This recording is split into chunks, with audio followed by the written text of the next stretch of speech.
Atal Bihari Vajpayee, someone who by nature was a consensual leader. Because of the past acrimony between Narendra Modi ji and Arvind Kejriwal, it was never going to work. And that was, unfortunately, something that Delhi people may regret. The politics of negativism, as they call it, on both sides. Both sides just didn't want to work with each other. But does the voter care? The voter wants his life to get better. Kejriwal can't get along with the PM. It's very Kejriwal's problem. My point is he did give Kejriwal, therefore, even a renewed mandate in 2020. But a point has been reached where it's, I think there's anger over garbage collection, over sewage. I thought it was very interesting. One of the exit polls said, issue number 1 or 2 was garbage collection. So you've got issues on the ground that have piled up literally over the years. But Rajdeep, what I said earlier, this stems from the fact that the MCD is not performing, and MCD has been the Achilles heel for the Aam Aadmi Party in this election. The biggest issue with Mr. Arvind Kejriwal, if you look at the data of past several years, in last 5 years, 74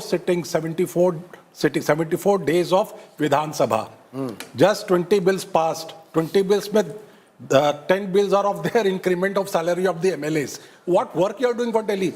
Look at his attendance at Players Building, where Sheila would be visiting every day and attending to files, meeting officers and everybody. But he never did all of that. He never attended office. The last 5 years hasn't been easy for the Aam Aadmi Party. You've had COVID. You've had most of their leadership in jail. But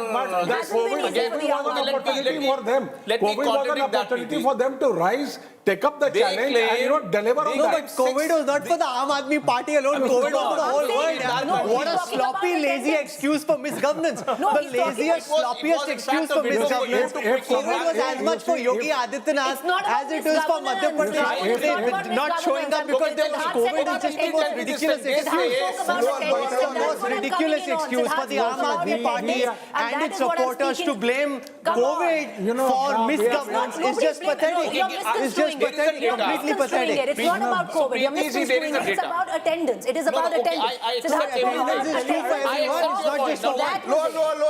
Lower. Let's lower the voice so everybody gets a chance. Throughout the election, they were saying that we have laid down 6,000 kilometers of pipes. Where are they? Where are they?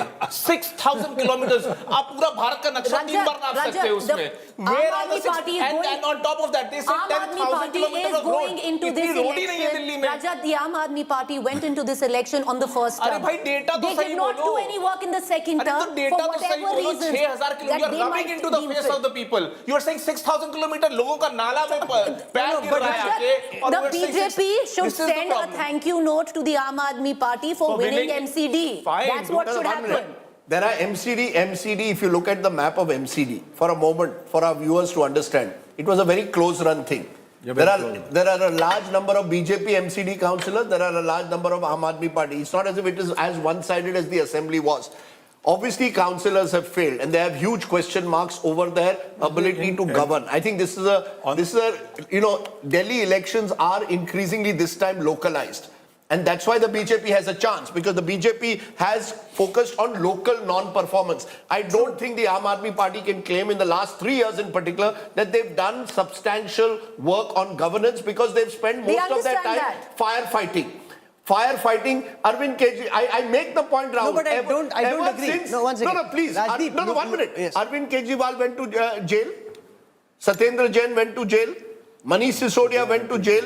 Amanatullah Khan also has spent, I think, a period in jail. Vijay Nair, who was one of their troubleshooters. You see, if my top leadership is in and out of prison, Hemant Soren also went to the jail. No, 1 minute. He went back. He went to jail at the fag end of his term for the last 2.5 years. Was right at that time. What have you heard in the headlines? Delhi liquor scam, alleged Delhi liquor scam. That has taken a huge toll, I think, on the Aam Aadmi Party. You're absolutely right. They have serious questions to answer on governance in the last few years. Now, they can't. The voter is not interested whether you got, what are the reasons for your... It's a loser's lament. You keep crying, we don't have the MCD, हम कुछ कर नहीं सकते, ये लो भाई MCD चला लो, अब हमसे चल नहीं रही है. Now there's anti-incumbency building up.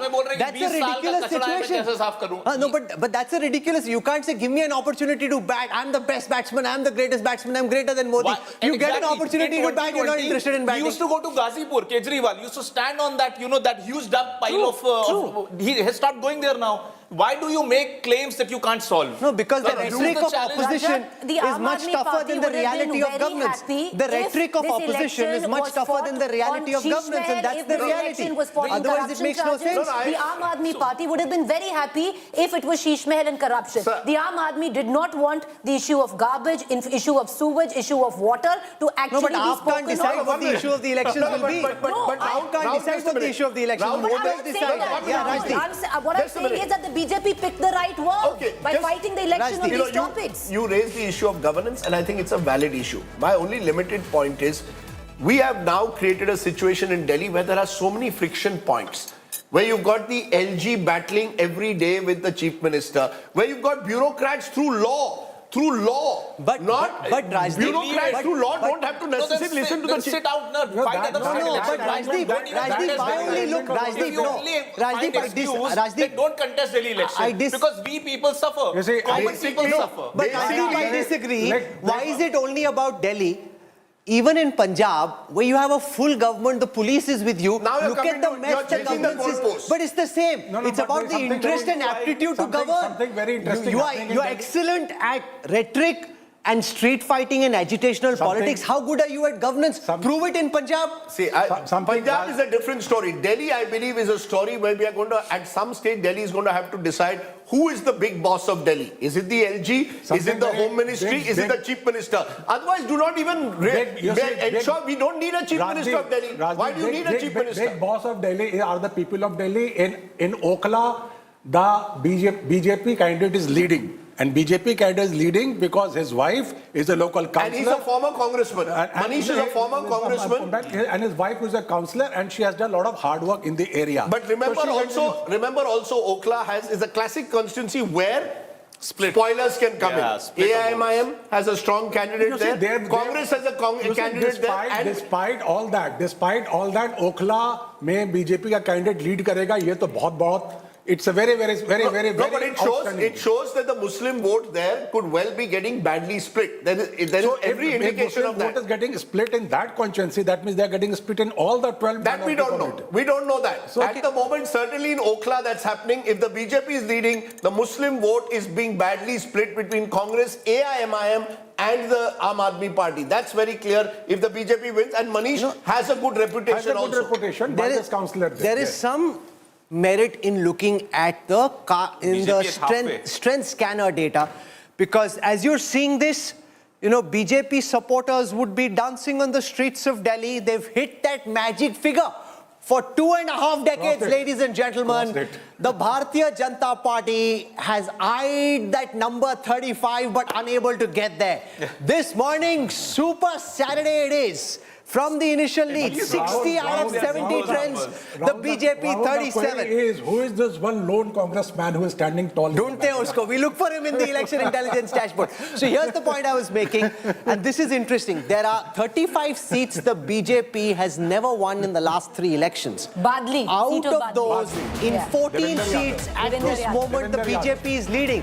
So they're not just leading on the seats which are relatively safe, even on the seats which the BJP, Rajdeep, has never won in 3 elections. You see, if these numbers hold, the BJP should be in a position, if these numbers hold, to cross 40, maybe even cross 45. Much will depend. Remember, these are also smaller constituencies. Margins can become very tight as the day goes on. We'll have to look at vote share. I think vote share will give us, as the day goes on, a clearer indication. Is the BJP heading for a major victory, or are we in a tight fight? I think these are the two possibilities. You gave us a scenario map. Either the BJP wins comfortably today, or we have a seat-by-seat contest that goes down to the wire. Because remember, 23 plays 36 means you require 7 seats to change for the situation to change dramatically. Much will therefore depend on vote share and where the wins are coming from. From what you said at the moment, the BJP clearly is the party today that is making gains. Halfway mark. Also, importantly, Halfway mark. BJP is leading in half a dozen of the SC reserved constituencies. That is the big story. You see, one of the stories has been in the past, the BJP has virtually given up 12 seats which are SC reserved in Delhi and about 8 seats where the Muslims call the shot. 20 seats. Where This has time, BJP given up SC seats? no, in the sense in the last 20 years they've not won. 1 minute. You know, this Rajat, theory, Rajat, I'm only saying in the last 15 years the BJP has not won these seats. See, this has been, an agenda which has been, been. Arre, they've not won them. Arre, but no, it doesn't matter. It doesn't mean that they'll give up the Dalit seats. When I say Where give is up- this coming in that the Dalits are neutrally, the vote base of either the Aam Aadmi Party or the Congress? That's not I'm even the telling case. you of the last 15 years. Last 15 Forget Delhi, years. this has been a narrative which is going around for the entire nation. All media people that I'm talking about, they But start last off 15 saying that years, Dalit vote means No, no, 1 anti-BJP. minute. That is not the case. No, let me clarify. There are 12 seats which are reserved. In both 2015 and 2020, AAP swept them. BJP only won one of them. I've served every seat, general seat, OBC seat, SC seat, so there is no narrative there. 1 minute. When the Congress was in power, Sheila Dikshit and the Congress swept most of those seats. My point is, in the last 25 years in Delhi, forget nation, in Delhi, the BJP has struggled to make a mark in state elections, not general elections, state elections in the Dalit reserve seats. That could be changing today, which is good news for the BJP. And I don't think that BJP has at any point given up on Dalit votes. They have been steadfastly committed because they know that But they've not won that vote in Delhi. That's They've all I'm not won saying. any seat. There is no analysis to be done on that because they've been. So that's changing changing. That could be changing today. That could be changing No, but today. if it changes, Rajdeep, remember, it's not because of how spectacular a job the Delhi BJP has done. Absolutely, it's a The negative Delhi senior lead, the BJP top leadership is a bit embarrassed about their Delhi unit. It's not something that they're very. If you have different students in class and you are the principal, Siddharth, the Delhi BJP is not the student you're most proud of. No, not at all. It's a quiz question. Who is what in Delhi BJP? I've always said that for the last so many years. But what I'm going to say, if BJP is doing this well in the election, and what I saw on the polling day was the passion among the BJP workers to deliver. And what has really worked is, the Namo app dialogue which Narendra Modi had with the workers here and very passionately talked about giving him Delhi, and where he said, "Aapka booth sabse majboot." So there were 2 points that record tod polling karaiye aur apne booth par aap lead kijiye. the Dalit Record tod 9 polling seats, karaiye. just a data point. 9 seats in New Delhi, BJP leading in 8, AAP in 1. May I- 8 seats in East Delhi, BJP leading in all 8. Yes, please. The point that Rajat raised of the Dalit seats. The point is the Dalit population, Rajat, in Delhi merges into a class divide. And sadly, fortunately or unfortunately. So therefore, I would still hold my horses on this because I think whichever way the result goes, whether it's even pro-BJP or it's pro-Aam Aadmi Party, ultimately we will see a very stark class divide. Hear me out.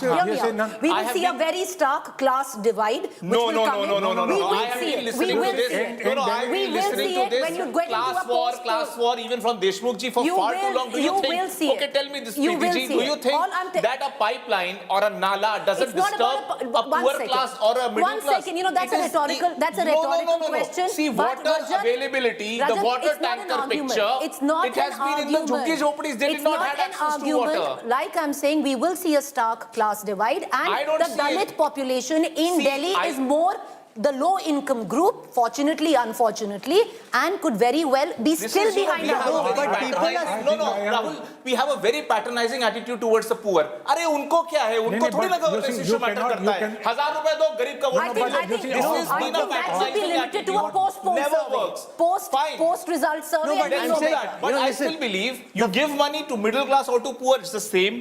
You will attract votes. Similarly, governance issue for the poor or for the middle class Can I remains ask you for a largely favor, Rahul? Yes. Can you give us the breakup region-wise, because I think the story is coming from there. If I get an opportunity, I Please was go about ahead. to do that because people are speaking on the basis of their own political biases. I think the numbers are speaking louder than anything else. And if the BJP is leading on 38 seats, 31 up from the last time, all kinds of voters are voting for them. You exactly. can't say That's the what poor I'm haven't saying. There voted is for no them. sub-stratum. That may be someone's bias that's not rooted in numbers. Let's see. Let's now go through the What political seat by bias? seat breakup. Out of the 10 seats of Chandni Chowk, the Aam Aadmi Party is down on 7, is leading on 7, down 3 from the last time. The BJP on 3, up 3 from the last time. Let's now move to East Delhi. In East Delhi, and remember, just keep this in mind that so far, just 0.1% of the overall vote has been counted. So as people make massive declarations about whether the poor are voting for the BJP or not, keep in mind that 0.1% of the vote has been voted. Let the numbers speak, leave biases aside.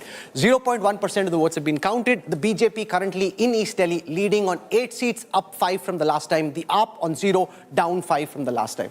From here, let's now come to New Delhi. In New Delhi, out of 10 seats, we have trends for 9, the BJP leading on 8 of those seats.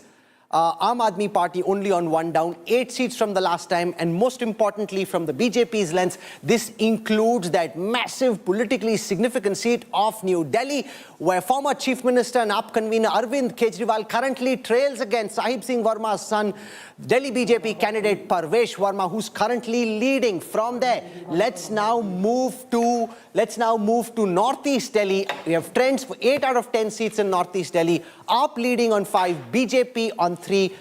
From there, let's now move to Northwest Delhi. In Northwest Delhi, out of 10 seats, AAP on 6, BJP on 3. From there, let's now come to South Delhi. In South Delhi, the BJP currently leading on 8, Aam Aadmi Party only on 2. And in West Delhi, out of the 9 seats that we have trends for, AAP on 5, BJP on 4. So the leads, Rajdeep, are quite concentrated. It's not as if it's spread all over. Different regions seem to be suggesting different kinds of trends. I think the 2 areas where the BJP is taking their maximum heart is East Delhi at the moment. Remember, this is an area they expected to do well. This is an area where they have in the past done very well in Lok Sabha elections, not repeated their show in the Vidhan Sabha, but they did decently even in the MCD elections there. So they are looking to build on that in East Delhi. The real story also is coming from New Delhi. Think about it. There are 9 seats in New Delhi, and at the moment, the BJP is leading in 8 of them. So this is where the dramatic shift is taking place. You've got middle class areas, also lower income groups, both where BJP is doing well. They are doing well even in Purvanchali belts, and they are doing well in the middle class areas of New Delhi as well. So you've got the BJP in a way recovering lost ground from Vidhan Sabha, but doing well there where they did well in Lok Sabha. You see, one of the anomalies of Delhi has been both in 2014 and 19.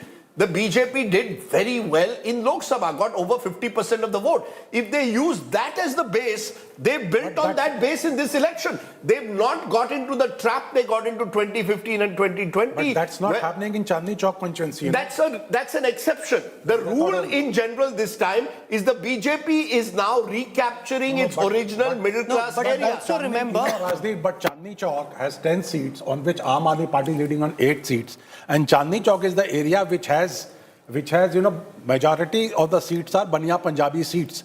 So that means if the Baniya Punjabis are not voting for BJP in this election, last elections they voted for BJP and he led on all the segments. If they are not, and if they are losing 8 seats out of 10 in this election, I think that's, BJP has not been able to retain largely its Baniya Punjabi voter. And as I have always said, that we blame the Purvanchalis, the minorities, the Dalits, for defeat of BJP in Delhi, but that's not true. But look at the fine print in the Chandni Chowk seats, where the BJP is actually leading, are the Baniya seats, where the BJP is trailing. Allow me to complete. Where the BJP is trailing is the one where the Muslim-dominated seats are coming in. No, but Chandni Chowk per se, the Chandni Chowk assembly... I'm talking about Lok Sabha, Chandni Chowk, and 10 seats under that, right? Okay. That's what I'm talking. So what's the score? 7? But you 7. No, so there's something interesting on your screen right now. For the first time, we'll call out the power map of New Delhi in the way that it is in the 65 seats for which we have trends. Here you have the trends from the last assembly elections. Look at the purple wave. 62 for the AAP. All across, except for very limited pockets here in the eastern corner where the BJP saffron bloomed. Look at 2025. There is so much saffron blooming at this moment. Nadda ji is delighted even in the animation screen image that we have on the screen. It is a very, very different picture for the BJP. And remember, right under their nose, under the noses of 2 of the shrewdest, smartest politicians modern India has seen, Amit Shah and Narendra Modi, to have Aam Aadmi Party beat them in this fashion, not just beat them, 67 and then 62. This is a day the BJP, Rajdeep, has waited a long time for. If these numbers hold, I think the BJP will have much to celebrate about the kind of campaign they ran. They've run very targeted campaigns. They've targeted Purvanchali voters. They've targeted Jat and Gujjar voters. They've targeted middle class differently. Remember the budget announcement that was made on the first 4 days before the Delhi elections, which gave the middle class heart. The BJP has realized that in Delhi, one size doesn't fit all. You need very different strategies for different groups. And I think if they win, It will be a success of the BJP being able to target very, very different class groups. Rajdeep, The Aam Aadmi Party, on the other hand, That they have done. you know, the Aam Aadmi Party, on the other hand, has won their 2 elections in a landslide on a mood for change, and Arvind Kejriwal is the central figure. Having chipped away at Brand Kejriwal, the BJP realized an opportunity and has used the opportunity. So if these numbers hold, it shows that the BJP strategy of different strokes for different folks has won. You know, we are in a startup era, and startups are always, you know, they beat the big incumbents because they're so agile. Where That's have right. you seen a big corporation being so agile? Here, a big party like BJP is so nimble, on its feet thinking, taking one of- feedback, changing strategies. It is not easy, I'm telling you. You know, this is, even the Congress party hasn't learned how to be agile in changing scenarios dynamically. See, one could have started entering into the Delhi election with their backs against the wall, and this is why where BJP started, but they kept doing, taking feedback, course correcting, ensuring that Kejriwal is never able to build the momentum through and through the election. No, but the And this BJP also agility made doesn't come mistakes. easy. I This know is a lot how of you are trained. top BJP you know, leaders one and aspect- ministers are watching at this time, but the BJP made many mistakes. They kept going on the issue of corruption, and Till- only till later December, in the till campaign, December. till later in the campaign, they figured it's not tracking in quite the same way. That's when they pivoted to civic issues. So they had the agility to pivot, but they also came in with their bias where they thought corruption is a big issue. It irritated them, so they tried to punch the BJP up on that. Looking at the trends, you know, which are coming now, on many seats, Congress is on the second position. If that is happening, like against Kailash Gehlot, Devinder Sehrawat is on second position. In Badarpur, Avtar Bhadana's son, Arjun Bhadana, is on second position. So that means Congress performance is adding to the woes of Aam Aadmi Party in this election. If Congress is coming on the second position against Kailash Gehlot, so the contest there is with Devinder Sehrawat, who also earlier was in Aam Aadmi Party, and then he shifted to Aam Aadmi Party of the different era, you know, when all these ex-servicemen and lots of people were joining. So if Congress is coming second on, is Sandeep Dixit is on the second position as for the data that you are showing. So if Congress party candidates are coming on second position on But that many could just be an anomaly in the very initial data. Who knows? No, if that is an initial data, No, but that is an initial data. Delhi public. Think about it. If this happens, if So at the now end he's of the number day, 2. if at the end of the day in New Delhi, this prestige battle which is being fought, Arvind Kejriwal, the chief minister, in some way ends up third. If he does, and Sandeep Dixit ends up second, and Then this Parvesh game over Verma for wins, just think about what the message then goes out. You see, it No, means losing is a strong enough message. Third Yeah, आने की no. जरूरत नहीं है.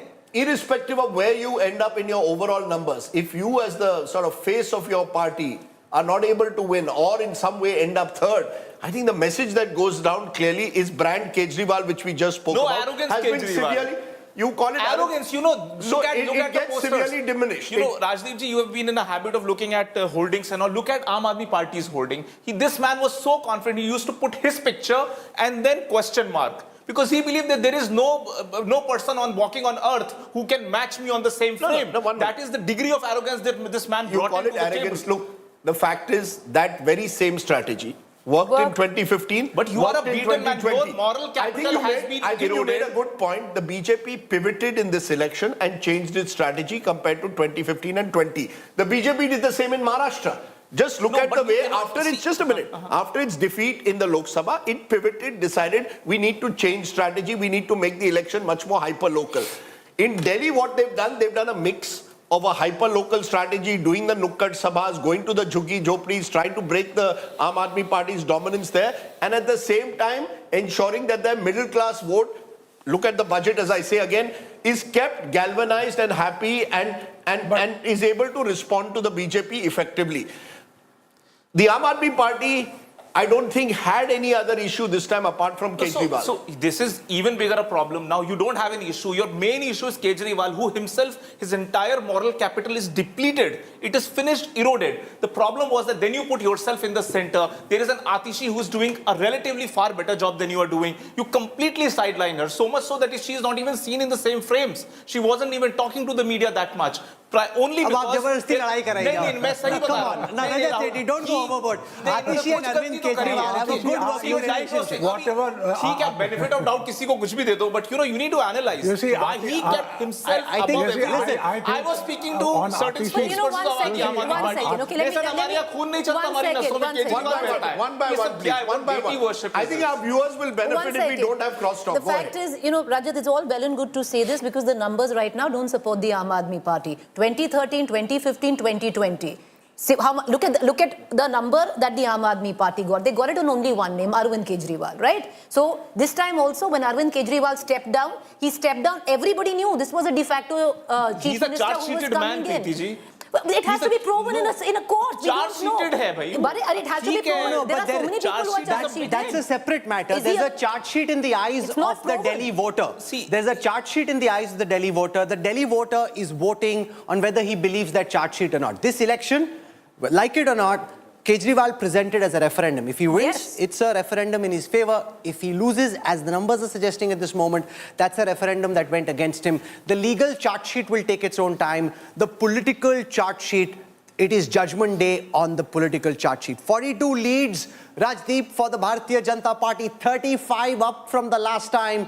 It is Holi come early. They'll be celebrating Holi like they haven't for the last 3 decades in the national capital if the BJP wins. And if I look at all the major leaders of the BJP, most of them are winning. Most of the sort of local heavyweights, if you want to call them that, are leading at the moment. You've got, for example, Maninder Singh Sirsa leading in Rajouri Garden. You've got Kailash Gehlot, who switched sides, leading from Bijwasan.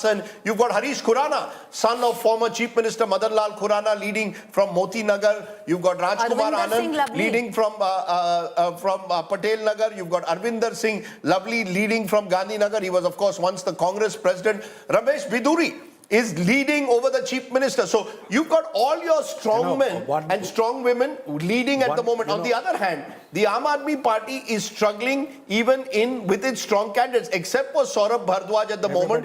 None of their big leaders are leading. Even Satyendra Jain is now trailing. No, but there is a big Shakur message Basti. there, Rajdeep. Gopal Rai is the other Aam Aadmi Party Leading. minister who's leading. So you've got 2 ministers, Rajdeep. Babarpur and Greater Somnath Kailash, is where the also minister is leading. Somnath Bharti is trailing at the moment now It was- from Malviya Nagar. So you've got 2 leaders who are leading, the rest are not. So it's not just about being behind the BJP, but even your faces of the last 5 years, Manish Sisodia, Arvind Kejriwal, Atishi, are all trailing at the moment. The voter is perhaps sending out a message in that sense to the Aam Aadmi Party that we have not, if these numbers hold, that we are simply unwilling now to carry on with what they see perhaps as this politics of endless confrontation, if these numbers hold. See that? About the leaders which you mentioned, there are several other leaders in BJP whom you have not mentioned, but they are otherwise a big activists in their party, like Ashish Sood in Janakpuri. He has been their Prabhari in Jammu and Kashmir and he is leading. Again, I come back to Vijender Gupta leading yet again from Rohini. Dushyant has Gautam, never won about that whom seat. you mentioned, Dushyant Gautam. But again, on Dushyant Gautam seat, which is Karol Bagh reserved seat, it is the Congress which is on the second position. So what the point I'm trying to make is that is this a real comeback for the Congress in Delhi politics? Because on several seats they are on the second position. Sir, Abhi, ruk jao, thoda sa, give it some more time. Because as I said earlier, just about 0.2%. Of course, How much of the vote has been counted, Rahul? it changes on different seats, but basically it was 0.1% when I last checked. So I would be very, very careful about trying to draw conclusions. 0.9% now. So Delhi is counting fast. That's the other thing. Yeah. Almost Like 1% other states. of the vote has been counted. Almost But 1%. that's just 1%.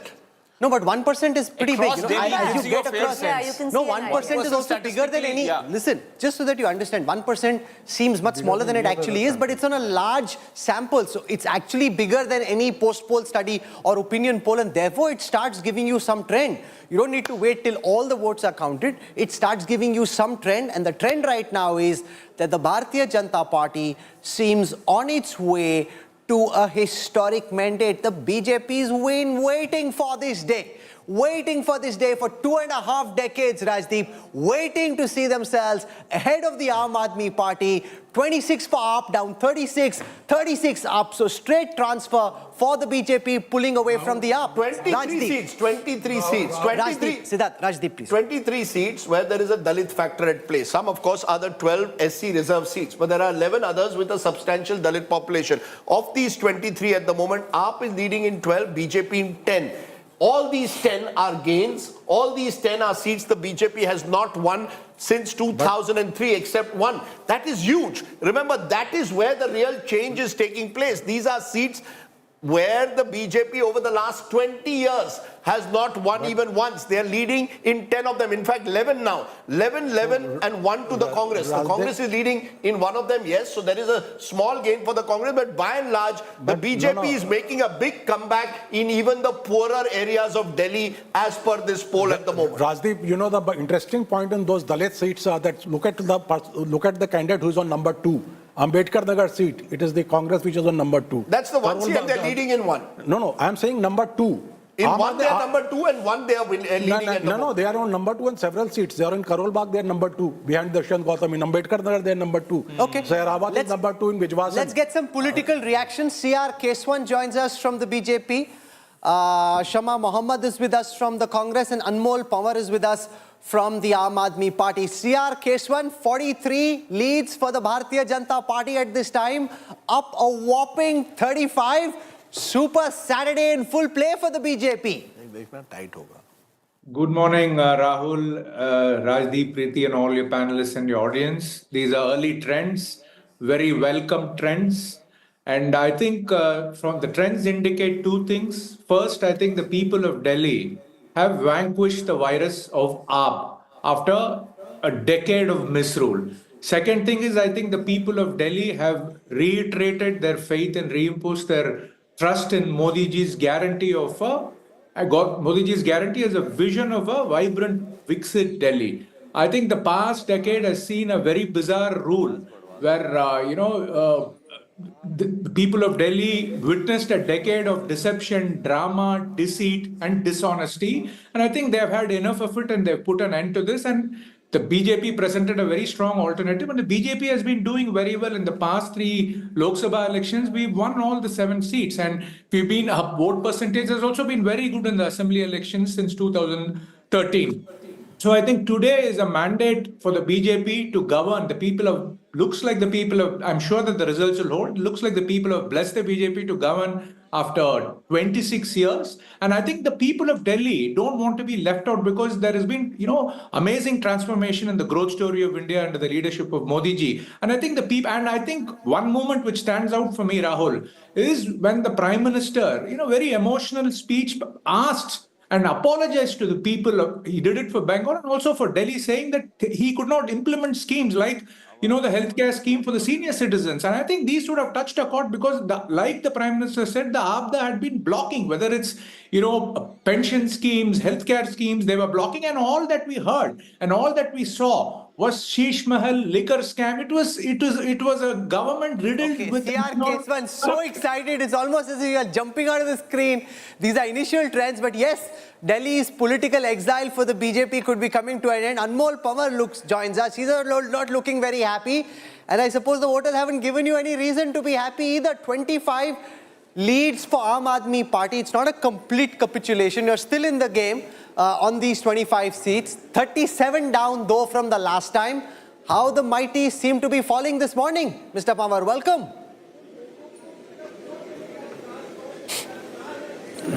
Good morning, Rahulji. Rahulji, these early trends can be misleading as votes are counted in phases. So these number represents only a fraction of the overall picture and final outcome will be very different from what the initial trends suggest.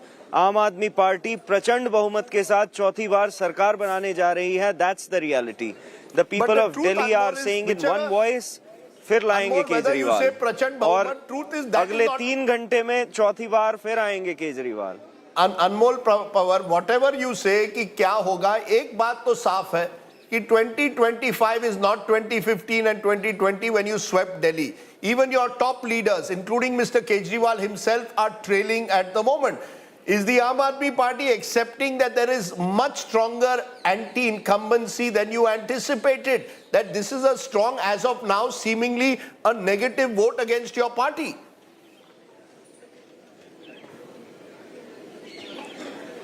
Rajdeep ji, there was no anti-incumbency, there was pro-incumbency. The Aam Aadmi Party showcased the Arvind Kejriwal model of governance, ये live the numbers work which चल we रहे have हैं. done in Please last 10 respond years to the in the data, field Mr. of Pawar. education, healthcare, Mr. Pawar, respond to the electricity, question basis the data and- you see on your screen.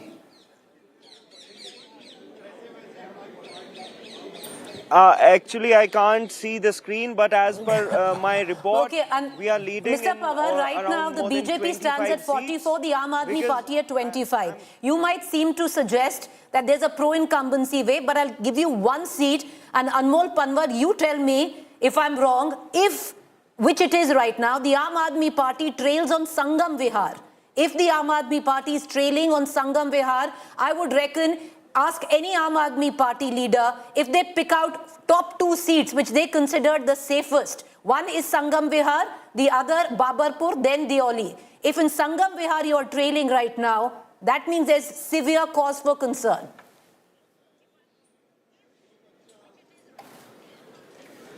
And it's on the EC. I'm not even looking at the other numbers. The EC, this seat is on the EC website.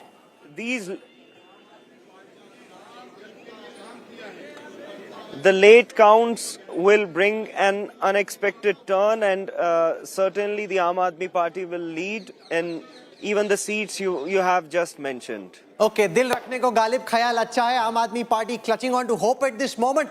Shama Mohammed joins us. Shama Mohammed, the Congress proving to be the giant killer.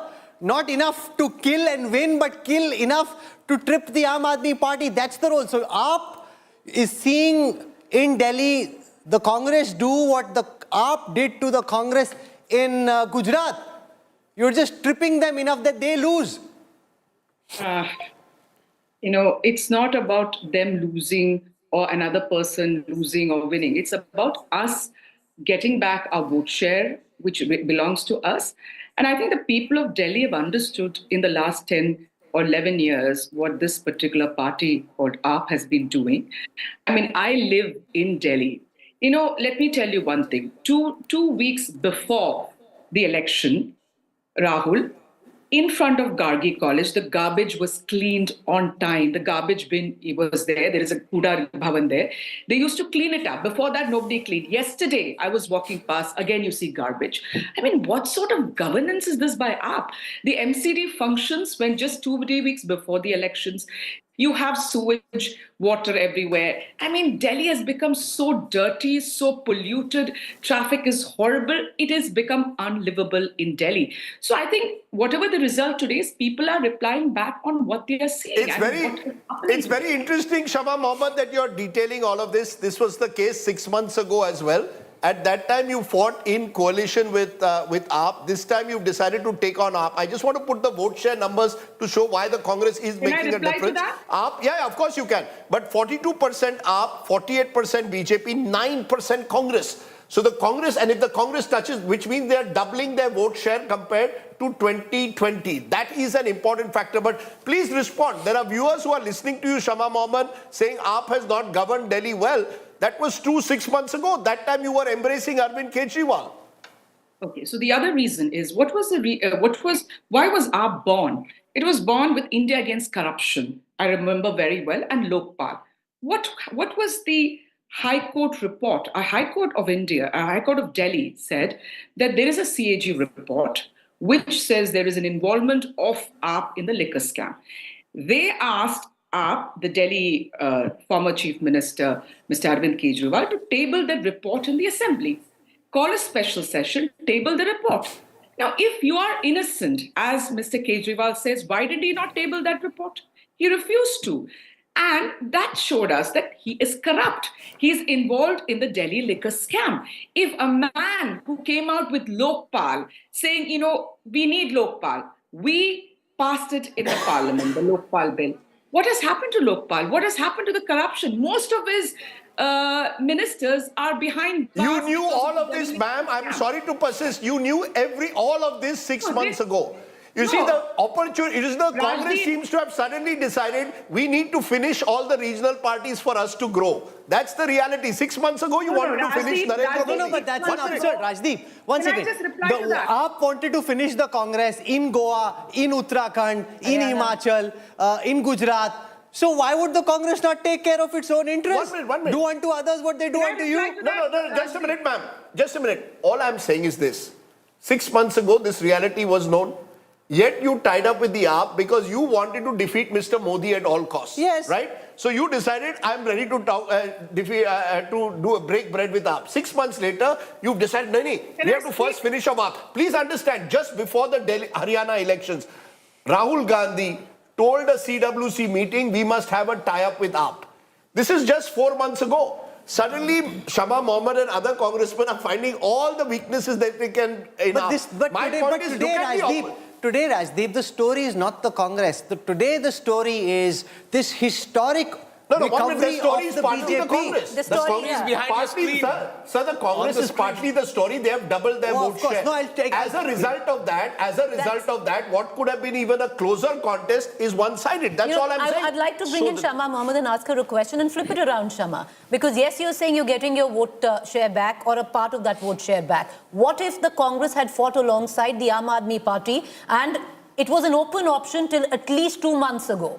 If you had gone with the Aam Aadmi Party today, maybe possibly like in Haryana, Delhi right now seems to suggest if the Congress and AAP would have gone together, you could have won this election. No, what seems to suggest that to Because you? if they're touching 10%. No, it doesn't work like that. Can I Where speak? AAP had 62 seats, why would they give anything to the Congress? Of They would have course, given they 2 or would 3 not- seats. The Congress would have. That That's is what the nature of electoral politics. But Rahul, that is what even the Congress thought when they did not give any seats to the Aam Aadmi Party in Haryana. And but that's why they there were suffered. 5 seats. There were 5 seats that the Aam Aadmi Party practically took away from the Congress in Haryana. Similarly, with what Siddharth said, there are But there's multiple. a very big difference. There The are difference multiple is in seats. Haryana, they were in opposition. But there For are a multiple- government in power to concede True, seats but is there an are absurd But proposition. when you understand that it's not going to be a 20 or a 2015, there are 10 seats right now where the Congress is actually coming in number 2, leading in on 1. If the Congress had come in with the Aam Aadmi Party, there is a possibility the result could have been no, different. but the Congress is doing the right thing to revive itself going forward. Well- This is what they need to do. Take a look at these numbers on your screen right now. The Congress at this moment has 9.5% But of that's the a votes question that's for been Shama. counted. They were at 4.65% the last time. That's almost a doubling of the vote share. The Aam Aadmi Party, which was 54% in the last assembly elections, has now crashed to 42%. That's a fall of at least 13% from the last time. The BJP is at 48.3. This is significant because they were roughly at about 38.51% last time. So from 39, they've gone up 10%. It's less. They've lost just 5% of the votes they had in the Lok Sabha. And that is the significant number on the screen, Rajdeep, that they're losing just 5% of their Lok Sabha vote. Typically, they would lose 15% of their Lok Sabha vote. That's what's changed.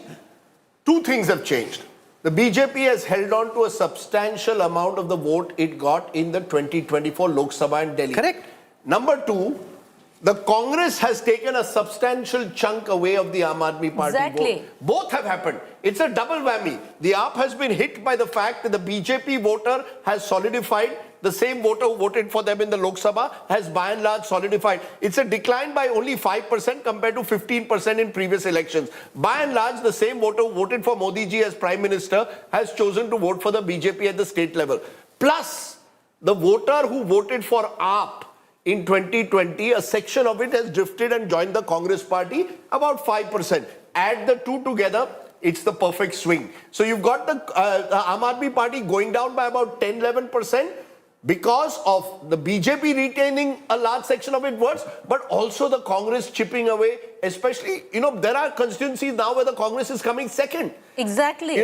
Those... That's more what than I'm 20 saying. The constituencies where Congress comes second. So As Rajdeep, more than 20 That constituencies. shows how More than badly 20 the AAP has constituencies. done. So therefore, That just shows this is- how badly they've So collapsed. people were looking for alternatives to AAP. In some areas and most areas, they've chosen the BJP. In a few areas, the Congress. This is a negative vote against Against AAP. the Aam That's how Aadmi you've Party. got to see it. The BJP benefits because they're a bigger party from the negativism. The Congress, Can I- smaller, is also benefiting. the question I was asking Shama Mohammed, Yes. go back to her. So Shama Mohammed, ultimately, what was the rally that Rahul Gandhi eventually when he started off in Selampur said that we could have fought together, which was the Aam Aadmi Party and the Congress. Now, if you could have fought together, you decided not to and then subsequently come back and strongly attack the Aam Aadmi Party, things could have been different, Shama. I will answer to that. Just one thing, reply to Rajdeep. He said you were 6 months before together, not now. You know, in the Meghalaya election, the BJP and NPP were together, all right?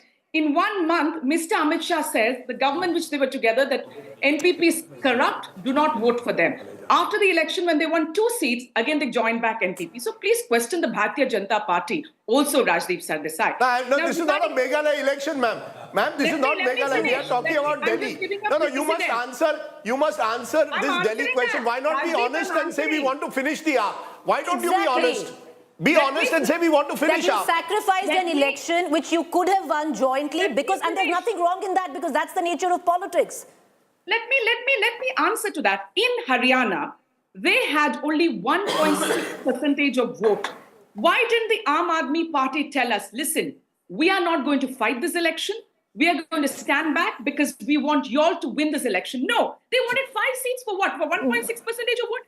That's when. But it's their right to fight an election like it's your right to fight this election.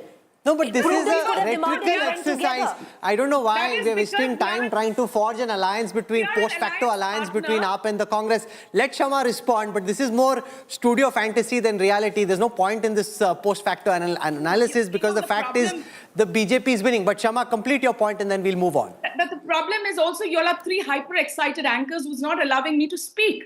So when you have an India alliance partner, not every time the Congress party needs to sacrifice. We need to sacrifice in UP, we need to sacrifice in Maharashtra. Everywhere it is the Congress party who's giving up our seats. So we thought AAP would just say, you know, we're not going to fight this because we are in India alliance. We understood that Arvind Kejriwal is a megalomaniac. You know, it's all about himself and his party. And a man who came up on Lokmal is living in Sheesh Mahal, has the liquor scam under him. He's not tabling the CAG report. But it's all about, you know, he's corrupt. And we understood that these things, which we were not very clear that time, and that is the reason we do not want to fight. We will never fight with AAP. Okay. And we've understood with Arvind Kejriwal, it is me, myself, and I. And we cannot be in an alliance with somebody. And also, remember, they put out corrupt leaders. One of the photographs was Rahul Gandhi, somebody who supported them all the time. And we were very clear. And also, let's not forget one thing which still holds in my heart. He asked, who is Sonia Gandhi? Vidwa hai.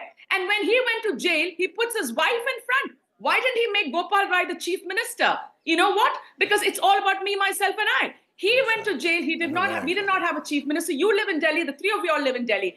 Whereas Hemant Soren went to prison and he put up a chief minister because he thought about the people of Jharkhand. Anmol Pawar, what this decimation of the Aam Aadmi Party shows just how disconnected AAP and its acolytes were from the ground reality. You all were convinced that you were getting 50 plus seats. The fact of the matter is the ground has slipped spectacularly under your feet and you seem to be living in an ivory tower, or should I say Sheesh Mahal, where you couldn't wake up and smell the garbage around you. Good question. Rahul Mr. ji, based Pawar on our respond. ground reports, the Aam Aadmi Party is presently leading on 37 seats. And we are ahead in Rajendra Nagar, in Malviya Nagar, Shakur Basti, Jangpura and Babarpur. We are leading in 37 seats. And as Where are you getting these numbers, sir? the Congress spokesperson is concerned, see, in the... Where are you getting these numbers from, Mr. Dawar? Where are you getting these numbers On from? the Election Commission website. Anmol, on the Election Commission website, I hope that you trust.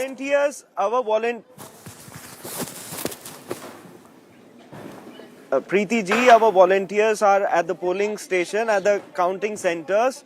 वहाँ से हमें data मिल रहा है, and you'll get to see the same results in the next hour. And as far as the Congress spokesperson is concerned, see, the Bharatiya Janata Party and Congress, they are 2 sides of the same coin. They are working in collusion. We have seen in the Delhi elections with all the agencies at their disposal, whether it was the ED, whether it was the Delhi Police, Election Commission, all were working against the Aam Aadmi Party. Mr. Pawar, the fact, sir, just a minute, sir. The fact is, and I have to go by what I see in front of me. The fact is at the moment, Arvind Kejriwal trailing, Manish Sisodia trailing, Atishi trailing, Satyendra Jain trailing. These are all seats where you're trailing at the moment. Somnath Bharti is trailing in Malviya Nagar, a seat that he's dominated for the last 3 elections. Imran Hussain, Bali Maran, large constituency with a large Muslim vote, is trailing at the moment. Only Saurabh Bhardwaj and Gopal Rai out of your major leaders are leading at the moment. Now, surely there's a message in that when all your top leaders are trailing as of now.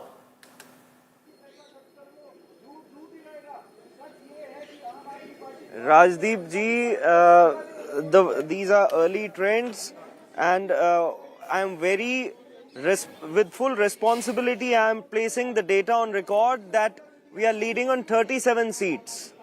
And this is, we have received this data just 5 minutes back.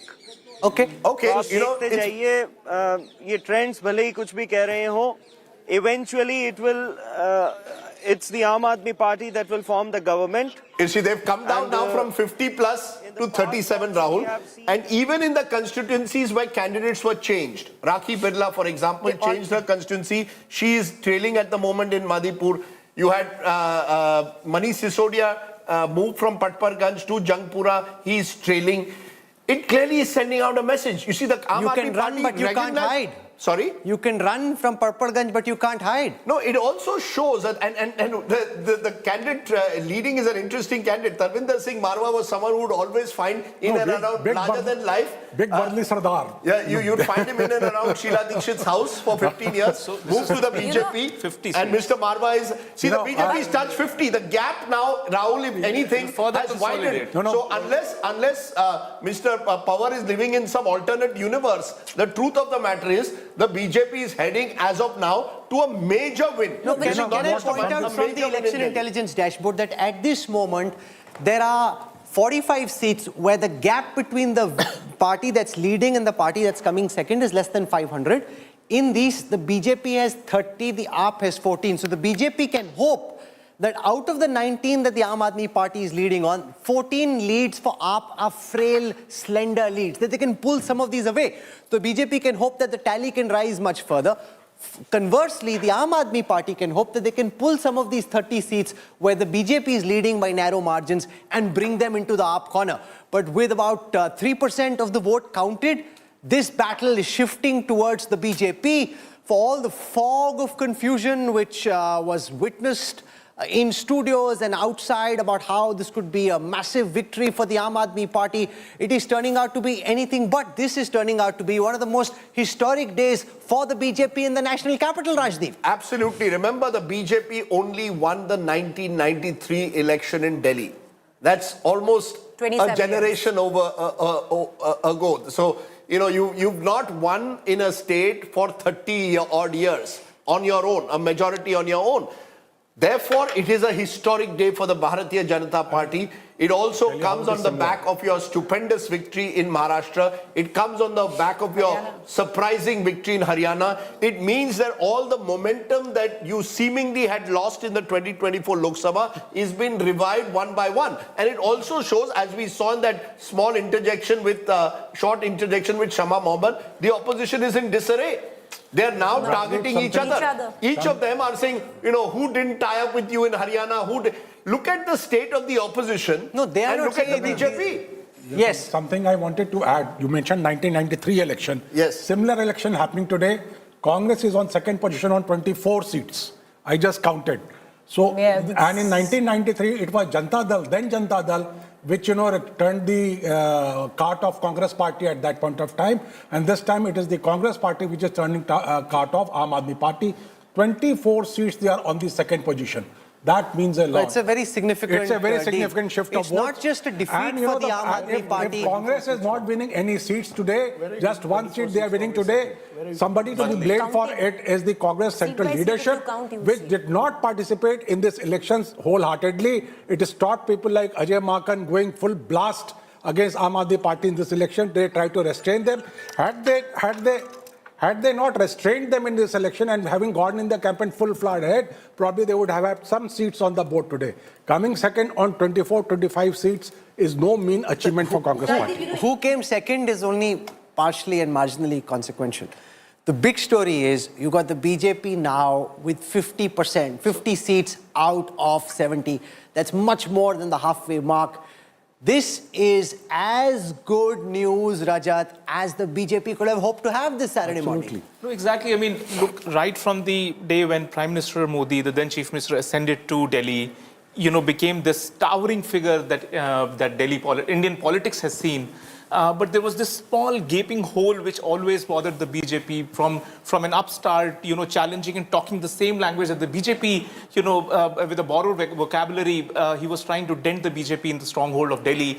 But look at now, I mean, right from Haryana, Rajasthan, Delhi, UP, the entire belt is now saffron. It's all a clean, you won't see NCR now bungling down under pressure that, Haryana, they are barricading or this is barricading or, the water is coming being poisoned, water is going into UP being poisoned. All of this nonsense is going to go away from our lives. And therefore, let me again tell you, for Kejriwal, the lesson is elections you can win and lose. Credibility you cannot lose. He lost his credibility in the process. He's met his Jagan moment. I actually feel he's met his Jagan Without moment. going to the jail, Jagan lost, but Can I give you an example, Rahul, and you can give this constituency. You see, there are constituencies which are classic example of what is happening at the moment. Balli Maran. This is a constituency where at the moment the BJP's candidate Kamal Bagri is leading with 4,211 votes. AAP's Imran Hussain, the sitting MLA, has 3,997. Congress's Harun Yusuf, former minister, three-time winner, has 786 votes. The margin at the moment of the BJP's victory, of the BJP's lead is 213. He picks up 786.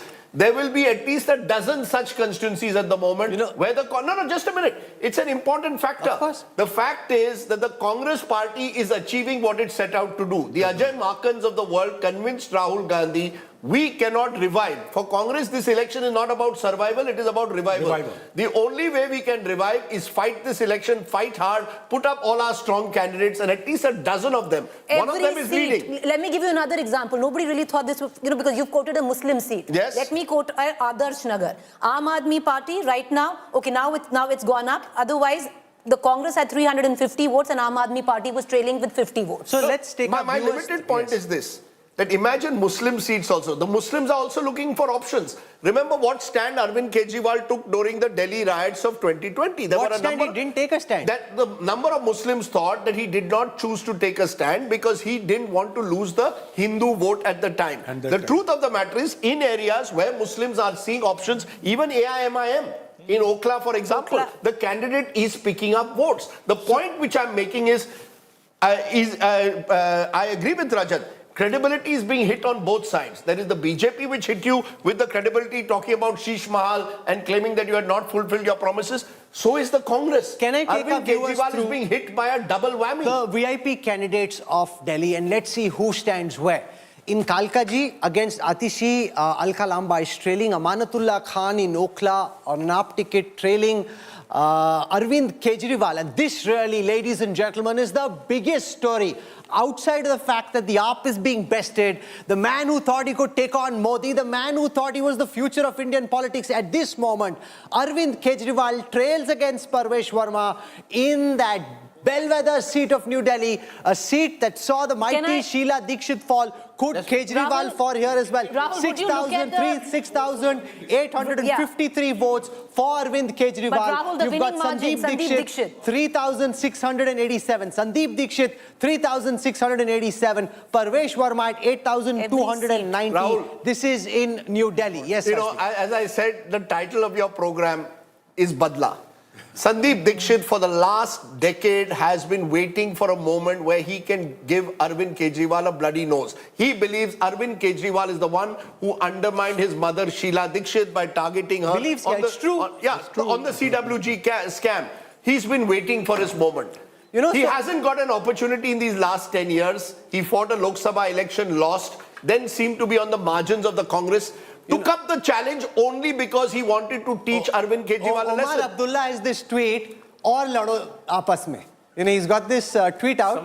Interesting. Khatam kar do ek dusre ko. He's referring obviously to AAP and BJP fighting, unless he's talking about the anchors of India Today having a go at each other, which is a different matter altogether. But he's talking about aur lado aapas mein, and that's Omar Abdullah.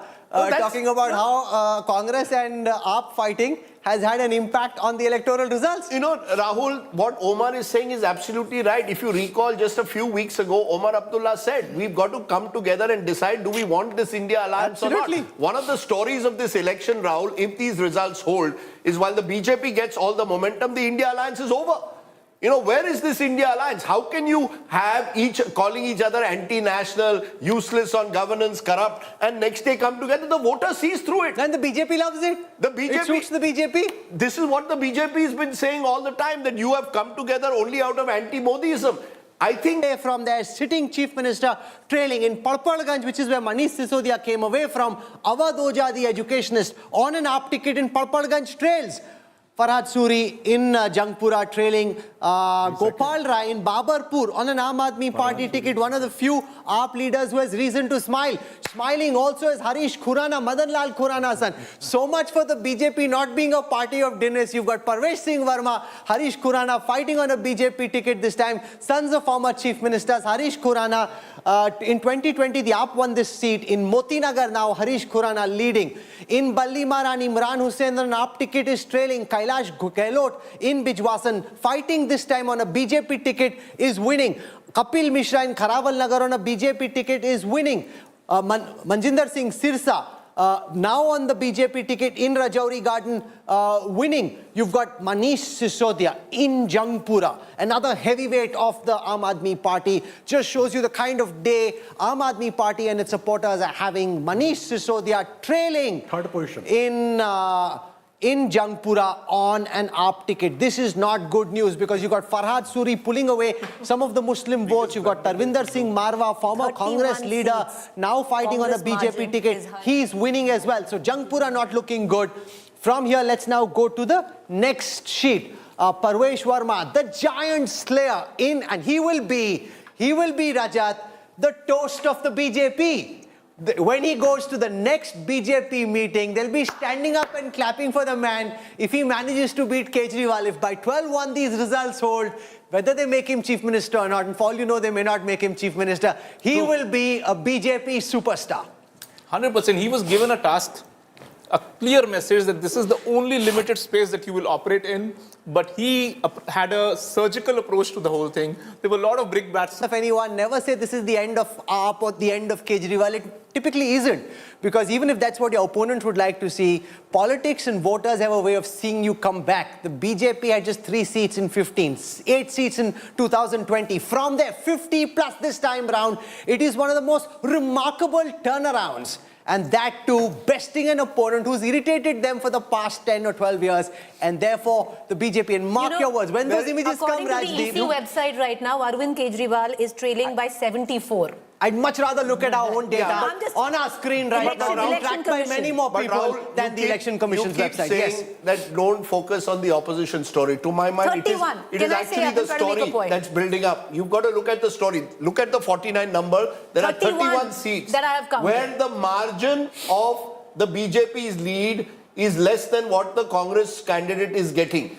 I've just, the Congress is celebrating. I just got a WhatsApp. Didn't we tell you we will finish off Arvind Kejriwal? The truth of the matter is, the Congress may well do so, but the BJP is going to hold all the laddus. I mean, imagine the nature of your victory of the Congress party. Ki humne Kejriwal ko khatam kar diya. This is why I call. But the victory is the BJP's. This is why I call India Alliance as a stillborn. This entire project was ab initio doomed to fail. And the reason is there are so many contradictions within. You cannot just staple all the opposition votes together. It doesn't even work like that. Politics doesn't work. You typically add all the Congress vote, add all the Aam Aadmi Party vote, and then say, in this hypothetical scenario, this alliance would have defeated the BJP. It might have as well, resulted in the same thing. No, but they tried it. It's not as if when both came together, the result was different in the Lok Sabha elections. Exactly. They fought 4 and 3.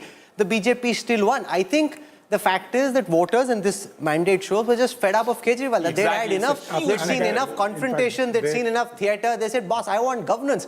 I don't care who you're fighting with. Improve the quality of my roads. Improve the quality of my life. Improve the quality of my... That's what Kejriwal failed to deliver. And this verdict speaks to that. So Arvind Kejriwal was not a political party. He was an experiment.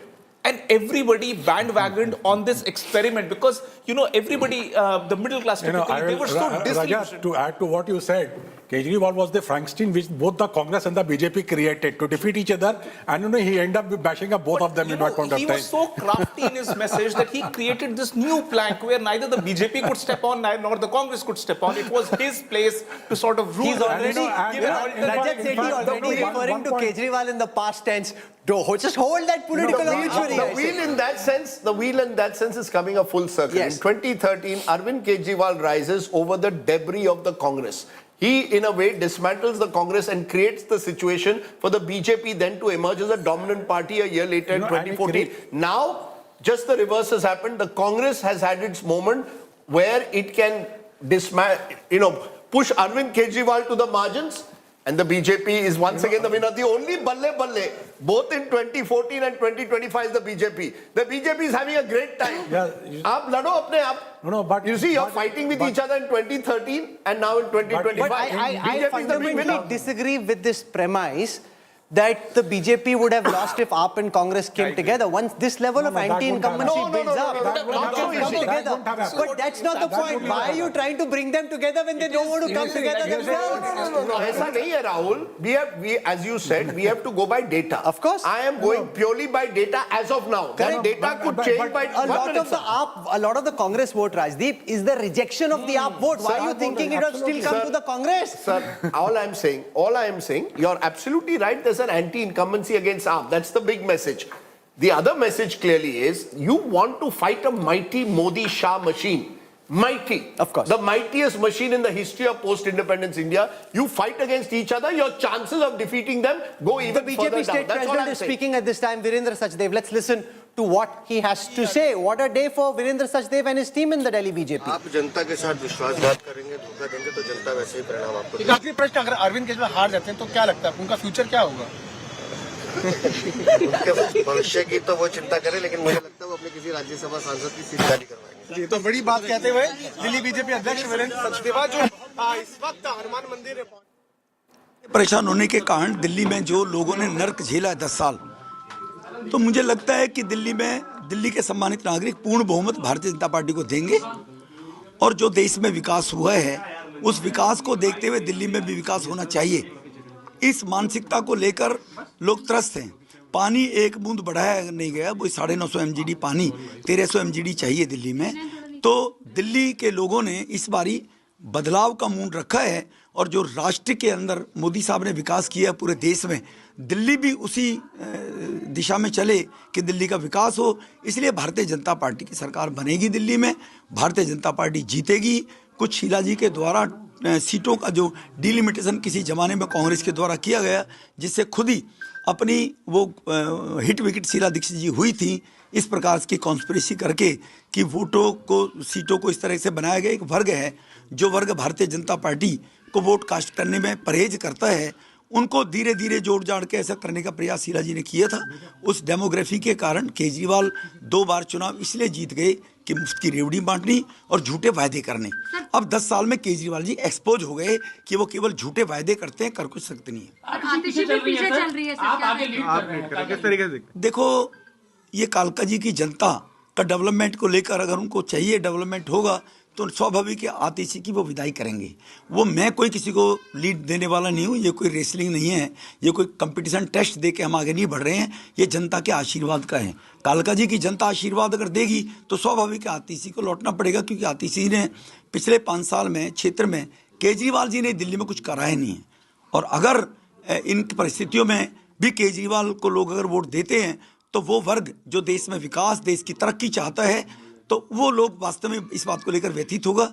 लेकिन मेरा 100% मानना है कि इस बारी आपदा जा रही है और भाजपा आ रही है दिल्ली के विकास को लेकर।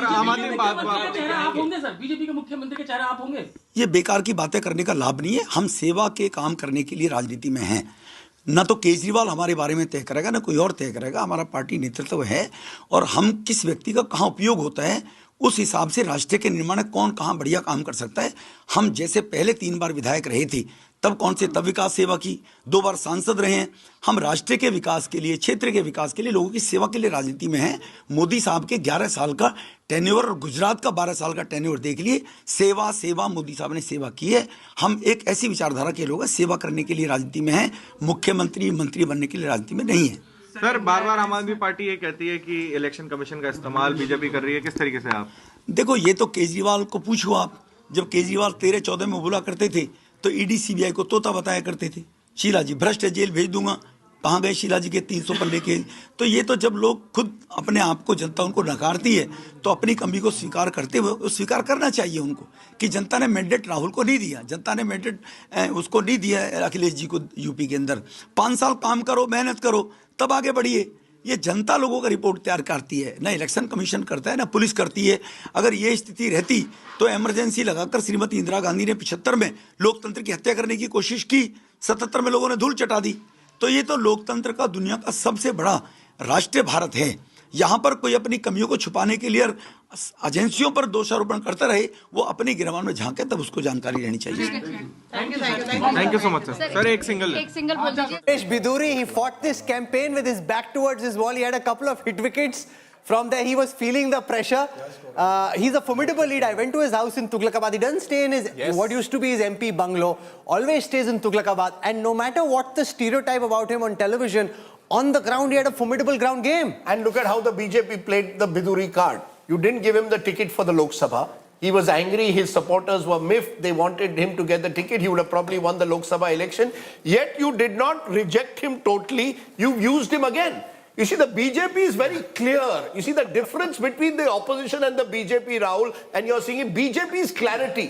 The BJP has decided हमको दिल्ली जीतनी है. But साम दाम दंड भेद दिल्ली जीतनी है. Just a minute, ma'am. They've used whatever it takes to win this election. So Ramesh Biduri, useful, as you said, has a strong ground level connect. Put him up against Atishi. Let him go. He's the kind who is ready to take all, to go into the other side, all guns blazing. You've used him. On the other side, look at the disarray in the opposition. In desperation, AAP took 7 BJP candidates also on its side, changed the number of candidates. The Congress said we want to fight AAP, but Rahul Gandhi, how many rallies did he do in the end? If you really want to fight, you should address 40 rallies, but you address 4. So but the Congress has achieved its mission. They wanted to trip the Aam Aadmi Party and set up a Congress versus BJP battle in the future. That limited objective has been met. Yes, what you spoke of Ramesh Biduri, he's never lost a Lok Sabha and a Vidhan Sabha election. So that is why possibly the BJP has fielded him there. What is interesting But they dropped him for Lok Sabha. They dropped him for Lok Sabha, but he has never in his life lost a Vidhan Sabha or a Lok Sabha election. Number one. Number two, what's very interesting is if you look at the micro data, Atishi is actually only leading from Alka Lamba by virtue of 200 votes. So you can actually see how close this is. Alka Lamba didn't want to fight this election on her own. When I was interviewing her, she said, I didn't want to fight this election. I was practically coerced into this election. When I spoke to a few people in Kalkaji, they were saying that Atishi was missing from the scene. It seems like her CM chair itself bogged her down so much and not to be seen in the same frame as Kejriwal. What would give Kejriwal hope is that by 254 votes, Arvind Kejriwal has just taken the slenderest of leads. 254 after the second round, Arvind Kejriwal just slipping into the lead. He'll say, if Kejriwal loses, there's a very big message there. If the AAP is losing, that seems quite clear. The question is, will Kejriwal lose his own seat too at this moment? And this will keep things excited. This Saturday afternoon, you will have to stay till a long time to know, because if it goes back and forth like this, a man who thought he would be the game changer in national politics at this moment on his own seat, forget his party, is leading by just 254 votes. Khud ki seat bacha le, party ko kya bachayega? That will be the question. The story of this early morning is Arvind Kejriwal, the giant killer of 2013, the man who defied the Modi wave in 2015 and 2020, is facing the biggest political setback of his career. If these numbers hold, that message is amply clear, Rahul. Arvind Kejriwal is facing the biggest political setback of his career, and how he bounced back, if he can bounce back, is going to be a big question which is still unanswered. Also, I think as you showed just now, Vijinder Gupta, someone who's won several elections from Rohini in the past, is trailing at the moment. A lot of these seats will change. So you could have the BJP crossing even 50 potentially, or wrestling somewhere in the 40s. We can do that. Let's take a look at the margin calculator. It'll give you a quick sense of how seats are settled or unsettled. At this moment, out of the 70 seats, there are 23 seats which the parties are winning or losing with less than 500 votes. These can change with every round of counting. The BJP currently leads on 13 of those seats. Aam Aadmi Party leads on 9, which means off that tally, potentially the BJP can go from 46 to 54. The Aam Aadmi Party currently leads on 9. They could hope to take some of those 13 seats away from the BJP. If I look at seats where the margin is less than 1,000, there are 29 such seats. BJP leading on 16 of them, up on 12. I want to go across Radhika Khera from the BJP. She's joining us this moment. The BJP has been in political exile in the national capital for a very long time. That exile, it seems, is finally about to end. Absolutely. And yesterday, a day back, I was on your channel with Preeti ji, and I had predicted that Bharatiya Janata Party is going to be forming the government with at least 50 seats. We are reaching the 50 mark. 46 is already there. And trust me, even after 2 hours, the numbers are not going to change drastically. The only drastic change you're going to see is in the Aam Aadmi Party.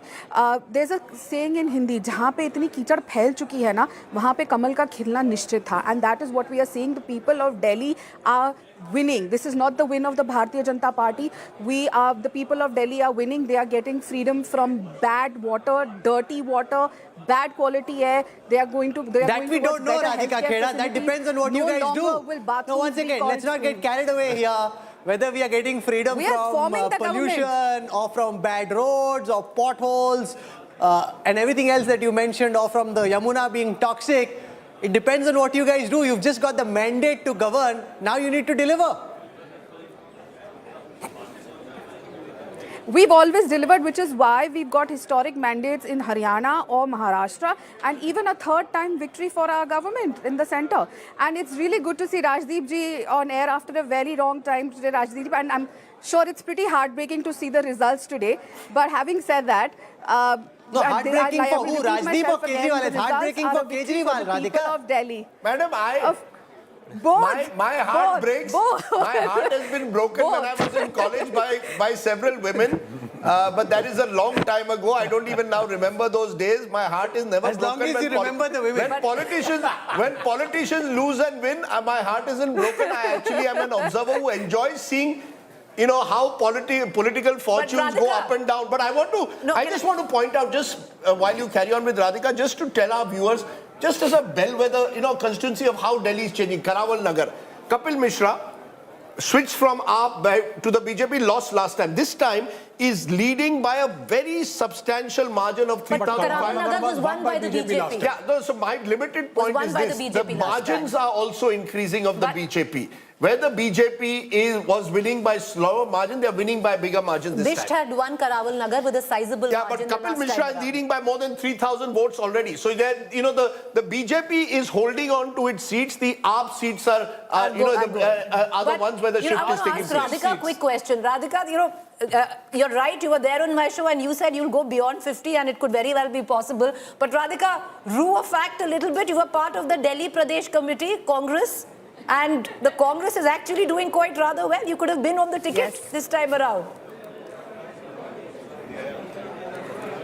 You know, if after 15 years of ruling Delhi, they could still not bank upon the legacy and they could not get better than this, Congress is decimated. Congress is not going to be getting any seats. You see, at the end of the day, the result for Congress is going to be 0 because they have no cadre. And Rahul Gandhi has already accepted defeat because he has gone on he started talking about Maharashtra yesterday. He's not bothered. He's accepted defeat. This is why he's changed his direction and diversion has gone towards Maharashtra. And if you see Alka Lamba, the Mahila Congress president today morning, she was giving a bite to AN and your channel also showed it. She clearly said exit polls will be exact polls.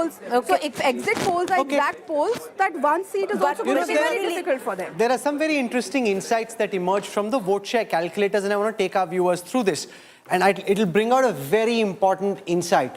You know, the Aam Aadmi Party has indeed fallen, but this is not a capitulation. So I think even the BJP would respect the fact that they won, but the AAP is still at 44.5% vote share. So the gap is just BJP at 48.3 at this moment, which is about 4% more than the Aam Aadmi Party. The Congress at 6. So the Congress, given all that was being said about vote the share Congress is coming down now. Short while ago, which is why I kept telling everyone sitting here, hold your horses in the Congress, because it's 1.5% more. It's not the doubling that we saw a little while earlier. And the BJP is at 48.3, AAP at 40. It's a commendable performance by the AAP. I mean, of course, they're going home, but they're not. It's not an embarrassment. You're coming down, you're still holding on 44.5% against the mighty BJP. It's not a bad performance. The Congress is at 6%, up about 1.5% from the last time. Let's take a look at the density calculator. This will give you a quick sense of how many seats are in contention. So basically at this moment, there are 27 seats where the BJP is 50% plus vote share.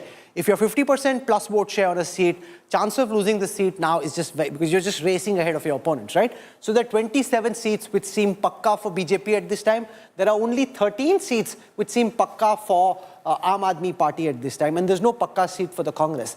Let's now look at the seats which are in contention. This is important because it's where your vote share is between 25 and 40, where things could change, where you're in with a shot, your opponents are in with a shot, and as the rounds get counted, things could change. Here, the AAP has 24, BJP has 10. So broadly speaking, the BJP is sitting pretty on 27, AAP only on 13. It is these 37 seats where the vote shares are between 25 and 40. Those are the seats which are currently in the play. If you look at the historical vote share data, the Aam Aadmi Party, which went up to 54% vote share, is now come down 10%. So it's a 10% swing away from the Aam Aadmi Party, a massive swing. The BJP, which was a 39% vote share, has gone up to 48. So it's a 10% swing in favor of the BJP. The Congress was a no-show last time, just 4%. On an aggregate level, they're a relative no-show even this time, going up just 1.5%. So too much was being said about the Congress, Rajdeep, in terms of their impact. It's largely AAP voter going to the BJP. That is the macro picture. You know, therefore, one of the constituencies to look at is Okhla. I don't know when last the BJP, if ever, won Okhla. The fact is, at the moment, Manish Chaudhary of the BJP is winning in a constituency with a large Muslim population. This is where Jamia Millia University is. It has been represented by Muslim MLAs since 1993. The BJP has never won Okhla. At the moment, Manish Chaudhary is leading by more than 2,000 votes over Amanatullah Khan. The story, therefore, is that the Muslim vote is also getting fractured. Not all the Muslims are voting for AAP. That's happening in many seats, and that's happening in Mustafabad, that's happening in Wazirpur, Poonam Sharma is leading. Tughlakabad, Rohtas Kumar is leading. In Okhla, Manish Chaudhary is leading. In Silampur, Anil Kumar Sharma is leading. In Mustafabad, Mohan Singh Bisht is leading. So at least 6 constituencies, largely Muslim dominated, where the BJP is leading at this time. That is one of the stories, that even in the Muslim dominated areas, the people are looking at options. This is where either the Congress, even in 1 or 2 AIMIM, put up candidates. But Okhla, for the first time in history, you could have a situation where the BJP, Manish Chaudhary's wife is the local councillor, yes, but the truth of the matter is history could be created in Okhla, where you will have a BJP representative, ex-congressman Manish Chaudhary, winning an election for the first time. That has never happened in the history of Okhla. Vote concentration is a very important metric to look at. What this tells you is, where is the party picking up the maximum amount of votes? And if you look here, it is in the outer extremities of Delhi that the color for the BJP, which is the concentration of vote, is the deepest and the darkest. As you come within to the center of Delhi, the BJP's concentration is lesser. It's in the Bahari areas, all across the city-state, where the saffron is of the deepest shade. In the same way, if I look at the Aam Aadmi, it will give you a broad sense of where they're losing ground. If you see the Aam Aadmi Party's concentration, it is in the core of Delhi that the Aam Aadmi Party's concentration of votes is the maximum, whereas on the outer areas of Delhi, the Aam Aadmi Party seems to have lost much more vote share. And that, again, Rajdeep, very illustrative of where the BJP, they're coming in strong in the areas surrounding Uttar Pradesh, in the areas surrounding Haryana. Those are the areas that the BJP is strong in. There and New Delhi. New Delhi and the outer areas is where the major switch has taken place. Yes, Preeti. No, what I'm saying is, if you actually look at it, these 27 seats where AAP is leading at were actually the 27 seats which the AAP was very confident of. So they were hoping that they have these in the bag, but the ones where the seats that they thought were the fence sitters, they were hoping that they'd be able to convert, if not, all of them, but at least 40% of them, for them to take them home. So these 27 seats, because I've gone to each of these seats and looked at, these have been what the AAP thought was, ye to hum haar hi nahi sakte. No, so that leaves, Preeti, 43 seats So what remaining. has Out happened of 43, is, you so would hope to win 8. wherever they thought there was an issue, that, this could go either ways, but we'll pull in some. They're not pulling in some. So, but these 27 are what the Aam Aadmi Party considered their safe seats. Let's take a look at where the losses for the Aam Aadmi Party are coming from. The Aam Aadmi Party is down 4 assembly constituencies in the Lok Sabha seat of Chandni Chowk. They're down 4 seats in East Delhi. They're down 7 seats in New Delhi. Down only 1 seat in Northeast Delhi. Down 6 in Northwest Delhi. Down 4 in South Delhi. But the biggest setback for the Aam Aadmi Party is coming from West Delhi, where they're down 9 seats from the last time. Each of those Lok Sabha seats has 10 assembly seats. Losses for the Aam Aadmi Party across all, but the biggest quantum of loss coming from West Delhi and from New Delhi. If I flip this and look at the swing for the BJP, for the Bharatiya Janata Party, big leads from Chandni Chowk, East Delhi, New Delhi, Northeast Delhi. So there is no area of Delhi, Rajdeep, where the BJP hasn't made gains. So if anybody was suggesting that there is class warfare, that the poor haven't voted for the BJP, that the data is not backing the BJP winning in all parts of the state. Absolutely. BJP is even leading in 9 seats which are Dalit dominated, as against 11 of the AAP. The point, Rahul, here also is very clear, the gender divide. A number of pollsters said women are overwhelmingly voting one way, men the other. And I kept saying that doesn't happen. You could have a 7-8% lead at times, but you're not going to have 15% more for women and 15% more for men. That's not happening. At the moment, interestingly, Rahul, and this is a seat which will keep us very engrossed all through this day, is New Delhi. As of now, Arvind Kejriwal is leading Parvesh Sahib Singh Verma by 700 votes, with Sandeep Dixit picking up 3,688. Now, I think a lot of the middle-class colony areas of New Delhi, remember the budget factor needs to be put in place. They came in large number. Here it is, Rajdeep, on your screen right now, in that crucial state seat of New Delhi.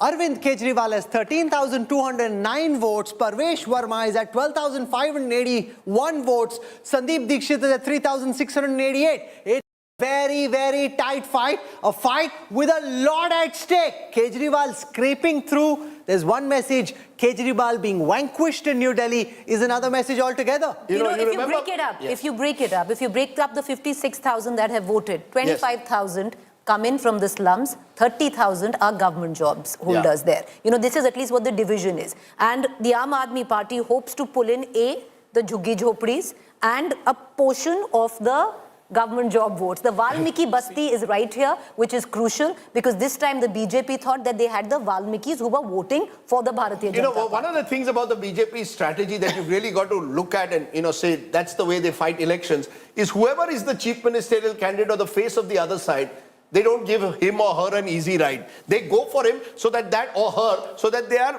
boxed into their constituency. That's what happened to some extent with Kejriwal. Remember, Mamata Banerjee famously lost Nandigram to Suvendu Adhikari. So you go for the top leader, box them in. Arvind Kejriwal will take that any day today. He'd like to lose New Delhi and win Delhi, but it's not working out. In the past 30 minutes, what's happened is that the BJP tally, which seemed to have been touching 50, is now come down to 40. We've got a tighter race.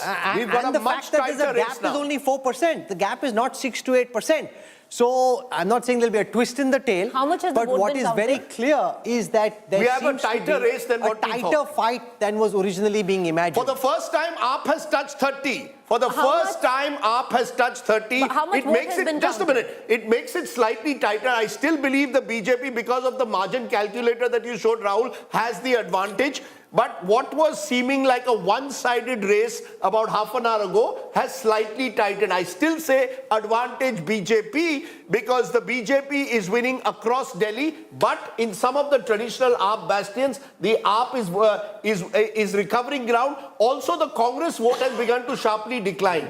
And as I keep saying, if the Congress remains at 5-6%, the advantage goes to AAP. If Congress goes to 8 to 10%, the BJP benefits from it. So we need to keep an eye on the Congress overall vote. So it's 44% vote share for the AAP, 48 for the BJP. Congress just at 6, just 1.5% more than the last time. And the power map of Delhi is now changing. If you see, earlier there was a lot more saffron than there is at this moment. It's 30 versus 39.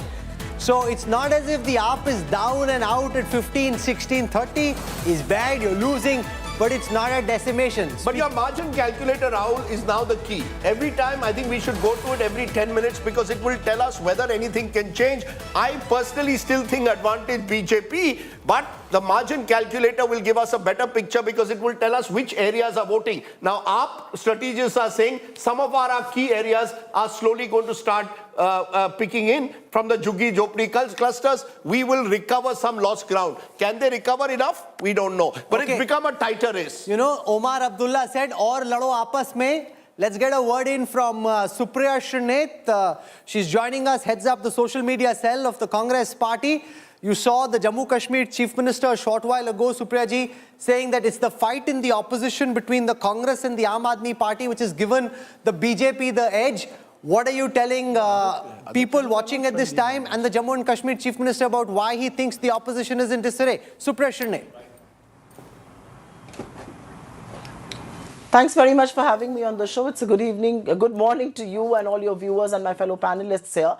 Quite frankly, I do believe that people are entitled to their opinions, but I also believe in the same spade that the Congress is entitled to resting political bastions. I think the Congress is entitled to fight for where we believe our fertile political land exists. And I think the onus of making the AAP win doesn't rest on the Congress. It is with the AAP. The Congress has to fight a spirited campaign for itself. So all opinions welcome, but I think we fought a spirited campaign. I do believe that there's a larger message in this mandate. I'll take 30 seconds on just that. I think the larger message is that filibustering and fake promises and tall claims don't really work. And I do believe that Mr. Kejriwal's political arrogance, perhaps, you know, the AAP is paying a price for it. For us, the political message is that we've got to rebuild our organization. You know, without a strong organization, a spirited campaign, raising the relevant issues, perhaps helps us ends up helping the other parties, not us entirely. So I think the message for us is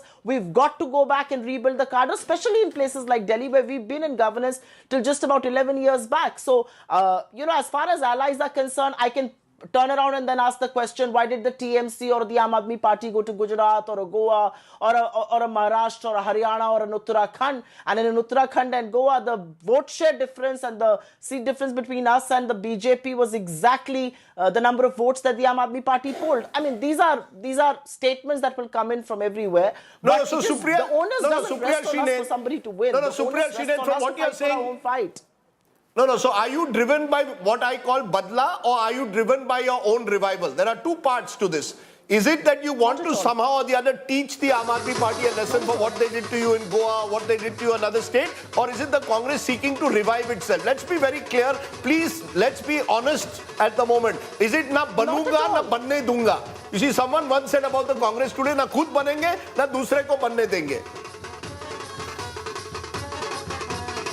Not at all. And I think if you know the Congress at all, if you know any of us, I don't think we do the kind of politics. Na banunga, na badle dunga, na khaunga, na khane dunga, sab adani ko khila dunga, kisi aur ki line thi. But as far as we are concerned, I think political revival is what was key. Our local leadership, our cadres thought we should contest elections on our own. We thought that the Aam Aadmi Party is responsible and answerable for a lot of the failures of Delhi. The kind of mountains of garbage or the sewers leaking or the broken roads or, you know, the kind of mismanagement of health services. I think those were issues on which the Aam Aadmi Party had to be held accountable. I completely disagree that this was a vendetta politics against the Aam Aadmi Party by us. It was a politics of political survival for us in Delhi, and I think we did a good job of fighting the fight. Zafar Islam. We could have done better if our cadre was stronger. Zafar Islam, the BJP now at 39. Earlier you were close to 50. 39 is not as pretty as 50. I mean, a win is a win is a win. But 39 plays 30 is not as exciting for the BJP as 50 versus 16 or 17. Dil mein dhak dhak? Well, Rahul, these are early trends. We are definitely going to get more than 50 seats. We are absolutely confident based on the feedback we have from the ground. these are early trends. Of course, seats will go up and come off, but eventually, at the end of the day, we expect that we will get at least 50 seats or 50 plus seats. But what is more important for us to observe that even though Congress and AAP were fighting with each other, but Congress has actually become irrelevant people were saying that's a triangular contest, but they're irrelevant. None of the seats where they are making any impact, and BJP is winning on its own, and AAP is whatever the votes they are getting on their own. So it is very important to note that even in Delhi, Congress has become irrelevant, and AAP, whatever tall promises he has made, actually he didn't fulfill, and something which has been acknowledged by the people of Delhi, and people of Delhi have reposed confidence in the Honorable Prime Minister, because the guarantee what he gives, he always fulfills those guarantees, and that is something which has lent confidence to the people. But there is a difference. No matter what you say, one is to hit the AAP out of the park. The other is to scrape through. At this moment, if it's 31 versus 38, BJP is scraping through. You're getting the job done. We will hit. Sir, 38 kam bhi to ho sakta hai. Let me show you the margin calculator. 1 second, Zafar bhai. Let me show you, everyone watching, Supriya ji and Akshay Marathe as well, the margin calculator. At this time, there are 12 seats where the margin is less than 500 votes. If it's less than 500 votes, in one round of counting, it can change. AAP leads on 6 of those. BJP leads on 5. Congress only on 1. All these 12 seats are currently up in balance. They can change. Let's look at the seats where the margin is less than 1,000. There are 21 such seats. AAP leading on 13, the BJP on 8. So the BJP can hope that they can wrestle some of these 13 away from AAP. The Aam Aadmi Party can hope, if they're able to pull a lot of these 8 away, they could still find a way of crossing the 35 number. Akshay Marathe, are you giving up hope, or do you still think you're in with a fighting chance? No, Rahul, absolutely. We are not just in with a fighting chance. I'm confident that we are going to form the government. Of course, getting 55 seats, as we had previously hoped, may not be likely at this stage. But with 31 seats in the lead, we are only 4 seats away from a majority. And I think that would be miraculous for a party that has been hounded in the way that it has been hounded in the last 5 years. And just to give you an analogy, Rahul ji, Rahul Kanwal, Rajdeep Sardesai and Preeti Chaudhary are the 3 stars of India today. If the 3 stars of India today are taken out of the channel, and yet the channel comes neck and neck with the next competitor, would you not say the channel may actually do better? I don't know if it will be neck and neck, but I'm quite sure the channel will actually do better, Akshay Marathe. I don't think that holds. But that being said, I see the point that you're making. Okay. Akshay, you were on my show yesterday, and you said you were getting over 55 seats. So suddenly to turn around and say neck and neck is also a great thing. No, all I'm saying is that this was an election for the BJP to lose. The way that they fought the election, they pulled out all the stops to destroy the Aam Aadmi Party, and I don't mean to say these words lightly. Our top leadership was jailed, our government was completely hamstrung, the bureaucracy was taken away from us, and even after that, the BJP is not able to demolish the government of Aam Aadmi Party. I mean, kaise But now Zafar Islam is smiling. When he came, he had a bit of a frown on his face. That's because the BJP had slipped to 38. Now it's gone up to 42. So this is turning out to be a very exciting match where the end result may be known, but how this tally swings, the pendulum swings, Zafar Islam, your heart in your mouth each time it comes down below 40. No. We are, as I said earlier, Rahul, there was no frown on my forehead. But yes, I am watching your channel and I can see the number of seats you are showing. But we are confident. We are confident based on not because of the any agencies which has conducted the exit poll, but based on the feedback what we have from our Panna Pramukh and our ground level workers. And we are a cadre-based party, so we know that exactly what feedback we get from the cadre. Unlike Congress party, the cadre-less party, they are more intellectuals than cadre. That's why but let me put that question then to Supriya Shrinet. Supriya Shrinet, this is an important fact. You had a few strong leaders in the Delhi Congress.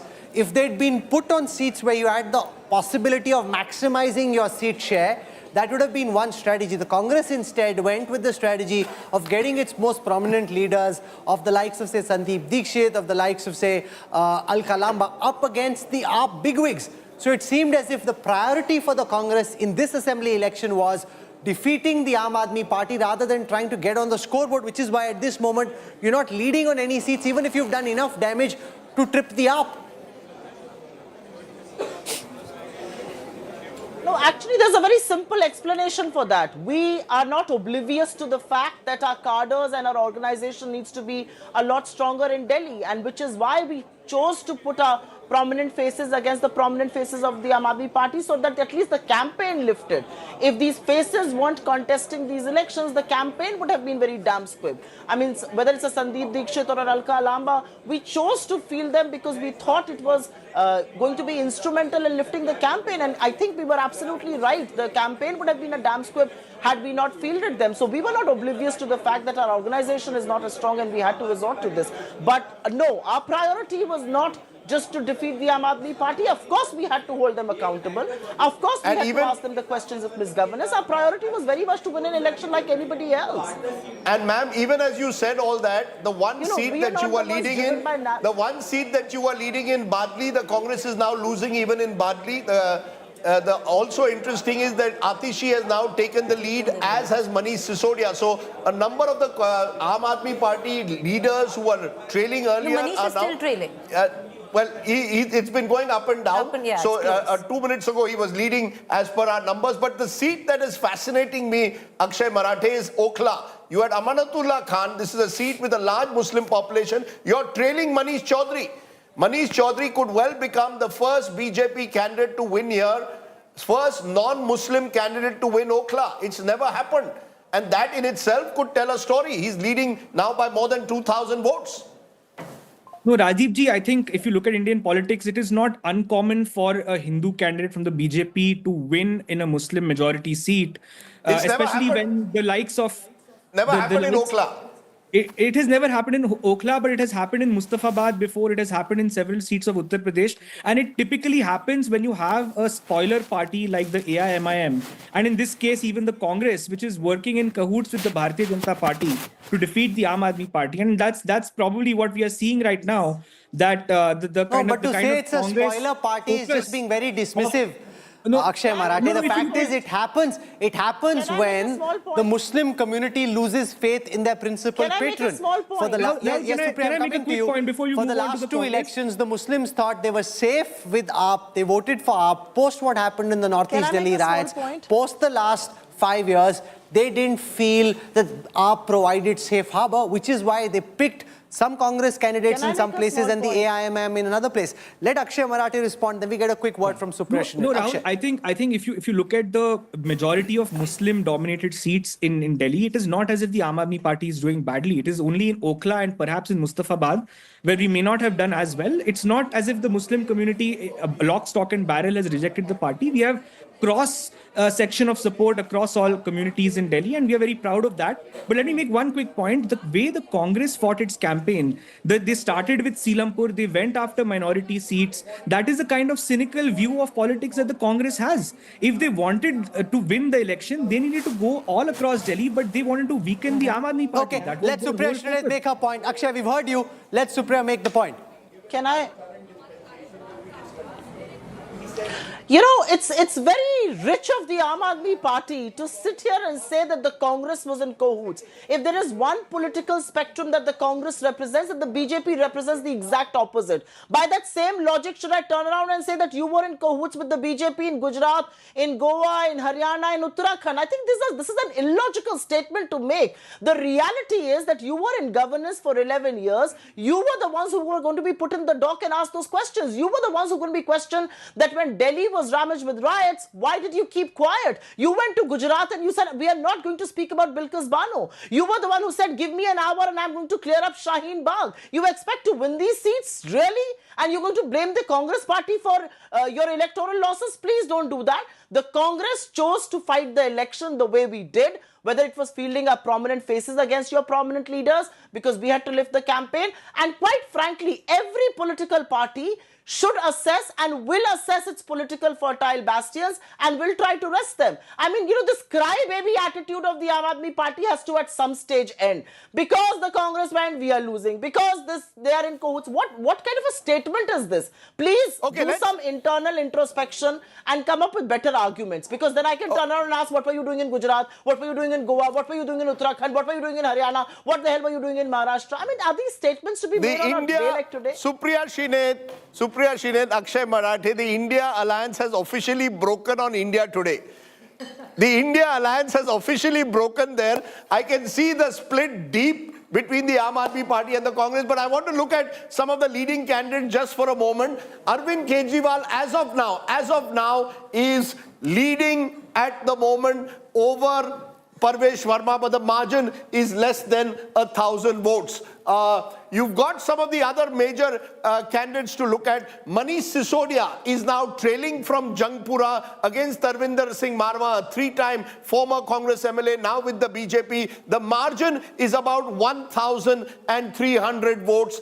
Congress's former Mayor Farhad Suri is picking up 743. Harish Khurana, the son of an old friend of mine, Madan Lal Khurana, is at the moment leading by 700 votes at the moment there in Moti Nagar. So he has to smile. He likes to smile a lot, and he is smiling at the moment. Kailash Gehlot, who switched over from the AAP to the BJP, former minister, close aide at one time of Arvind Kejriwal, is proving that he is a strongman of Bijwasan, shifted his seat, is leading there by more than 2,000 votes. So many of the heavyweights of the BJP are winning at the moment, while the heavyweights of the Aam Aadmi Party are, some of them, struggling at the moment. Atishi, the chief minister, is now trailing once again. It's going up and down there. It's a close race at the moment. Alka Lamba wiped out. She's just getting 493 votes at the moment. Atishi has 16,983.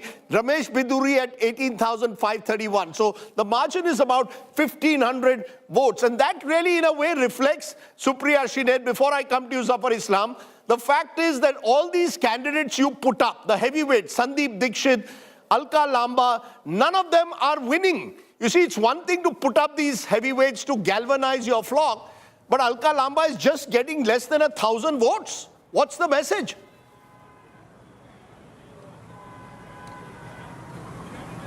Ms. Shrinet. No, I agree with you that none of them are winning. My heart goes out to both Alka Lamba and Sandeep Dixit. I agree with you that they're not winning. But I think them being in the political foray did help our narrative. Them being in the political foray did give a lot of talking points to, news channels and to the campaigns and to the narrative that we were setting. I will not dismiss this experiment because I think this experiment was important. If we had a very strong organization in Delhi, maybe the fielding of these candidates would have been in question. But not when we do not have a strong organization.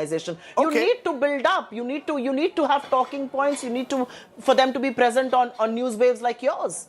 Okay, let me bring in Zafar Islam for a moment, because Zafar Islam, I mentioned Okhla more than once today because it could be history today. The first time a constituency with a large Muslim population is voting in possibly Manish Chaudhary, who's a Hindu, first time in 35 years, in over 30 years. One of the concerns is, if there's a BJP government, will you see a greater divide Hindu-Muslim on the ground, or are you confident that some of those divides that we saw during the Delhi riots in 2020 will now be healed? Do you see the BJP forming a government and providing a healing touch to a large section of the population? Let me tell you very candidly, Rajdeep, I had told Rahul yesterday that we are winning Mustafabad as well as Okhla. We will create history. But why? Because Manish's equation with the Muslim community is extremely good. And many of my friends who live in that part of the city have very candidly said that we will vote for Manish. And that is what matters, because he is being supported big time by Muslim community. And people are talking about AMIM. See the response. So the people have not even given 500 votes or 600 votes to the AMIM candidate, because people know that a good candidate is always welcome, and that's why Manish Chaudhary will win from them. And the current margin is 2,200, but I'm sure that he will win at least with by 10,000 margin of 10,000. That is something which we have predicted. Right. We have Dr. Islam, I just want to bring in Akshay Marathe into this conversation. But that's one Akshay thing which Marathe, I I would want think. I'll come back to you, sir. Akshay Marathe, just one quick question. By the time polling closes, I think there will be an understanding, because we've been talking about the Muslim vote, we've been talking about Okhla, Mustafabad, Balli, Maran, name it, all the Muslim constituencies, that the Aam Aadmi Party will understand that you cannot be ideologically agnostic anymore. You cannot not talk about Muslims. You cannot continue to play, to the gallery, say that we continue to project your soft Hindutva card and say that we are still doing it for all communities. You will have to take a stand somewhere. The sheer fact, Akshay Marathe, that Jangpura, that Manish Sisodia could be trailing, and if you actually deep dive in, a lot of those votes are coming in from the Tablighi Jamaat Basti in Nizamuddin for the Congress. And it's over 700. No, Preeti ji, allow me to make a couple points. Number one is that, of course, if Aam Aadmi Party loses, and it is a big if at this point, lots of things will have to be talked about in terms of what we could have done better, how the context of Delhi's governance completely changed, that tied our hands up a little bit. But be that as it may, I think it's let's look at this example, right? The women voters of Delhi overwhelmingly supported Aam Aadmi Party compared to the male voters of Delhi. Now, can we say that Aam Aadmi Party has abandoned the male population of Delhi? No, there are different reasons why people choose to vote for different parties, and I think every Muslim, every Christian, every Hindu, every Sikh in Delhi, they send their kids to the same government schools that Aam Aadmi Party works for. They get the same zero electricity bills that Aam Aadmi Party has worked for, same zero water bills that Aam Aadmi Party has worked for. Muslim women, Muslim young girl students take the same free bus rides that Aam Aadmi Party has worked for. So it is not as if the Aam Aadmi Party has had any ideological inconsistency when it comes to delivering on the services that the Delhi government is responsible for. When it comes to law and order, unfortunately, we don't have power over law and order in Delhi. And if we could have we're looking at the New Delhi seat, Akshay. Right now, you have Arvind Kejriwal, who's leading from a very slim margin. But Akshay Marathe, it seems that the Aam Aadmi Party has written that seat off, because the booths that have opened up right now in New Delhi are the booths that were supposed to be voting for you. The booths from Kidwai Nagar, areas which are traditional BJP strongholds, even in 2020, have still not opened. So though Arvind Kejriwal is leading right now, you might take heart, but even the Aam Aadmi Party now understands that this is temporary, because your booths haven't quite given you that kind of affirmation that you would have hoped for on the New Delhi seat. No, Preeti ji, I'm looking at my internal reports. I think approximately 4 rounds of counting has been completed. True, but I'm talking about the next round of counting will come in from the BJP stronghold booths. No, I don't think that's necessarily correct. There are other parts of New Delhi that have also not been counted yet. I can tell you some names. I think Sanjay Camp, BR Camp, or some areas where votes have not been counted yet. I mean, we can keep arguing about these things. It's a matter of time. We will soon find out who will win and who will lose. I am very proud of the fact that we fought a very good campaign. The reality that if Kejriwal after 4 rounds is leading by just 223 votes, Rajdeep, there's a very big message in that. Absolutely. I mean, look at these numbers. With every, it's been a very close contest. You're the chief minister of the, you're the face of your party. You've been the chief minister for much of the last 10 years, and you're struggling to complete a hat trick. The moment that happens, the message goes down the line, ki yaar mamla phasa hua hai. Now, whether he's able to pull off a victory in the end or otherwise, we don't know at this stage. Clearly, as Preeti rightly pointed out, with the rounds that are expected to come now, he's under pressure. And I think once the message goes down that your leader... I have spoken to some of my sources within the Aam Aadmi Party as well. They're writing off New Delhi seat. So because they don't think they'd be able to... If they haven't been able to consolidate their booths right now, and it's such a slim margin, they don't see it happening going forward. Okay, by the way, very interesting. I'm just seeing the flash which is also coming in. BJP is leading at the moment in Milkipur, also in Uttar Pradesh. Remember there, Akhilesh Yadav has made serious allegations of voter suppression of the way but the BJP made it a prestige fight. There are questions again, of course, of way the campaigns are run. But the BJP is slowly clawing its way back, even in places where in 2024 Lok Sabha, they suffered a bit of a setback. Remember in Faizabad, yes. Small opening that the opposition, small window that they had created. Yes. BJP is busy sealing that window completely, not leaving a small bit of Manoj Tiwari is speaking at this moment. Let's see what he's saying. मिलता दिख रहा है और ये दिल्ली बहुत अच्छी हो हम शुरू से अंत तक बल्लेबाजी करने में विश्वास करते हैं। हमारे साथ भाजपा सांसद मनोज तिवारी जी हैं। मनोज जी, 27 साल बाद चुनावी नहर से भाजपा के खेतों में पानी आता हुआ दिख रहा है। बहुत ही अच्छे साहित्यिक शब्दों का श्रवण हमारे कान में आ रहा है, बहुत अच्छा लग रहा है। दिल्ली की जनता आशीर्वाद दे रही है, ऐसा हम पहले से भी ग्राउंड पे घूमते हुए देख रहे थे, इसी आधार पे बात कर रहे थे। और अभी जो रुझान शुरुआती जो काउंटिंग शुरू हुई है उसमें भी बीजेपी क्लियर मैंडेट के साथ आगे बढ़ रही है। हमें पूरा विश्वास है कि यही टैली आखिर तक चलेगी। वो कौन से मुद्दे हैं जो जनता को, आपके उठाए हुए मुद्दे जो जनता को सीधे टच करेंगे? देखिए, जिस शहर को साफ पानी न मिले वो 1 साल भ्रमित हो सकती है, 2 साल भ्रमित हो सकती है, 3 साल भ्रमित हो सकती है, चौथी बार तो नहीं हो सकती। तो दिल्ली की जनता उस भ्रम से निकल चुकी है। साफ पानी चाहिए उसको, साफ हवा चाहिए, साफ यमुना चाहिए, लोगों गरीबों को राशन कार्ड चाहिए और महिलाओं को समृद्धि सम्मान चाहिए। वो सब कुछ मोदी गारंटी जो दिया मोदी जी ने, उसके प्रति एक बहुत बड़ा विश्वास दिख रहा है। जो शीश महल और यमुना की सफाई को लेकर आप लोगों ने अभियान छेड़ा था, उसका कितना?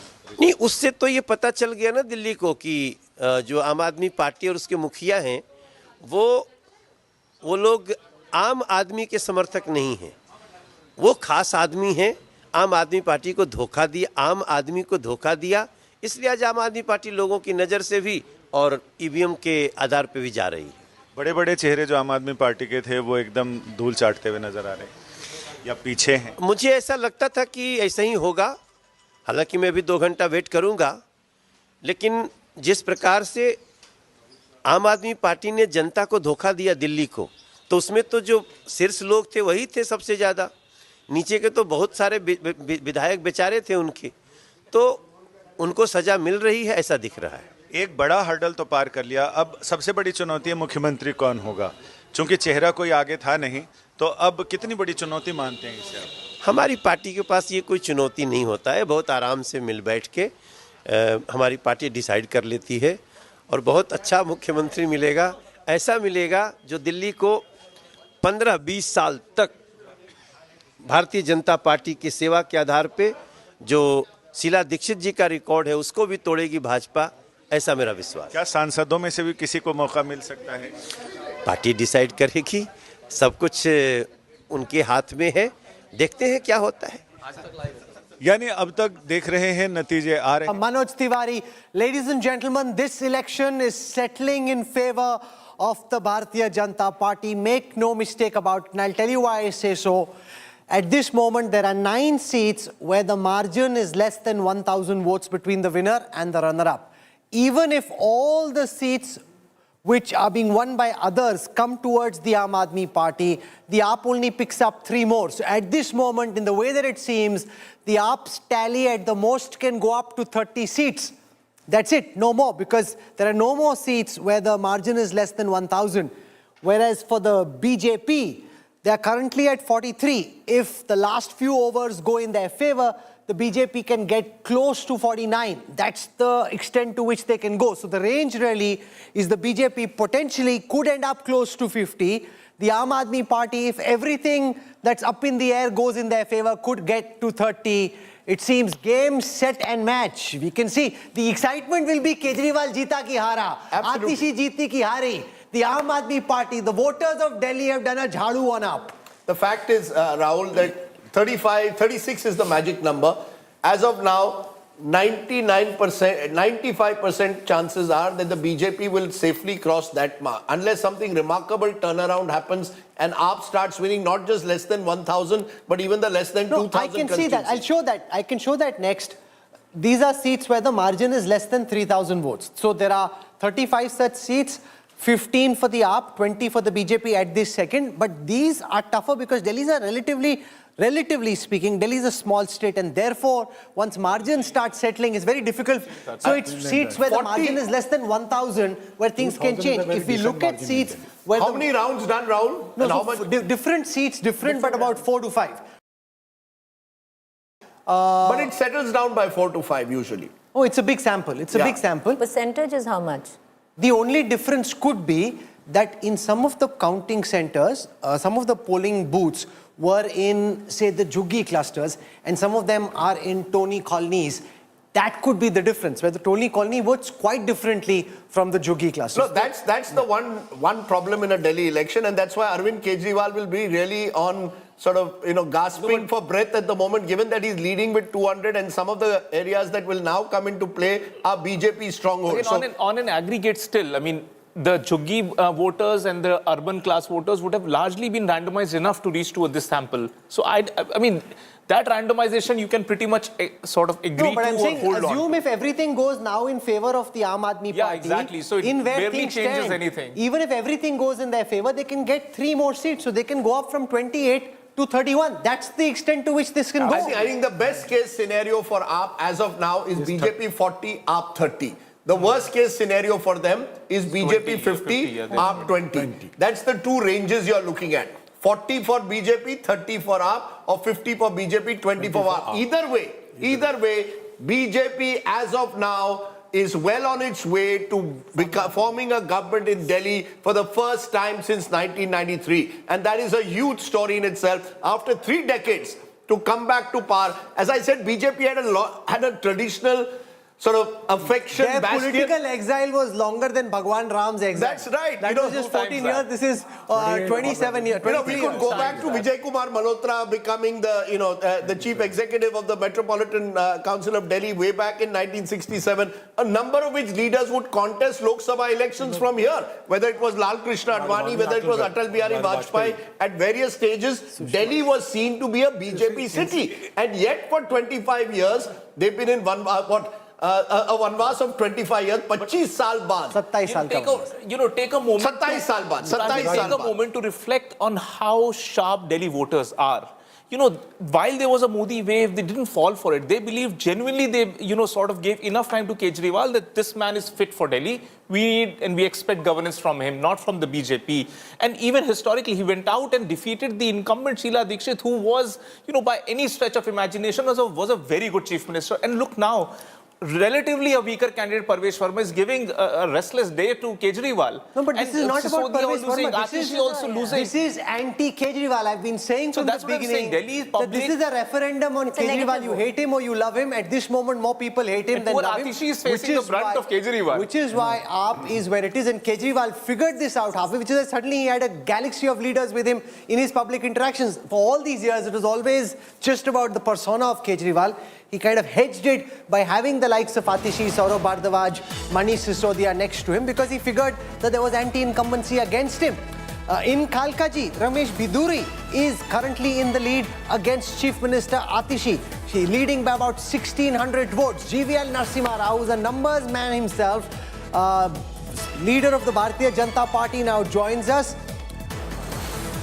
We've got Tom Vadakkan of the BJP also joining us. Mr. Vadakkan, I come to you first. 42 versus 28. Are you still hoping to get close to 50, or do you think anything more than 36 is good enough? It's a fantastic Holi, regardless of what the final tally might be.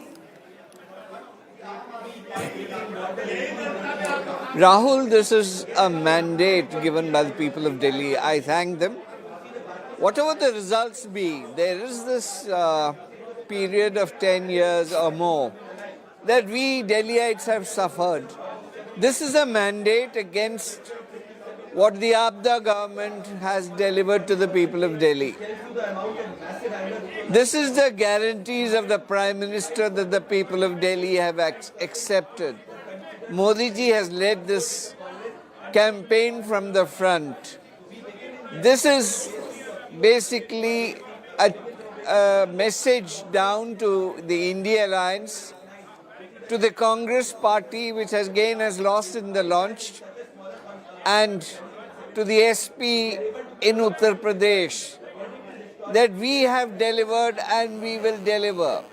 People of Delhi believe us, and there is a plan for Delhi, which will be unveiled shortly by the Prime Minister himself. And we believe that this is a referendum that has happened in Delhi. And we do hope and believe that we will be able to deliver whatever the expectations of Delhiites are. And it does give the Prime Minister some extra wind beneath his sails. He goes to Paris next, he's going to DC, he'll be meeting Trump. Trump's won a big victory. Not that it matters to Trump or in the international scheme of things, but the PM will be feeling pumped about it. Now that I'm sure about. He will be charged up. He coined this brilliant political word, Apada. That stuck like absolutely like insane. It was like wildfire. That gave, you know, the necessary tools for BJP to go and full thrust. Look, see, Kejriwal also attempted doing that. He started saying BJP is Gali Galoch party and Gunda party, but none of that stuck. What stuck was Apada. You know, I think we saw the Prime Minister, the President's address also in Parliament. This was a recharged Modi. I mean, if you look at his speech, you know, he was clearly knowing where to hit his opponents where it hurts. You hit Rahul Gandhi and the Congress on dynasty. You hit Arvind Kejriwal on Sheesh Mahal. This is the Prime Minister almost back to where he was. Someone who now takes, you know, offense is the best form of defense. He did it in a mature fashion. It wasn't high decibel and high voltage in the way that it was in the past. He kept the stakes sober, unlike last time where they made it very personal. They fought the election, they fought hard, but they didn't take the whole load on their own head. The whole system was functioning. He was visibly upset when, you know, Kejriwal brought this Haryana poisoning, the Yamuna river. He was, you know, he was visibly angry from his body language. Now you guys better fix, let me put that question to, you know, we want to ask Tom Vadakan this. Now you better fix the Yamuna. Whoever it is who's Chief Minister of Delhi and Nayab Singh Saini really need to work together because you're out of excuses. Air pollution, garbage collection. Delhi, along the Yamuna, Tom Vadakan, it's time now to deliver. 3 years. Amit Shah said 3 years में जमुना का पानी में डुबकी लगाएंगे. 3 years. Yes, Rahul. That's the deadline. No, they'll work on it. Rahul, this is a promise. This is a promise to the people of Delhi that Yamuna will be taken care of. This poisoning of Yamuna has hurt the people of Delhi, hurt the people of Haryana. 2 states are angry. And I think this is the worst thing you can do in a campaign, to say any political party would poison or do genocide to another state. He has created a difference between 2 states and he claims that he is the son of Haryana. How can he say a thing like that? People of Delhi are shocked, so are the people of Haryana. This is not campaign. So you're telling us, Mr. Vadakan, you're telling me in 3 years, we are what, 2025, by 2028, the Yamuna will be fully clean, is it? Am I right? Rajdeep, let me tell you what we have done to the Ganges. We are capable of doing it in Yamuna. And watch it out. Ganges this is is a not cleaned promise. up. No, please don't use Ma Ganga so easily. I travel through Ma Ganga areas. वो कोई clean नहीं हुई है. I am asking you a straight question. Yamuna will be clean by 2028. Am I clear? Rahul, actually, he said river. Am I clear? Yes, you're loud and clear. You can tell the Congress party and the APDA that we will do it and we'll stand by it. So you're inviting Supriya, he's inviting you, Supriya Shinde, to come along with him in 2028 for a dubki in Yamuna ji, saying tab tak saaf kar denge. Supriya is itching to come in, so let's give her a chance. Supriya. Let's not get too carried away and ahead of ourselves. The 50 crore penalty that the Supreme Court had imposed was imposed both on the Delhi government led by the Aam Aadmi Party and the central government led by the BJP as far as the Yamuna is concerned. एक को माँ गंगा ने बुलाया था, एक को माँ यमुना ने बुलाया. गंगा का पानी भी आचमन के लायक नहीं है. But the reality is that the BJP can't walk away with a lot. The BJP has won, is perhaps going to form the next government. Congratulations to them. But the BJP was an MCD till about 2 years back, right? वो कूड़े के पहाड़ तो आपके भी जमाने में थे, अब उनको हटा दीजिएगा. That is what the people of Delhi want. The people of Delhi want sewers to be clean. The people of Delhi want roads, the broken roads. But I do want to just go back to the point that was being made, I think by Rahul, if I did not miss it, The Prime Minister's mature statement, what part of the Prime Minister's statement in the Lok Sabha or the Rajya Sabha sounded mature to you? I have a lot of asking to do there. He did not speak about the basic issues of the day. He did not speak about jobs. He did not speak about high prices. He did not speak about how our people are being handcuffed and being sent back, 140 crore people being humiliated. So I don't know what part of that was mature. So let me try and explain what I said. In the Hyderabad municipal elections or in the last assembly elections. Absolutely. And I want to say one thing. Yes. I want to say one thing, please. What started in 2011 with the whole Anna Andolan has today unraveled. Mr. Kejriwal's filibustering and fake promises and his attempts to just malign the Congress are today unraveling. And I think people of Delhi have seen through that. But Supriya, does that mean that there is going to be now, from here on, no truck with the Aam Aadmi Party? You have a Gujarat election coming up. No truck at all. Is that now a policy decision that the Congress has made, that you will never ally with the Aam Aadmi Party?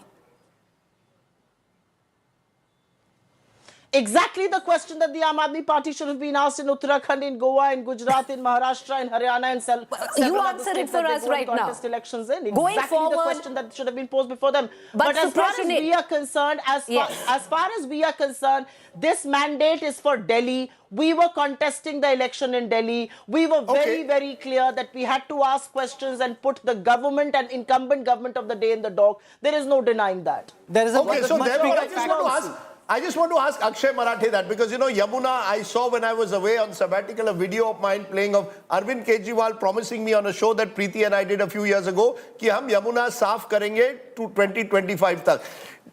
It didn't happen. Do you believe that particularly in your second term, many of the promises you made, because you spent all your time in firefighting, governance lost out? Are you willing to concede this today on the show, and you paid a heavy price for that, whether it's at MCD level or the Delhi government level? No, Rajiv ji, I think all of us have lived in and loved Delhi. It's a city that is truly magical. And when we formed the government in 2015, we came in with a lot of promises. And in the first 5 years, for the most part, we were able to deliver on them because of the way that the constitutional structure of Delhi was sort of maintained. But by 2021, when the BJP realized that stopping Arvind Kejriwal using fair means of politics is not possible, they changed the GNCTD Act and changed the definition of the government to lieutenant governor. In 2023, when the Supreme Court verdict came in our favor and we got power over bureaucrats, they changed the definition of who has control over bureaucrats to the lieutenant governor. So in every way possible, the governance of Delhi was hampered by the central government only and only to stop Arvind Kejriwal. And I think it's a very tragic event in our history where the central government, whose job it should be to support all states, to encourage all states to do a better job, but to serve their political ends, they sought to destroy our national Just stay with us, Akshay Marathe. We've got Manoj Tiwari joining us. Politics की बात बाद में होगी. 27 साल का BJP का राजनीतिक वनवास दिल्ली में खत्म हो रहा है. मनोज भाई, कोई गाना हो जाए मनोज भाई. क्या गाना गा के सुनाना चाहते हैं? मैं पॉलिटिक्स खूब पूछूंगा, लेकिन पहले बताइए आप क्या गुनगुना रहे हैं अपने दिल में? नहीं, हम तो यही देख रहे हैं कि भाजपा दिल में भाजपा दिल्ली में. लेकिन देखो, एक बात आपने राहुल जी कही ना कि 27 साल का वनवास. एक सेकंड, इतनी बड़ी जीत हुई है. राम जी का वनवास इससे छोटा था जितना लंबा आपका वनवास हो गया दिल्ली में. आपके दिल में जो गाना है वो जुबान पे लेके आई है पूरे अंदाज में, मनोज तिवारी के अंदाज में समा बनाइए. नहीं, हम लोग तो पूरा गली गली में गाए हैं कि भाजपा दिल में भाजपा दिल्ली में, खुशियां चुनेंगे मिलके चलेंगे जीतेंगे जनमन, मिलके चलेंगे खिलके रहेंगे मोदी कमल तरंग, भाजपा दिल में भाजपा दिल्ली में. और ये लाइन सत्य हो रही है राहुल जी. भाजपा दिल में भी है और भाजपा दिल्ली में भी है. और मैं आपको कह रहा था, जैसे आपने कहा ना कि 27 साल का वनवास, तो 27 साल का वनवास दिल्ली की खुशियों का भी खत्म हो रहा है. दिल्ली की खुशियों पे भी ग्रहण लगा हुआ था 27 साल से. अब वो खत्म होगा और दिल्ली के बच्चों को, दिल्ली की महिलाओं को, बुजुर्गों को, दिल्ली की यमुना जी को, दिल्ली हवा पानी सबको एक अलग ताजगी मिलेगी. ऐसा समय आ रहा है. ये मुझे बताइए, आपने यमुना का जिक्र किया, मैं बार बार ये हर व्यक्ति को पूछता हूं क्योंकि कहीं ना कहीं ये हर सरकार जो आती है, मनोज जी कहती है हम यमुना साफ करेंगे। क्या आप हमें वादा कर सकते हैं कि अगर अगले 5 साल में यमुना पूरी तरह से साफ होगी? सरकार तो अब आपकी केंद्र में है और राज्य में। जब आपकी सरकार राज्य में नहीं थी, आप आम आदमी पार्टी का आरोप है आप उनको काम करने नहीं देते थे। अब तो आप वो भी ये नहीं कहे, अब आपके पास पूरी ताकत है, यमुना साफ होगी। राजदीप भाई, मैं आपको विश्वास दिलाता हूं आज कि 5 साल के अंदर हम लोग यमुना जी को स्वच्छ करके, और हम लोग वैसी यमुना देंगे जिसमें पूरे दिल्ली के लोग शाम सुबह यमुना जी जाने के लिए उत्साह से निकलेंगे। हम करके दिखाएंगे, ये हम आपको विश्वास दिलाते हैं। मनोज जी, आपको पता है जितने भी ट्रैकर्स आए हैं, अरविंद केजरीवाल के बाद अगर किसी सीएम फेस का नाम आया है वो आपका नाम है। किसको बनना चाहिए भाजपा का सीएम? अब मैं तो चुनाव नहीं लड़ा हूं, तो वो पहली बार नहीं हुआ है मनोज जी। बाकी पार्टी का निर्णय होता है। हाँ, अच्छा, नहीं हो तो सकता है मनोज जी, है वो तो आप जी जी कोई बात नहीं। पार्टी अभी हम लोग शाम तक रिजल्ट के बाद पार्टी बैठेगी, पार्टी बहुत अच्छा निर्णय लेगी, बहुत अच्छा सीएम मिलेगा जो शीला जी के 3 बार टर्म के रिकॉर्ड को तोड़ के 4 बार तक भारतीय जनता पार्टी को दिल्ली में सेवा के रूप में प्रस्थापित करेगा। आपको क्या लगता है मनोज जी, किसको बनना चाहिए? अगर परवेश वर्मा हरा दें अरविंद केजरीवाल को तो नेचुरल सिलेक्शन के तहत लोग कहेंगे उनको बनना चाहिए, या आपने इतनी मेहनत की है, 10 साल से आप लगे हुए हैं दिल्ली पर?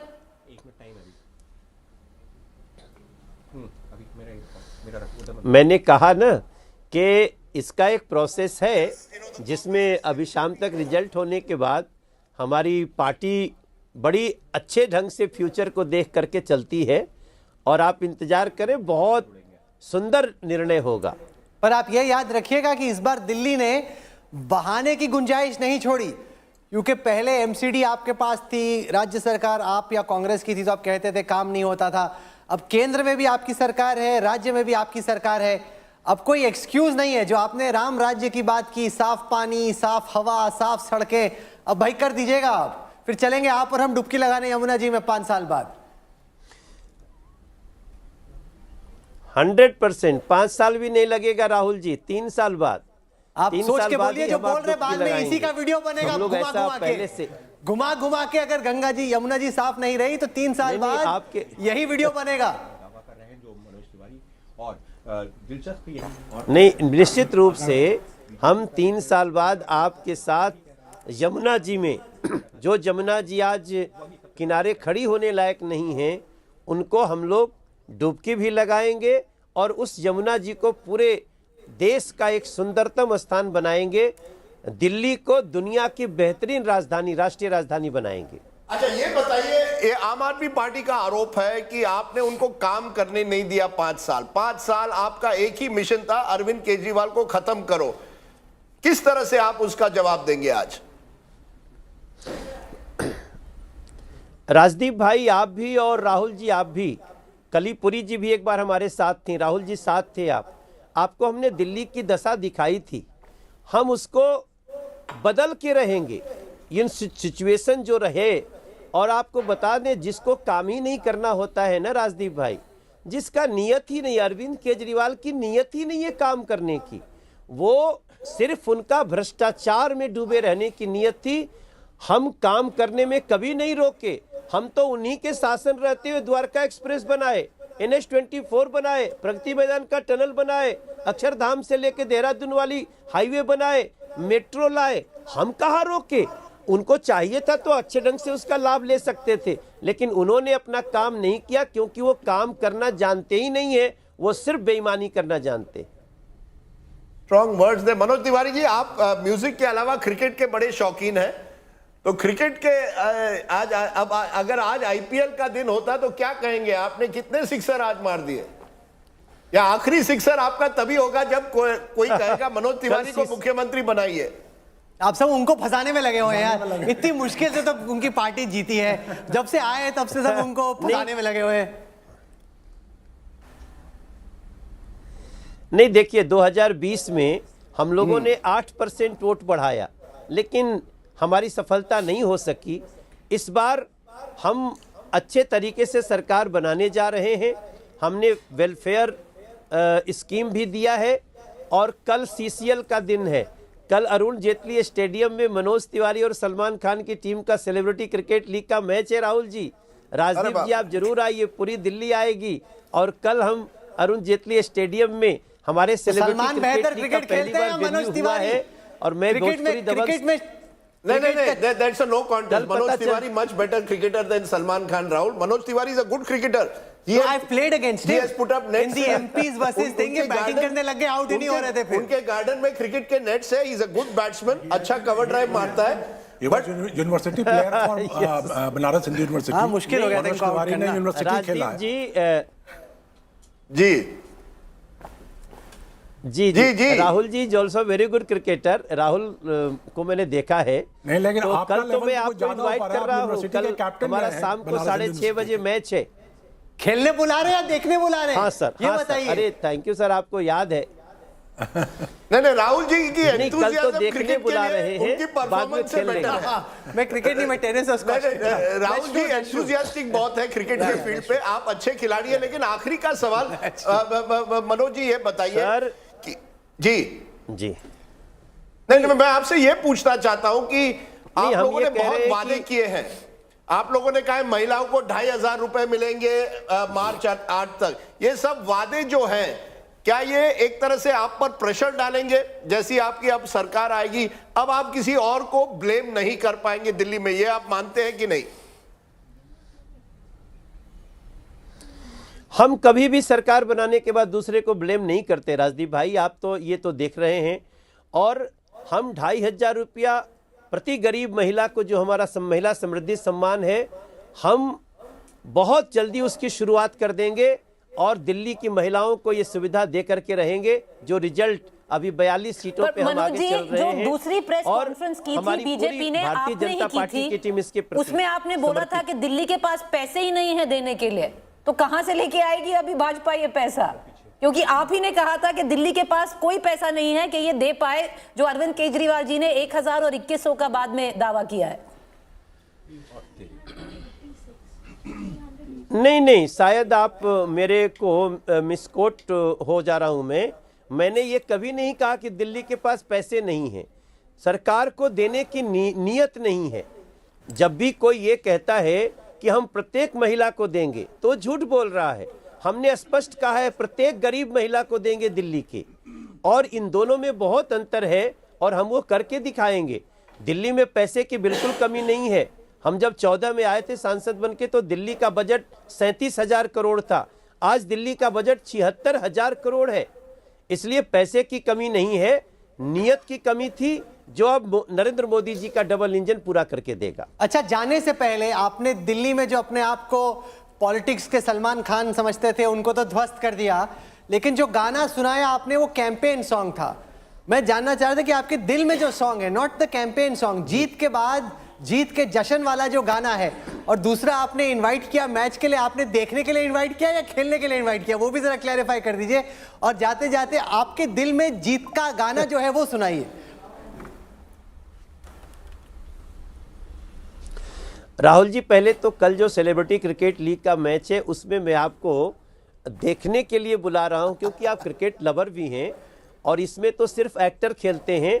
मगर बहुत जल्दी एक ऐसा टूर्नामेंट दिल्ली सरकार बनने के बाद हम स्पोर्ट्स को बहुत बढ़ावा देने वाले हैं। तो बहुत जल्दी ऐसा भी टूर्नामेंट आप देखेंगे जहां राहुल कंवल अपनी कैटेगरी में प्लेयर बनेंगे, और वैसा टूर्नामेंट दिल्ली में करके हम देंगे, जो एक आप यमुना क्लीन करने में फोकस कीजिए। होगा रियल सेलिब्रिटी क्रिकेट लीग। अच्छा चलिए, रियल सेलिब्रिटी क्रिकेट लीग आप और हमारी दोनों की टीम लगाते हैं। मनोज तिवारी 11 वर्सेस राजदीप सरदेसाई 11, पत्रकार वर्सेस एमपीज। आप बाहर से प्लेयर मत लाइए, उतना ही। पिछली बार आपने बाहर से प्लेयर लाए थे हमको हराने के लिए, अपने प्लेयर रखिए। MPs versus journalist. ये मैच फिक्सिंग का आरोप लगा रहे हैं राजदीप, यहाँ पे भी मैच फिक्सिंग का आरोप. No, last time the MPs went and brought, half a dozen players from outside to defeat us. But we will see how it goes. Manoj Tiwari. Half a dozen players from outside. Yeah, they had all these guys, some local guys who are much better than the average MP. In the match, I remember with the MPs, I won't name that MP, there was a official, the umpire wanted some work done with the BCCI. And one of the MPs was a BCCI official. So no matter how often we got him out, usko out hi nahi deta tha. So when the charge is level of the umpire being biased, I've experienced that at close quarters. But all that being said, let's come back to the action. Here it is. On your screen now, the margin calculator for Delhi. Can anything change? What can change is AAP can go from 28 at best to 31 because there are 9 seats where the margin is less than 1,000. So only 31 is the upper range that the AAP currently looks at. The BJP, on the other hand, which is at 42 at the moment, could at best go up to 48. So 50 seems a far cry at this moment, but they could go up to 45, potentially to 48 as well. Yashwant Deshmukh joins us now. And the interesting thing, as I bring out the vote share data here, Yashwant Deshmukh from Sea Voter, I want to tell our viewers, was spot on. He told us live over the last 48 hours that the vote share gap is 3%. This is when, I don't name any one particular pollster, but multiple pollsters said the vote share gap is 6 to 8%. Yashwant in his data said the gap is about 3%. 44.4 for AAP, 47.8 for the BJP, roughly 4% gap. Give or take, that's where it will settle between 3 and 4. So, given how complicated it is to capture this vote share, Yashwant Deshmukh, take a bow, well done. Thank you, Rahul. And I'm so glad that we are not into that seat scope anymore in that way. Because you can very well see, as I've been watching you since morning, with the close margin seats of 500 and 1,000 votes, honestly, the fact is that those votes with each and every round of counting, one machine opens up, and there are more than 1,000 votes going here and there. So obviously, these things are important to gauge. What is more important to gauge is why exactly is this happening? And that is where, our trackers and our post poll has been focusing on, that Aam Aadmi Party lost the middle class. Or let's put it this way, BJP pulled in the middle class. It was already doing in a two-phase manner. Number one, that the onslaught of Aam Aadmi Party on the Sheesh Mahal and the liquor scam and everything, that had already taken down the sheen of Aam Aadmi Party as the anti-corruption crusader and everything. But the last hit on nail was the union budget.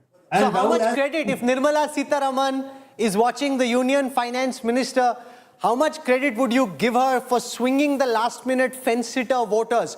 Your poll, I remember, said 22% of the voters said they would decide on the day of polling. That's 1 in 5.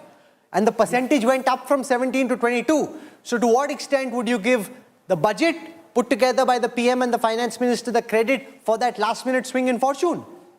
The precise lead that you are looking on the screen right now, that 4% is courtesy Nirmala Sitharaman, nothing else. Because, when we stopped, because of the ECI embargo, when we had to stop showing the tracker, Rahul, you remember, that was almost like 72 hours prior to that. In those 3 days post-budget, we had seen the sharpest of the turn as far as the middle class male voters were concerned.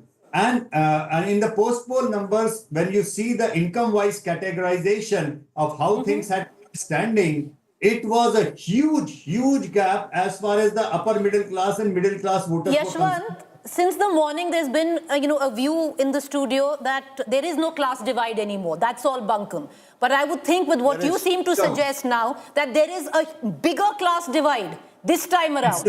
It's a huge class divide for a simple factor. Preeti, if there was no class divide, Aam Aadmi Party would not be sitting pretty at 43% votes.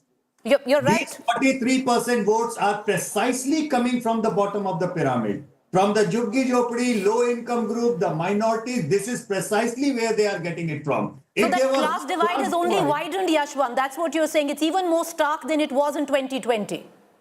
It's more starker than the 2020 because in 2020, even the urban middle class went the Aam Aadmi Party's way. Their entire vote bank of the We middle spoke of where we agree with your data. I'll tell you where we disagree, Yashwant. You captured data to say that more than 15% of the women voted for AAP. That's the gap between AAP and BJP was more than 15%.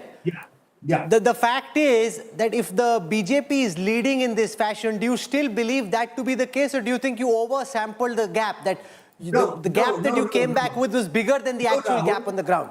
You remember that I said that if the turnout number is the same between male and female, then BJP would be having a lead of 3 to 4% votes. That is precisely what is happening. You see, without that bottom of the pyramid support, without the support of the female voters in Delhi, our vote share would have crashed below 40%. If you are but I think more than that's the wrong way of looking at it. But I think more than gender. But Yashwant, more than gender, this is a class divide. Exactly. The gender divide. But Rajdeep, if I'm a middle class woman. But can I just frame the argument differently? Let's assume earlier you went to the Jhuggi clusters and 9 out of 10 said they voted for the Aam Aadmi Party.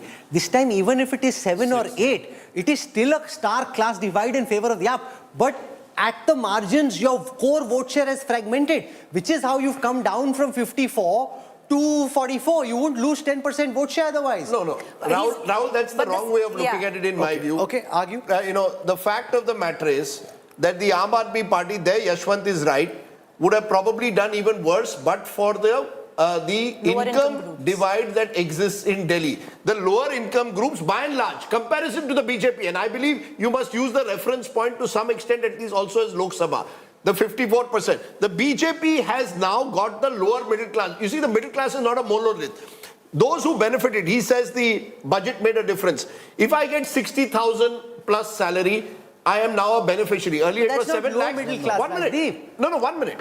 I am now differentiating those who have toilet, who have a fridge in house, who have other consumer durables in house. All of them, to a large extent, have consolidated fully behind the BJP. Similarly, a substantial section of those who do not have those facilities, who are at the bottom of the pyramid, have still stayed with AAP. The gender divide has ensured also that the AAP hasn't done as badly as we thought. If the AAP is getting 28, it's because you will find, I believe, in post polls, a disproportionate number of women have voted for the AAP in comparison to the BJP. So let's pause that to say that a lot of the people who switched back to the BJP are not your income tax beneficiaries. They're not the ones who had salaries of up to 12 lakhs and therefore have benefited. Over 7 lakhs. Correct. At the margins, the AAP vote has fragmented. If that wasn't the case, you wouldn't have slipped from 54 to 44. But they've lost the middle class. That's not the only vote you've lost. That's the main vote. That's the main vote. That's a key part of the vote. But I'm saying, let's assume you lose a part of the Muslim vote, a little part of the Muslim vote. You lose a little part. You lose a little part of the. That's what I'm saying. You're chipping away. See, this is what I'm chipping away. Rahul is saying is actually correct. If you look the other way around, from 54% votes in the Lok Sabha elections, now they are down to 49. That means that they have been able to save their middle class vote. Sandeep Dixit is speaking at this moment. Congress candidate from New Delhi. Let's listen. They've lost the middle. Okay.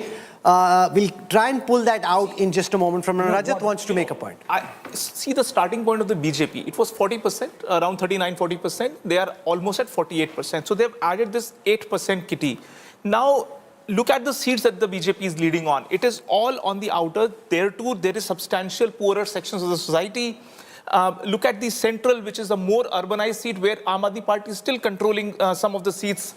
I still believe that this is a Delhi-wide phenomena. Within the Delhi, I don't see that poor would have gone out in the same enthusiasm as they have been doing in the past. BJP's strategy was retain your core 40% and then chip away wherever you can. Yes. Even in poorer sections, there were certain Jhuggi Jhopris who were suffering really well, really badly. One minute. I would agree with your logic if the AAP had really collapsed as much as some polls. It's not like a zero. It's not a binary. Rajdeep, when the margins are so tight, it's not a binary. You have to chip away at your vote share. You have to keep yours, consolidate your vote share, chip away at the opposition vote share. All of that is fine. If you look at CSDS data, we can dispute what is the size of the middle class in Delhi. Some data suggests it's as big as 65 to 70%, right? That is the number which is given in some of the CSDS data. AAP has got 44% of the vote. I am willing to bet 4/5 of this vote has come from lower income groups. Outside this middle class category. Therefore, I'm saying, the BJP's success in this election is as follows.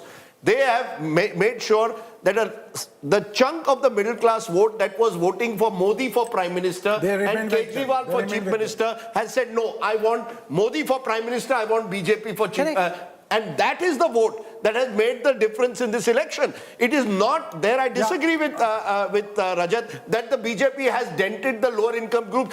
Chipping away won't win you an election. You had to win this election by retaining that core. And the core it's the middle class versus the lower income. That is Delhi's that class election. divide continues. That's exactly the point that I was making this morning. It will only get starker by the end of the day. Women may have disproportionate, but let's be clear.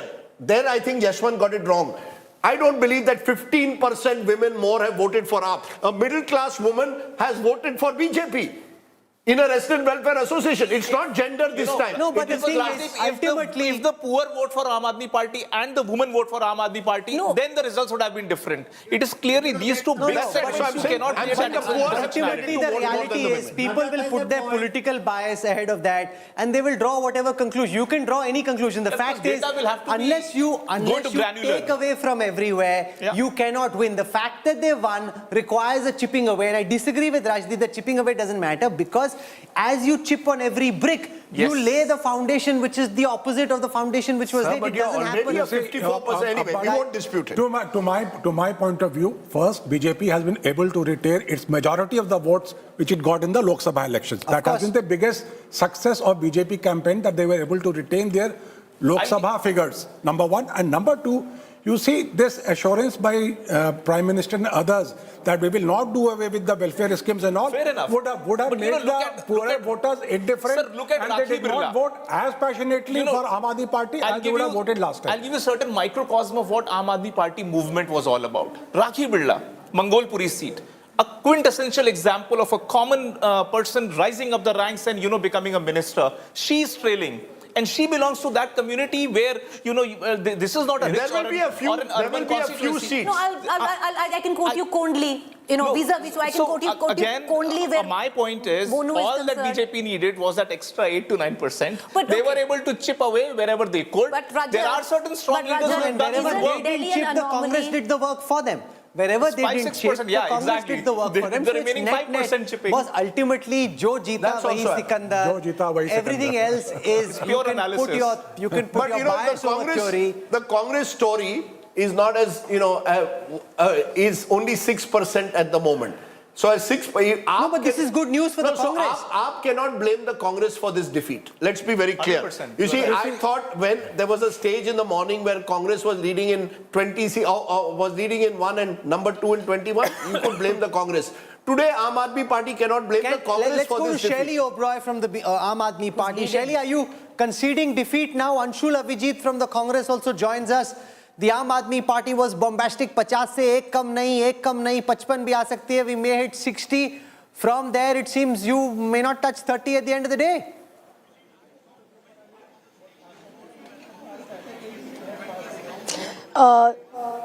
It's a very important day today, and we have full faith that we will form government with full majority, and Delhi people had voted for the politics of honesty and work. And definitely this time the election was totally different. A lot of votes have been counted, and there's no basis for that faith. Governance versus the corrupt system.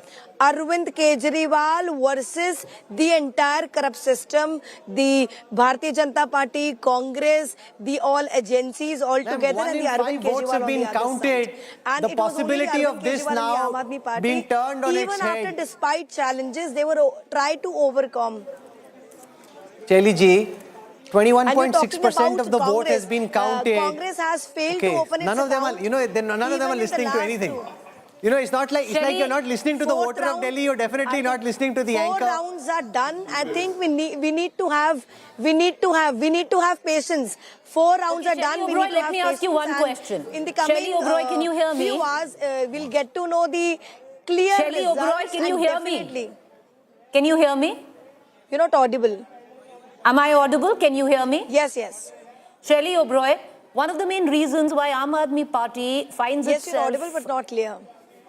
One of the main reasons, Shelley Oberoi, Aam Aadmi Party finds itself in a position that it does could very well be with the body that you headed. You were mayor of the city.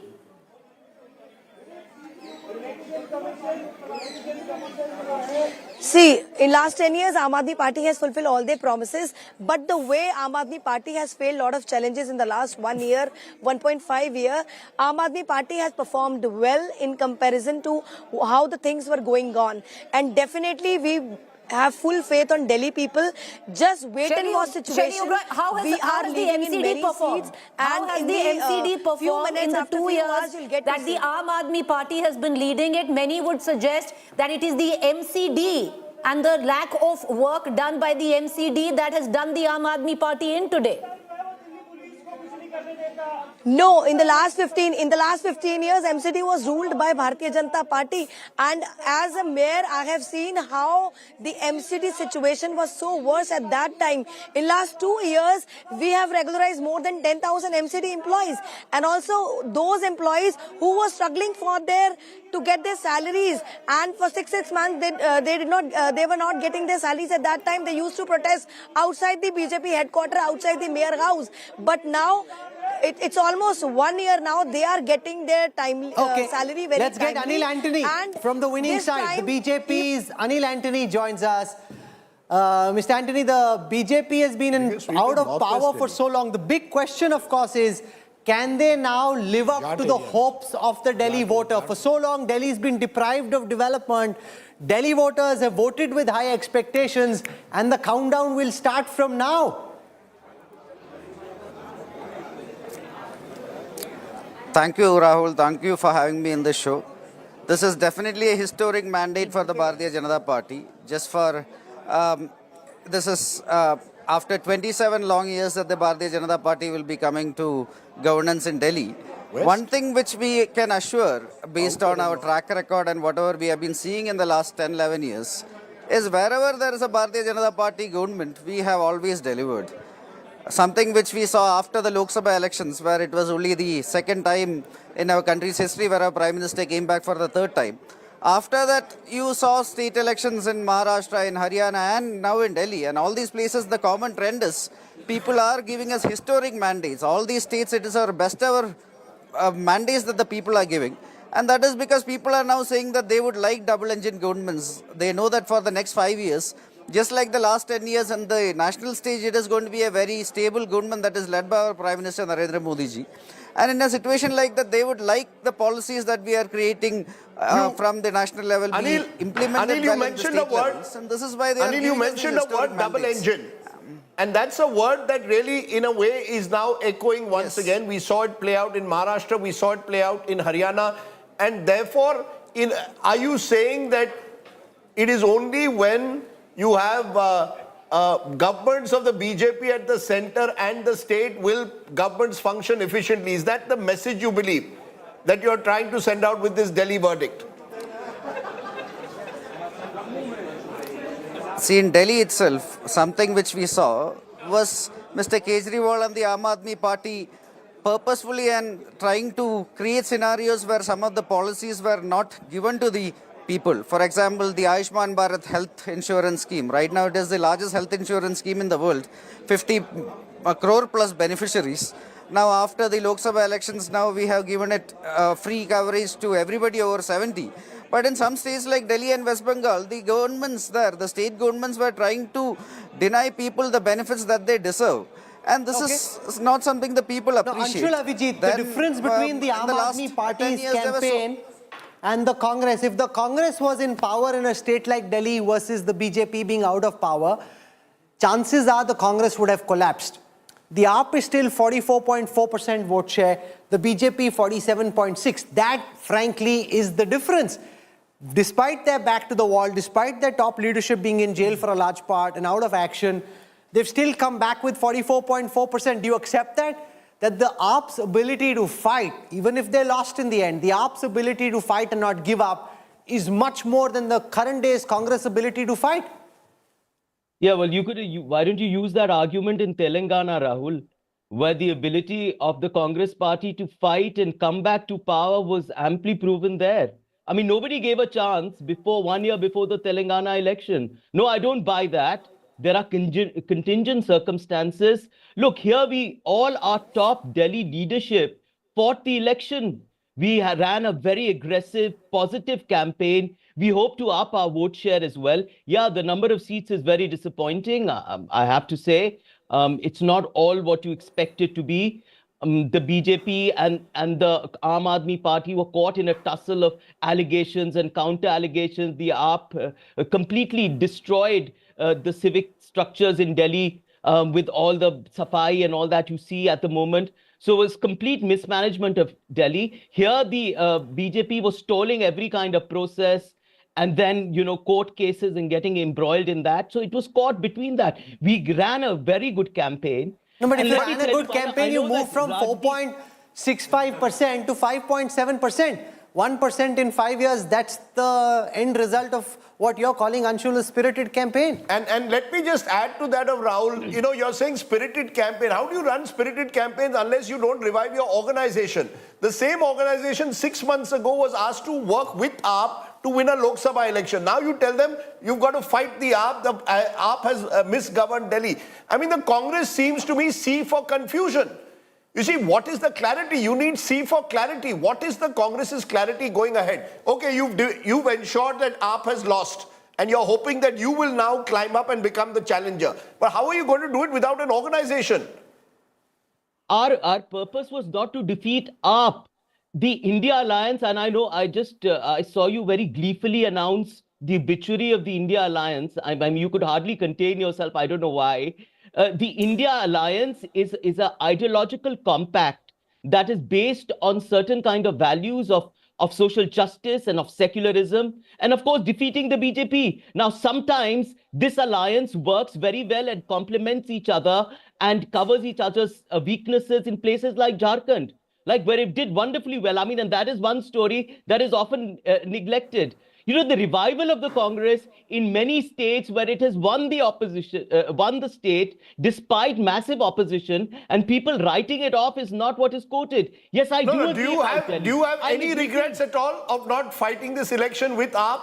Why do you keep asking that question, Rajdeep? AAP wasn't interested in fighting with them. No, 1 minute. AAP was not interested in fighting with them. Actually, that's incorrect. Incorrect. AAP would have given 2, 3, 4 seats to the Congress. Why should the Congress have taken that? I'm giving you the reason I'm asking this. Let Rajdeep speak. Congress people on record have said Rahul Gandhi was keen for an alliance with AAP in Haryana. That was September. Correct. We are now only in February. So 4 months ago, you were keen for an alliance with AAP in Haryana. You gave a green signal. It didn't happen. That's another matter. And you can ask the same question to AAP. You're right. Why didn't you tie up with Congress? But the Congress is the larger party. I want to ask them a very simple question. Are there any regrets? You're saying, Anshul Abjit, the India alliance is not dead. If the India alliance is not dead, are you telling me that you and AAP could fight together tomorrow? Or is that chapter over? That's what I want to know.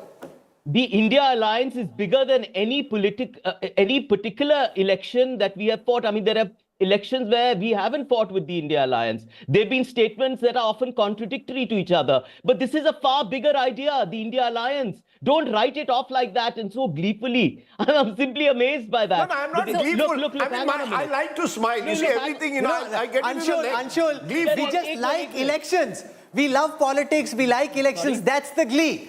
It's not as if anybody particularly cares. So, gali sabse padni hai. So, it doesn't matter who wins or loses. They're all going to come and abuse us. That's different.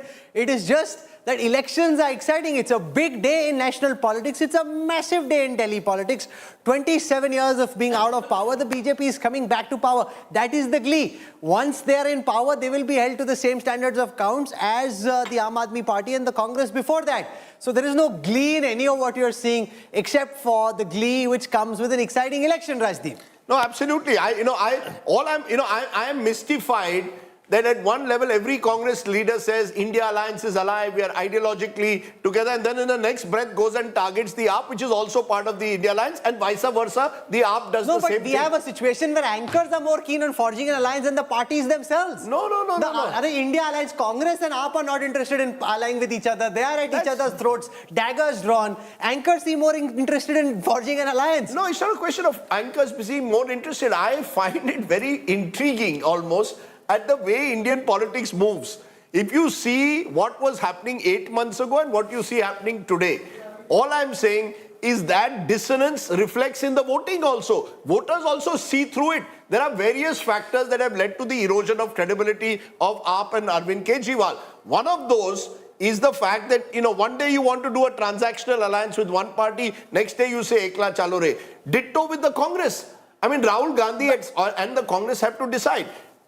Are you going to ally with regional parties or are you an Ekla Chalo Re party? Okay, so we'll do this post facto hypothesis in a while. Let's focus at the battle that is still on. Let's take you through the VIP candidates and see whether that big fight in Delhi, how does that shape up? At this moment in New Delhi, Arvind Kejriwal, the formidable convener of the Aam Aadmi Party, the man who thought he could take on and vanquish Modi in Varanasi, he is currently trailing, but not with a very big margin. Parvesh Verma is ahead of Arvind Kejriwal in New Delhi. Sandeep Dixit's vote share, and that's the point that Rajdeep was making, Sandeep Dixit's vote share is more than the gap between Kejriwal and Parvesh Verma. So the Congress didn't stand up on its own, but they just tripped the Aam Aadmi Party. So they did what you do in a school. But having said that, it could mean Sandeep could also be getting some votes of people who didn't want Kejriwal but also didn't want BJP. Sure. So that is in Delhi. That's the biggest story. Remember,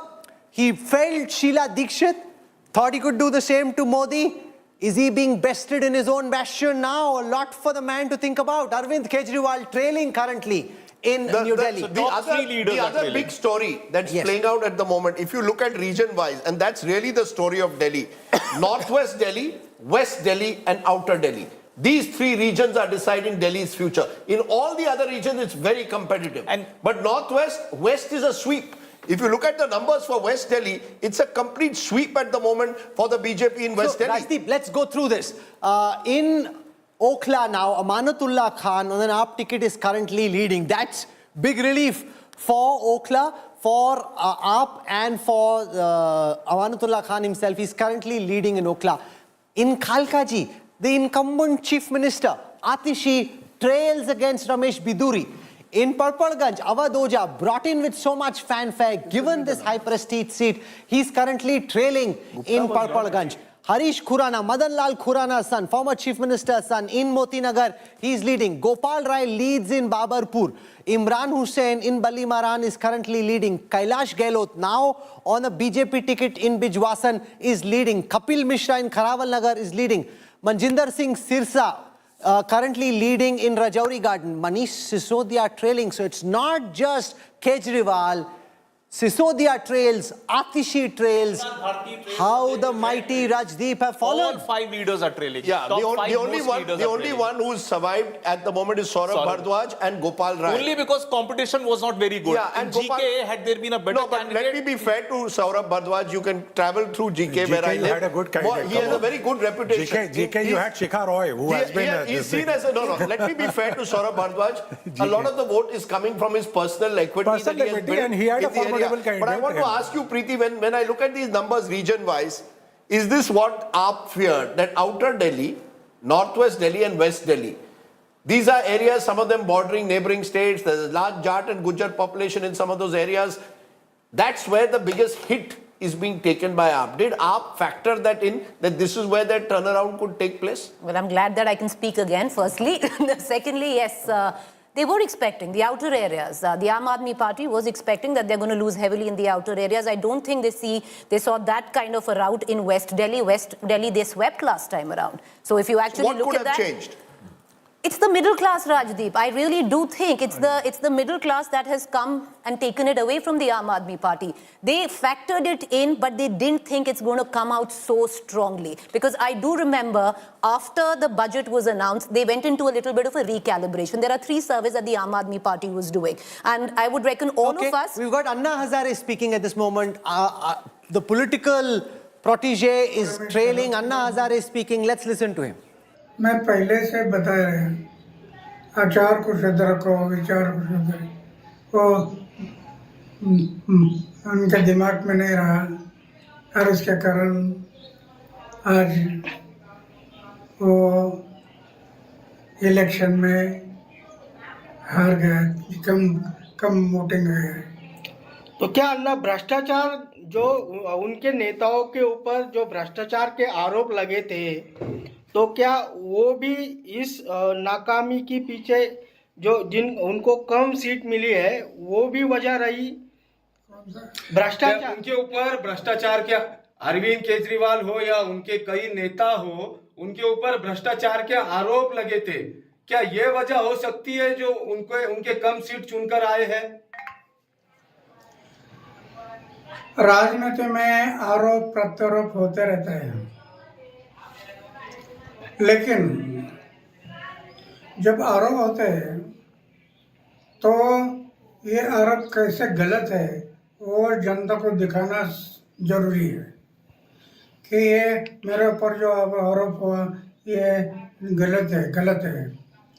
ये साबित करना पड़ता है। जो साबित होगा तो कोई नहीं बिगड़ सकता है। और सच हमेशा सच होता है, झूठा हमेशा झूठ होता है। तो सच के मार्ग से जाना चाहिए था।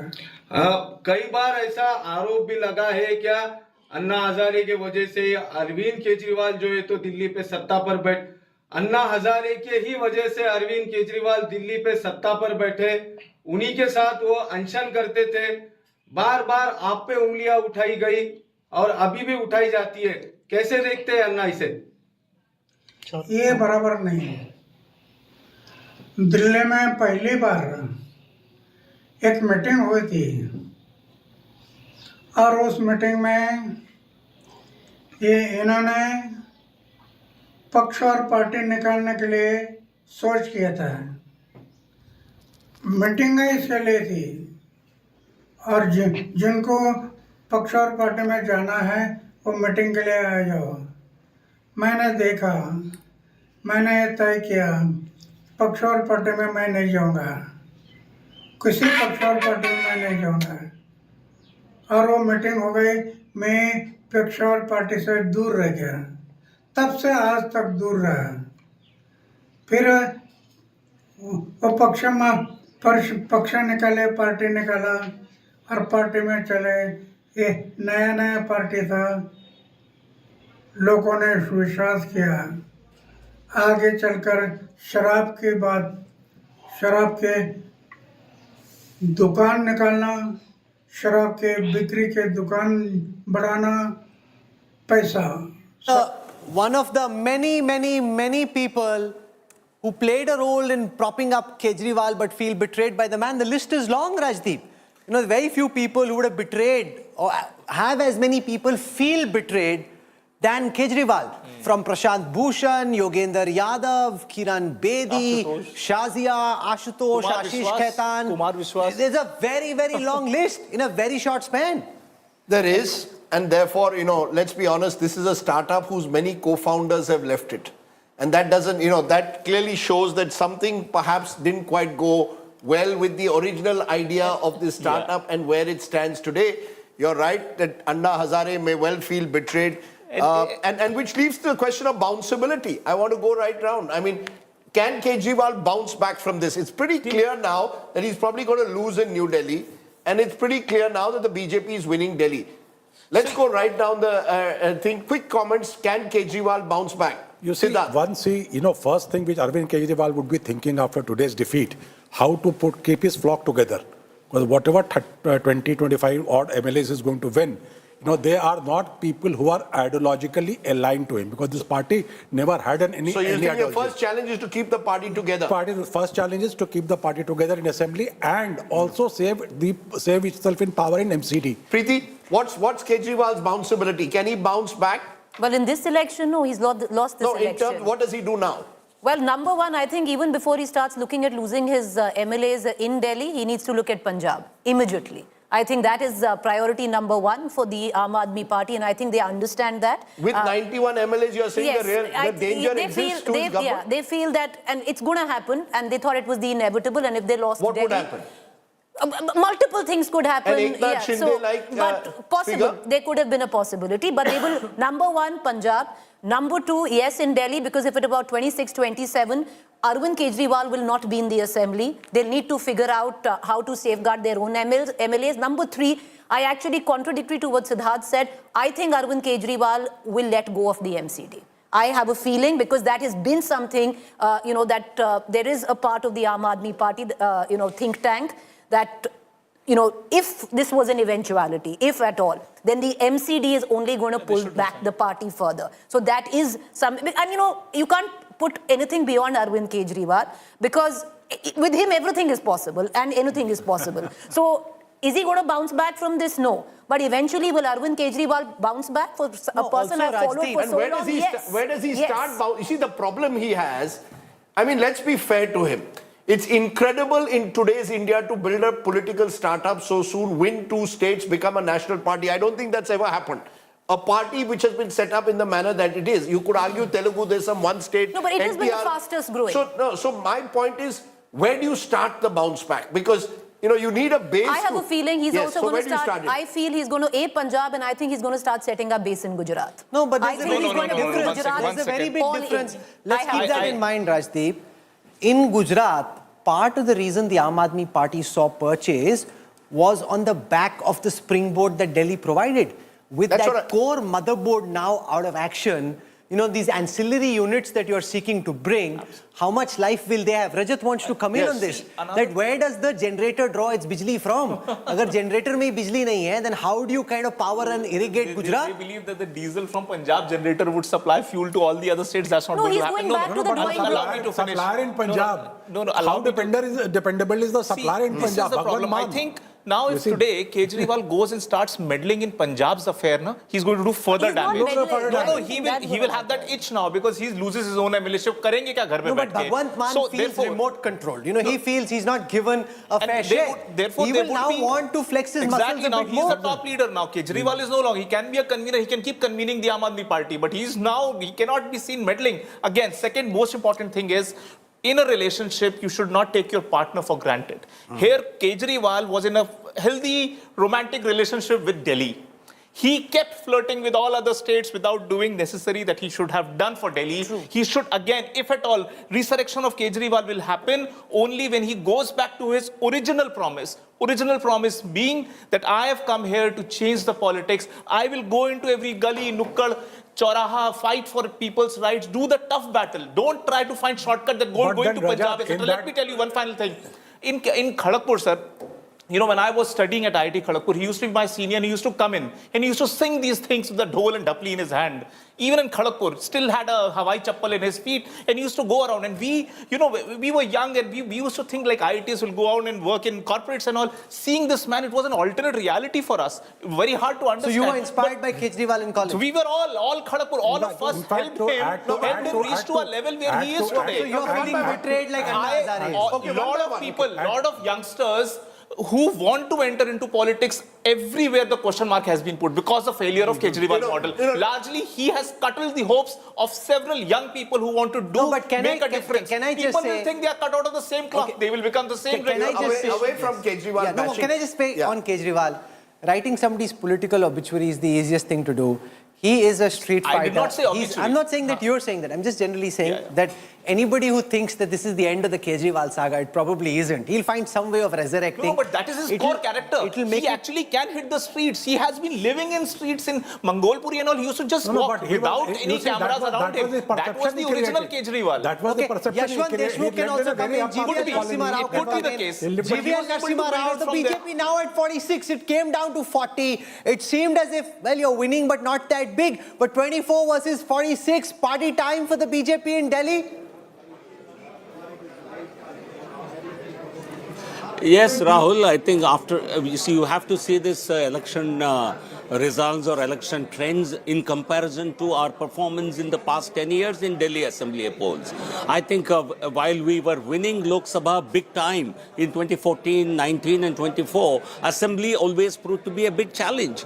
But today, the victory after 25 years in Delhi certainly is a huge morale booster for the BJP.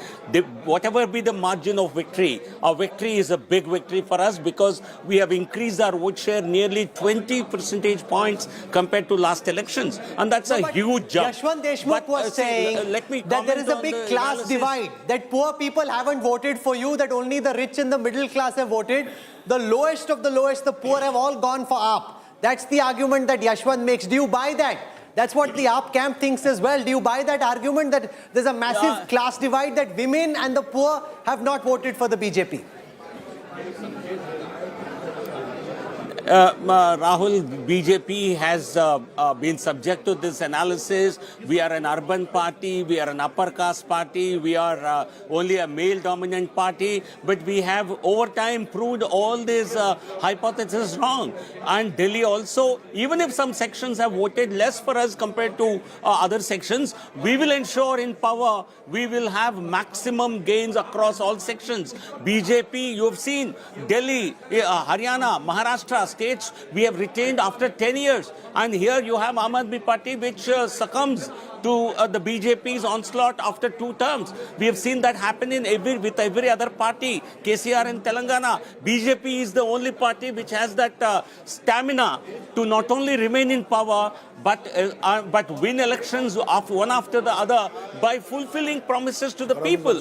Aam Aadmi Party's loss in Delhi, let me give you one insight or one food for thought. You see, loss of Delhi, Rahul, loss of Delhi for Aam Aadmi Party is not such a big threat.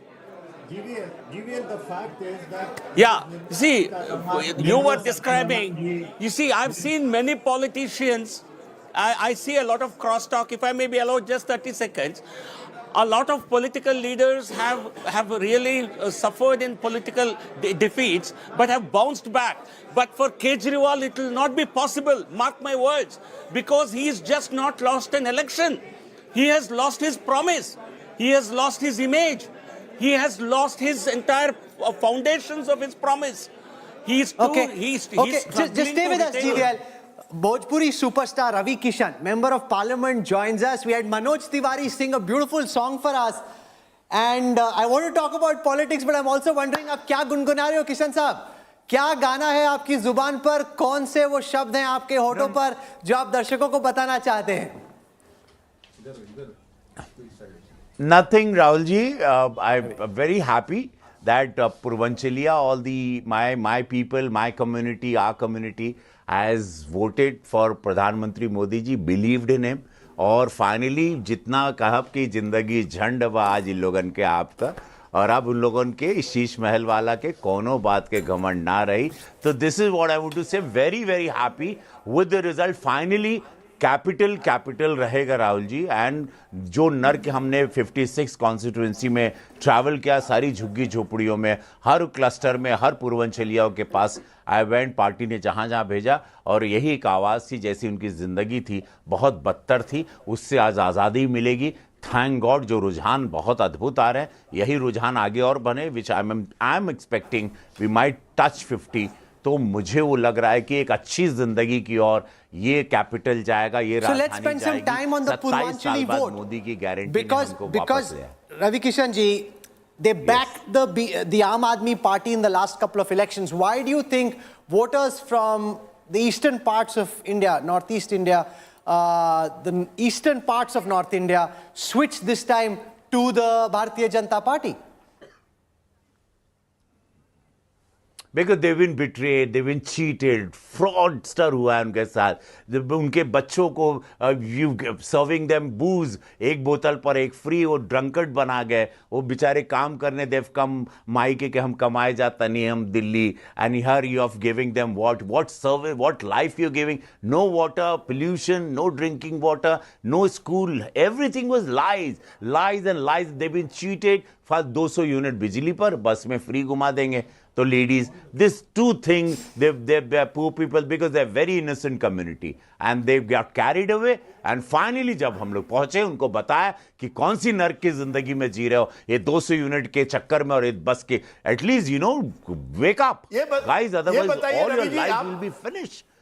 आप बार बार कह रहे हैं, आप झुग्गी झोपड़ी गए, लोगों से, पूर्वांचलियों से बात की. You said this was, you went where the party called you. We just want to understand, is it true that a lot of your MPs, MLAs from Bihar, from UP were given specific areas to target? और ये कब से हो रहा था? पिछले 1 महीने से, 3 महीने से, 3 हफ्तों से? No, this is very long. See, Prime Minister Modi ji and Bhajpa Sangathan plans very, very early. Yesterday only you could see that Prime Minister met all the NDA Gathbandhan for Bihar, and Bhajpa 12 महीना काम करती. We worked 12 months. This been ये तो चल ही रहा था. 5 साल से we were planning कि Delhi का next election. I started last month and I went very crazy 15 days back and 5 सभाएं 6 सभाएं दिन में करता था. मैं रात तक आता था और मैं 250-300 kilometers I used to travel every day by road. When Delhi traffic and reaching there and reaching inside where no one can reach, वहां तक जाता था and talk to them, have conversation and then come back and then travel. ऐसे रोज करता था. ये बहुत serious हो रहा है रवि किशन जी. अगर अरविंद केजरीवाल अभी आपको देख रहे हैं तो अपने भोजपुरी अंदाज में कुछ बताइए कि क्या डायलॉग होगा. बहुत सीरियस हो रहा है. राहुल जी, तकरार छिड़ल बा तो तकरार चली, यही चला. This all words, you should take out all these clips of my, आपके पास चैनल पे है, जब मैं ट्रैवल करता था. कौन तकरार छिड़ल बा तो तकरार चली, भरपूर जवानी में तलवार चली. केजरीवाल जी, ये महफिल का मजा हम तरीका से ले, कहीं यहाँ मर्जी महादेव के चली. So this is what is Shiva's blessing. What you can see is all Lord Shiva's blessing and Modi ji's guarantee. You see, I think it's interesting how the BJP has the firepower. See, when I have so many MPs, MLAs, all of whom can target specific areas. Bhupender Yadav was targeting areas with a large Yadav population. You've got those going into... You see, the BJP is a machine. That's the point. I think today is proving, and it's a machine. The BJP has been a machine even before. Despite that, they couldn't win in Delhi. No. Look at कितने जोर से वो ठा के ला के हंस रहे. They haven't had an opportunity to laugh like this in Delhi in a long time. Machine तो 2015 में भी थी. Machine तो 2020 में भी थी. Rahul works so hard in Delhi, so hard that they will at least make an example, a shining example of what BJP can do to the national capital. आपको करना पड़ेगा. Ravi Kishan ji, Rajat Reddy has an important point. This is an opportunity for the BJP to show what they can do to Delhi. If you can turn around Delhi in the next 5 years, then the voters will say thank you. For the entire country. आप लोगों ने जो MCD में किया was not a role model. MCD was terribly run, whether now or earlier. You didn't make much of a difference. अभी मौका दिया है वोटर ने आपको एक बार फिर से. But now, after 27 years, and definitely Prime Minister Modi ji पर पूरा विश्वास everybody has, entire country, and he knows, they know, and उनका भी घर यहीं है. Definitely किस तरह 27 साल बाद बीजेपी आए, they are never going to. I am telling you on bang on कहता हूँ, बीजेपी अब ये मौका नहीं छोड़ेगी. पूरी ताकत झोंक के इस कैपिटल को कैपिटल कैसे होना चाहिए वो बताएगी देश को. Okay, it's interesting. The core Purvanchal seat of Babarpur, Gopal Rai is leading by 25,000 votes. But it was the safest seat. He's a big seat. But then that's a Purvanchal. Tell us 1 minute about Gopal Rai, Preeti, because... Can we just say thank you to Ravi Kishan? Ravi Kishan ji, thank you very much. मुझे लग रहा है कि आपका शारीरिक wait थोड़ा कम हो गया between the last time I saw you on a boat in Gorakhpur. आप बहुत ज्यादा कैंपेनिंग कर रहे हैं. आपका शारीरिक वजन बढ़ रहा है, शारीरिक वजन घट रहा है. अरे बहुत जोर से हंस रहे हैं भाई. And even Milkipur, Milkipur, you should see Milkipur result. Yeah, but Milkipur, sir, the allegation which is being made both in Milkipur and Delhi, Milkipur serious allegations of voter suppression have been made by the Samajwadi Party, and Akhilesh has been making this for a while. In Delhi also the allegation is that there was no level playing field. आप बराबर की लड़ाई नहीं कर रहे थे. BJP के पास पूरी सरकारी यंत्रणा थी. 6 months back. 6 months back, the same चुनाव आयोग was on mountain, Himalaya पे था. आज वो मर गया. See, this is what, when you lose, when you win, Lok Sabha 42 seat, when you win in UP, that time this चुनाव आयोग and everything was perfectly all flowery, all beautiful, la type, and suddenly the minute you come to know, you're losing it, and then you start blaming. This is a very immature way of running politics, and kind of the legendary netas talking all this.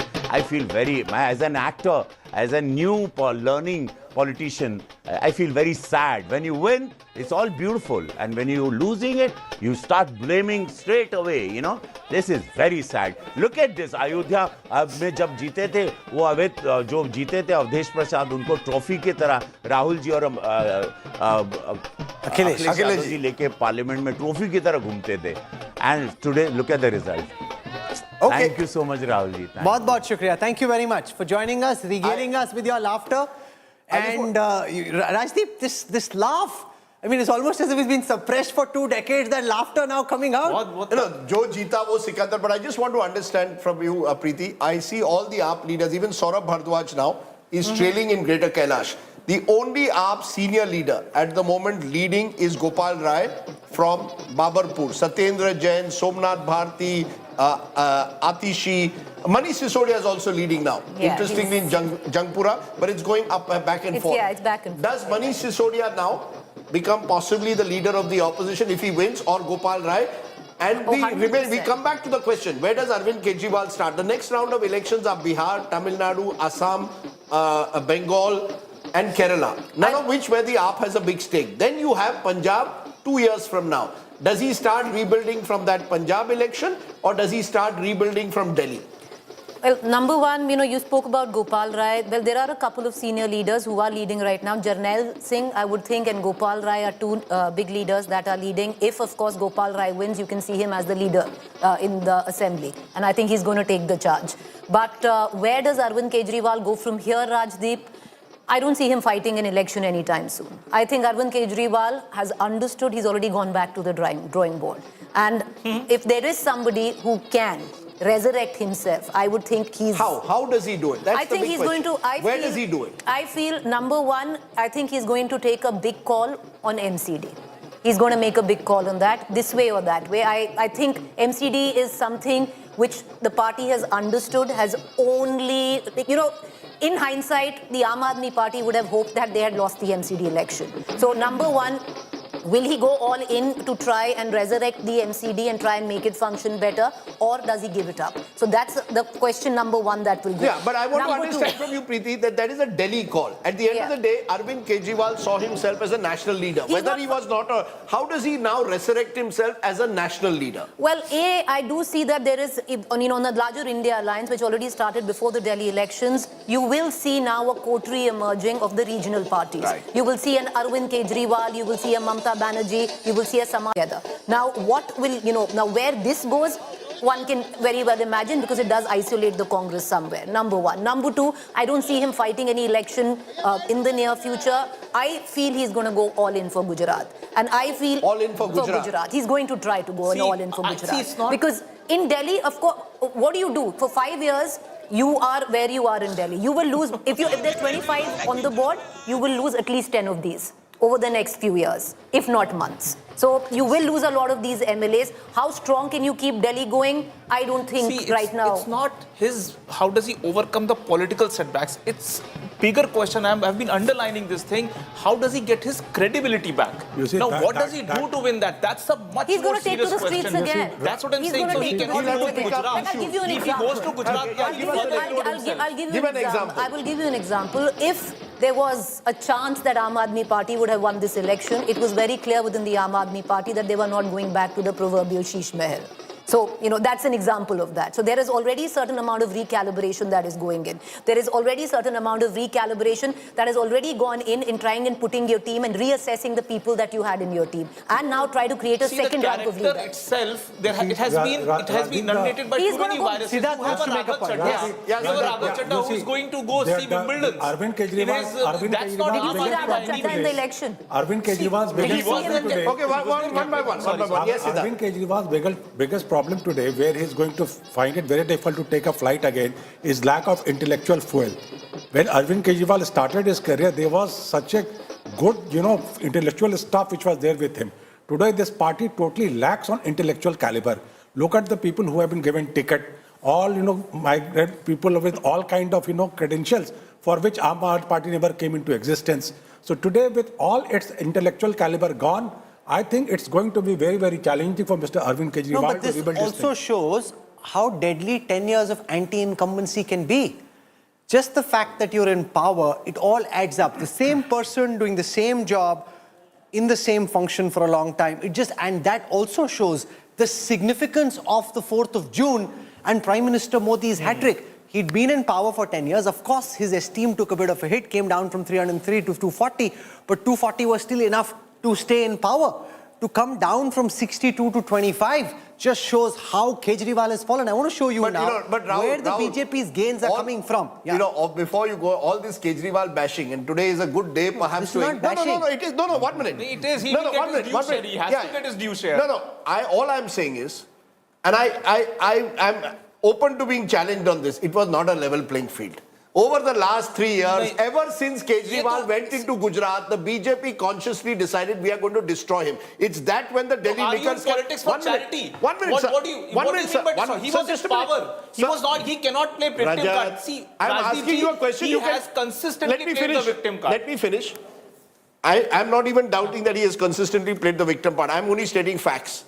Almost his entire top leadership at some stage or the other has faced court charges in the last couple of years. The fact is, laws were changed. Ordinance was brought in Parliament to essentially mean that bureaucrats would respond only to the LG and not to him. Please understand, the BJP ensured even YSR Congress stayed with them for enough time to change to ensure that the ordinance was passed in Parliament. You create a situation where you reduce the chief minister to a virtual, Did he not know what he's signing up for? Why did he contest? That's a different... But Rajdeep, this argument can't cut both ways. On the same day... You choose your battles, you stick with those battles and see to the conclusion. On the same day, on the 23rd of November, when results came out, it was a level playing field in Jharkhand and not in Maharashtra. I'm talking about Delhi. The point I'm making is, last 2 times when they won, was it a level playing field in 2015? Was it a level playing field in 2020? When the Congress was in power, was it a level playing... The incumbent always has an advantage. It's not right or wrong. No. That's a different argument. Delhi is distinct. Do not use these examples in to make... In Jharkhand, how did they win? Because if In which state has an ordinance been brought to reduce the powers of the chief minister to ensure that he responds to an when LG? Kejriwal had credibility on the streets of Delhi, he won despite that. Still build a narrative. In Jammu Kashmir, you tell me what better odds could have been there in favor of BJP. They still could not do that well. You are talking about BJP winning a Muslim majority state at the moment. Come on, Rajat, they were this close to actually winning and creating a dent even in Kashmir. Go to the analysis there. My point is that you cannot perpetually be in that victimhood. You could have done a better job. I'll give you an example why Jharkhand and what's the difference. Number one, if it was Jharkhand, Arvind Kejriwal and company would have already started rolling out the direct cash transfer. It happened in Jharkhand, right? It couldn't happen in Delhi. So it couldn't happen in Delhi. This is what Rajdeep has been clarifying for past 1 week. He did not even attempt doing it because he was so full of hubris. It would not have happened. Number two, I do agree with you. I do agree with you that the halo of morality that Arvind Kejriwal had, that is gone. And I'll give you there are a number of reasons. I think he will have to really rethink who he stands for today, because look at the candidates, look at the kind of criminal cases they have. What he took a leaf out of BJP's playbook on winnability. Look at the number of tickets that he cut getting in the BJP candidates. It's never happened in the history of the Aam Aadmi on the Party. flip side- But he needs to understand he cannot be the BJP or the Congress. He was On that Arvind game Kejriwal. practice. He needs to come back to what his core values are, and I don't put it away from No, him. also No, he but on has the to flip right side- now, on the flip Rajdeep, side- explain to the Anti-Corruption Bureau who were the 16 MLAs who were getting calls. On the flip because side, you've leveled the charge forget that that. On the flip side, just as I believe that there was no level playing field, I believe Arvind Kejriwal made one or two major mistakes. One of those mistakes, of course, and the BJP capitalized on it effectively in this campaign, was this so-called Sheesh Mahal, as they call it. True. That, to The my moment mind, Kejriwal that was would the have stepped moment. into that jacuzzi, That was the one moment- small step of a man, a giant, complete disaster for Aam Aadmi Party. That He was should the not moment. have entered into that You see, jacuzzi the at all. BJP was not able. You said, why did this happen in 2015 and 20? 2015 and 20, Arvind Kejriwal retained a certain moral aura as a politician with a difference. No, so That if is your what moral sustained goes it. down, if your the moral moment authority goes down, don't blame level playing field. No, You no, won they're despite it not being a level playing Sir, field in Rahul- 2015 and 2020 as Rahul- well. And then 2023, Rahul, 1 minute. an ordinance 2015 was and brought in, 2020, switching it. I remember what were the talking points in the election. And it became a talking point in Punjab as well. The so-called Delhi model of governance with education and health, mohalla clinics and government schools.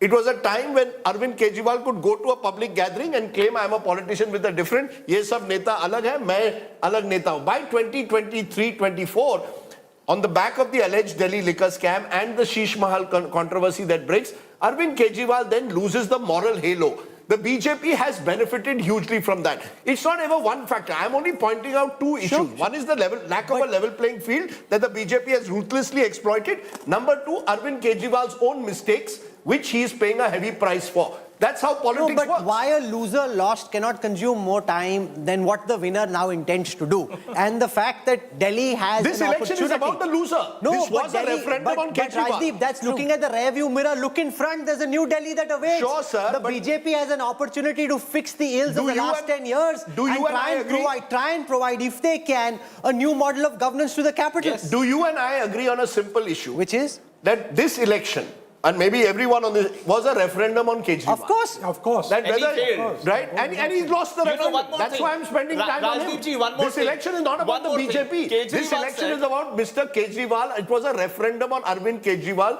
and his rule over the last 10 years. And the voters of Delhi for now have said, sorry, Mr. Kejriwal, we gave you Kejriwal 10 said years. one more thing, Rahul. It's important. He said, I'm going back to the public for public's court.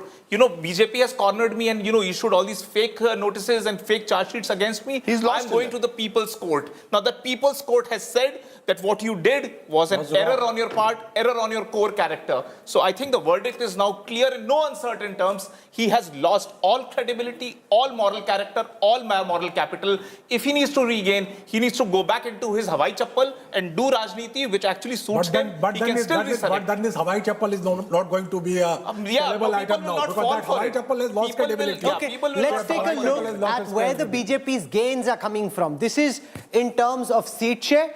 The BJP's maximum gains have come from West Delhi, suggesting that in the Punjabi-dominated areas, the BJP has done far, far better than it did the last time round. The BJP's other big gains are coming from Northwest Delhi, 7 seats. I'll quickly translate this into votes, which can be more illustrative. The maximum vote share leads for the BJP have come from West Delhi, 10% more than the last election.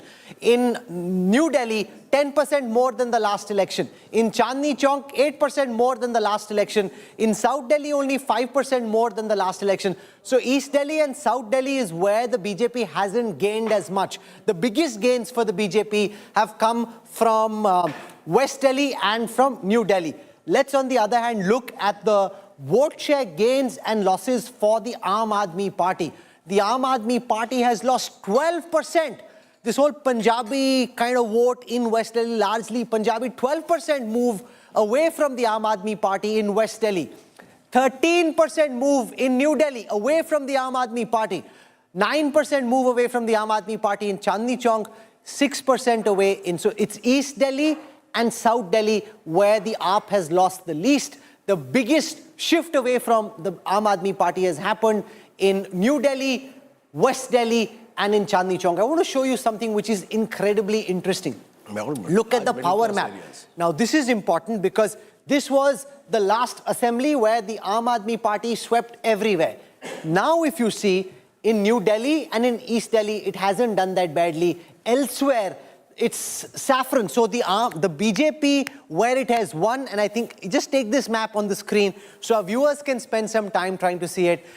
The AAP had hope because if you see the pockets where the AAP has done well, they've got concentrated pockets of support. Where the AAP has lost, Rajdeep, they've been hammered so badly that there is no sign of the BJP on the outer periphery of the capital. Where the AAP holds in the southern part and in New Delhi, it is still quite strong. So where it holds in contiguous areas. Where it has lost, it's been bested almost entirely. Rahul, the AAP has declined across Delhi. In all the regions you said, it's a question of scale. The scale is highest in areas where you will find what I call not just middle class, but I like to call them aspirational middle class. The areas where you've seen large middle class colonies mushroom over the years. Now we can define the medium income of middle class in Delhi as 3 lakhs, 6 lakhs, 12 lakhs. We can go into that debate. But the truth of the matter is, the more urbanized areas of Delhi,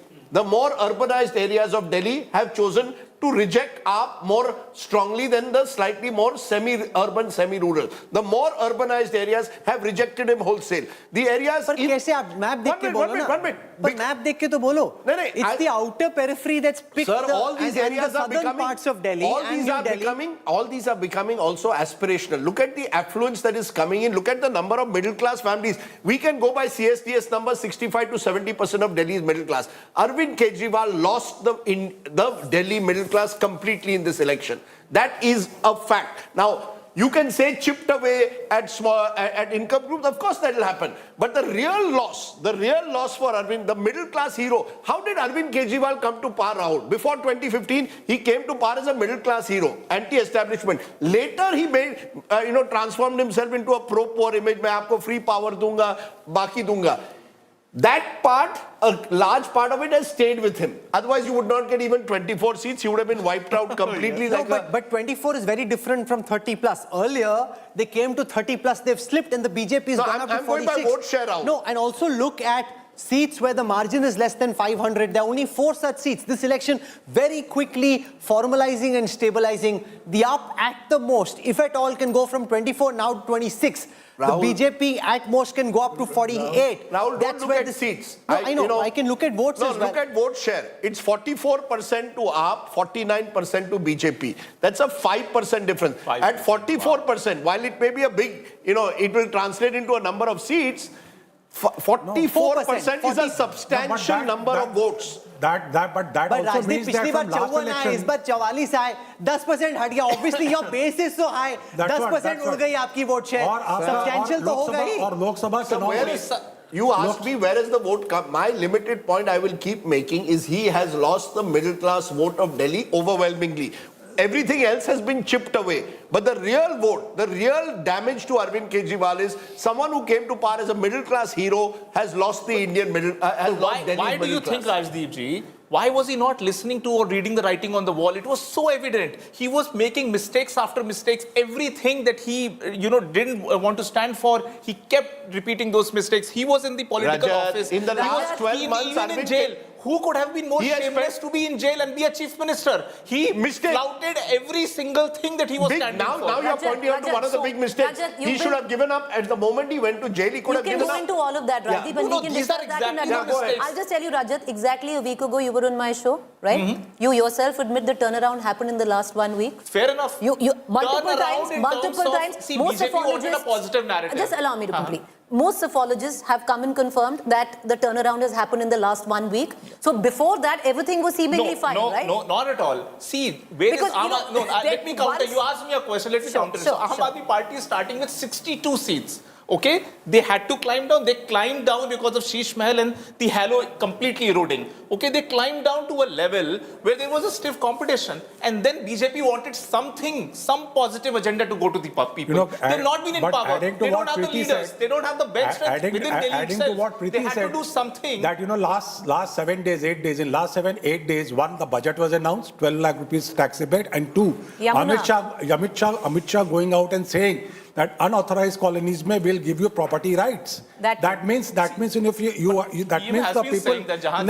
But again, reiterating it in an election rally, कि अगर आप हमें जिताएंगे तो आपको हम property rights देंगे। And I feel Yamuna issue अगर BJP नहीं backfired जीतेगी तो प्रॉपर्टी But राइट्स नहीं am I मिलेगा। right in saying when I list the mistakes, since we are looking at, the mistakes that Kejriwal made, he was jailed in March last year. One view could have been, I'm resigning as chief minister till I prove myself in a court of law. That I don't want to wait for 6 months before I took that decision. Was that a mistake? We will have to look at that.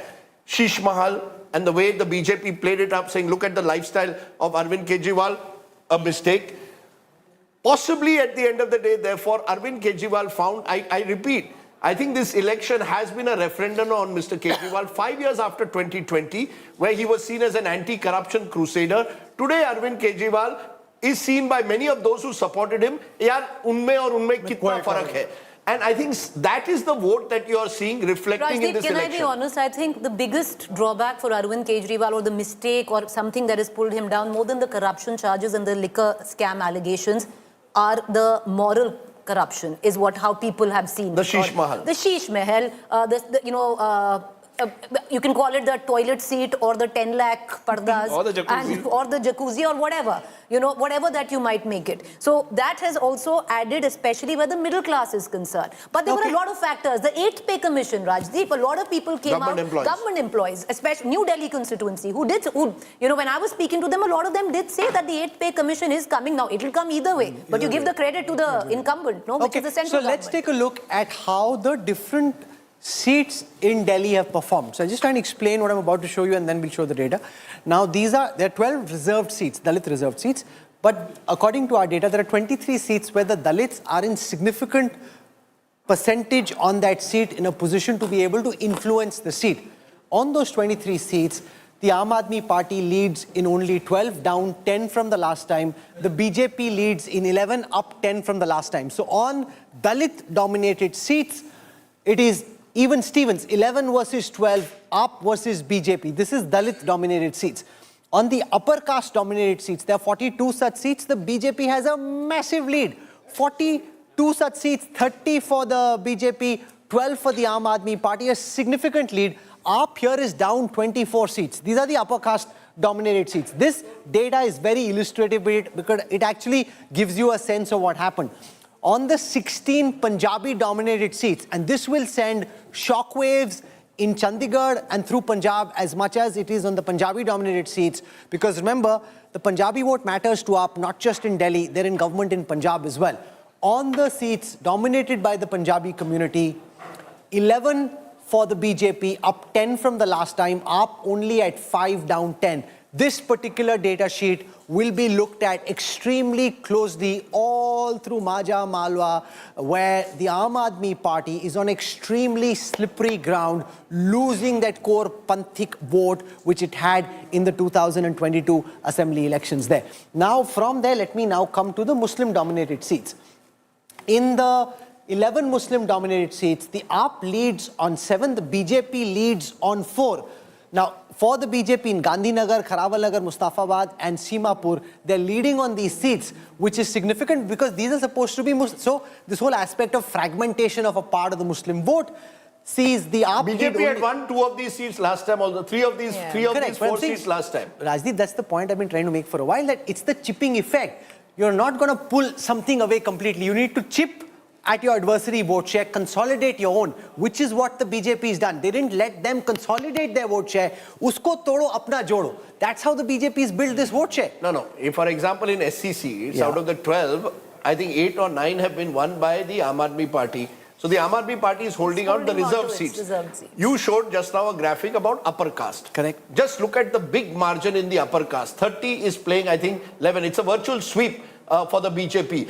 Upper caste, OBCs, aspirational middle class is the one which has deserted Arvind Kejriwal en masse. The rest you can call chipping away. But you don't win this election by chipping away. You really win big when you consolidate your vote, which the other person had. Arvind Kejriwal won these two big victories with a genuine cross-caste grouping. He has now found that the middle class has deserted him. never had the upper caste vote in Delhi in any case, which is why the BJP started with 38. 39. So you start with 38 Yes. and then you add whatever you can. Fair enough. And you chip on the AAP vote share. That's how you bring them down. And the rest of the damage. So what you're saying, upper caste is the upper caste. Most viewers of India today were never on AAP side. No, my limited point That's is... the when I- broad, Delhi that's the broad also has outlook. an anomaly Here that are the OBC data. 50 OBC dominated seats, BJP leading on 34 on them, Aam Aadmi Party on 16, AAP down 16. And remember, Rajdeep, here is a clear transfer. Look at how many AAP is down by. AAP is down by 29, BJP is up by 29. It shows all the hype that we were seeing in this studio and elsewhere about the role of the Congress. The Congress is a fringe player. Last time it's a fringe player this time. It's a direct transfer from AAP to BJP. It is a direct transfer with one again caveat. Please appreciate, the BJP in Delhi swept the Lok Sabha elections 9 months ago with more than 50% of the vote. So the BJP is already, the only difference was in Delhi people would say, Kejriwal Delhi ke liye, Modi ji center ke liye. This time they have decided, humko Modi wahi chahiye. It's not that these are not BJP voters. These are BJP voters. But Rajdeep, 46%, Delhi is one of those few city-states which has the maximum number of upper castes. So Delhi has 46% of upper castes. Where you talk about the middle class, 46%. 46%, one of the highest in the country, Delhi has. Now, the second part that we talk about, the proverbial middle class, now again, we'll say it's not a monolithic, but it's astounding. Delhi has 66% of Delhi is the middle class. Now, you can break it out into lower income groups or higher income groups, but 66% is the middle class. And a lot of that had voted for the Aam Aadmi Party in 2020. And we've got to understand it's moved away. So yes, he's been able to keep hold. If you look at the 12 reserved seats, Aam Aadmi Party is still leading in 8 with this abysmal figure. 8 are coming in from the Correct me if I'm reserved wrong, seats. Preeti. I was told 24%. These figures again vary. 24% of Delhi lives in Jhuggi-Jhopdi clusters. Yes. So we've right? got Anna Hazare joining us. Anna Hazare joins us live. Anna ji, namaste, welcome. आपने इतना role play किया अरविंद केजरीवाल के India against corruption campaign, मतलब आपका campaign था, उन्होंने बाद में हाईजैक कर लिया, it's a different matter, but आपका शुरू में कैंपेन था. आज जब बीजेपी जीत रही है, अरविंद केजरीवाल और आम आदमी पार्टी इस तरह से हार रहे हैं, आप इस नतीजे को अन्ना हजारे साहब कैसे देख रहे हैं? अन्ना जी. हाँ जी, दिल्ली के नतीजे को आप कैसे देखते हैं? नतीजे को जब देखता हूँ, आज तक तो मैं केजरीवाल जब राजगंज में आता था, मेरे रूम में बैठा था, मैं जो बताता सुनता था, लेकिन आज जब उन्होंने शराब के बारे में सोचा, शराब की दुकान खोलने के बारे में सोचा, तो दिल से उतर गया. इसके कारण मैं उससे दूर हो गया. जिस दिन वो पक्ष और पार्टी निकालने का मीटिंग बुलाया, मैं वो मीटिंग में गया दिल्ली. ऐसे मैं दूर हो गया, आज तक दूर रहा, कभी बात नहीं किया. आपको लगता है ये बताइए अन्ना जी, अगर आप आज अरविंद केजरीवाल को कोई सलाह देते, अगर आज आप अरविंद केजरीवाल को कोई सलाह देते तो क्या सलाह देंगे, क्या एडवाइस देंगे उनको? शुरू में मैं सलाह देते रह गया,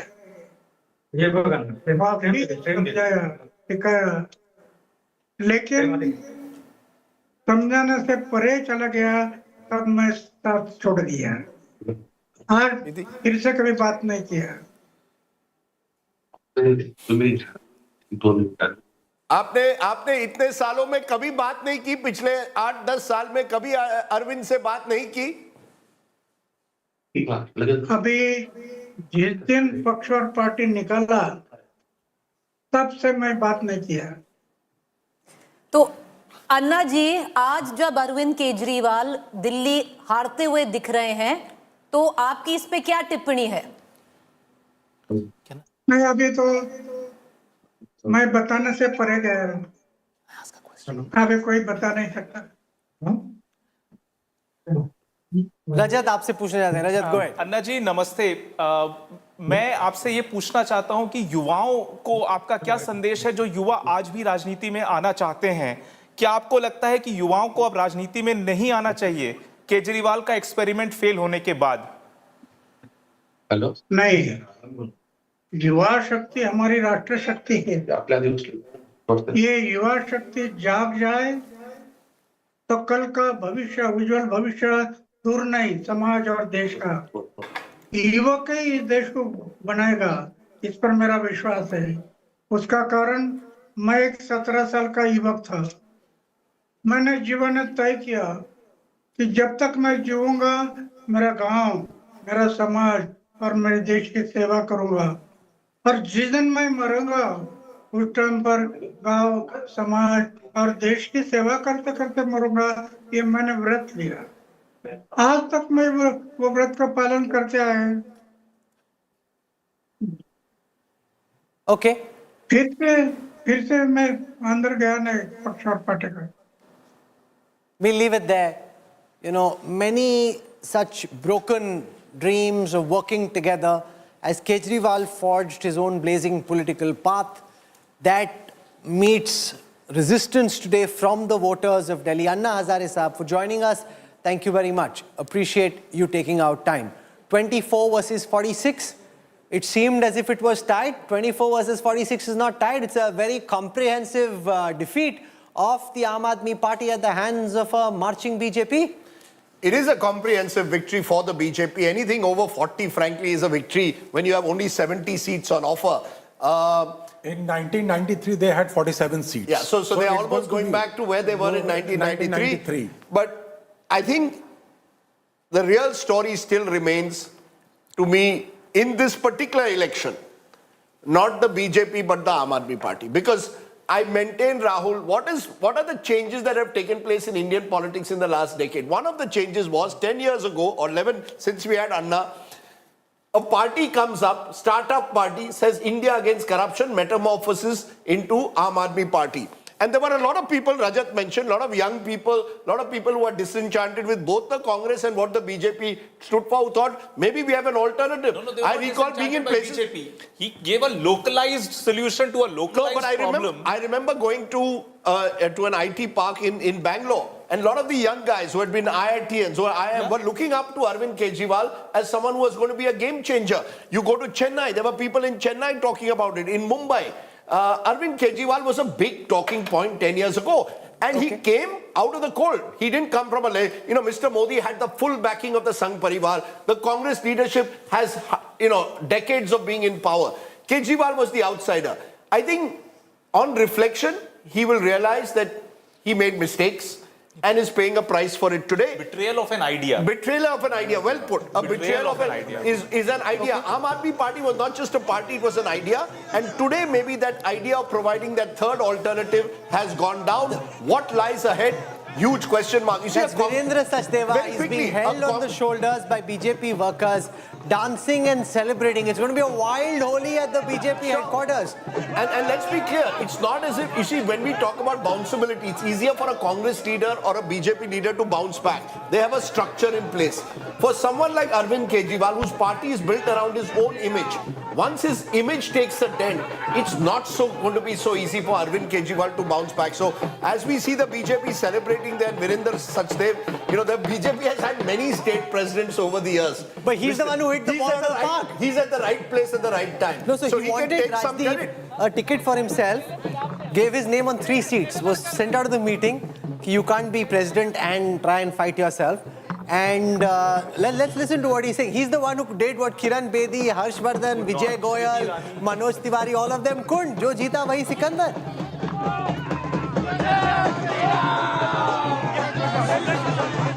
Okay, Salman Sos joins us.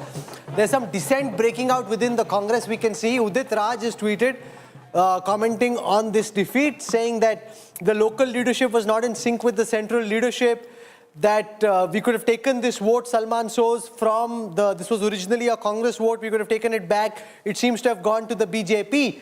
Lots of murmurings of what could have been within the Congress already. Oh, well, Rahul, the Congress party, it is inhabited by human beings. We all have feelings. We all are, obviously deeply upset. I mean, I'm very upset by what has happened here. This is the third time that we have such a poor performance. And I guess we are all looking for answers. And I hope, that, of course, the party leadership will sit and actually look for answers in a very forthright manner so that we can now, in some ways, of course, the BJP deserves congratulations. Aam Aadmi Party has also done well, but I think Rajdeep may have a point about Aam Aadmi Party and what this might do to Mr. Kejriwal.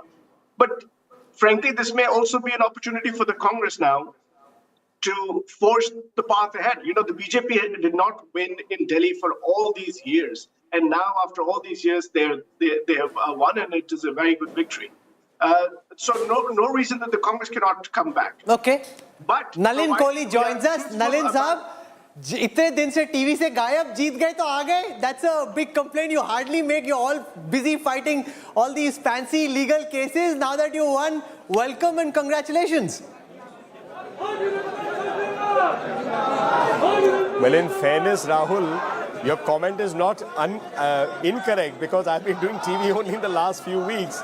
Not too much of it. I normally tend to give bites, but it's nice to be back on your show. You did call me once, and I'm thankful for you to remember me from time to time. Okay, so tell us, what do you attribute this big BJP victory to? I think plenty. There are two stories, Rahul and Rajdeep. I'd like to basically want you to reflect that Delhi is at a unique position. The voters of Delhi, the citizens of Delhi, see the seat of power at the central government. They see the global face of India. They see the parliament, which reflects the whole of India. They have a government that's supposed to meet its needs, which is what the Aam Aadmi Party was supposed to do. And they have a municipal government. So they see a model at three levels. Here we had a model which came up in 2013, India against corruption. Tall promises of an alternative politics. Tall promises that we will not take homes, we will not take cars, we will serve the people, we will not allow corruption to take place. What do we have? No home versus Sheesh Mahal. No corruption versus a liquor scam. Virtually the top leadership going to jail. Any development, always a model of excuse or confrontation. Blame somebody. When Punjab was not the Aam Aadmi Party, they blamed it for the pollution. When Punjab came to the Aam Aadmi Party, they blame Haryana. How long will the people of Delhi give them a rope? They gave it for 10 years. The Yamuna is worse. The air is worse. Infrastructure is crumbling. So is education and health not keeping pace. So how much time does the BJP need for voters and citizens in Delhi to start seeing a difference? You're now in the saddle. How many weeks or months before Delhi can tell the difference? I think what you need to know is that we always hit the ground running. When Prime Minister Modi came in 14, he said, I will work 24 hours a day, 7 days a week as the Pradhan Sevak and show you that we will not stop the effort to transform India and make it a developed nation by 2047. That's the model of the BJP states. Why should Delhi be an exception? Delhi deserves better. Okay. Nalin Kohli talking about the BJP's big victory. We are seeing all the AAP big guns. You made this a prestige battle. Kejriwal ko harana hai, Sisodia ko harana hai, Atishi ko harana hai. On all those three, at this moment, it seems you've succeeded. Sisodia has lost Jangpura. Kejriwal trailing on his own seat in New Delhi. Atishi has also been trailing for large parts. So is Satyendra Jain. There are others also. Saurabh Bhardwaj, Somnath Bharti. I mean, the entire top leadership of Camp Kejriwal is facing the heat of an election. Because elections is the time, like an examination for anyone who studies in school or college or postgraduate. They are expected to come and say, how did we perform? And you give us the final verdict. The voters are giving their verdict. They are tired of a model of bluster, are tired of a model of fake promises, tired of a model of blaming somebody else, or tired of a model of excuses. They were elected to work. That's all. They should have worked. They came on promises. Let me say. But they say आपने करने नहीं दिया. That is his constant complaint that the BJP didn't let me work, that this wasn't a level playing field. There's an old story, very old story, I grew up learning, of the camel and the tent. That the camel was feeling cold, so it gave an excuse. I put my head in, put my neck in, but the camel was never happy. And that's Mr. Kejriwal's model. He's always unhappy, always wants more, without even taking care of what he can do. Why there was no confrontation or problem when Sheila Dikshit was here? When the BJP was there and the Congress government was at the center? I mean, if you want to work, you will work. If you don't want to work, you will find an excuse or find someone to blame. Was this in that sense, though, somewhere today was an election also about settling scores? I know you said elections are about exams and how you perform. Somewhere Kejriwal was a fly in the ointment. He got under the BJP skin time and again. Do you believe that you finally got him out of your system by doing what you've done today? Rajdeep, you will have to permit me a few moments. Delhi is an interesting place. It is a union territory with a person who runs Delhi called a chief minister, but is not a chief minister like, say, Uttar Pradesh or Haryana or Punjab or any other state. Therefore, the person who's working in this municipal area of Delhi, because it's not a state and the size of other states, is required, has the whole global media looking at him as well as the national media. So that person occupies a predominant position in the national narrative, which is actually disproportionate to his punching size in reality. You can't compare him to, say, the Chief Minister of Uttar Pradesh or Maharashtra or Tamil Nadu or Karnataka or any of these states, even West Bengal. So he or she occupies that position. So therefore, the media likes to see him as a national alternative with 7 Lok Sabha seats, ignoring other states with 20 to 80 seats. They try to see him as the face against the Prime Minister who contests and needs to get 272 seats to be the Prime Minister of India. So I don't think Mr. Kejriwal was ever the person who was this national narrative. He failed miserably wherever he went. Except Punjab. You pick up every election result, all Aam Aadmi Party candidates lost their deposit. And basically, with due respect, someone like you in the media paints him at the national level. So that painting does not change the reality. You can paint me as whatever you want. You can paint me I think he benefited, just as some leaders on the periphery of the country lose out because of tyranny of distance, he benefited from what I call doorstep journalism. Most TV channels are in Noida. Mr. Kejriwal was in Delhi and therefore got disproportionate coverage. But go ahead, Preeti. But it was also, the Aam Aadmi Party, Mr. Kohli, was also one of the fastest growing political outfits that one has seen in the recent past. It's also the fastest growing political outfit. But go ahead. It was, but I want to bring in Salman Soz into this conversation. Salman Soz, it does Can we listen to Manish Sisodia? He's speaking at this moment, just lost in Jangpura. हम सब कार्यकर्ताओं ने मिलकर बहुत मेहनत से लड़ा। जंगपुरा के लोगों ने, जंगपुरा विधानसभा के लोगों ने भी बहुत प्यार मोहब्बत सम्मान दिया, लेकिन 600 वोट से लगभग 600 वोट से उसमें हम पीछे रह गए। तो मैं जो कैंडिडेट जीते हैं उनको बधाई देता हूं और उम्मीद करता हूं कि जंगपुरा की समस्याओं को वो हल करेंगे, जंगपुरा के लोगों की जितनी भी चीज़ें हैं उनको हल करेंगे। बाकी तो अब बाकी देखते हैं। सर काफी टफ फाइट रही है। 600 votes. Salman Soz, I want to come back to you. You know, what you were hoping to possibly engineer and cause a bigger dent in Delhi, you might actually get the benefit of that in Punjab, Salman Soz, because there will be immediate ramification in the state of Punjab, and the viable option there is not the BJP, it's you. You can stand to gain in Punjab of what's going on in Delhi today.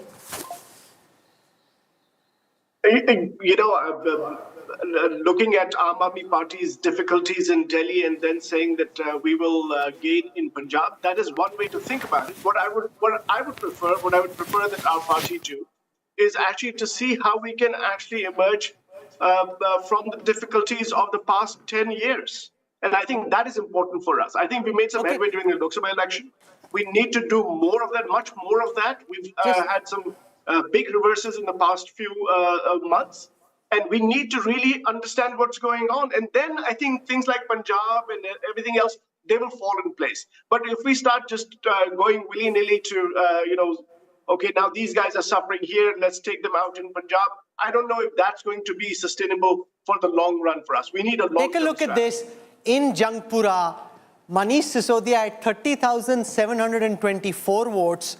Tarvinder Singh Marwa, who used to be a Congress MLA, now fighting on a BJP ticket, formidable local candidate, has 31,593. Farhad Suri, from the Congress, former mayor of Delhi, had 6,551. So he's lost by the narrowest of margins. And Rajdeep, as I traveled with him in Jangpura, there was a fair amount of goodwill for what he'd done originally in his first term around the Delhi education model. This is a very, when you lose, but if you lose badly, you say, kya kare yaar, pit gaye. When you lose like this, you keep saying, oh, 600 vote, yahan pe, wahan pe. Virendra Sachdeva is speaking at this moment. Just one second. BJP president, let's listen to it. प्राथमिकता ये है कि हमने कहा, जैसा माननीय प्रधानमंत्री जी ने भी, कि पहली कैबिनेट में जितने घोटाले हुए उसके लिए एसआईटी का गठन होगा, आयुष्मान योजना लागू होगी, महिला समृद्धि सम्मान योजना जो है वो लागू होगी, और दिल्ली में हर घर नल से जल, दिल्ली की सड़कें, यमुना का प्रदूषण, ये वो विषय है जिस पे हमको काम करना है, 24/7 काम करना है, दिल्ली को विकसित राजधानी बनाना है। आप कई सारे मुद्दों को, भ्रष्टाचार के मुद्दों पर सवाल उठाते रहे आम आदमी पार्टी की सरकार पे, क्या उनकी अब जांच होगी सरकार बनने के बाद? कहा कि हर घोटाले की एसआईटी का गठन होगा, जांच होगी, दोषियों को बख्शा नहीं जाएगा। इस मैंडेट को लेकर के उम्मीद थी बीजेपी को? हमें अपने काम पर भरोसा था, हमें हमारे प्रधानमंत्री नरेंद्र मोदी पर भरोसा था, और हम जानते थे कि उनका नेतृत्व इस दिल्ली को विकास दे सकता है, और उनके नेतृत्व को दिल्ली की जनता ने सलाम किया। जीत का श्रेय किसे देंगे? एक ही जीत का श्रेय सिर्फ एक है, श्रीमान नरेंद्र मोदी। कार्यकर्ताओं ने मेहनत की है, लेकिन हम सब कार्यकर्ता हैं, लेकिन हम कार्यकर्ताओं को चलाने का काम, हमको प्रेरणा देने का काम माननीय प्रधानमंत्री करते हैं। प्रधानमंत्री ने किया। यहाँ पर आप देख सकते हैं तस्वीरों में, यहाँ पर वीरेंद्र सचदेवा जो कि मीडिया से बातचीत करते हुए। BJP president in 3 decades, Rajdeep, to lead the BJP to power. This would hurt. 600 votes in Jangpura. I just wanted to make a point, and I think Preeti had an interesting observation which she can make, but the point I want to make, this is the classic triangular contest in Delhi. You see, wherever there were a few, they wouldn't have made a difference given the fact that you have such a big victory. Had it been 37, placed 33, you could have said Congress has caused the defeat. But this is the kind of constituency where a Congress candidate picks up 6,500, you lose by 600. Manish Sisodia clearly has lost to a large extent because Farhad Suri fought a tough campaign. He's a former mayor. He's a visible player. He fought a strategic campaign. Tell us how. Which is because, if you look at it, Farhad Suri made sure he campaigned in certain areas in Nizamuddin, which felt... dissatisfied, disaffectionate, especially at the time of the COVID controversy on the Tablighi Jamaat, where the Aam Aadmi Party hadn't taken a stand when an FIR was registered. So there's about 30,000 votes there. And he constantly only, Farhad Suri refused to speak to the press, only campaigned in Nizamuddin, in that particular area, and he's been able to draw out... So you think that his sole objective was to defeat the Aam Aadmi Party? Yes, he wanted to be the spoiler. He wanted to be the spoiler. He's an old Sheila Dikshit, loyalist. And you'll see them, there are a lot of old Sheila Dikshit's loyalists who are coming in just to, that's an interesting observation. It's revenge. When I sort of, the Congress people who are feeling elated today or vindicated are largely those who have worked in and around Sheila Dikshit. You may have heard, just the other day, Pawan Kheda said that, Kejriwal is anti-democratic. Now, I think the likes of Pawan Kheda, who works so closely with Sheila Dikshit, Sandeep Dikshit, her son, Farhad Suri, you've got a few others out there. Harun Yusuf. All of them went into this election knowing they would lose, but wanted to teach Kejriwal a lesson. But look at how the numbers have changed. BJP is more than double the Aam Aadmi Party. See, it's not just victory and defeat. Kejriwal winning under Modi's nose was always a massive irritant. Now they've beaten him, and how? All his big guns have lost, and AAP is half. That is a big message by itself. Yeah. AAP is half. AAP is half, and what Mr. Modi, all through this, his campaign is connect with the workers, is connect with the booth workers, has been कि आपको अपने booth पे बहुत मजबूत करना है, and the whole idea was कि जो लोकसभा elections में when we can get 54-55% vote, why can't we retain it in assembly elections? And they have been able to save that vote shifting away from the Lok Sabha elections to Vidhan Sabha elections to Aam Aadmi Party. So that way, BJP has absolutely consolidated itself. So I want to make the same point that you're saying. Earlier thing which you showed, the Punjabi and the Vaishyas, Punjabi and the Banya votes, who in the earlier elections went to the finance minister and arguably the woman of the match. Yes. Nirmala Sitharaman is speaking. She'll also get a big cheer when she goes to the next BJP meeting. Let's listen to Nirmala Sitharaman speaking at this moment. अपने budget speech में trust शब्द का इस्तेमाल 18 बार किया है, credit शब्द का इस्तेमाल 26 टाइम्स और लोन 15 टाइम्स रिपीट किया है। तो आपसे ये सवाल है गवर्नर सर कि क्या हम Pull out what Nirmala ji is saying in just a moment. Here's what I want to show you. AAP ran a weak race on 22 seats where their vote share was less than 40%. 22 seats, AAP ran a weak race. That's a lot for a party which started with 62 out of 70. Fighting a weak race on 22 is a big number. BJP ran a weak race only on 11 seats. 9 plus 2, less than 40% vote share, only 11. BJP fought on 59 seats, a hard fight where they have more than 40% of the vote share. BJP fought an exceptionally good race, 50% plus on 28. AAP fought a good race, good 50% plus only on 14. That shows you the difference. Your Kamzor Kadi suddenly, because remember, as the BJP kept saying during the campaign, आपका उधारी का vote है. There's nothing of their own. थोड़ा BJP से लिया है, थोड़ा कांग्रेस से लिया है. It's time to take it back. Rajat wants to come in, Rajdeep also wants to come. One at a time. See, basically, the game plan of Kejriwal has always been that he, right before the Delhi Assembly elections, he used to never go out and contest. Kejriwal has lost. Ladies and gentlemen, breaking this story now, right here on India Today television, the big political story of this moment. Yes. The man who once thought he could be the new Modi, the man who thought he could beat the Prime Minister in Varanasi, Arvind Kejriwal of the Aam Aadmi Party, its national convener. What a fall from political grace. Losing to Parvesh Verma. 24,743 votes for Parvesh Verma. There it is on your screen right now. Arvind Kejriwal with 21,561 votes. It's not a decimation, but it's a defeat. But for the AAP convener to lose, and remember, the gap is 3,113. I met Sandeep Dikshit in Kidwai Nagar in New Delhi. He denied that this is about revenge, but you speak to anyone around him, he wanted to teach Kejriwal a lesson. तूने मेरी माँ को हराया, मैं तुम्हें बताता हूँ. Look, you can look at it that way that, here is Sandeep Dikshit who's got 3,113 votes. Arvind Kejriwal loses almost by an identical margin and blame it on Sandeep Dikshit. But it goes beyond that. It's not as if every vote that Sandeep Dikshit got was a vote that was voting against Arvind Kejriwal. Truth of the matter, Rahul, is that Arvind Kejriwal has suffered, like every AAP candidate has suffered, anti-incumbency. It has been across the board. You see, this is a classic old-style election where people have voted to vote out Arvind Kejriwal, not necessarily vote in the BJP. Get that very clear. This election... No, so your biggest asset became your biggest liability. It's as simple as that. Because the parties...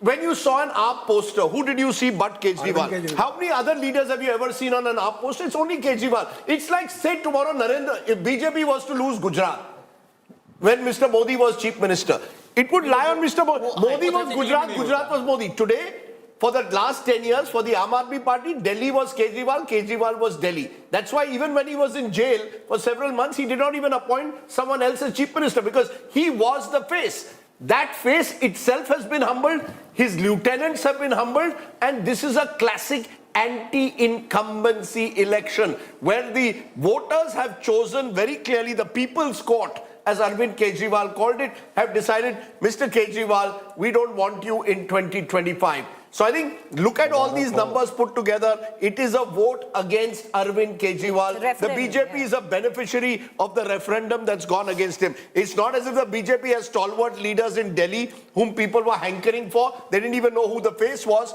They just wanted Kejriwal out this time. And they have trusted to some extent in Mr. Modi's promises. They believe, I told you in 2014, two middle-class heroes. Not to some extent. Why are you underplaying this? Was 48 placed 22. Sir, they had faith, massive faith in Modi ji's promises and no faith in Kejriwal's promises. Rahul, again you're looking at black. There are two reasons. The larger reason, according to me, is to defeat Arvind Kejriwal. This election was not about Narendra Modi. This was a referendum on Mr. Kejriwal. He has lost that.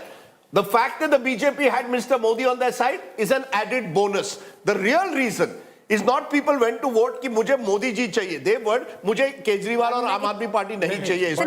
This is a negative vote. Negative vote. Rajdeep, let's just come again. No, one second. Let's just make this point again. When you are at 48 versus 22, you have won votes from all communities. In fact, it is not as if only the rich and the fancy India Today viewers have voted for you, and that's how you won. All kinds of people across all communities. Maybe in certain communities, more people still voted up. That's obviously true. But you have won votes across communities. Nobody's political bias or personal bias should supersede the data. The data speaks loudly, and it speaks clearly. Rahul, I would have thought the fact is a party has come down from 62 to 22. Yes. When you come down, the vote principally is against you. The other side, so you lose everywhere. Sir, Rajdeep, what was being said earlier, women and poor have disproportionately voted. You can't win 48 seats if the poor haven't voted. This is a classic anti-incumbency election. People have voted out the incumbent. The entire top brass of AAP has lost. Not just Kejriwal, so all kinds of people have voted against you, including the poor. You can't say only the rich, fancy pants have voted for us and BJP won 48 seats. That's a foolish statement, Rahul. That's what I'm saying, but which was being said. 44% of the vote, where have that come from? So obviously, that is correct. No, that is correct. So I'm saying. So how can you say that? But Rajdeep, that's the point I'm making, that vote has got chipped away. You've lost a part of your co-vote. It cannot happen. But the हमारा सारा vote हमारे पास है, फिर भी हम 22 seat पे आ गए. That makes no sense. You've lost a part of your vote. You have to wake up and feel the coffee. If not wake up and feel all that's happening across. Rajat, yes. मैं एक सुमन के शब्द हैं, कवि सुमन रहे, बहुत जरूरी है. केजरीवाल हारना is a colossal loss. Rajat getting poetic now. क्या बात है? I've never heard him. No, this is what the time he's been with us. We've never heard coming him poetry. straight from the heart. Rajat Sethi is part of that group. All IITians who had invested a lot of hopes in Kejriwal. Some of them, like Rajat, also had a leaning towards Modi. He chose Modi over Kejriwal. Today is his day to exult. Irshad. So it says, आसमां इतनी बुलंदी पे जो इतराता है, आसमां इतनी बुलंदी पे तो जो इतराता है, भूल जाता है कि जमी से ही नजर आता है. The problem of Kejriwal was that he started, thinking that he is that larger than life. And he forgot the gully nukkad from where he has risen. The problem with Kejriwal was that he started thinking that everything that he could stand for, he can just chuck it aside and go back and be a typical politician, enjoy all the glory that comes with politics, live lavishly, forget about your core promise.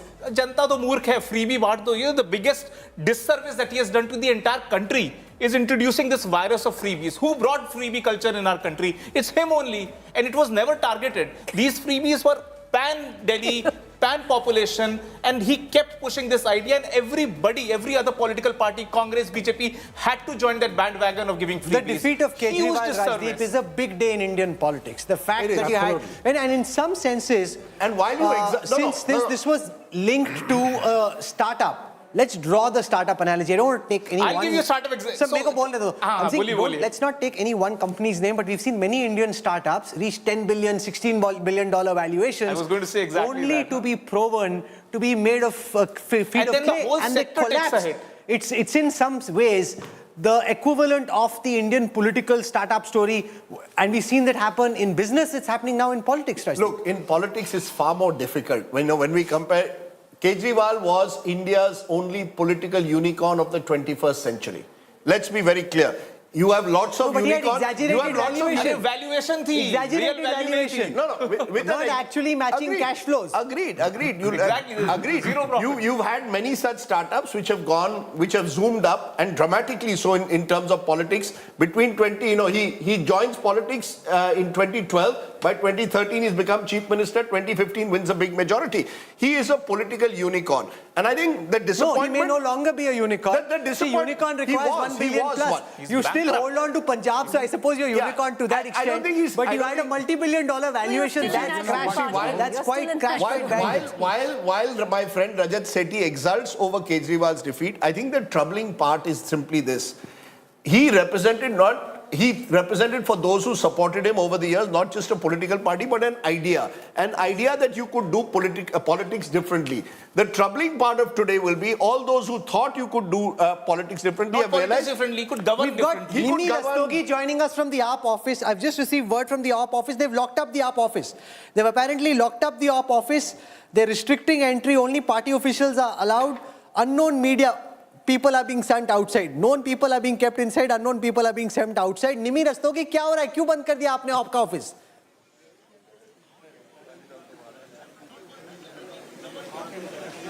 देखिए, while everybody is hyperventilating on this winning and losing game, let me remind you that the difference in percentage is only 3.5%, and you win some, you lose some, and in all humility we accept people's mandate.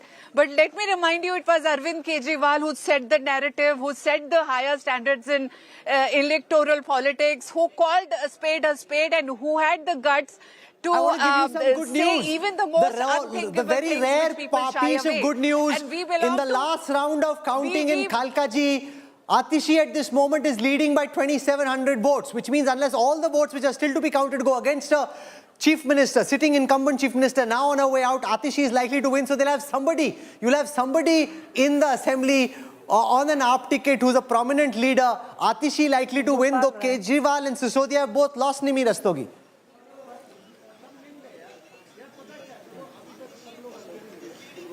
So we belong to the philosophy of Harivansh Rai Bachchan की मन का हो तो अच्छा, मन का ना हो तो उससे भी ज्यादा अच्छा, because that strengthens our resolve.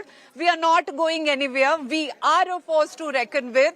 We will continue fighting for the rights of people, for differentiating between what is right, what is wrong. We will not let corrupt politicians like BJP to have their way, to run all over the people of India. So we are here.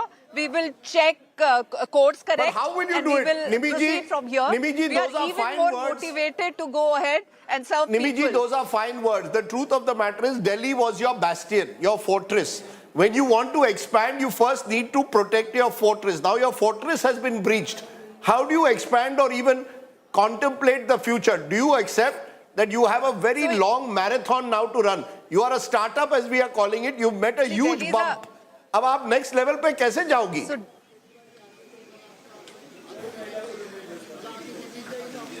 पहली बात तो we are not a startup, we are a national party. Second thing, the victory margin is less than 1,000 or 2,000, which is nothing. And third thing is we have governments in 2 states, or had. And we have our Vidhan Sabha members, MLAs in 5 states. We have 1 in MCD. So there is nothing that is writing us off.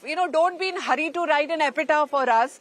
Else you will be, there's a lot of concern, very serious concern, Nimi Rastogi, about how many of these 22 MLAs will stay with AAP. We saw this in Gujarat.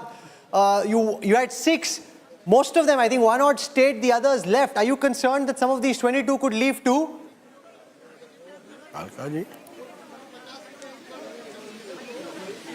See, you are speaking as if you're normalizing horse trading and you're kind of I'm almost raising a anticipating that BJP Parvesh will Verma throw is speaking money at this the time, the MLAs biggest slayer and the in MLAs Indian will- politics at this moment. क्या वजह रहा है जो इतना प्रचंड बहुमत जो है बीजेपी को मिला है, और साथ में नई दिल्ली की सीट पर भी आप कैंपेनिंग में थे, लोगों की क्या कंप्लेंट है? देखिए, जब 11 साल झूठ से कोई सरकार चलाएगा, जब लोगों को फुसलाएगा, उनकी बातें नहीं सुनेगा, तब लोग उसको एक बार मौका और दे सकते हैं। दूसरी बार मौका देना, ये गलती दिल्ली वाली नहीं करेंगे और उन्होंने नहीं करी है। हमारी जो बहुमत से सरकार बनी है वो बहुत एक्सपेक्टेड थी। जब आप लोगों की शिकायतें सुनते हैं, उन लोगों की जो दिक्कतें सुनते हैं, उसके बाद एक्सपेक्टेड था। मीडिया वाले कह रहे थे कि शायद पलट जाएगा इलेक्शन, लेकिन जैसे हम देख सकते हैं बहुत क्लियर कट विक्ट्री है। पापा की भी बहुत क्लियर कट विक्ट्री है, सुबह से लीड में चल रहे हैं और आप सबके समर्थन के लिए वापस धन्यवाद। Thank you. जिस तरह से अकाउंट खुला था शुरुआत में, जब ट्रेंड कर की तरफ लगातार बढ़ रहे हैं, तो उस वक्त की स्थिति क्या थी? सब बहुत टेंस थे, लेकिन जैसा हम तीनों ने 4 दिन पहले भी बोला था, बहुत क्लियर कट विक्ट्री आएगी, बस सही वक्त का इंतज़ार था। दिल्ली वाले समझ गए कौन उनका मजाक उड़ा रहा है, कौन उनकी भावनाओं के साथ खेल रहा है। इस बार दिल्ली ने झूठ को विक्ट्री नहीं दी। लगातार हनुमान चालीसा चल रहा है घर में। पापा बहुत बड़े भक्त हैं हनुमान जी के और हनुमान जी का साथ है, इसलिए हमें ये विक्ट्री मिली है। बस अब जीत के बाद क्या करेंगे आप? सबको धन्यवाद देना चाहते हैं। पापा सबको जाके धन्यवाद देंगे, पूरा परिवार जाएगा और बस सबको सबको बधाइयाँ देंगे और सबको अपने विशेस के लिए थैंकफुल हैं। सेलिब्रेशंस करेंगे? जी ज़रूर। Almost like it takes a village. When someone fights a campaign, it requires everyone, friends के friends, beta, beti, सब आ जाओ लग जाओ. It's like a barat. And when I'd gone to their house, it was interesting to see how everyone was chipping in. They all had like, as if they were all like deep data strategists, looking at the data, but just trying to chip in. It's like contributing to a barat, contribute in any big, small way that you can. Kejriwal has lost, and the one woman who's feeling that I told you so is Swati Maliwal. She joins us. Member of Parliament, once a core part of Team Kejriwal, now out on the streets, showing everything that's wrong with the Kejriwal model.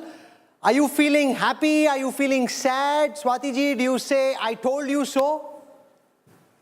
I don't think I'm feeling any of the above, but yes, I think that if a person gets so arrogant that he stops listening to anyone, if a big person becomes so cruel that he ensures that a woman is beaten up in his own house and then throws her out and then assassinates her character and then protects the person who has actually beaten her up, promotes him again and again and again, I think then God does some justice. आपने भी बड़ा loss किया. हर जगह आप जा रही है, video डाल रही है, बीजेपी वाले उसको वायरल कर रहे हैं. You kind of exposed the misgovernance everywhere. It was almost as if you were standing there showing the AAP model of governance in all its glory. But I just showed the truth. It's not as if I created anything. सड़कें टूटी हुई पड़ी हैं, बुरा हाल हो रखा है. संगम विहार में चले जाइए, पानी एकदम आपको स्विमिंग करके सड़कों से निकलना पड़ रहा है. नालियां ओवरफ्लो कर रही हैं, सभी जगह की नालियां ओवरफ्लो कर रही हैं, बुरा हाल हो रखा है. कूड़ादान बन गई है दिल्ली. आप you go anywhere, there are just piles and heaps of garbage that is lying on the streets, on the roads. People are fed up. The water that is being delivered to houses, you see, even in Dwarka, even in colonies of Dwarka, I went to one of the houses in Dwarka and black water was coming from the taps. Yellow water looking like beer with a lot of froth that is coming from taps in Bhalsua, and this is not just two localities, this is across Delhi. So people are angry. What I did was I tried Swati, with whatever you've rightly, in your right, exposed what you thought was best of the Aam Aadmi Party. You've defended your own self, very rightly so. The question that I ask you, Swati, then why continue on a Rajya Sabha ticket which comes on from the Aam Aadmi Party? Because when it comes down to Rajya Sabha, you'll still have to follow the whip of the Aam Aadmi Party, a party which hasn't performed, a leader who has been so cruel. The same leader gave you that ticket, promoted you as a Rajya Sabha MP. You should walk away from it then. Why should I walk away from my party? Why will I walk away from my party? Do you understand who I am? For 18 years, I have given my blood and sweat to this party. And what have I done wrong? Just because I dared to challenge the system. I am sorry. If something wrong will happen, I will question again and again and again. If I'm beaten up, I will file a complaint. It is my duty. It is my right as a woman. What have they done? The moment I filed a complaint, they assassinated my character. Bibhav Kumar was given... So you do feel... security. So Swati, you do feel you're a part of the party. Preeti ji, आप इतने सवाल अरविंद केजरीवाल जी से पूछती नहीं है. मुझे please आप complete ma'am उतने ही पूछे थे. आपका सवाल ही पूछा. आप मुझे कंप्लीट करने दीजिए. आपने मेरे बारे में नहीं पूछा उनसे. आप मुझे कंप्लीट करने दीजिए. Now please give me the time to complete. आपके बारे में भी पूछा था. मैं एक बार मैम प्लीज अपनी बात रख लेती हूं. जरूर. मैं आपसे ये बताना चाहती हूँ कि जब मेरी लीडरशिप, विभाव कुमार जिसने मुझे पीटा, उनके घर में पीटा, उसको Z+ सिक्योरिटी देंगे, उसको पंजाब में एडवाइजर टू चीफ मिनिस्टर बनाएंगे और उसके बाद उसको डीजीपी और चीफ सेक्रेटरी रिपोर्ट करेंगे. उसके लिए 7-7 गाड़ियों का काफिला चलेगा. और मेरे को जिस तरीके से ट्रीट करा गया, मुझे ऐसा लगता है कि लोग देख रहे हैं. लोगों का आप बार-बार पागल. Swati Maliwal, I agree with you. I agree with what you're saying. I'm answering your question, Preeti ji. Have some patience. Question आप पूछ रही हैं कि मैंने क्यों नहीं छोड़ा. मैं क्यों छोड़ूं? मैंने अगर कुछ गलत करा होता मैं सबसे पहले छोड़ती। आप ये कह रही हैं कि आप एक्सपोज कर रही हैं, मैं क्यों नहीं एक्सपोज करूंगी? मैं संविधान की शपथ लेके एक मेंबर ऑफ पार्लियामेंट बनी हूं, मेरा ये काम I agree with you. I don't think you're understanding my question. I agree with you. How does that, ma'am, Swati Maliwal, how does that change the fact you're claiming you're exposing the Aam Aadmi Party and you're within? You're almost saying that we want inner party democracy. I want to fight for my rights, remain in the Rajya Sabha. I believe that I am still part of the Aam Aadmi Party. But you tell me, after this defeat today, right, where does the Aam Aadmi Party, according to you, go from here? If you're going to sit there, attack everyone else, have you in a way also contributed today to the defeat of your own party? You are among those who has attacked the... It's one thing to take on Kejriwal. You claim to be part of the Aam Aadmi Party. The Aam Aadmi Party itself has lost today, and you have contributed to the loss of a party of which you are the Rajya Sabha MP. If I'm not contributing to my party, why doesn't my party throw me out? They can also throw me out. They are not throwing me out because I'm contributing to the cause of the Aam Aadmi Party. Aam Aadmi Party is my party and it was built with a vision to change the system. So what happens now? Not about you. What happens? Do you believe the Aam Aadmi Party can recover from what has happened today, being dismantled and decimated in Delhi? Do you see the Aam Aadmi Party recovering? Sir, I think the leadership needs to sit down and think. I think we really need to think, and I think that we need to get all the contrary voices and sit down together. Why do I have to use Twitter in order to reach out to my leadership? What have I done? What is the wrong thing that I have done? If somebody beats you up or somebody beats up anybody else, that person is going to complain. I am a former Delhi Commission for Women chief. I am the member of parliament. If I don't complain, if I'm beaten up, what is wrong with that? Of course, are you asking for a new leadership of AAP? Of course, I'm going to work for Delhi. Swati Maliwal, for the last 10 years, I raised an issue about it. What is wrong with that? Ma'am, for the last 10 years, the impression was Kejriwal is AAP, AAP is Kejriwal, right? Do you believe that has changed as a result of today? And do you therefore see a new AAP emerging, possibly with a new leadership at all? Absolutely, absolutely. I think it is very important. I think that even Arvind Kejriwal, I hope that he realizes what has happened. I hope that he realizes that you cannot always play the blame game. You can't always act like a rondu bacha and get away with the lack of work, with lack of governance. I hope that he takes notice of it, and I hope he calls voices like me, and I hope that there can be some discussion as to what should be the future of the party. Just one question, Swati Maliwal. In Parliament now, in Rajya Sabha, will you be following the whip of your party because you really do feel aligned with it? Will you follow the whip of your party? Of course, why will I not follow the whip of the party? I will have a discussion and I will decide and I will follow the whip of the party. Since you've been such a core part of Team Kejriwal for so long before you fell out. Why don't we question Mr. Arvind Kejriwal ji for doing what he did? Have anyone question, ma'am? You know, I don't think you watched. Okay, so Swati Maliwal, I don't think you watched enough interviews. The first interview that we did with Arvind Kejriwal, we had asked him about your case, ma'am. Have you questioned Mr. Arvind Kejriwal ji for giving Z plus security to Bibhav Kumar? Have you questioned him like this? Ma'am, I don't think it's okay. One second. Swati Maliwal, because you're a member of parliament, let me tell you, I had this question is not for. Madam, allow me to speak. You've asked me a question.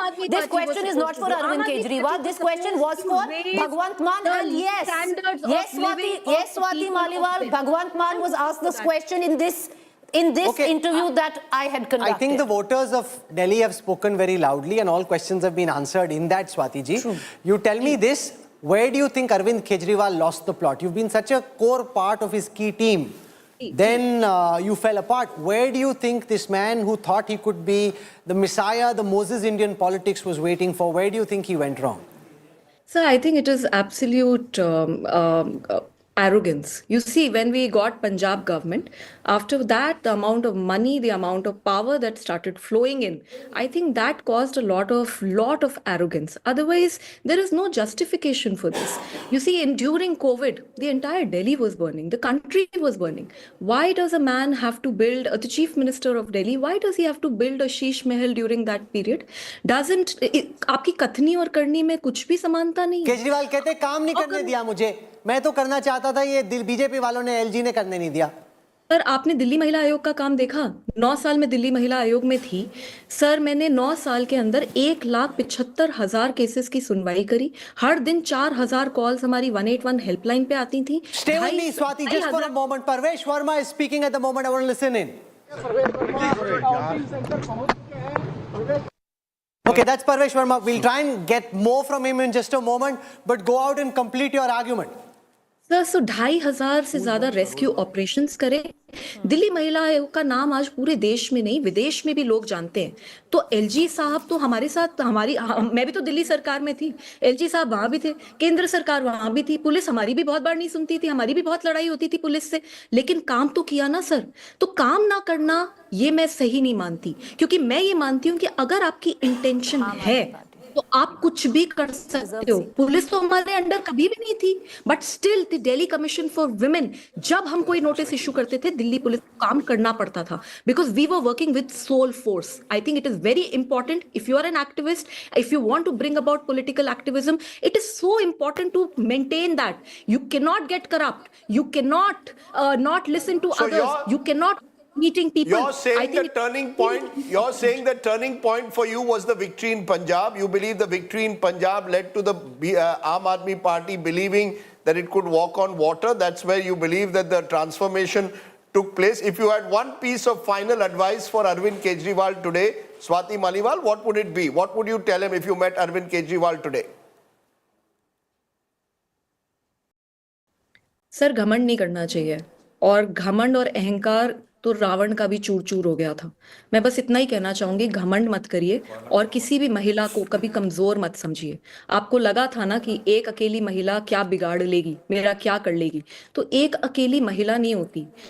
जब एक महिला पे वार होता है ना तो पूरा देश साथ खड़ा होता है। मुझे लगता है शायद वही हुआ। Do you think BJP will do a better job?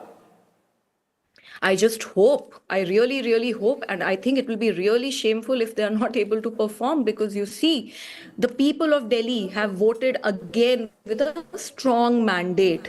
They want a strong government and they are hoping that ये जो misgovernance हुई है 10 साल में, इसको ठीक किया जाए। तो मैं तो यही आशा करूंगी कि जो भी सरकार बने, जो भी मुख्यमंत्री बने, प्लीज जनता के लिए काम कीजिए, जनता के बीच में जाइए, सड़कों को ठीक कराइए, नालियों को ठीक कराइए, एजुकेशन सिस्टम को ठीक कराइए, हॉस्पिटल्स में हर दिन रात में 2500 लोगों की can we continue to hope that even now you will continue to be steadfast and keep exposing what's wrong in Delhi, because you did a commendable job in the last few days? And why will I not? I really hope that you also continue to do some exposes on Thank you, I appreciate it. But good luck with that.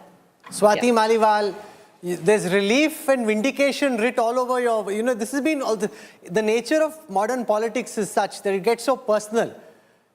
Your voice just demonstrates and exudes this great sense of relief, redemption in some ways, because it did, frankly, between AAP and you get very personal. Mr. Arvind Kejriwal, I'm not feeling any of that. नहीं, drama तो आपने भी खूब किया, जब अलग-अलग जगह जा रही है, कोई ड्रामे में कमी नहीं थी. There was a lot of theatre there and a lot of like. मैं तो ये काम ये मेरा आपको ड्रामा लगा होगा सर, मेरे को तो काम लगता है. Dramatics, ड्रामा नहीं, dramatics. दिल्ली महिला आयोग में मैंने यही काम करा है. रात भर में जब मैं दिल्ली महिला आयोग में थी, जब मैं दिल्ली सरकार में थी, तब भी सर रात भर निकलती थी, तब भी मैं स्ट्रीट लाइट्स ठीक करवाती थी, तब भी मैं टॉयलेट्स को एक्सपोज करती थी, दिल्ली पुलिस की फंक्शनिंग को एक्सपोज करती थी. तो सर मेरा तो हमेशा का स्टाइल ही है, और ये स्टाइल काम करता है. ये style interestingly was the style that Kejriwal had as well. और एमएलएस को यही स्टाइल अपनाना चाहिए, वो जमीन पे उन्हें जाना चाहिए सर, और उन्हें जनता के लिए काम करना चाहिए. एयर कंडीशनड ऑफिसेज में बैठ के अगर प्रेस कॉन्फ्रेंसेस करोगे तो सीटें जाएंगी. यही तो एक टाइम पे केजरीवाल का भी स्टाइल होता था, the same style that you are talking about. Sir, I hope I will maintain my style for the rest of my life, and I'm very proud of it. Okay. Thank you. It's interesting in a way. Swati Maliwal, speaking out today, and you will find possibly, she of course has been speaking out for a while, but I think over the next Kumar Vishwas. Over the next 6 to 12, there are lots of these people. Sure, but she's a member of parliament. Yogender Yadav. It'll be interesting to see if Yogender Yadav joins us. In the next 6 to 12 months, I think you will see many more voices speak out, with especially MLAs who perhaps are also looking at greener pastures. I think the Aam Aadmi Party is going to go through great amounts of churning. You'll have MLAs leaving, joining. There are MLAs in Gujarat. Okay, let's now go across. Okay, that's the big news. Atishi has won. So you've got the one silver lining. on what has been a very, very cloudy day for the Aam Aadmi Party, that Atishi has won from Kalkaji. And look at the difference there. There, the Congress has been completely wiped out. You know, Alka Lamba was there. Sandeep Dixit has got over 3,000 Ramesh votes. Biduri loses his first Vidhan Sabha or a Lok Sabha election. With that being said, let's go across now to the IT chief of the Bharatiya Janata Party. Came in for a lot of criticism during the last few months, saying BJP was silent on the IT cell, kuch kar nahi rahe hain aapke log. Well, on the ground, you had a good game, 47 versus 23. Amit Malviya, is it party time this Super Saturday already? Well, of course, this is a great win, and the BJP has reclaimed the capital after 27 long years, and that makes it really special. But having said that, Rahul, I think it was important to defeat the Aam Aadmi Party and Arvind Kejriwal. The state that Delhi is in today is completely abysmal. If Lalu Prasad was the worst politician my generation had seen, Arvind Kejriwal is far, far worse. You have to just travel around Delhi to see how bad the city is, how terrible the roads are.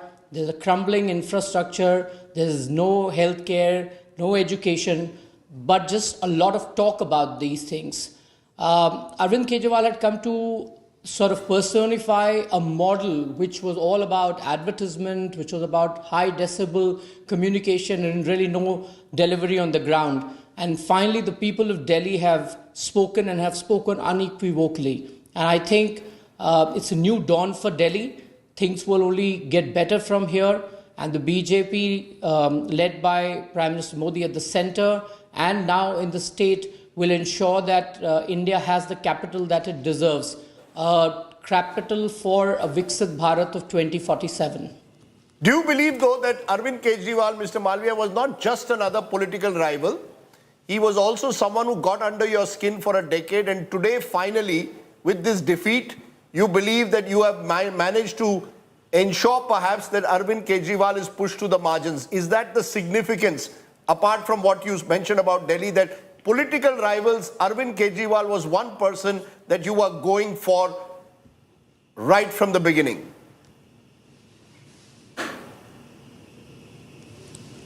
Arvind Kejriwal, one of the assets of the deep state operating here in India, and one of the last projects of the urban Naxals. And I'm glad he is defeated. He's defeated in New Delhi. And he never got under our skin at all. Some people saw him as the future prime ministerial candidate, including you. But the fact is that today he's lost his own assembly constituency. And how? So before we make these sweeping statements, we have to realize that somebody who was heading a city state and had never won a Lok Sabha in New Delhi could have never been an irritant for us. But yes, then why did you all invest so much time in taking him on over this last decade? I would see your IT cell. Your IT cell had two targets, Rahul Gandhi and Arvind Kejriwal. You all didn't target any opposition chief minister as much as you targeted these two leaders. Look, I think you probably do not look at all that we do quite closely, since you were probably busy doing other things.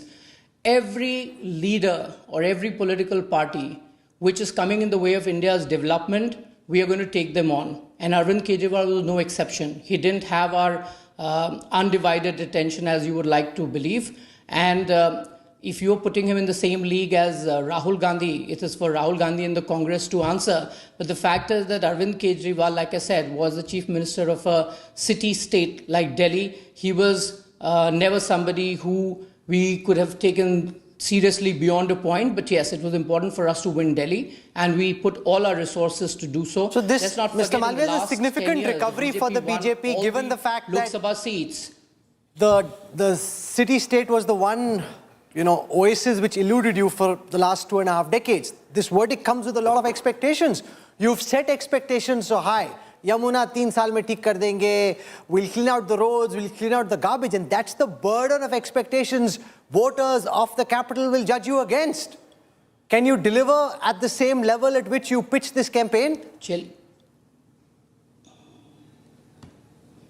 चलिए अच्छा है आप लोगों ने यमुना के बारे में पूछना तो शुरू किया, इससे पहले आप लोग जो अरविंद केजरीवाल का इंटरव्यू करते थे उसमें आप पूछते थे कि आप कुक्कड़ नहीं खाते, आप शराब नहीं पीते, तो आप पंजाब कैसे जीतेंगे?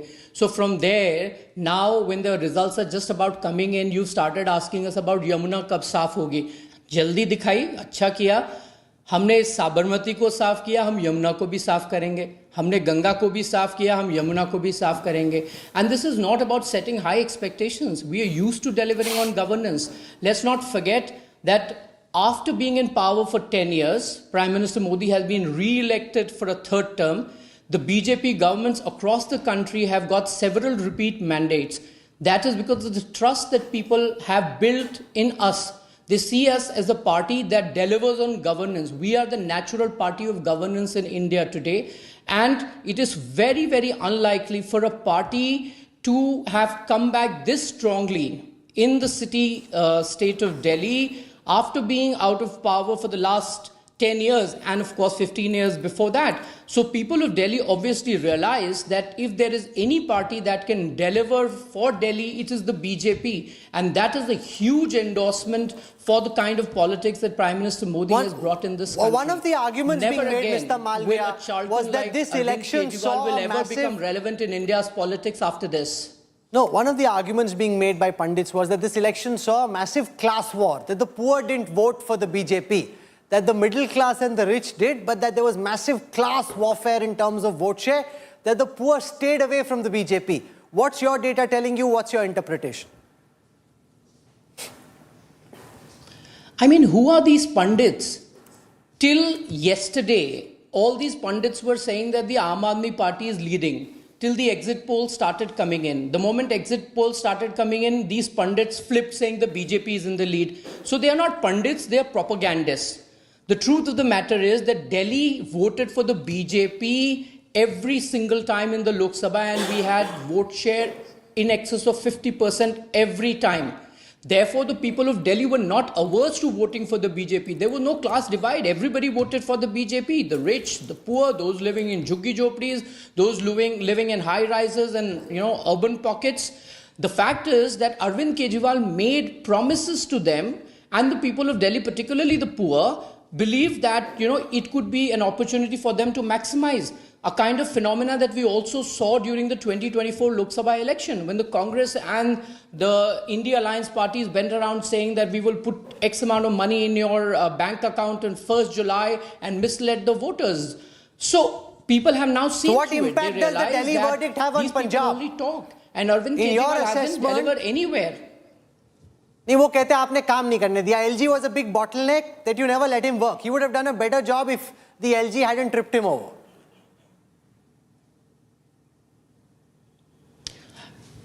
अरविंद केजरीवाल की पार्टी तो पंजाब में भी है. पंजाब में तो एलजी नहीं है.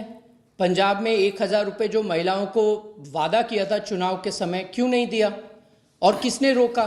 और दिल्ली में भी जब अरविंद केजरीवाल ने कैबिनेट में 1000 रुपए का प्रपोजल पास करवाया तो एलजी ने उसको अप्रूव कर दिया. एलजी ने नहीं रोका, अरविंद केजरीवाल ने नहीं दिया. इसलिए आप अरविंद केजरीवाल और आम आदमी पार्टी की लाइन को पैरेट करना बंद कर दीजिए. The man has lost.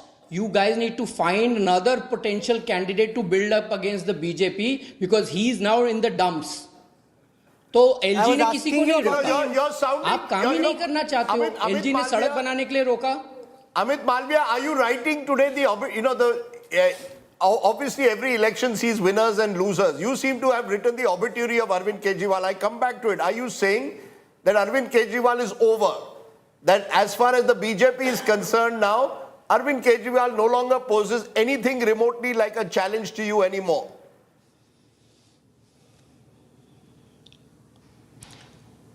We don't write anyone's obituary because writing obituaries in political sphere is the job of journalists like you, not of practicing politicians like us. He might still be around. He still has a government in Punjab for at least another 2 years. So we are not in a hurry to write anybody's obituary, but clearly the phase of Arvind Kejriwal's kind of politics is over. Just like Lalu Prasad Yadav, after he was defeated, he never came back to power in Bihar. Similarly, Arvind Kejriwal will never be the same Arvind Kejriwal who wrote to power in Delhi with very large mandates, because clearly people have seen through him. And I repeat again, the era of charlatans like Arvind Kejriwal is over. This kind of sham politics where you would do nothing, use media, spend huge amount of money on advertisement, do propaganda, and ensure that you do not work is over. This is an era of accountable governance, of politics that is visible, of politicians who will come and give hisab of their work like the BJP does. The kind of transparent politics that Prime Minister Modi has ushered in, where we are looking at quantifiable outcomes, that is the way forward for politics. And clearly people like Arvind Kejriwal have no room in this kind of politics.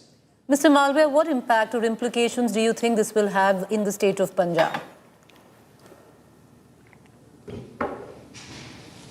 Well, Punjab government still has about 2 years to go, but it will be a very tough ride for them during the next elections, and we will sort of build up to that.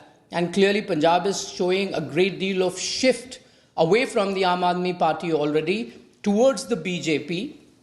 It is quite evident from the recently concluded Lok Sabha election, where the BJP has done exceedingly well. If you look at the results very closely, the BJP's performance across several assembly constituencies has been quite outstanding, and we'll build on it from here. And like I said, just like Arvind Kejriwal did not deliver here in Delhi, the Aam Aadmi Party in Punjab is also not delivering. The law and order is in shambles. No promises have been met. The same model of excessive advertisement, funding the media, shutting them up with a lot of money is happening in Punjab, but nothing will be able to save them. You will see a change in Punjab the next time there's an assembly election. Just and AAP to will ask you clearly this, be on the fringes. Even the in Aam Punjab. Aadmi Party says there was no level playing field in this election. We had one of their spokespersons come and say our leaders were jailed, the LG was non-cooperative, the bureaucrats were non-cooperative, ordinances were brought in Parliament reducing the powers effectively of the Chief Minister. The BJP spent a lot of money on this campaign. How do you respond? Was it a level playing field in your view in Delhi?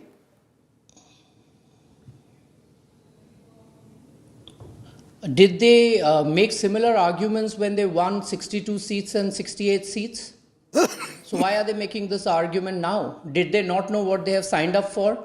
Did they not know what the structure of Delhi's governance model is? That there is an LG, that there is central government, all of them have a say in the governance.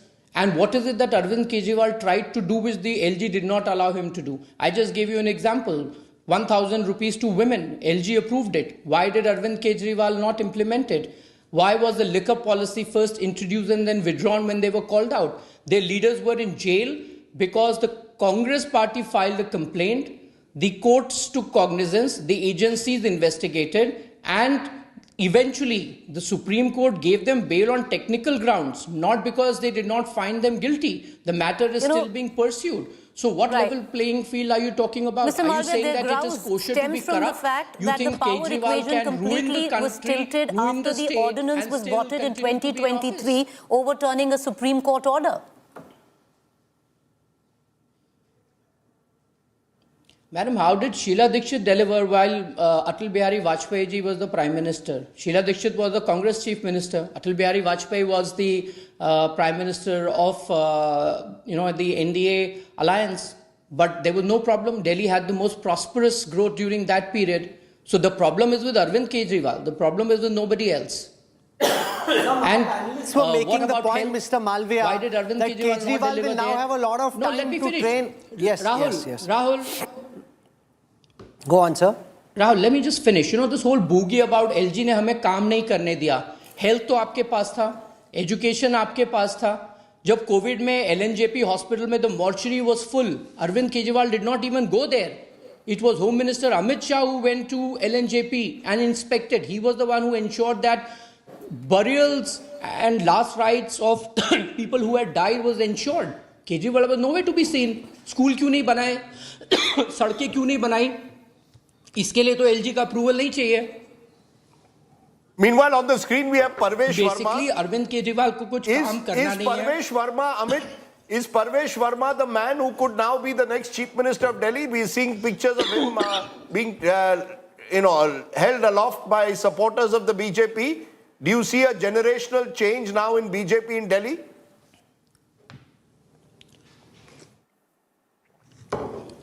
देखिए, हमारा chief minister कौन होगा ये हमारी parliamentary party तय करेगी, है ना. तो ये टेलीविजन डिबेट का इशू नहीं है. But the fact is that he has defeated Arvind Kejriwal. That is the most important aspect and we can't lose sight of it. Leave it to us to decide who our chief minister will be. We'll let you know when we make that decision. Some AAP analysts were making the point that Kejriwal will now train his guns on Gujarat, that he has more time for Gujarat. He's going to try and uproot the BJP from Gujarat. What kind of a threat do you see from Kejriwal, given that Gujarat is 2 years away? Kejriwal now has no real political responsibility in Delhi. He's no longer Chief Minister's party isn't in power, and therefore has bandwidth, as these analysts were suggesting, to go for Gujarat now. Rahul, Arvind Kejriwal always had a lot of time in Delhi, because in all these 10 years, he was a chief minister without a portfolio. कभी कुछ काम ही नहीं किया उसने, तो हमेशा ही time था. अब हार गया है चुनाव तो और टाइम होगा, इसमें क्या बड़ी बात है. और गुजरात तो पिछली बार भी गए थे, 5 सीट भी नहीं आई थी. तो ये सब बातें हैं, और बातें करने के कोई पैसे नहीं लगते हैं, और आप लोग उन बातों को आगे बढ़ाते रहते हैं. गुजरात जाए, पंजाब जाए, बंगाल जाए, जहां जाना है जाए. कौन रोक रहा है? पहले भी कोई नहीं रोक रहा था. पहले भी कुछ काम नहीं करते थे. कोई मंत्रालय नहीं था, कोई अकाउंटेबिलिटी नहीं थी, कहीं सिग्नेचर नहीं करते थे. बाद में सुप्रीम कोर्ट ने डिसअलाउ कर दिया तो रिजाइन हो गए. फिर बोले कि मुझे वोट दो, फिर मैं मुख्यमंत्री बनूंगा. तो लोगों ने ऐसा वोट दिया कि विधानसभा भी नहीं पहुंचेंगे, विधायक भी नहीं रहेंगे, मुख्यमंत्री तो बहुत दूर की बात है. So, over 3 terms of the Congress government and 3 terms of the AAP, one being a truncated term, you've been trying to beat your opposition in Delhi but could not succeed. This is the longest political exile for the BJP right under the nose of the central government. Why do you think the BJP succeeded this time in an endeavor where you failed in the last 6 elections?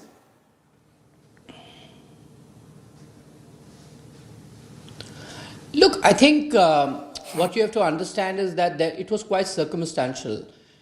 When Sheila Dikshit was the chief minister, Arvind Kejriwal came on the back of a popular movement, right? He came in with the likes of Anna Hazare at a time when India was seeing absolutely abysmal governance, corruption was at its peak, you had the Nirbhaya episode. He basically exploited the emotions of the people, the heightened emotions of the people at that point in time, in a campaign which was called India Against Corruption. He formed a political party out of it, and it was the emotions of the people that he sort of exploited to come to power in Delhi. He formed his own political party after saying that he will not do it for the longest time.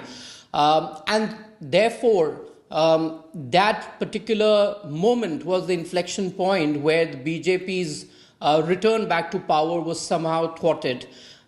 He then came in a very populist avatar. He made a lot of promises, so people in Delhi, particularly the poor, thought they should maximize it out. A lot of people, the urban middle class, also thought that it was a different kind of politics.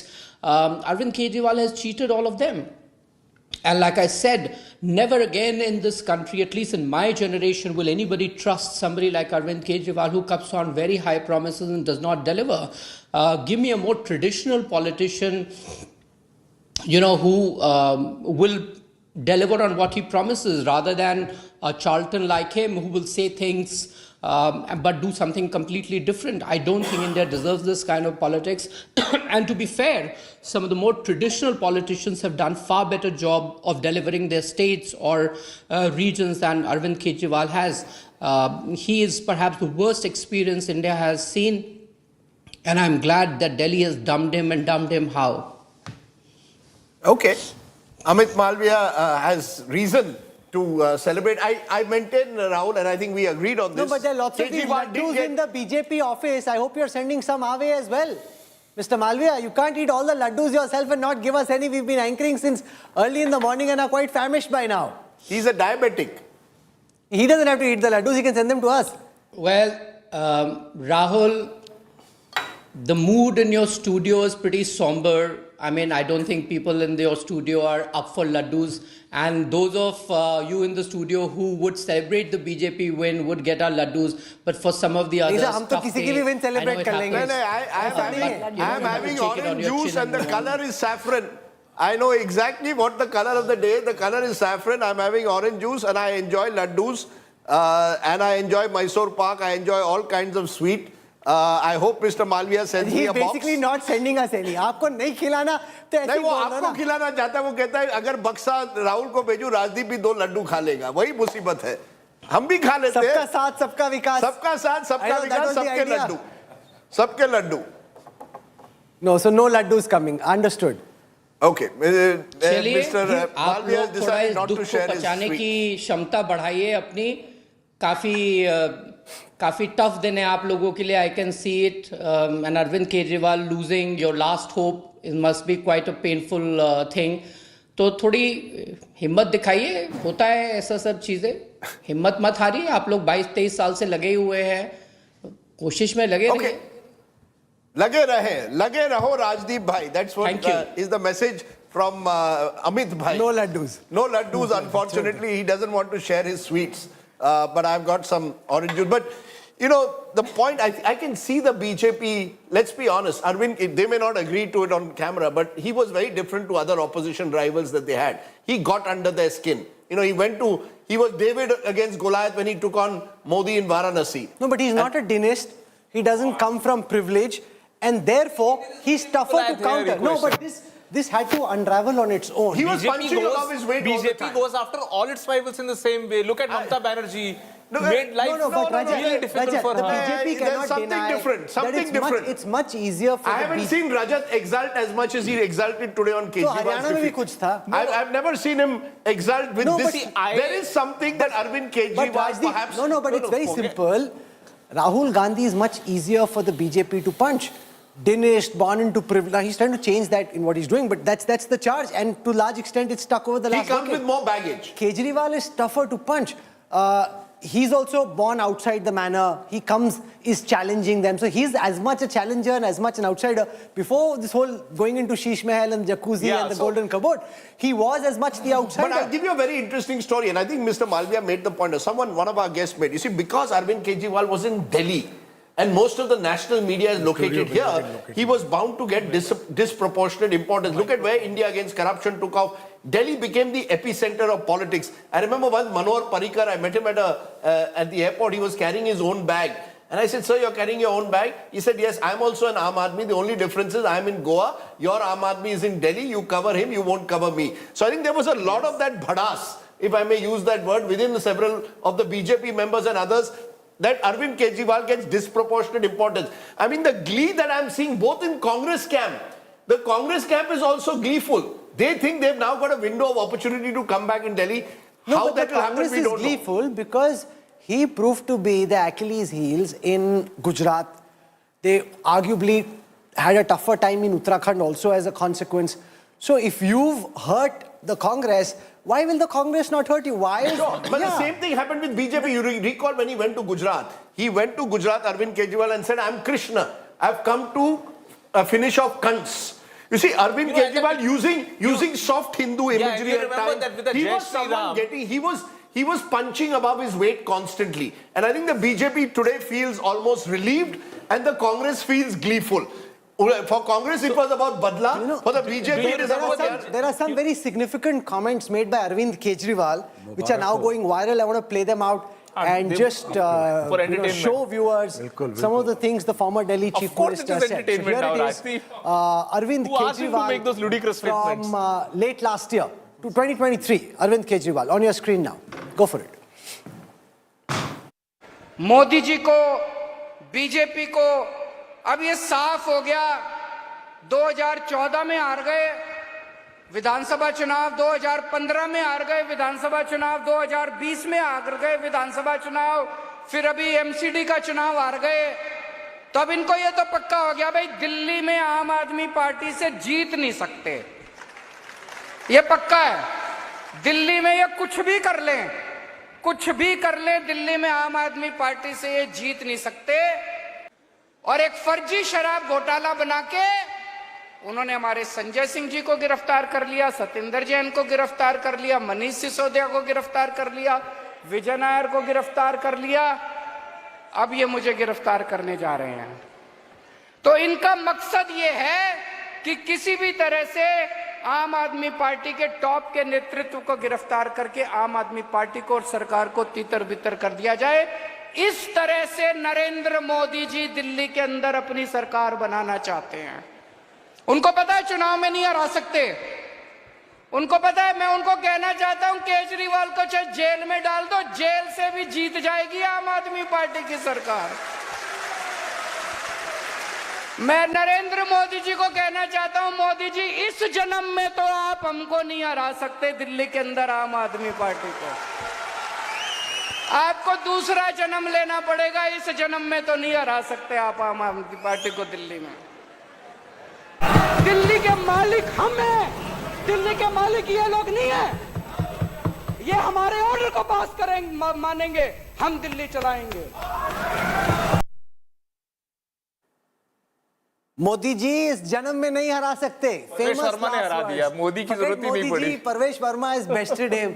You know, people should be careful. Anchors too about the extremity to which they go in terms of what they say, because this can be pulled out and be very, very dangerous. Rajdeep, that reeks of hubris. Modi ji is janam mein kya agle janam mein nahi hara sakte. That is hubris. Now you got Parvesh Verma, whose ticket was cut in the Lok Sabha elections. He's bested you. You see, it is seen, it will certainly be seen as hubris today, particularly when we play it back. But for Arvind Kejriwal supporters, that was one of the reasons why he was also, so many people reached out to him. You see, for the last 10 years, a large number of people have been looking for who is that person who's going to take on Modi. And many of them who felt disenchanted and felt, can Rahul Gandhi really do it? Is he a dentist? Does he have it in him? Turned to Kejriwal. That's the reality. Those people were not well-wishers of Kejriwal. They were actually enemies of... Because they catapulted him overnight to be this national champion. Look at the other people. I mean... You're accepting the reality that there were people who projected Kejriwal thinking he could be the next challenger. उसकी ज़मीन खिसक गई पैर के नीचे. उसको पता ही नहीं चला कि मेरी ज़मीन खिसक रही है. You see, so I think this is the problem. I thought Swati Maliwal made that interesting point, Rahul, that after Punjab in particular, and Preeti, please weigh in on this, after Punjab in particular, Arvind Kejriwal decided, now this is my moment to become a national challenger. I remember him telling some of us, I am going to go into areas where the Congress is weak and become the challenger to the BJP. What was the next step? You went into Gujarat, which is really the lion's den. So I think somewhere that victory in Punjab convinced him, I'm now ready for the next league. This was personal, not just for Kejriwal. A man in a hurry. This was personal for Amit Shah also. He's tweeted just now. We'll take our viewers through what he said. Amit Shah. Remember the way Kejriwal targeted him over law and order? You know, in that conversation I had with Amit Shah, it was very clear. He wanted to teach Kejriwal a lesson because he was getting irked with the fact that Kejriwal kept targeting him, made it seem as if it was Kejriwal versus Amit Shah in the campaign. Didn't attack Modi as much as he attacked Amit Shah. So here it is. Home Minister Amit Shah commenting for the first time. I'll take you through what he says. Delhi ke dil mein Modi. Delhi की जनता ने झूठ, धोखे और भ्रष्टाचार के शीश महल को नेस्तनाबूद कर दिल्ली को आपदा मुक्त करने का काम किया है। दिल्ली ने वादा खिलाफी करने वालों को ऐसा सबक सिखाया है जो देश भर में जनता के साथ झूठे वादे करने वालों को मिसाल बनेगा। ये दिल्ली में विकास और विश्वास के लिए एक नए युग का आरंभ है। It got personal, Rajdeep, quite bitterly so. And the Home Minister said, "ठीक है दिखाता हूँ, पहले अपनी सीट बचा." Forget the state.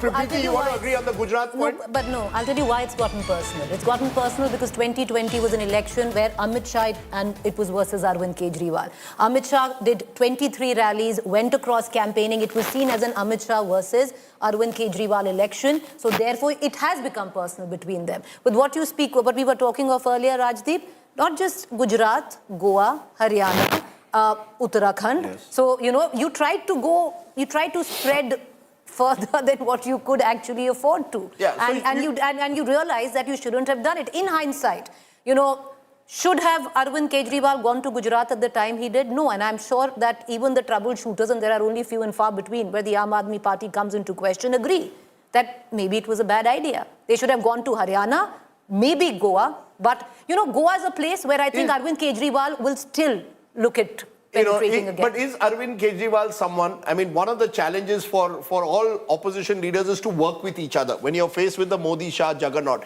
can Arvind Kejriwal work with other leaders? Do you see him actually, you know, we blamed the Congress up to now. Let's now, No, but he's- one minute. Let's put one minute. Whatever it is, whether in Goa, for example, in Goa, if you recall, the South Goa seat in Lok Sabha was won with AAP and Congress coming together. I'm just asking you, do you see Arvind Kejriwal being able to work with any other Can leader? I tell you something? Arvind Kejriwal over the years has become quite amiable to working, especially with the Congress. And I'll give you an example. I think you will come in on this. Who brokered the deal of fighting the Lok Sabha 7 seats together? Arvind Kejriwal kept trying to get in touch with Rahul Gandhi. Rahul Gandhi never really gave him the time of day. It was Sharad Pawar who actually had to come in and broker that deal and say, okay, let them fight 4, you fight 3. So there have been multiple times. Gujarat, Arvind Kejriwal wanted to fight with the Congress. He was denied. Haryana, they would have settled on 3 seats. He was denied. Even Delhi, till 2 months ago, the Aam Aadmi Party was open with an alliance with the Delhi Congress. The reason I'm asking you this is because if you've seen in the last few weeks, Akhilesh Yadav campaigned with Arvind Kejriwal. Yes. The Mamta Trinamool Congress put its weight behind Arvind Kejriwal. Sharad Pawar also said Arvind Kejriwal is the man to take on the BJP. Uddhav Thackeray also, in a sense, sent out a message that But Rajdeep, I'm after just this asking, defeat, is that now possible at all? After this defeat, Yes, what happens? See, Mamta Banerjee could come out very strongly in the India alliance because she won Bengal, she won big, she won on her over his team. Now, if these figures were in somewhat way seem to identify that it's the Congress that had played the spoiler, then Arvind Kejriwal could have gone to the India alliance and said that, listen, it's the Congress which played into as the B team of the BJP. That hasn't quite happened. Right. Arvind Kejriwal has lost this election on his own steam. So with what face will Arvind Kejriwal now go to the India alliance, the likes of his allies in the India alliance, which is the TMC Samajwadi Party, that, you know, now what? Because he will not have elbow room to continue being what his position was earlier. So he's going to have to find some place to again. And now he was kick off. anyway alienated in the first place. You know, Rajdeep, this is illustrative. Yes. It shows you how Kejriwal and AAP have suffered all-round defeat. You know, they've splintered everywhere. On the OBC seats, they're 29 down from the last time. Upper caste seats, they're 26 down from the last time. Why this is adding up to more than 17? Because some seats have more than 20% voters of different communities. On Gujar seats, they're 3 down from last time.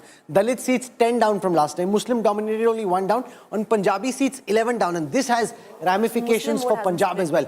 That is as far as the stronghold seats are concerned. As far as the stronghold seats are concerned, the seats which AAP has won in 3 elections, they've lost now more than 50% of them. Seats which AAP won in every election for the last 3 elections. Seats which would typically be considered stronghold safe seats. AAP has lost more than half. Out of 26 such seats, AAP has won only 12. The BJP has won 14. So what was supposed to be the AAP's biggest strength became their biggest weakness, losing 12 of what was supposed to be stronghold seats, Rajdeep. No, look, when you come down from 62, you're going to come down across the board. You know, you come down from 62 to 24, you've lost 38 seats. In a small state like Delhi, the losses have been all across. The losses have been disproportionately higher in certain areas. And I think the bottom line I maintain, Rahul, is that Arvind Kejriwal lost the middle class mind. You see, he was someone who had become the idea of Kejriwal, was very attractive to the middle class. That's gone. Recovering that is not going to be easy. India's middle class is notoriously fickle. You move from one leader to another. I remember VP Singh was once a middle class hero, Mr. Clean. The moment he started moving into decline, the middle class looked for other heroes. Now the middle class will look for new heroes. There was no ideological base that way. I mean, it was not something that was weaved into Kejriwal's politics. That he's been ideologically agnostic right this from is the the start. problem. So, but you know, I'll tell where you do you start from when every tinka of that jhadu is being blown away in the wind? No. How do you get those tinkas back? Because there is no glue left now. And you are right, at a level, you know, it did splinter because Rajdeep, at about 11 o'clock, those who've been watching, you know, from the Aam Aadmi Party, there are 3 seats one had to watch out for. One, and Sangam Vihar, Malviya Nagar and Greater Kailash. These 3 seats were their safest seats. So minute at 11 o'clock, they realized that there is something going down. the indication came that it's not favorable to the Aam Aadmi Party from what was happening in these 3 seats. They've lost all 3. You know, which is I've Sangam got- Vihar, Malviya Nagar, Greater Kailash. You know, I've got a Their WhatsApp. core voter base has been WhatsApp eroded. from Kiran Bedi. Kiran Bedi also has a score to settle with Arvind Kejriwal. She was the Says face. India deserves to get a capital as once was, that it gets its exuberance, creativity and energy back. Most of all, the trust back with a sense of pride in being a Delhiite. Now citizens too need to rise to the occasion of playing their responsibility. So you've got all these people who over the years have felt marginalized in some the form or the other. vindication is going to be at some other level, Rajdeep, because at one end you'll have Ajay Makan, who was projected in 2013. You will have Dr. Harshvardhan, who was projected in 2013. Then you go across to Kiran Bedi. You know, today I would think, and I don't know, maybe Rajat Sethi would come in. Rajat Sethi, there was so much talk at one point of time of Smriti Irani coming into Delhi. This could have been the ideal platform for Smriti Irani to actually make her political re-debut after what had happened in a meeting. See, there's no point in getting into counterfactuals. No, of course there's because not, but I'm just, you know. BJP always wanted this to remain a low affair so that, you know, you reach out to people with your core messages. And the core messages are very simple for the BJP. Aapada hai ye. This is a disaster. That's all. I mean, they kept on reiterating this word so much so that it became a public lexicon. Everybody now doesn't call AAP. They're calling it Aapada now. See, this is where I'm saying that Kejriwal, where he lost even in the wits game, where he was so far doing good, towards the end, towards that last 1 month, when BJP's graph sort of started picking up, there was very little. I was telling you about body language also. You remember, in the last week or so, when I was coming on your shows and on Rahul's shows, I was saying that something is off about the body language of the Aam Aadmi Party spokespersons and even their leaders. That confidence that was there suddenly was vanishing. And it was showing because they were among the people, they were getting pushed back, they were feeling the heat. And that heat was getting expression You know, Rajdeep, the catchphrases, and I know it's surfaced because the Aapada word that Rajat spoke of really did catch on, like if you remember in 2020, the 5 Saal Kejriwal. So, you know, these were phrases which rung loud, and this time around it was that. You know, the word Shish Mahal today was instantly identified by people with Mr. Kejriwal. Just look around the map of who's won and who's lost.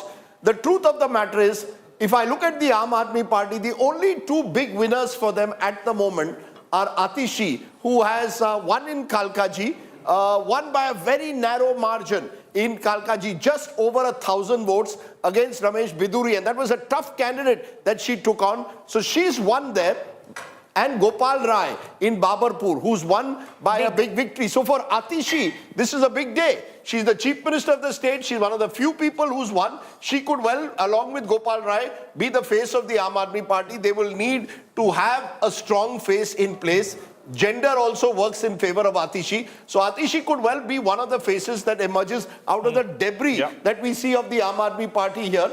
On the other hand, the BJP has several candidates, Rahul, who could be potential chief ministers. I mean, you know, do they play, you know, what kind of card do they now play? One of those candidates who could be a potential is losing at the moment in Karol Bagh. Dushyant Gautam is trailing.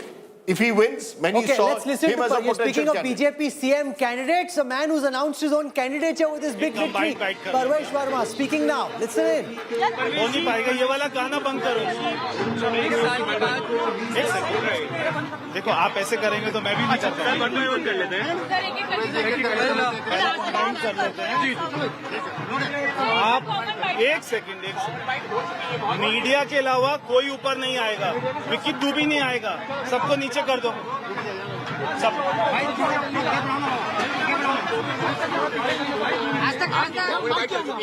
चाहो तो आप अंदर बैठ के देखो 2-2 minute आप sir बाहर की सर बाहर की अरे यही हो जाता है यार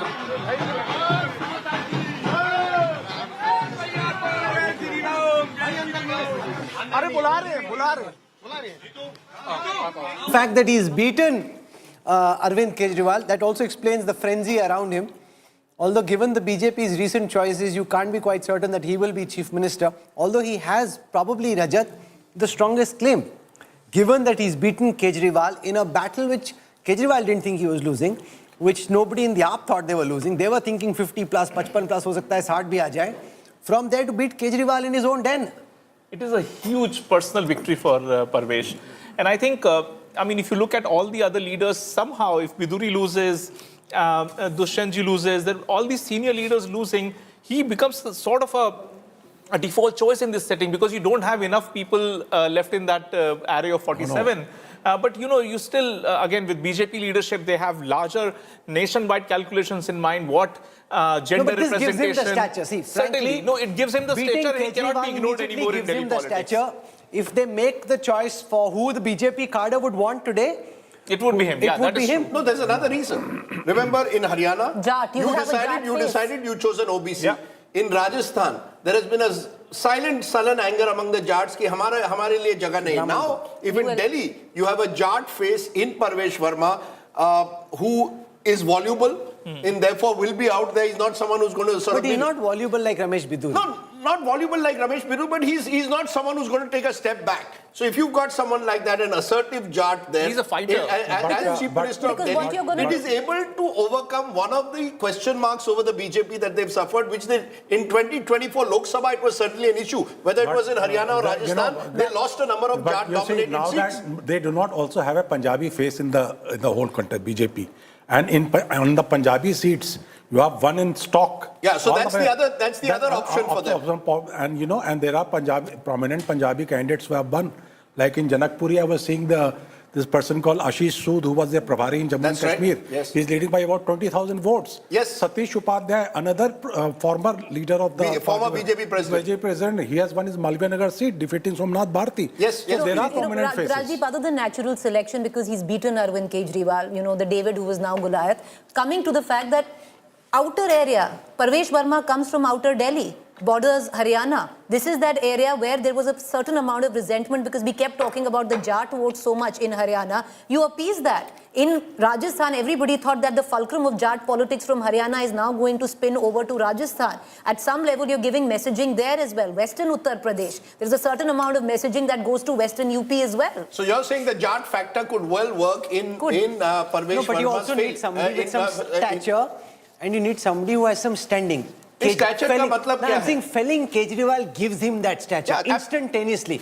Everything else, you can find a Dalit, you can find a Jat. And also, you need somebody who the Delhi BJP voter says deserves to be chief minister. While we are At this moment, he's the one who will have and the it's vote. also generational. You're bringing in a much younger generation with him. You're sort of suggesting sending out. Rahul, not to forget, both the Satish Upadhyay and Ashish Sood are products of Vidyarthi Parishad.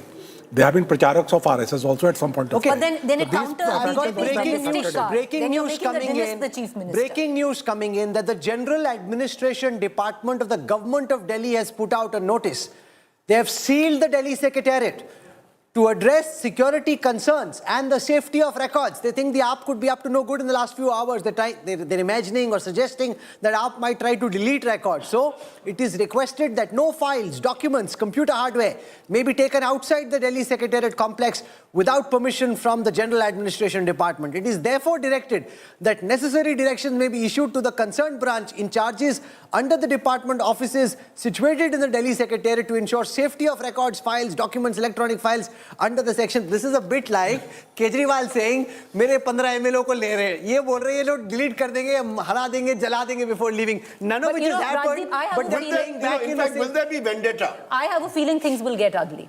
I actually have a feeling things will get ugly. I have a feeling. How do you define ugly? Who will make it ugly? No, will make it I ugly. think, no. No, will an SIT, we just होना ही चाहिए SIT. I think we heard Virendra Sachdev saying we will appoint an SIT to investigate into the previous होना ही government. चाहिए SIT होना चाहिए even on the allegations that were leveled yesterday उसके ऊपर SIT shoot and scoot. This strategy has been carrying him forward for all this while. This should not be the new normal of Indian politics. कुछ भी बोल दो 15 करोड़ 50 करोड़ मैं बोल दूं केजरीवाल ने 50 करोड़ दिए डिफेंड करो मुझे I feel we haven't seen the end of the Sheesh Mahal controversy just yet. I think it's going to play out. I have a feeling that the BJP or the government which comes in will go in for the kill. They're not going to let it rest with just Arvind Kejriwal and Aam Aadmi Party's defeat. I have a feeling papers will be pulled out. I think they're going to make an example of Arvind Kejriwal and the Aam Aadmi Party. Big message in the Delhi vote for all of Punjab politics. The Panthik vote, the Punjabi vote, the Sikh vote which AAP had, which really laid also the foundations for what followed in Punjab, where they won a decisive victory that slipped from right underneath their feet. Yes, but just to take what Preeti said forward, this sort of politics of vendetta, let's not also forget, that the Enforcement Directorate, in an extremely unusual move, actually named AAP as a political party, as one of the... No, but that suggestion was made by Sisodia's lawyer. Yes, he exactly. Said Sisodia's This is lawyer a great point. said, if the benefit has gone to Aam Aadmi Party, why they not be made into this thing? But my limited point that I'm saying, that's never happened that you name. So I believe... No, but then in their defense, he said it. Sir, but it was there. I'm only saying it is, you have never named a political party until then. ED had done it, had already planned on it before Mr. Sisodia's lawyer came in. My limited point is, I believe now that you will have a government that will go for Mr. Kejriwal. They should go for AAP also. They should go for Kejriwal why also. should they? They only asked for it. You asked that, okay, why should I? You know, Is that what you the want? logic was, 100 crore मैंने नहीं लिए जी, वो तो जी party के पास आए थे जी. अगर ये difference So है is आपके the pass, then focus you to finish off Arvind Kejriwal or to build a better Delhi? नहीं, I'm telling you, to nab every criminal who's been doing corruption.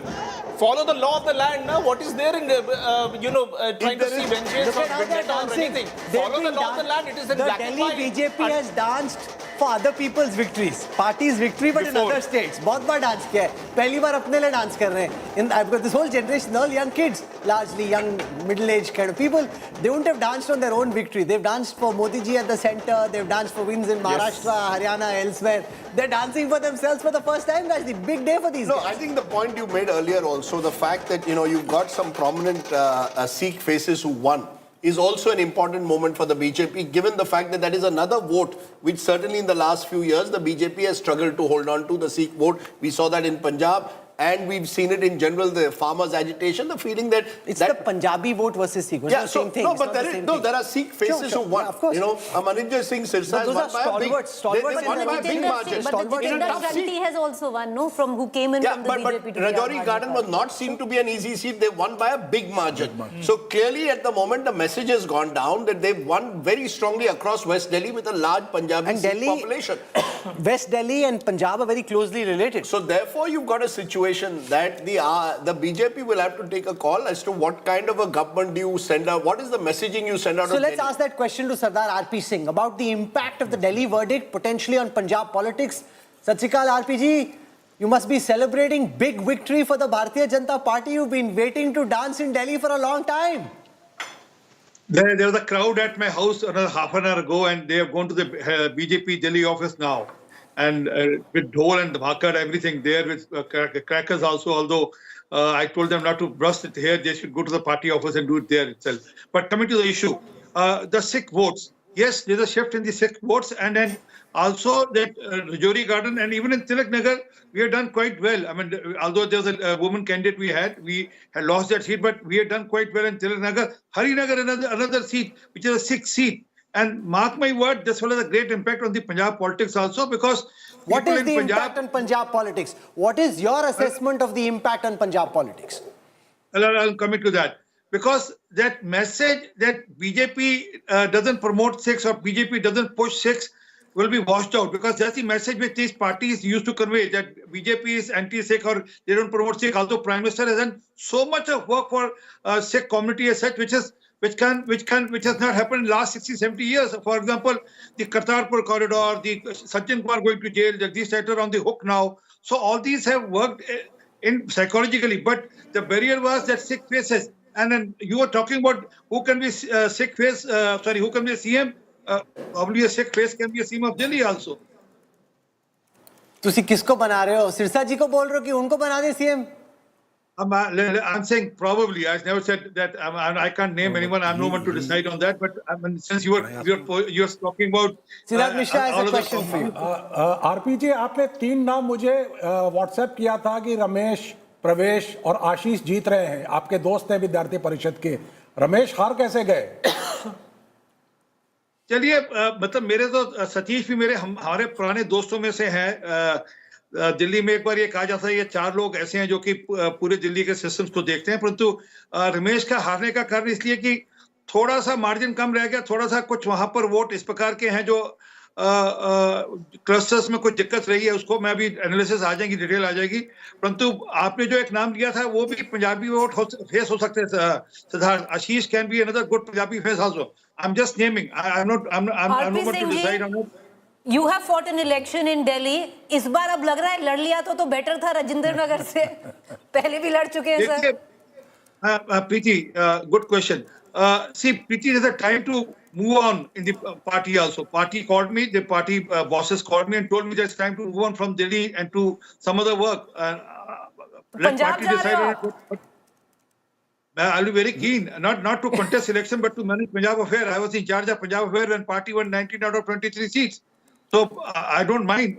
Party gives me a challenge. No, so will Bhagwant Man's government last its term or not? There's $1 million question. Mr. Kejriwal was already saying that we were poaching his MLAs 15 crore rupees each. So I'll appreciate that he should name all those people now, or all those will be repenting now that they should have made money at least 15 crore rupees each. They could have maintained that 15 crore rupees each. But fact is that nothing of this is there. But yes, there'll be Punjab government can be in trouble because Mr. Bajwa is on record saying that 32 MLAs, Bajwa, the Congress leader of the party there in the assembly, is on record saying that 32 MLAs are in touch with Mr. Bajwa. I don't know how much. But they will need more than that to actually topple the government at the moment. Rajiv, Yes. it is the tumbling stones. One start, then everything falls in place. I mean, you don't know how things will shape up. Because no, so you're saying that the Bhagwant Mann government in Punjab could be toppled as a result of this election with the Congress leading the way. Am I correct? I'm not saying Mr. Bajwa is on record saying that 32 MLAs are in touch with. So why is the BJP leader quoting a Congress leader? You seem very inspired by Bajwa ji. क्या हो रहा है? यही तो केजरीवाल बोल रहा है. सब मिले हुए हैं जी.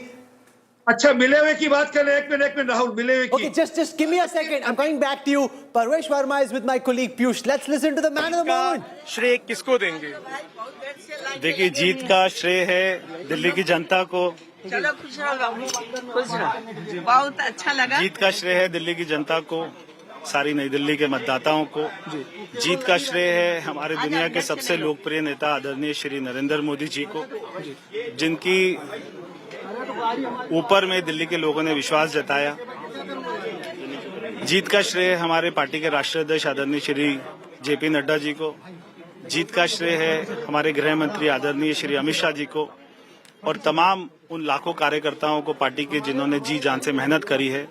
तो सभी को बहुत बहुत हृदय से बधाई. कितना टफ एक कैंपेन रहा. आपने कई सारी चीजें कही, कई सारे वादे किए. अरविंद केजरीवाल ने आप पर पर्सनल अटैक्स भी काफी किए कि पैसे बांट रहे, काफी चीजें हो रही हैं. क्या कहेंगे, कितना टफ रहा है कैंपेन? मैं यही कहूंगा, छोड़ो कल की बातें, कल की बात पुरानी, नए दौर में लिखेंगे मिलकर नई कहानी. आपने कहा था शीश महल में बीजेपी का मुख्यमंत्री नहीं जाएगा, तो क्या ऐसा होगा? अभी मैंने कहा था और ऐसा होना भी चाहिए. पार्टी का विधायक दल, पार्टी की लीडरशिप तय करेंगे कि कौन हमारा मुख्यमंत्री होगा. तो जो मुख्यमंत्री बनेगा मैं उन तक अपनी बात को पहुंचाऊंगा. पहली कैबिनेट का क्या फैसला होगा?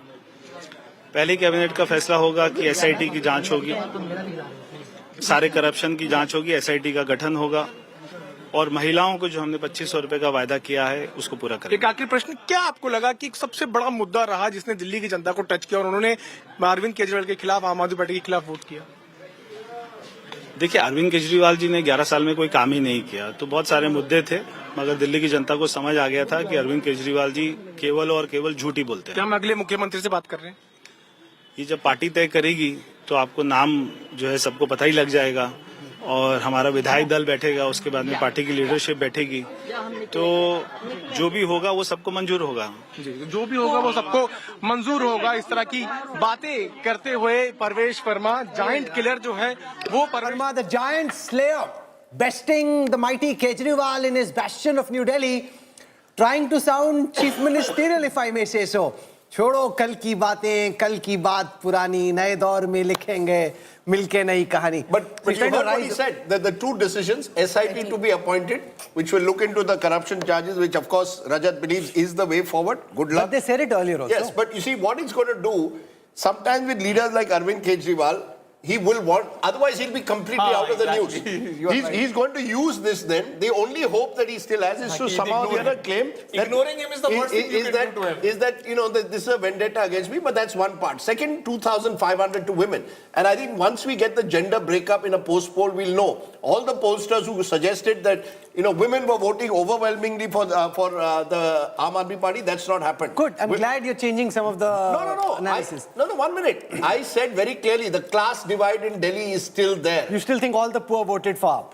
A substantial. Substantial, of course. I'm saying you said that the vote didn't break. I am willing that it was as consolidated as the last I am willing election. to bet that Arvind Kejriwal's majority of the vote came from low-income classes. No, of course. That's like saying the obvious. No, it's not the saying fact the that obvious. Splintered was being disputed earlier. Splintered means what? 20% I get. I have won this election by consolidating the middle class. 20% of the poor people's vote splitting is a big split in your vote share. It is, of course, but the bigger story of this election is the fact that the middle class deserted Arvind Kejriwal. I maintain that. No, of course, there's no dispute about that. Gadkari ji is speaking at this time. Let's listen to Senior Union Minister Nitin Gadkari.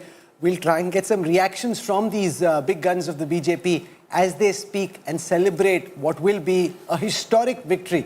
Bhajpa की जीत, Let's listen to him. प्रधानमंत्री नरेंद्र मोदी जी ने जो देश को विकास का model of governance दिया है, जो सुशासन से भारत आज विकसित भारत बनने के लिए तेज गति से आगे बढ़ रहा है, जो दिल्ली के लोगों ने गत 10 वर्षों में भ्रष्टाचार, अराजकता और विकास से वंचित रहने का दुख देखा है, उसके सामने प्रधानमंत्री मोदी जी ने जो देश को एक विश्वास दिया है और अच्छे कामों से देशवासियों की सेवा की है, उसके लिए दिल्ली के लोगों ने मोदी जी को आशीर्वाद देने की जीत दी है। जैसे केंद्र में तीसरी बार, महाराष्ट्र और हरियाणा में तीसरी बार प्रचंड बहुमत मिली, अब दिल्ली के लोग विकास चाहते हैं, दिल्ली के लोग सुशासन चाहते हैं, डबल इंजन सरकार तो मोदी जी के मार्गदर्शन में उनके आशीर्वाद से जनता की सेवा करे, ऐसी सरकार के लिए ये दिल्ली का वोट एक अहम भूमिका निभाएगा। देश और दुनिया देख रही है कि मोदी जी के साथ पूरा देश खड़ा है, मोदी जी के अच्छा कामों के साथ जनहित और लोक कल्याण के काम समाज के हर वर्ग, चाहे गरीब हो, मिडिल क्लास हो, महिला हो, हर वर्ग को एक उज्जवल भविष्य देने के लिए प्रधानमंत्री मोदी जी के साथ पूरा देश खड़ा है। केजरीवाल, मनीष सिसोदिया सहित तमाम उनसे विधायक बहुत नजदीक है, वो सबकी हार हो गई है। ये स्वाभाविक था कि जो कुकर्म किए, जो अराजकता, जो झूठे वादे, जो भ्रष्टाचार, चाहे वो केजरीवाल जी हो, मनीष सिसोदिया जी हो, आपके सभी नेताओं ने जो धोखा दिया था दिल्ली की जनता को, ये उसका जवाब दिल्ली के मतदाताओं ने दिया।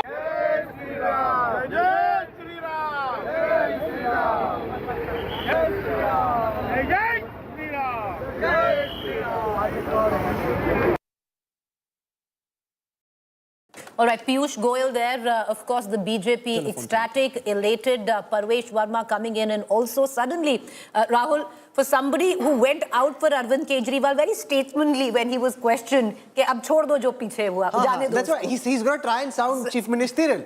He wants to make his case. He knows that there are people who... Okay, I want to go across to Pratap Singh Bajwa. He's joining us now. He's on the farms. There's lots of conversation about Bajwa being in touch with AAP MLAs in Punjab. So I thought, let's dial him in. Bajwa ji, Sat Shri Akal. What are you making of this Delhi verdict? Kejriwal bested. What does this mean for Punjab politics?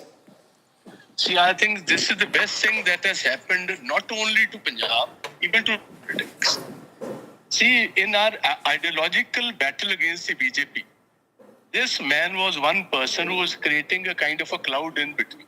He was creating a confusion. I think so where he is going, it is a real, I think so, a good thing for Punjab, because people of Punjab were also taken in with their false promises and all those kind of things. And today, everything is in shambles. Finances are in shambles. Nobody's life is safe. Nobody's property is safe. People want to end to this government as they wanted presently what the Delhi people have done. So the people of Punjab are longing, Rahul, to give a kick on the backside. No, your friend in the BJP, RP Singh, was saying that Bajwa is in touch with 30 AAP MLAs. What are you doing, Daso? Chalo, they have been in touch with me for a long time because, see, when I was the Pradesh Congress president, 22 of my people only who were denied tickets by Amrinder Singh were given tickets by the AAP. They are presently MLAs in the Vidhan Sabha. So, you understand fully well, they understand this was just a one-way ticket to the moon. They are not coming in next time. So, obviously, they are opening their doors. Their doors are quite open. No, so I want to press you further so that I have clarity. There are two things. One is that you will fight them in the next election, which is fine. That will happen in 27, that you'll fight them in the next election. The other is that because of what happened in Delhi, the Congress in Punjab feels that there could be a threat to the Bhagwant Mann government at this moment. What's your take, sir? See, Rahul, both the things can work. See, one thing is for sure, Bhagwant is already in touch with the Ministry of Home Affairs for long. For what? And I've been saying, just see, there's already a battle between Punjab AAP and Delhi AAP. See, recently, just 2 or 3 days earlier, the AAP president, Aman Arora, said that it's not necessary in a state like Punjab that only a Sikh should be the chief minister. You understand? Okay. So I feel that Kejriwal had already had this kind of inclination coming that they won't be able to make it in Delhi. And they are already pitching for Kejriwal to land up in Punjab. Because one of our MLAs has recently committed suicide. He's died and that seat is vacant from Ludhiana, Gurpreet Singh Gogis. And I think so, primarily Aman Arora was made to say this 2 or 3 days earlier to the Tribune paper. You see, you're saying Kejriwal will fight from Ludhiana. Is that what you're insinuating? Rahul ji, main kadi galat patang nahi udai. Every single person knows whatever I have said regarding Punjab has always come out true. It is, see, Rahul, I was the first person who put on, I said we would have no alliance with the AAP. We have been proven right in Punjab. And even at that time I had said we should not have any alliance with the AAP even in Delhi. Had we not aligned in the parliament polls, Congress would have done a much better performance this time. No, so let me try and understand what you're saying a little more. You're saying that Bhagwant Mann is in touch with Home Minister Amit Shah for what? Like all chief ministers are in touch with the Home Minister. Are you saying something is brewing there, you think? Not from that point of view. See, even the Ministry of Home Affairs knows that they want to get rid of Bhagwant. They were just waiting for a positive result in Delhi. So what I feel is now, because they have already got an active result over there, they will now like to bring in Kejriwal from Punjab. Primarily, that's why the AAP president, a person who has been handpicked by Kejriwal just 2 months early, Aman Arora, who's also minister there, is already, for the first time, and you know it well, this is primarily the only state. It is just like saying a Muslim should not be a chief minister of Jammu Kashmir. This is the only state that we have. No, so what makes you think that there could be a threat to the Kejriwal-led AAP government in Punjab at this moment? Bhagwant Mann is chief minister. You're saying that there is a possibility of an imminent threat? 100% when he wants to plonk in there and he will ask Bhagwant to take place for him. So then that split is going to take place.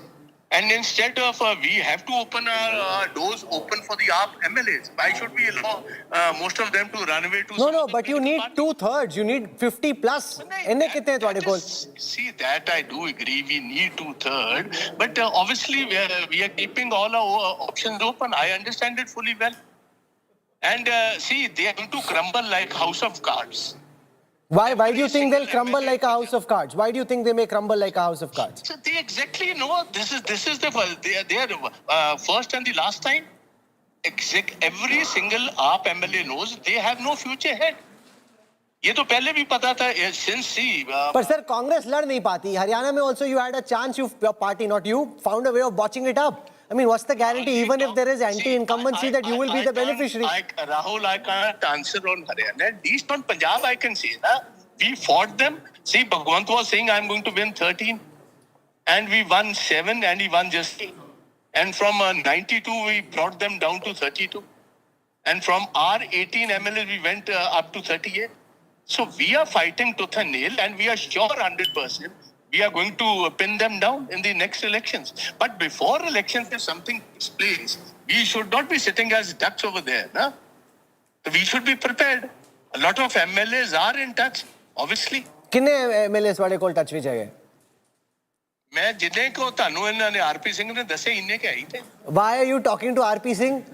की चल रहा है? वही तो केजरीवाल कहना है, सब मिले हुए हैं जी. I am not talking. See, you have quoted RP Singh. I even do not know from where this figure has come in. You only told me it is RP Singh who said that. So I have just endorsed what you have said. Okay, I'll leave it. I had no kind of a talk with RP Singh. Jo ne endorsed kiya, in touch, and they have been in touch with me for almost a year now. 1 or 2 MLAs? Not 1 or 2, more than 30. More than 30? Yeah. They are willing to leave these people. They are willing to but leave. they'll get disqualified. They'll get disqualified if they come to you. Oh, bhai, they are not getting them over as such. Huh? तो की करोगे फिर? They are keeping the options open. See, even a lot of things are going to take place now. Like what? Just wait for a couple of days more. Do you think this present government at the center is going to sit idle over there after this victory in Delhi? Why? What do you think will happen? They will try their tricks in Punjab too. That's a dream project to get around to Punjab. So you are saying that Bhagwant Mann could switch over to the BJP? You are saying Bhagwant Mann could switch over? That's the level of unhappiness. He's almost there. Oh, तुसी ऐसी ही लड़ाई करा रहे हो नादी. How do you know he's always there? See, this statement is there since the last 1.5 years. Whenever this Maharashtra plane lands in Delhi, in Chandigarh, Lahore, the first passenger who will become Eknath Shinde would be Bhagwant Mann. I've been saying this consistently for the last 2 years. You can ask your reporters in Chandigarh. And this is going to come out true. You think now is the moment that the BJP will strike? Now is the moment. That is go between is Arvind Bittu. No, what is Bittu doing? Bittu is the go between the Ministry of Home Affairs and Bhagwan. This is known to every single person. It may not be common knowledge in Delhi, but in Chandigarh, every single person knows. All operations of Bhagwant Mann with the Minister of Home Affairs are through Ravi Singh Bittu. They already won. आप लड़ाई करा रहे हो. चलो ठीक है. For the time being, Pratap Bajwa, I'll leave it there. You have made a dramatic declaration that in 48 hours, the games will begin in Punjab, that Bhagwant Mann could switch over, become the new Eknath Shinde. No, don't misquote me. I never said 48 hours. I said very soon things are going to start brewing over there also. And that Bhagwant Mann could become the new Eknath Shinde. Oh, 100%. He's already there. He may not be having the numbers as yet. See what had happened. Why is Bhagwant Mann upset with Kejriwal? Yeah, obviously they are. Kyun? Why?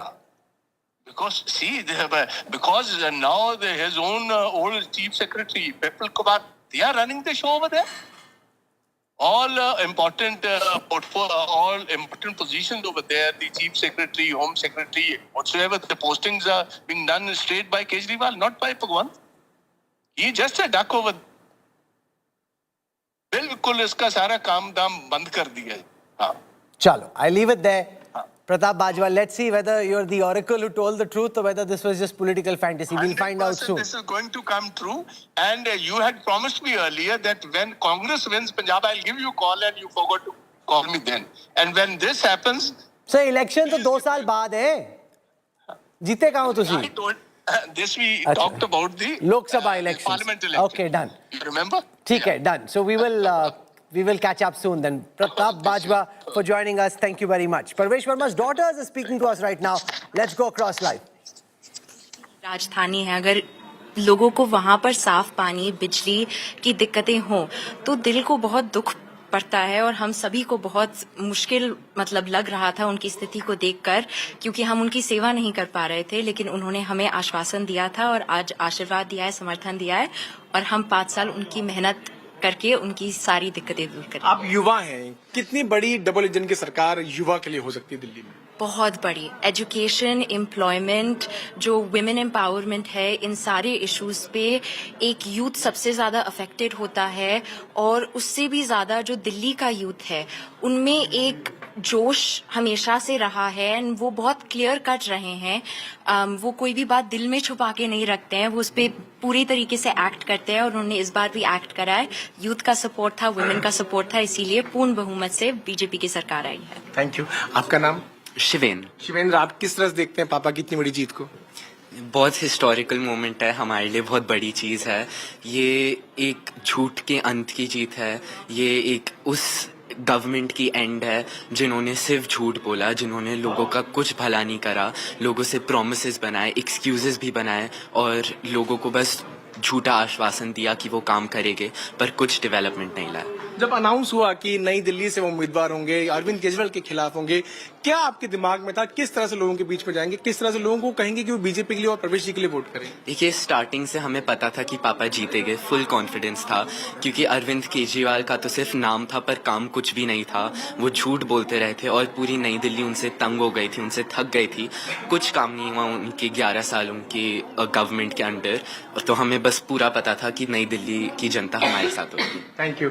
आपका नाम? प्रिशा। प्रिशा, आप इस जीत को किस तरह से देखते हैं? और एक सवाल जो मेरे को आप सबसे एक एक करके पूछना भी है कि जब कैंपेन हो रहा था तब उस वक्त कितना टफ आप लोगों के लिए भी था ये पूरा दौर?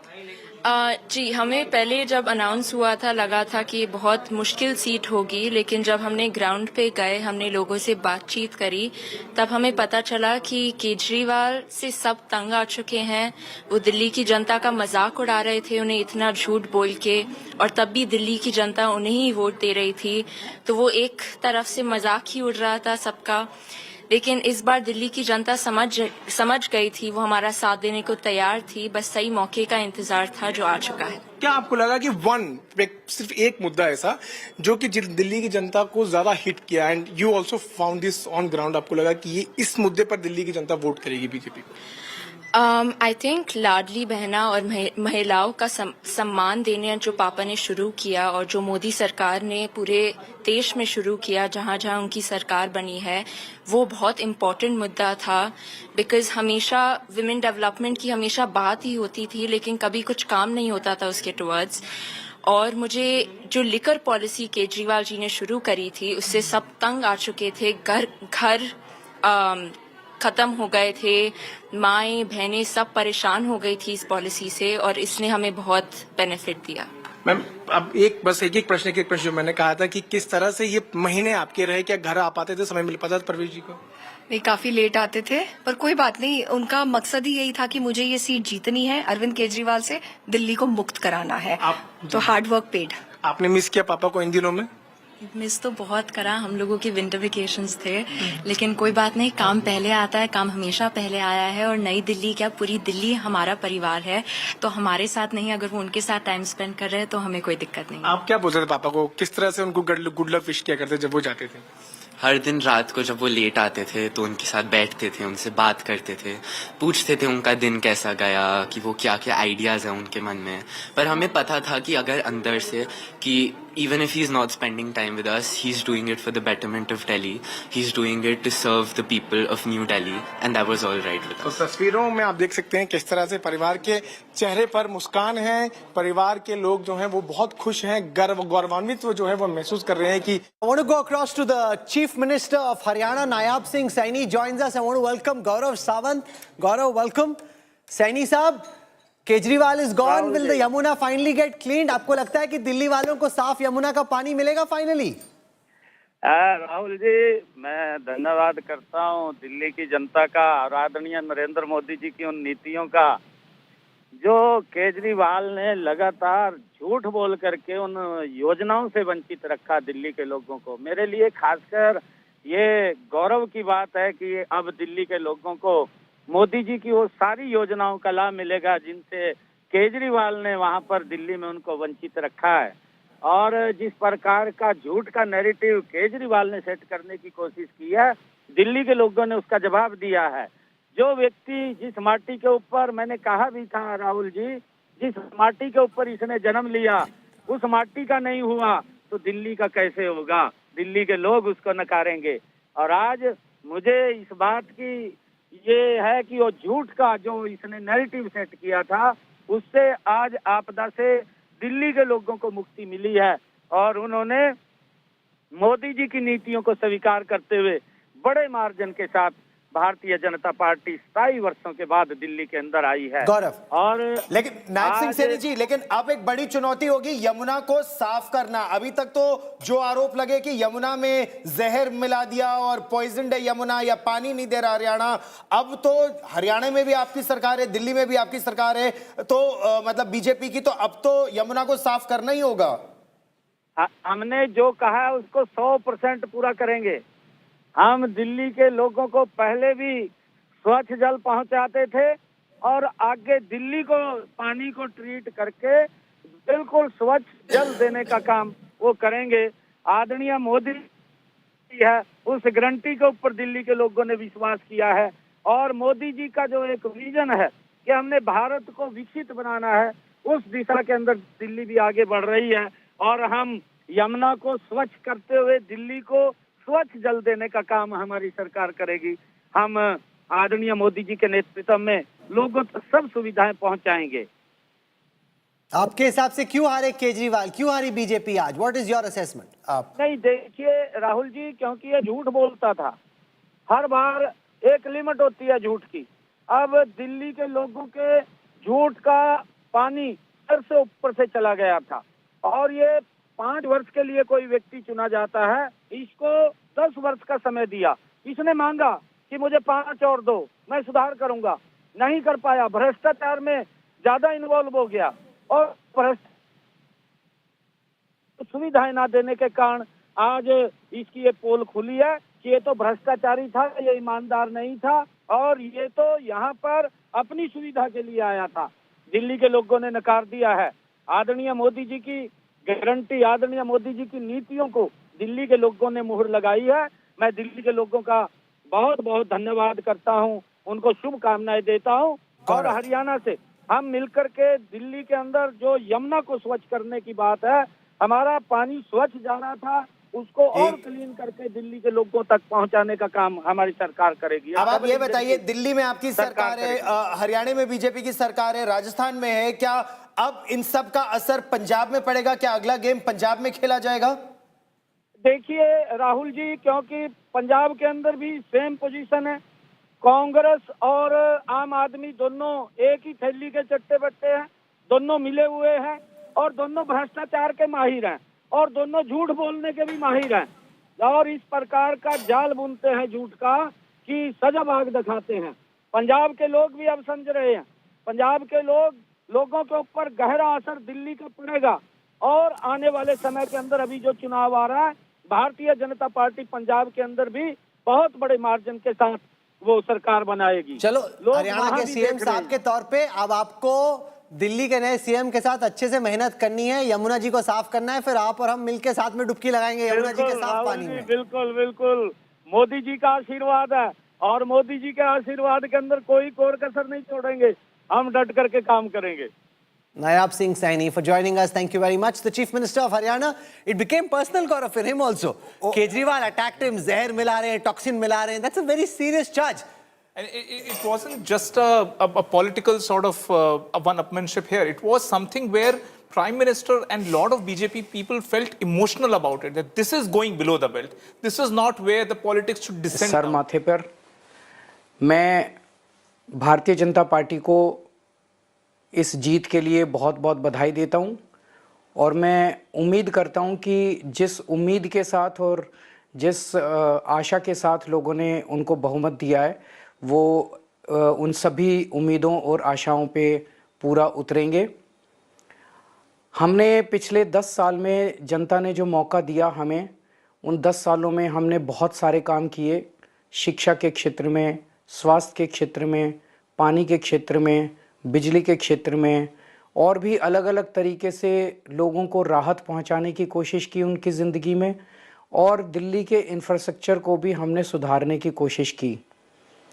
अब जो जनता ने हमें निर्णय दिया है, हम न केवल एक कंस्ट्रक्टिव ऑपोजिशन का रोल निभाएंगे, बल्कि हम समाज सेवा, जनता के सुख दुख में काम आना, व्यक्तिगत तौर पे जिसको भी जो ज़रूरत होगी, हम लोगों के सुख दुख में हमेशा काम आएंगे, क्योंकि हम राजनीति में कोई सत्ता के लिए नहीं आए। हम राजनीति को एक ज़रिया मानते हैं जिसके ज़रिए जनता की सेवा की जा सके, जिसके ज़रिए लोगों के सुख दुख में काम आया जा सके। वो काम हम करते रहेंगे और हमें आगे भी इसी तरह से जनता के सुख दुख में काम आना है। मैं आम आदमी पार्टी के सभी कार्यकर्ताओं को बहुत बहुत बधाई देना चाहता हूं। वो बहुत शानदार चुनाव लड़े, बहुत मेहनत की, उन्होंने बहुत कुछ सहा इस पूरे चुनाव के दौरान। उन्होंने बहुत शानदार चुनाव लड़ा, इसके लिए मैं उन सबको, सभी कार्यकर्ताओं को बहुत बहुत बधाई देना चाहता हूं। नमस्कार। Arvind Kejriwal, Siddharth, what do you make of his first? He's accepting the defeat, saying we'll play the role of a constructive opposition. They never played the role of a constructive government. What role they will play of a constructive opposition? They will be out, to the old ways, the way while they were in government, they always behaved like an opposition. Yeah. So now that they are in opposition, I think they will be lost for the ideas of what role to play actually. No, but they may be better at opposition than being in government. You see, that's the nature of their agitational politics. That activist politics, activism in politics was over, 10 years back. When in 2015, when he came to power, all his activist friends, all his activism had left. And as my friend Rajat was saying, the biggest discredit he has done to Indian politics, that nobody is going to trust a social activist now for doing any good. The one AAP leader who's won, Chief Minister Atishi, outgoing Chief Minister Atishi, speaking at this moment to the media. Let's listen to him. तमाम नेताओं ने देखा, मनीष सिसोदिया हूँ, चाहे अरविंद केजरीवाल, चाहे तमाम सौरभ भारद्वाज हों, जो बड़े चेहरे आम आदमी के थे, जिनकी उम्मीद थी, तमाम चीजें थी, वो लोग हार जाते हैं। किस तरह से इस सबको देख रहे हैं? सबसे पहले तो मैं कालका जी विधानसभा की जनता का धन्यवाद करना चाहती हूँ, जो उन्होंने मुझ पे भरोसा दिखाया। मैं अपनी पूरी टीम का धन्यवाद करना चाहती हूँ, जिन्होंने बाहुबल, गुंडागर्दी, मार पिटाई का सामना भी करते हुए जमीनी स्तर पे मेहनत करी और जनता तक पहुँचे। बाकी दिल्ली की जनता का जनादेश है, हमें जनादेश स्वीकार है। ये मैं अपनी सीट जीती हूँ, लेकिन ये जीत का समय नहीं है, ये जंग का समय ही है। जंग जारी रहेगी भारतीय जनता पार्टी के खिलाफ, उनकी तानाशाही और उनकी गुंडागर्दी के खिलाफ। आम आदमी पार्टी हमेशा गलत के खिलाफ लड़ती आई है और हमेशा गलत के खिलाफ लड़ती रहेगी। ये ज़रूर एक सेटबैक है, लेकिन आम आदमी पार्टी का संघर्ष दिल्ली के लोगों के लिए, देश के लोगों के लिए कभी खत्म नहीं होगा। मैम प्लीज अगेन, नहीं। Through? Okay. Let's go across now to the man of the moment, the man who scripted electoral history for the Bharatiya Janata Party, the man who's being celebrated all the way from Kashmir to Kanyakumari amongst the BJP cadre, Parvesh Verma, the giant slayer, now joins us live. Parvesh bhai, from a BJP lens, aapne to kamal kar diya.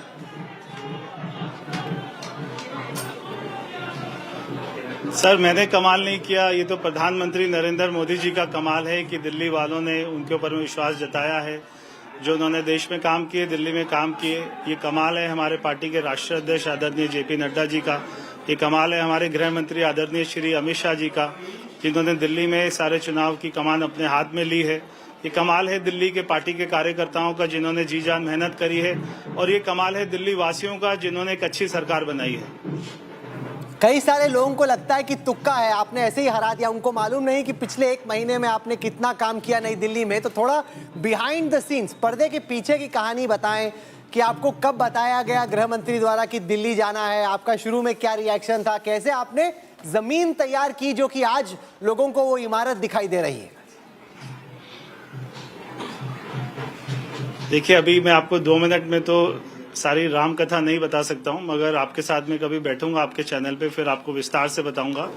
मगर party ने मेरे को 2 महीना पहले बता दिया था कि आपको लड़ना है नई दिल्ली, और मैंने काफी तैयारी करी और यहाँ के कार्यकर्ताओं ने काफी मेहनत करी। और सबसे बड़ी बात है कि प्रधानमंत्री मोदी जी का जो यहाँ के लोगों ने उनके ऊपर विश्वास जताया, ये सबसे बड़ी बात थी। कई सारे बीजेपी के कार्यकर्ता सोचते हैं कि केजरीवाल को हराने के बाद अगले मुख्यमंत्री के लिए सबसे प्रबल दावेदारी आपकी है।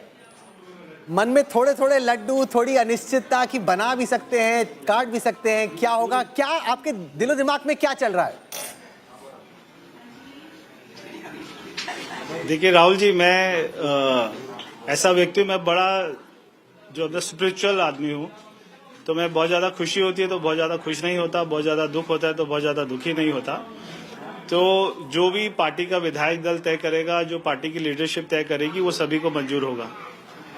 My colleague Gaurav has a question for you. Gaurav. हम लोगों ने आपके पिताजी का भी चुनाव कवर किया था, साहिब सिंह वर्मा जी का, दिल्ली में उनकी नीति और जिस तरह से उन्होंने दिल्ली में काम किया था, वो किस तरह से आप आगे ले जाना चाहते हैं?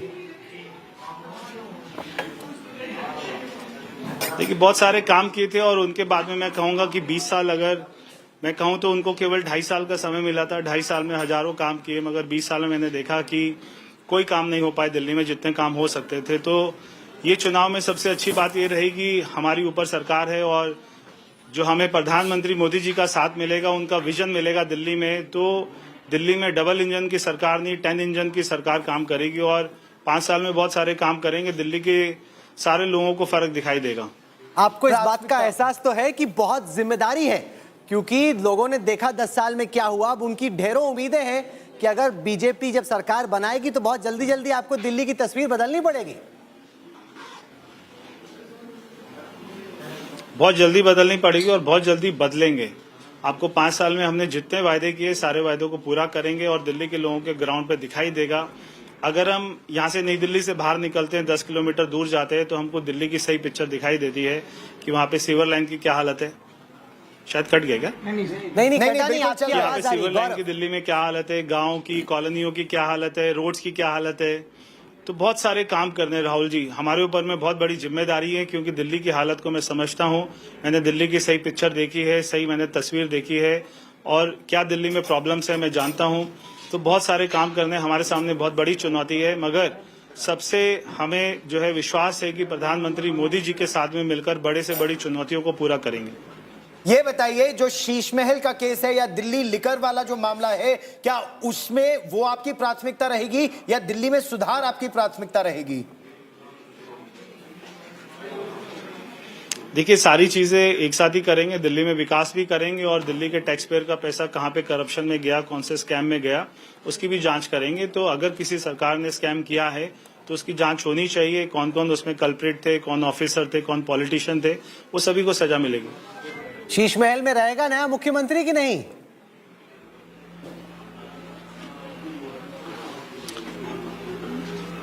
मेरे से पूछेंगे तो नहीं रहना चाहिए। अच्छा, ये बताएं सेलिब्रेट कैसे करते? परवेश वर्मा पॉलिटिक्स को लेके तो बहुत सीरियस लग रहे हैं, आप सेलिब्रेट कैसे करेंगे अपने यारे दोस्तों के साथ, फैमिली के साथ? इतनी बड़ी जीत हुई, इतना गंभीर क्यों लग रहा है? ये भी नहीं समझ में आ रहा। इतनी बड़ी आपकी जीत हुई, आप इतना सीरियस लुक दे रहे हैं।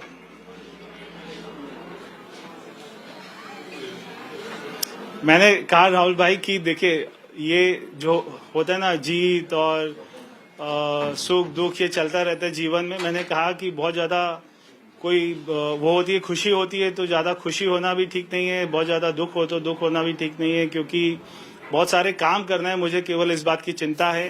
तो बहुत बड़ी जीत है, मैं जानता हूँ, मगर ये जीत का श्रेय दिल्ली के कार्यकर्ताओं को जाता है, दिल्ली वासियों को जाता है, प्रधानमंत्री मोदी जी को जाता है।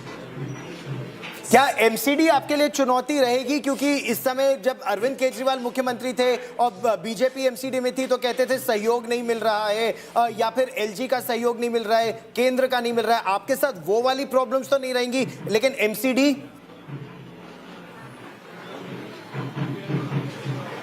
देखिए, वो प्रॉब्लम तो कभी इनके साथ भी नहीं थी। ये केवल उसको इशू बनाते थे, ये ऐसा नैरेटिव बनाते थे, क्योंकि काम नहीं करते थे, इसलिए ये नैरेटिव बनाते थे कि मुझे कोई काम नहीं करने देता।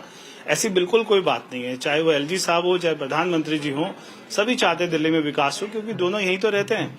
तो दिल्ली में अच्छे काम होंगे, ये हमारी प्राथमिकता है। दिल्ली को वर्ल्ड कैपिटल जैसे होती है वैसी कैपिटल बनाएंगे, ताकि दिल्ली वासियों को गर्व हो। चलिए, अभी आपके बहुत काम है तो आपको ज्यादा रोकेंगे नहीं, तसल्ली से बैठेंगे। आपने कहा राम कथा सुनाएंगे तो सुनेंगे आपकी राम कथा। थैंक यू, धन्यवाद। अभी आपने हमारे लिए वक्त निकाला, बहुत बहुत शुक्रिया. परवेश Verma, the man of the moment, the giant slayer. And remember, from the lens of the BJP supporter, this man is a hero. I mean, to beat Kejriwal is just the biggest thing that the BJP Karyakarta could have hoped for. And he, as you rightly pointed out, a giant slayer, defeating somebody like an Arvind Kejriwal, easier said than done. Prime Minister Narendra Modi has just reacted. He said the BJP's victory is now guarantee for development. Through the campaign, Rahul, the Prime Minister had said, talked about Modi ki guarantee of development in Delhi, development that hadn't taken place for the past 10 years, as the BJP put it, of the Aam Aadmi Party rule. He's hailed the BJP's landslide victory. Perhaps not even the BJP expected 48 seats, Rahul. Jan Shakti is paramount. Development wins, good governance triumphs. The first time we are hearing from Prime Minister Modi after this big victory. No matter who says what, make no mistake, having Kejriwal run Delhi under the noses of Messrs Modi and Shah irritated the BJP more than anything else. They've got rid of that irritation today, and less than half. AAP is 22, BJP is 48. It's not just a somehow crossing the finishing line, it's an emphatic victory. I bow to my dear sisters and brothers of Delhi for this resounding and historic mandate to the BJP. We are humbled and honoured to receive these blessings. It is our guarantee that we will leave no stone unturned in developing Delhi, improving the overall quality of life and ensuring that Delhi has a prime role to play in the building of a Viksit Bharat. And, you know, Delhi being the capital, the Prime Minister will ensure through Delhi BJP that they're able to deliver, that Delhi does become a world-class capital. You travel across the world and you see how good those capitals are. The challenge is huge, and especially Yamuna often looks like a drain. Will they be able to do something about the Yamuna, Rahul? It has to be one of their top priorities, especially after the Mahakumbh. The Delhi BJP Karyakartas are dancing. They've danced on other Bharats before this. You know, whether it's Haryana, whether it is Maharashtra, whether it was the general elections. This is the first time they're dancing for themselves. I mean, this whole generation, many of them would be in the late 20s, early 30s. They've never danced on their own victory. Absolutely. First victory after 27 long years. We'd covered, Madan Lal Khurana and Sahib Singh Verma, and when Sushma Swaraj was brought in. And after that, 15 years of Congress, 10 years of the Aam Aadmi Party, and the BJP getting low numbers in the past 10 years, especially 3 and 8. Now suddenly 48. It's a spectacular turnaround for the Bharatiya Janata Party. And the question also is whether the AAP can hold on to these 22. Will they all stay with the AAP, as Kejriwal and the AAP would naturally hope, or could some of them break away, as was the case in Gujarat? What's extremely interesting, Rahul, if you notice, Rahul Gandhi, after Maharashtra defeat, is questioning the electoral rolls. He's asking a lot of questions. Arvind Kejriwal, at least as of now, has said, I concede, we will be a constructive opposition. No, but he's been questioning everything for the last several days. For the past so many days, he has been. Now it remains to be seen what's his next course of action. No, but there were some smart ideas, like this business of taking Form 17C from all your polling agents, uploading it the next day. So you give no one any scope for hanky-panky. You tell the voters, हमने सारे 17C upload कर दिए. Now you can tally what's on the AAP website with the EC website. And yet he said that though they're not uploading those forms and they're not giving us those forms, that the Election Commission had to then put out a clarification. The EC can't dance to their tunes and function as per their time. Yes. They put out the data, they did. I mean, they should do it sooner, no doubt. But they did put out the data. It's very interesting, Rahul, as you know, you asking Pratap Singh Bajwa what happens next in Punjab. The big story very quickly will shift from Delhi to Punjab, because will Aam Aadmi Party be able to keep their flock together in Punjab? But that depends on how Messrs Modi and Shah see it. Do they want to precipitate a crisis, or do they want the AAP to stew in its own troubles for the next 2 years? The elections are in 27. If you let them play itself out, there would be enough anti-incumbency. What Bajwa was saying, can they turn Bhagwant Maan into a Shinde and get him to cross over?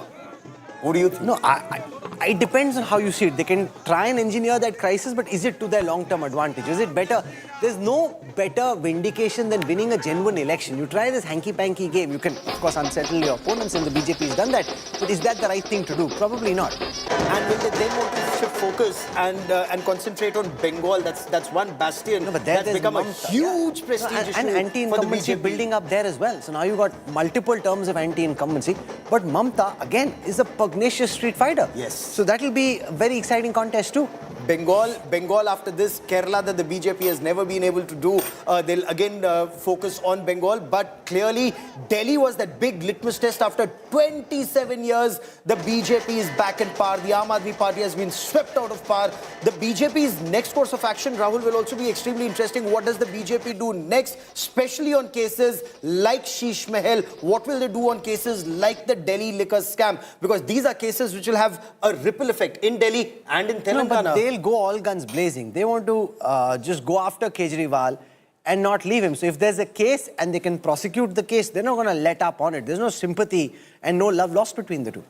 What Amit Malviya told you in a conversation on India Today just a short while back is very, very significant if they have evidence to back it. He said Arvind Kejriwal was a deep state asset. Saying that on live television by the BJP's... but in Sheesh Mahal and in this liquor scam, they allege so many things. I mean, they have to go out and prove it, right? Correct. They have to prove this. If that is truly the case, on what kind of funding have people received in our country? Who are the people who've received that kind of funding and why? How have those funds been used? That becomes That's Jay extremely Panda. significant. Jay Panda ran the Delhi campaign for the BJP. He's taken the BJP to victory. It was an import from the Biju Janata Dal in Orissa. From there, his stock is risen. Vice President leading the BJP to victory for the first time in 27 years. And he's worked extremely hard on Delhi. He's focused extensively on Delhi. So Jay Panda, BJP Vice President... they keep eating these laddus and I keep feeling hungry. They've been just like chomping away on all these laddus. And they got reason to as well. They won a big victory. And this, they're celebrating at Naddaji's residence. So you see Anil Baluni, the media wing head. You see Rohan Gupta, an import from the Congress party, now BJP leader. Jai Panda. It just also shows how they've pulled in different people from different parties. It's all this coming together rainbow coalition that's now taken the BJP to this historic victory. What explains these numbers in your view? Because you've traveled across the length and breadth of Delhi, Rahul. What explains the 48 mark? You know, because some exit polls had predicted yes between 35 and 45, maybe 46. Many said that Arvind Kejriwal had his nose ahead and may scrape through with 36. That didn't happen. But the BJP was quite confident. You know, the BJP, if you ask them, doesn't agree with this thing that we won after the union budget. They think this was already building up. Union budget के बाद आपको दिखने लगा, हमें पहले से ही पता था. That's their line on it. And the fact is, you can't turn around an election in the last 2 days. There were many people who were unhappy with Kejriwal, didn't have that trigger or the instinct to emphatically say they'll vote BJP. So Finance Minister Sitharaman provided that trigger, arguably. But it's not as if the election turned in the last couple of days. It never is the case. You ask Amit Shah, you ask Nadda ji, you ask any of the top BJP leadership, they'll say, "This is TV पे बोलने के लिए होता है." That's not how elections actually. You have to work on the ground for long to build the mahal which ultimately culminates in a particular voting preference on polling day. And the figures are there for all to see. Some of the Aam Aadmi Party's biggest leaders, including Arvind Kejriwal and Manish Sisodia, losing. Some of them losing in the strong Satinder seats. Jain, Somnath Bharti, apart from Gopal Rai and Atishi, the entire battery of AAP leadership has lost. And it's surprising that Atishi was able to pull through as chief minister in a seat where Biduri has never lost. In a narrow margin. Not assembly. Yeah. No, but she's also sitting chief minister. Yes. MLA from Khalkaji. So she has some advantages and she's barely scraped through. When the battle gets that tight, there's no way of knowing. A few hundred more votes here, a few hundred more votes there, it could have changed the verdict. It indeed could have, and it did for Atishi. So she makes it to the Delhi Assembly. Delhi Assembly will perhaps see a very vocal Aam Aadmi Party, but minus Arvind Kejriwal. The BJP has all along said he took no responsibility. Even as chief minister, he didn't sign anything. No, but the AAP hardly had any assembly sessions. There was very little legislative work in that sense. So therefore, having a strong opposition is important. You question and counter the government and you hold them to account. So it's a good balance. It's not 60, 65 where the BJP can do what they want. 23 is a fair number. 23 if they can hold on to that 23 and push the government of the day back. What would you make of the Congress now that 80% of the votes polled have already been counted? The Congress remains at a big zero. I'm sure most of our viewers would have seen that meme that is now viraling and how in different avatars one of the Congress leaders at a petrol pump and the petrol pump attendant saying, "Zara zero check kar lo." It's been 3 elections. They've been 0 in 15, 20 and now again. Very, very embarrassing. I mean, this is a party, Gaurav. In 2009 in the Lok Sabha election, that 57% vote share. when they won, they had boat share in the mid-40s. From there now to just be at 6 is quite embarrassing. Ruling for 15 long years. When Sheila Dikshit was chief minister, her son sadly could poll just about 3,800 odd votes. No, but he caused the defeat of Kejriwal. Caused the so defeat. those are 3,000 priceless votes from the BJP's lens. Absolutely, and he's in a way avenged all that was said about his mother by Arvind Kejriwal. It became so personal. Kejriwal made it seem as if Sheila Dikshit was the biggest charlatan Indian politics had ever seen, which wasn't the case. Nope. I think 10 years of Kejriwal being in power, give viewers some perspective. But the thing is, our voters are so young that many of them didn't remember Sheila Dikshit and her term in office. And the great work that had been done when Sheila Dikshit was chief minister for 15 long years in the national capital. Rahul and I are slipping into a quick break. Back कि जनता का मजाक उड़ा रहे थे उन्हें इतना झूठ बोल के और तब भी दिल्ली की जनता उन्हें ही वोट दे रही थी तो वो एक तरफ से मजाक ही उड़ रहा था सबका लेकिन इस बार दिल्ली की जनता समझ गई थी वो हमारा साथ देने को तैयार थी बस सही मौके का इंतजार था जो आ चुका है क्या आपको लगा कि सिर्फ एक मुद्दा ऐसा जो कि दिल्ली की जनता को ज्यादा हिट किया and you also found this on ground आपको लगा कि ये इस मुद्दे पर दिल्ली की जनता वोट करेगी बीजेपी को आई थिंक लाडली बहना और महिलाओं का सम्मान देने जो पापा ने शुरू किया और जो मोदी सरकार ने पूरे देश में शुरू किया जहां जहां उनकी सरकार बनी है वो बहुत इम्पोर्टेंट मुद्दा था बिकॉज हमेशा विमेन डेवलपमेंट की हमेशा बात ही होती थी लेकिन कभी कुछ काम नहीं होता था उसके टुवर्ड्स और मुझे जो लिकर पॉलिसी केजरीवाल जी ने शुरू करी थी उससे सब तंग आ चुके थे घर खत्म हो गए थे माएं बहनें सब परेशान हो गई थी इस पॉलिसी से और इसने हमें बहुत बेनिफिट दिया मैम अब एक प्रश्न जो मैंने कहा था कि किस तरह से ये महीने आपके रहे क्या घर आ पाते थे समय मिल पाता था परवेश जी को नहीं काफी लेट आते थे पर कोई बात नहीं उनका मकसद ही यही था कि मुझे ये सीट जीतनी है अरविंद केजरीवाल से दिल्ली को मुक्त कराना है तो हार्ड वर्क पेड आपने मिस किया पापा को इन दिनों में मिस तो बहुत करा हम लोगों के विंटर वेकेशंस थे लेकिन कोई बात नहीं काम पहले आता है काम हमेशा पहले आया है और नई दिल्ली क्या पूरी दिल्ली हमारा परिवार है तो हमारे साथ नहीं अगर वो उनके साथ टाइम स्पेंड कर रहे हैं तो हमें कोई दिक्कत नहीं आप क्या बोलते थे पापा को किस तरह से उनको गुड लक विश किया करते जब वो जाते थे हर दिन रात को जब वो लेट आते थे तो उनके साथ बैठते थे उनसे बात करते थे पूछते थे उनका दिन कैसा गया कि वो क्या क्या आइडियाज हैं उनके मन में पर हमें पता था कि अगर अंदर से कि even if he's not spending time with us, he's doing it for the betterment of Delhi. He's doing it to serve the people of New Delhi, and that was all right with us. तो तस्वीरों में आप देख सकते हैं किस तरह से परिवार के चेहरे पर मुस्कान है परिवार के लोग जो हैं वो बहुत खुश हैं गौरवान्वित जो है वो महसूस कर रहे हैं कि I want to go across to the Chief Minister of Haryana, Nayab Singh Saini joins us. I want to welcome Gaurav Sawant. Gaurav, welcome. Saini साहब Kejriwal is gone will the Yamuna finally get cleaned आपको लगता है कि दिल्ली वालों को साफ यमुना का पानी मिलेगा फाइनली राहुल जी मैं धन्यवाद करता हूं दिल्ली की जनता का और आदरणीय नरेंद्र मोदी जी की उन नीतियों का जो केजरीवाल ने लगातार झूठ बोल करके उन योजनाओं से वंचित रखा दिल्ली के लोगों को मेरे लिए खासकर ये गौरव की बात है कि अब दिल्ली के लोगों को मोदी जी की वो सारी योजनाओं का लाभ मिलेगा जिनसे केजरीवाल ने वहां पर दिल्ली में उनको वंचित रखा है और जिस प्रकार का झूठ का नैरेटिव केजरीवाल ने सेट करने की कोशिश की है दिल्ली के लोगों ने उसका जवाब दिया है जो व्यक्ति जिस माटी के ऊपर मैंने कहा भी था राहुल जी जिस माटी के ऊपर इसने जन्म लिया उस माटी का नहीं हुआ तो दिल्ली का कैसे होगा दिल्ली के लोग उसको नकारेंगे और आज मुझे इस बात की ये है कि वो झूठ का जो इसने नैरेटिव सेट किया था उससे आज आपदा से दिल्ली के लोगों को मुक्ति मिली है और उन्होंने मोदी जी की नीतियों को स्वीकार करते हुए बड़े मार्जिन के साथ भारतीय जनता पार्टी 27 वर्षों के बाद दिल्ली के अंदर आई है गौरव और लेकिन नायब सिंह सैनी जी लेकिन अब एक बड़ी चुनौती होगी यमुना को साफ करना अभी तक तो जो आरोप लगे कि यमुना में जहर मिला दिया और पॉइजन्ड है यमुना या पानी नहीं दे रहा हरियाणा अब तो हरियाणा में भी आपकी सरकार है दिल्ली में भी आपकी सरकार है तो मतलब बीजेपी की तो अब तो यमुना को साफ करना ही होगा हमने जो कहा है उसको 100% पूरा करेंगे हम दिल्ली के लोगों को पहले भी स्वच्छ जल पहुंचाते थे और आगे दिल्ली को पानी को ट्रीट करके बिल्कुल स्वच्छ जल देने का काम वो करेंगे आदरणीय मोदी गारंटी है, उस गारंटी के ऊपर दिल्ली के लोगों ने विश्वास किया है। और मोदी जी का जो एक विजन है कि हमने भारत को विकसित बनाना है, उस दिशा के अंदर दिल्ली भी आगे बढ़ रही है। और हम यमुना को स्वच्छ करते हुए दिल्ली को स्वच्छ जल देने का काम हमारी सरकार करेगी। हम आदरणीय मोदी जी के नेतृत्व में लोगों तक सब सुविधाएं पहुंचाएंगे। आपके हिसाब से क्यों हारे केजरीवाल, क्यों हारी बीजेपी आज? What is your assessment? आप नहीं, देखिए राहुल जी, क्योंकि ये झूठ बोलता था, हर बार एक लिमिट होती है झूठ की।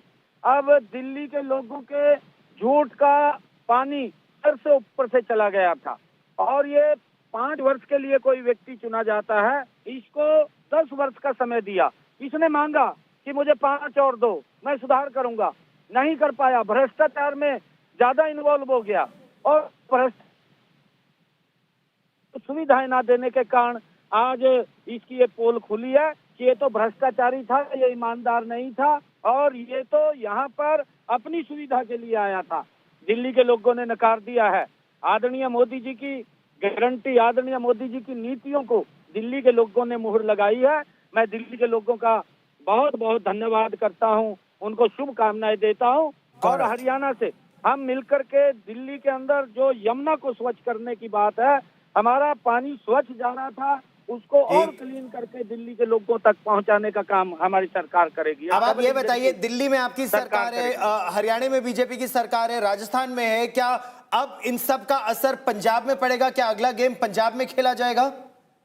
देखिए राहुल जी, क्योंकि पंजाब के अंदर भी सेम पोजीशन है, कांग्रेस और आम आदमी दोनों एक ही थैली के चट्टे बट्टे हैं, दोनों मिले हुए हैं और दोनों भ्रष्टाचार के माहिर हैं और दोनों झूठ बोलने के भी माहिर हैं और इस प्रकार का जाल बुनते हैं झूठ का कि सजा बाग दिखाते हैं।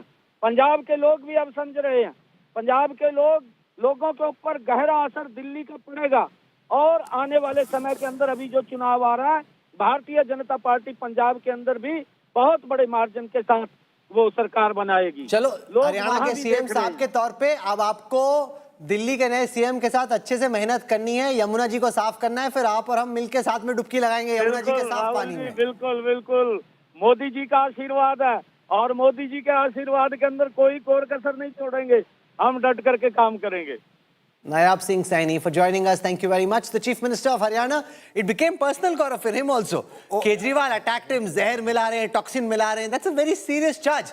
And it wasn't just a political sort of one-upmanship here. It was something where Prime Minister and a lot of BJP people felt emotional about it. That this is going below the belt. This is not where the politics should descend. Sir माथे पर मैं Bharatiya Janata party को इस जीत के लिए बहुत बहुत बधाई देता हूं और मैं उम्मीद करता हूं कि जिस उम्मीद के साथ और जिस आशा के साथ लोगों ने उनको बहुमत दिया है, वो उन सभी उम्मीदों और आशाओं पे पूरा उतरेंगे।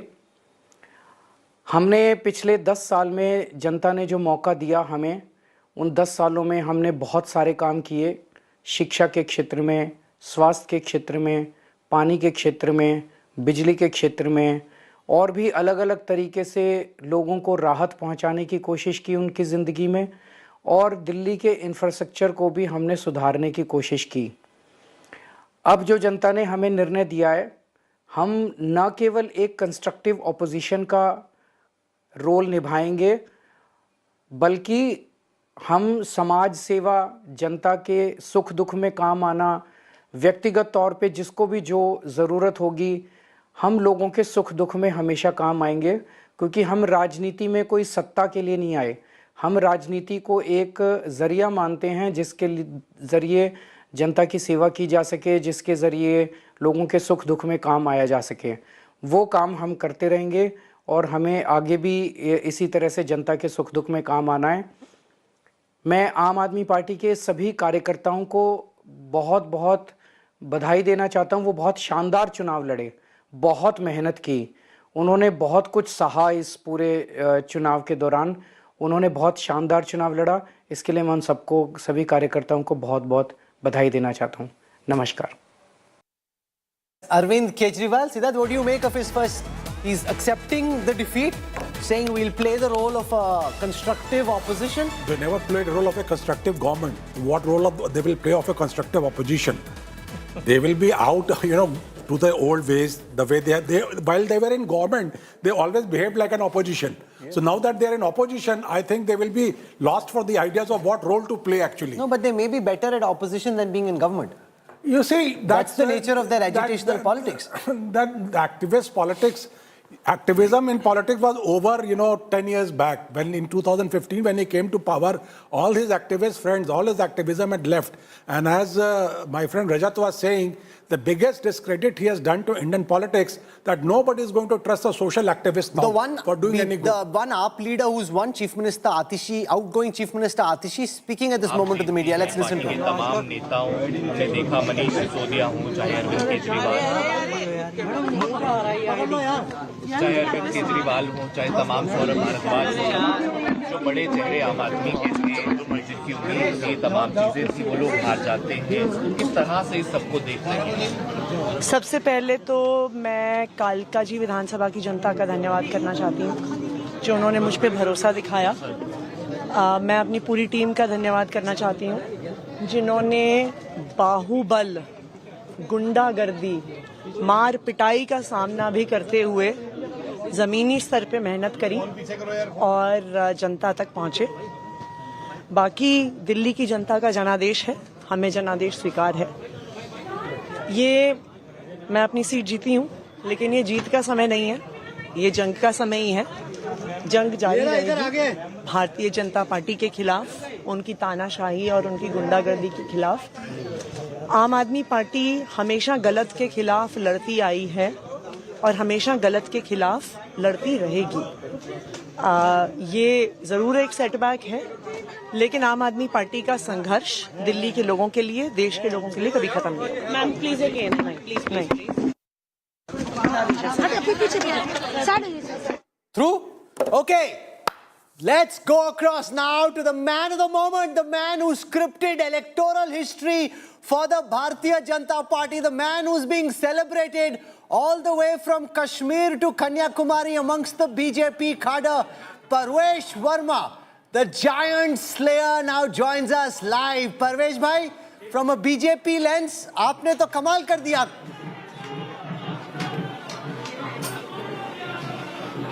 सर, मैंने कमाल नहीं किया, ये तो प्रधानमंत्री नरेंद्र मोदी जी का कमाल है कि दिल्ली वालों ने उनके ऊपर विश्वास जताया है। जो उन्होंने देश में काम किए, दिल्ली में काम किए, ये कमाल है हमारे पार्टी के राष्ट्रीय अध्यक्ष आदरणीय जेपी नड्डा जी का। ये कमाल है हमारे गृह मंत्री आदरणीय श्री अमित शाह जी का, जिन्होंने दिल्ली में सारे चुनाव की कमान अपने हाथ में ली है। ये कमाल है दिल्ली के पार्टी के कार्यकर्ताओं का, जिन्होंने जी जान मेहनत करी है, और ये कमाल है दिल्ली वासियों का, जिन्होंने एक अच्छी सरकार बनाई है।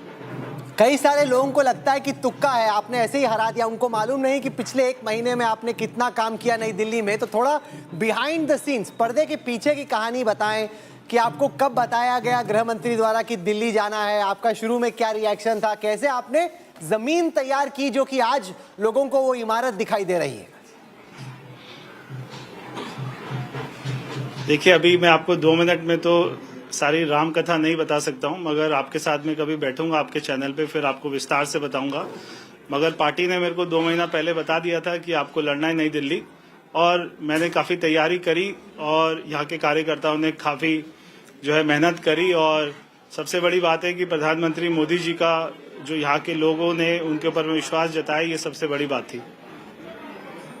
कई सारे बीजेपी के कार्यकर्ता सोचते हैं कि केजरीवाल को हराने के बाद अगले मुख्यमंत्री के लिए सबसे प्रबल दावेदारी आपकी है। मन में थोड़े थोड़े लड्डू, थोड़ी अनिश्चितता कि बना भी सकते हैं, काट भी सकते हैं, क्या होगा, क्या आपके दिलो दिमाग में क्या चल रहा है? देखिए राहुल जी, मैं ऐसा व्यक्ति हूँ, मैं बड़ा जो अपना स्पिरिचुअल आदमी हूँ, तो मैं बहुत ज्यादा खुशी होती है तो बहुत ज्यादा खुश नहीं होता, बहुत ज्यादा दुख होता है तो बहुत ज्यादा दुखी नहीं होता। तो जो भी पार्टी का विधायक दल तय करेगा, जो पार्टी की लीडरशिप तय करेगी, वो सभी को मंजूर होगा।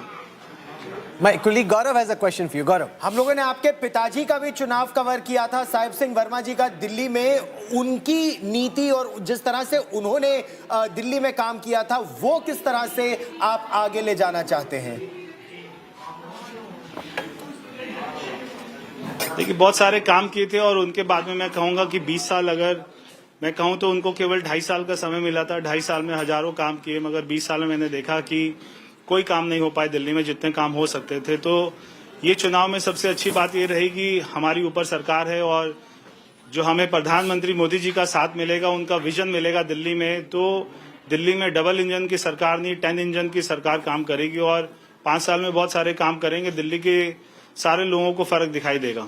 आपको इस बात का एहसास तो है कि बहुत जिम्मेदारी है, क्योंकि लोगों ने देखा 10 साल में क्या हुआ। अब उनकी ढेरों उम्मीदें हैं कि अगर बीजेपी जब सरकार बनाएगी तो बहुत जल्दी जल्दी आपको दिल्ली की तस्वीर बदलनी पड़ेगी। बहुत जल्दी बदलनी पड़ेगी और बहुत जल्दी बदलेंगे।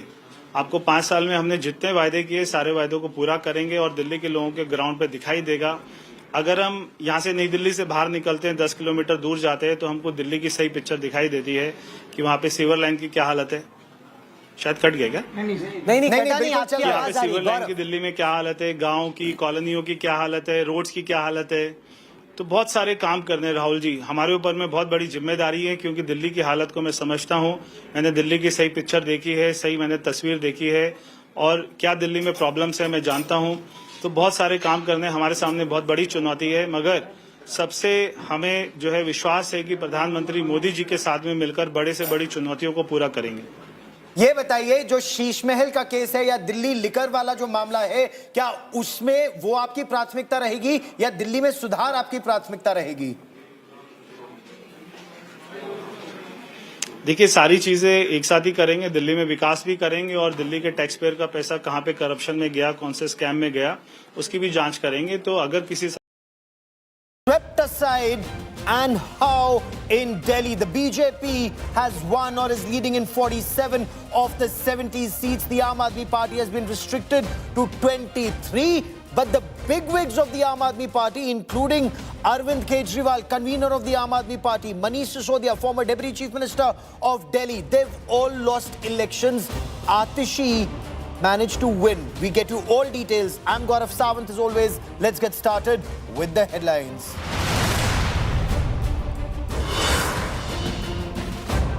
Landslide victory for the Bharatiya Janata Party in Delhi Dangal. BJP ends 27-year-long exile in Delhi. Top Aam Aadmi Party leaders lose.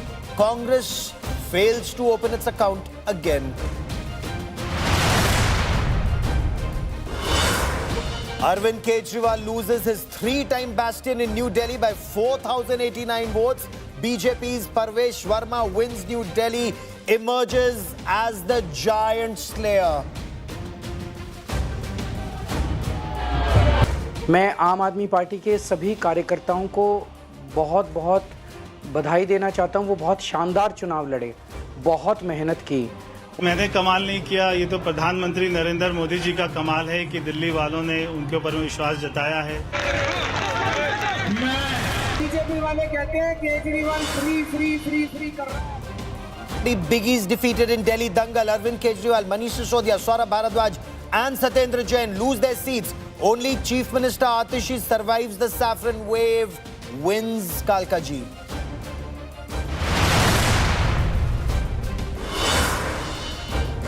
Prime Minister Narendra Modi hails the BJP's landslide victory in Delhi, says development and good governance won, claims Jan Shakti is supreme.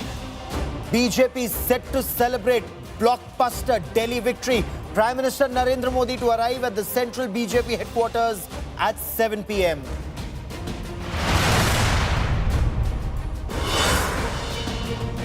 Delhi political quake leads to political tremors in the Aam Aadmi Party ruled Punjab. Punjab Congress claims Aam Aadmi Party MLAs are ready to jump ship, claims Aam Aadmi Party MLAs are in touch with the Congress.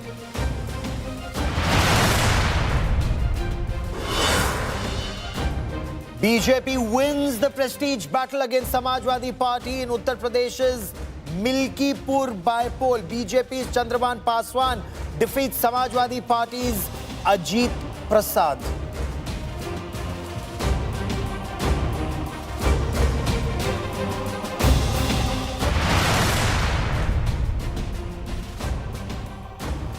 It's a big win for the Bharatiya Janata Party. After 27 long years, the BJP is back in power in Delhi, and how? Winning or leading as of now in 47 of the 70 seats. But one man is being talked about very extensively, and that is the giant slayer.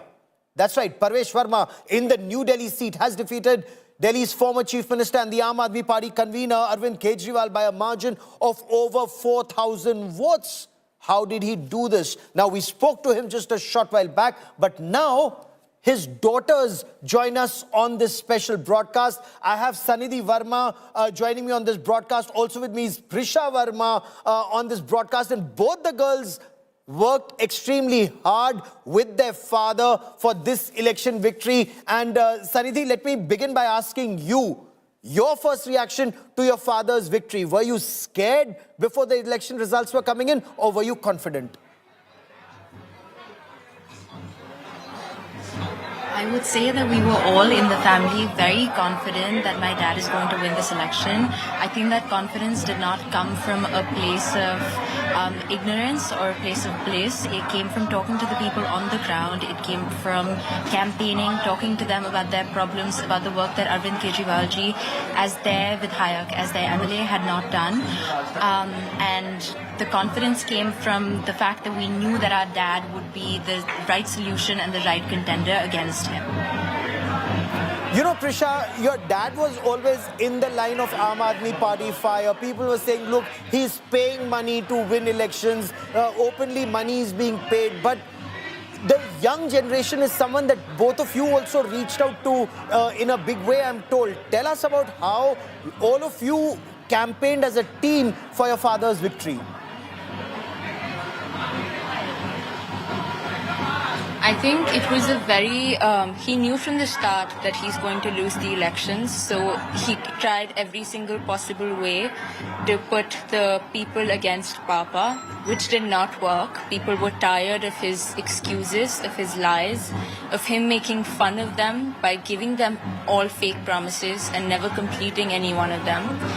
So it was a very easy way to convince them to support us, to help us in removing him from power. They wanted us to go away, sit home, and let them campaign for us. So I'd say the groundwork was very easy. Initially, we thought it would be tough, but it wasn't. So what was the family strategy? Let me also bring Shivan into this conversation. Shivan is Parvesh Verma's son, so this was actually a team and the family working together. Shivan, was it tough, this entire campaign in New Delhi? Something that was seen as Arvind Kejriwal's bastion. Nobody had defeated him in 3 elections.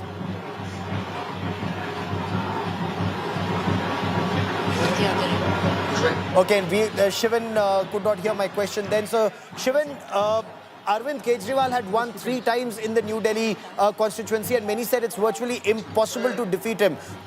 What strategy did you as youngsters adopt to reach out to first-time voters?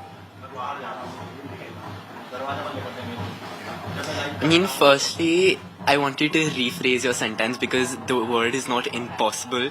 Sure, everybody was saying that it's impossible. Everybody was saying that it's such a difficult election, that Arvind Kejriwal is bound to win again. But we knew that deep down when we were going on the ground, when we were going for door-to-door campaigning, we knew that everybody was tired of his excuses. We just appealed to voters by telling them all the promises that Arvind Kejriwal did not complete, that we would complete them. We did introduce a lot of new schemes that will come into play after, like right now, because Papa has won the elections. We appealed to them by bringing up the idea of cancelling the liquor policy, because that just ruined every single household. Because there during lockdown, when people were distributing oxygen masks, when people were distributing oxygen cylinders, Arvind Kejriwal was there and he was distributing alcohol bottles, which just deepened the wound for the families during the lockdown when they were already grieving the deaths of their loved ones. So I think that it wasn't really a very tough election. Sure, everybody was saying that it was, but deep down everybody was tired of this government and they just wanted a new person in power who would actually benefit them. And Sanidhi, what would you want your dad's priorities or the BJP's priorities to be in these elections? Because many said that getting women to vote for the BJP would be very difficult. Women in large numbers were voting for the Aam Aadmi Party, and especially Arvind Kejriwal in New Delhi seat. I would honestly ask my dad to focus on education and employment. I feel as though the most essential of issues can boil down to the fact that has the person received a chance to educate themselves, a chance at sustaining themselves financially, and the fact that the Delhi government for the past 11 years under Arvind Kejriwal ji had not had the chance to sort of work on these issues. They say that they built schools, but if 80% of the schools that they built still have a vacant position for their principal, then what kind of schools have they built? A school is not built just from the building. A school is not built from pools, auditoriums. A school is built when the students are ready to study. I ask AAP's government why none of their ministers' kids had studied in these government schools that they said that they had built in these colleges. So I feel as though these are the priority issues that BJP and my dad is going to work on and is going to deliver in the next 5 years. And Prisha, for you, what are priority areas where the BJP or your father especially should be focusing on, that you would want your father to focus on? I think air pollution is one thing which is, I've been studying environmental science and even listening to all youth concerns. The main one that came out, that stood out, was air pollution. How Delhi, which is the capital of the nation, nobody wants to visit this place because of the air quality index. And how people are scared to even send their kids to schools every day. Schools are shutting down. If because of such an issue, schools, their education is coming at risk, that they have to sacrifice going to schools because of such reasons, then I think the government should definitely work towards it. And I think Papa's main focus, one of his main focuses should be on combating air pollution. Okay. Shivan, there are those who say that the BJP may have come to power, but connecting with the youth does remain a challenge. But that is something that during the campaign, all of you worked on extensively with the BJP. A youth connect, a women connect. Kejriwal did say that women are voting for him, but I did not see that happen. I think all they want is for their families to stay intact, their families to stay close-knit. And in during COVID, when their family members were dying, he was busy releasing the liquor policy, which was instead destroying their families. And I think the youth and women have given their support to us, have put their trust in us, and we will not let them down. Okay, Sanidhi, what was the toughest part of this battle in the past 1.5 months when your dad came home and said, it's the New Delhi seat that I have to contest on? What was it that the family went through? I would say that initially we were all quite doubtful. He had been talking about wanting to fight against Mr. Arvind Kejriwal for quite some time by then, and we were all quite stressed. But when we started door-to-door campaigning, when we started connecting with people on the ground, the confidence slowly started to build up. The people, as my sister and my brother have already pointed out, were quite sick of the AAP government and of Mr. Arvind Kejriwal ji. And so it was quite obvious that the election results were going to be positive. None of us had expected a margin of 5,000, but we would like to thank the New Delhi constituents for their support. And we promise to deliver on everything that we've talked about for the past 2 months. For joining me here on India Today. Many thanks, and wish you all the best and celebrate. How are you celebrating tonight? Sanidhi and Priya, how are you celebrating tonight? I think we're going to be celebrating with family, with friends. Right now, we're celebrating with the people of New Delhi, and I think the celebrations are going to continue. We have a lot of people to thank for this moment, whether it be a party member, whether it be a family member, whether it be friends who've worked tirelessly, who've sacrificed their work for the past 2 months. So I think we're going to be celebrating with all of them, and it's going to be a fun couple of weeks before we get back to work. Okay, so enjoy your celebrations and many thanks for joining me here on India Today. So the fact remains that Kejriwal that everybody was talking about, that Kejriwal has come crumbling and crashing down. The Aam Aadmi Party has been swept aside by the Bharatiya Janata Party in these elections, and Arvind Kejriwal, he's just released a video. He's of course said that they accept the mandate and they will play the role of a constructive opposition. Listen in. आज दिल्ली के चुनाव के नतीजे आए हैं और जनता का जो भी निर्णय है, जनता का जो भी फैसला है, उसे हम पूरी विनम्रता के साथ स्वीकार करते हैं। जनता का निर्णय सर माथे पर। मैं भारतीय जनता पार्टी को इस जीत के लिए बहुत बहुत बधाई देता हूं और मैं उम्मीद करता हूं कि जिस उम्मीद के साथ और जिस आशा के साथ लोगों ने उनको बहुमत दिया है, वो उन सभी उम्मीदों और आशाओं पे पूरा उतरेंगे। So while he talks about being a constructive opposition in Delhi, he also listed out the work that the Aam Aadmi Party did in the past 10 years for the people of Delhi.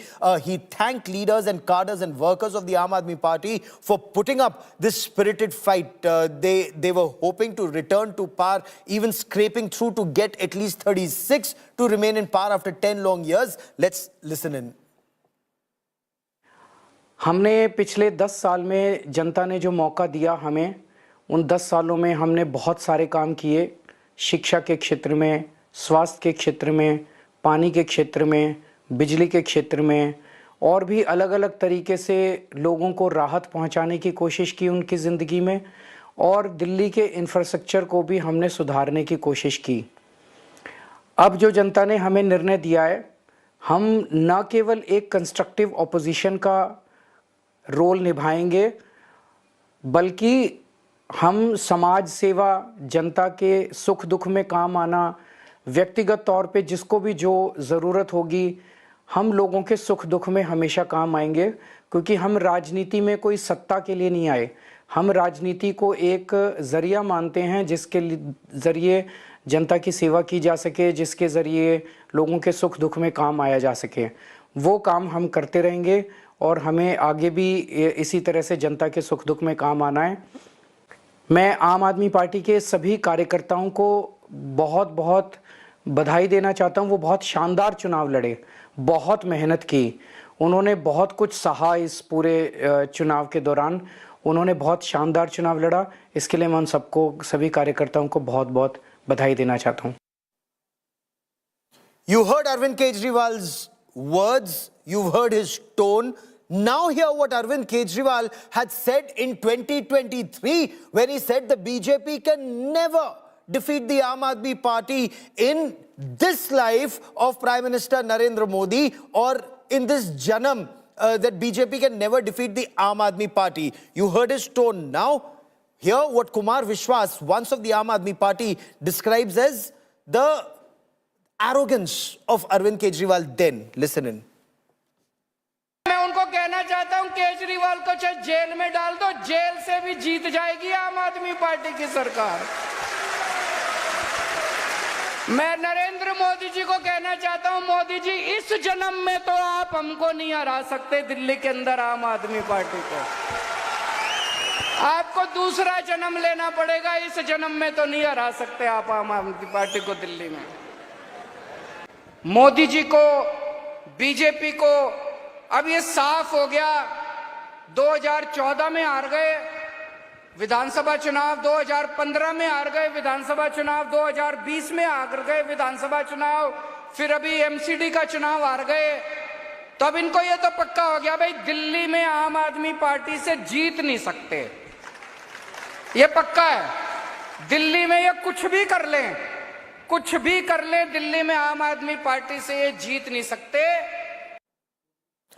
There's an old saying, pride goes before the fall. BJP, of course, has finally conquered the national capital. The BJP swept Delhi after 27 long years. It's been swept into power. The Aam Aadmi Party has been swept out. The BJP finally managed to breach what was seen as the Aam Aadmi Party fortress for the past 10 years, decimating Arvind Kejriwal, defeating him in the New Delhi seat. In fact, except Atishi, some of the top leaders of the Aam Aadmi Party have lost elections, whether it's the former Deputy Chief Minister Manish Sisodia in Jangpura or even Saurabh Bharadwaj in Greater Kailash. The BJP won the middle-class dominated seats of West Delhi, East Delhi, South Delhi.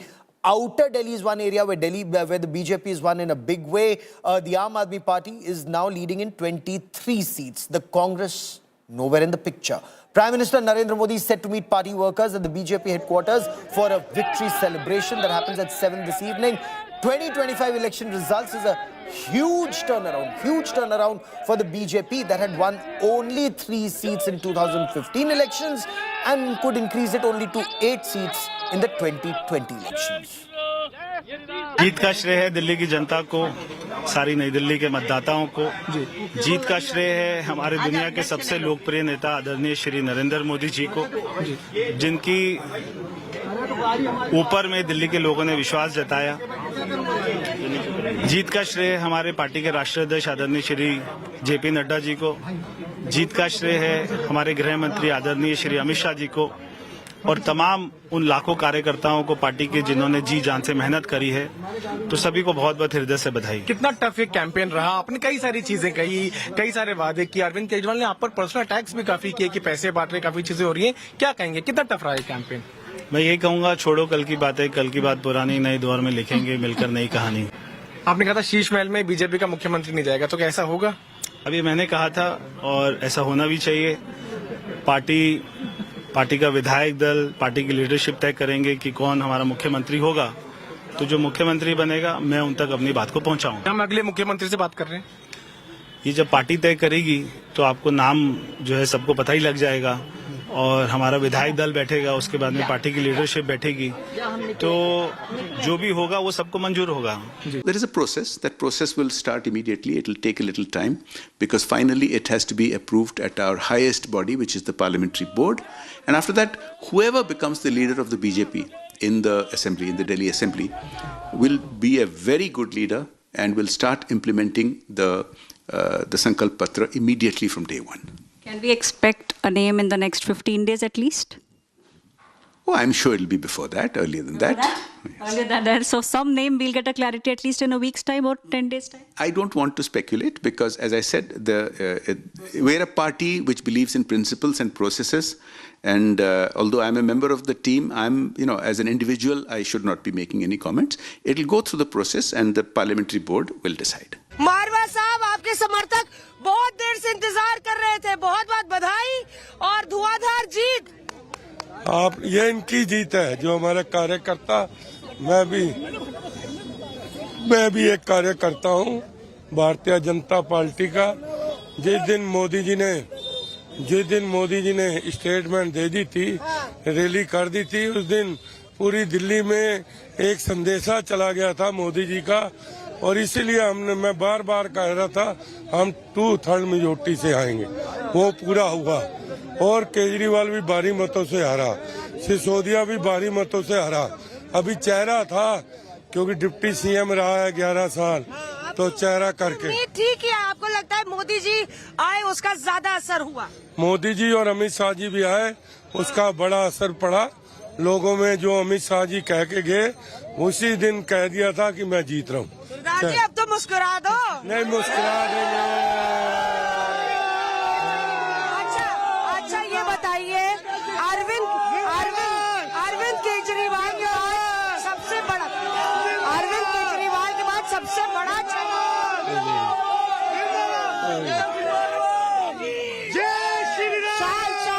देखिए यहाँ पे जय श्री राम के नारे हो रहे।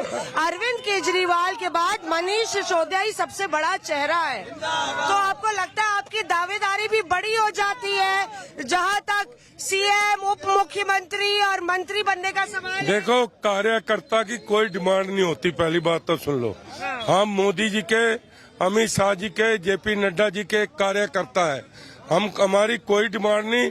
मैं तो यही शुक्रिया करता हूँ भाई अमित शाह जी का, नरेंद्र मोदी जी का और जेपी नड्डा जी का, जिन्होंने मुझे इस काबिलियत समझा कि मुझे मनीष सिसोदिया के खिलाफ उतारा, क्योंकि और भी बड़े चेहरे थे लेकिन उन्होंने विश्वास दिखाया। गढ़ था आम आदमी पार्टी का जंग पर। गढ़ था, लगातार गढ़ था। मेंबर पार्लियामेंट के भी इलेक्शन में हम 2400 से हार के निकले थे, आपको मालूम है। लड्डू की बरसात होगी, लड्डू और गुजिया की, लड्डू जलेबी की भी होगी। मिल्कीपुर विधानसभा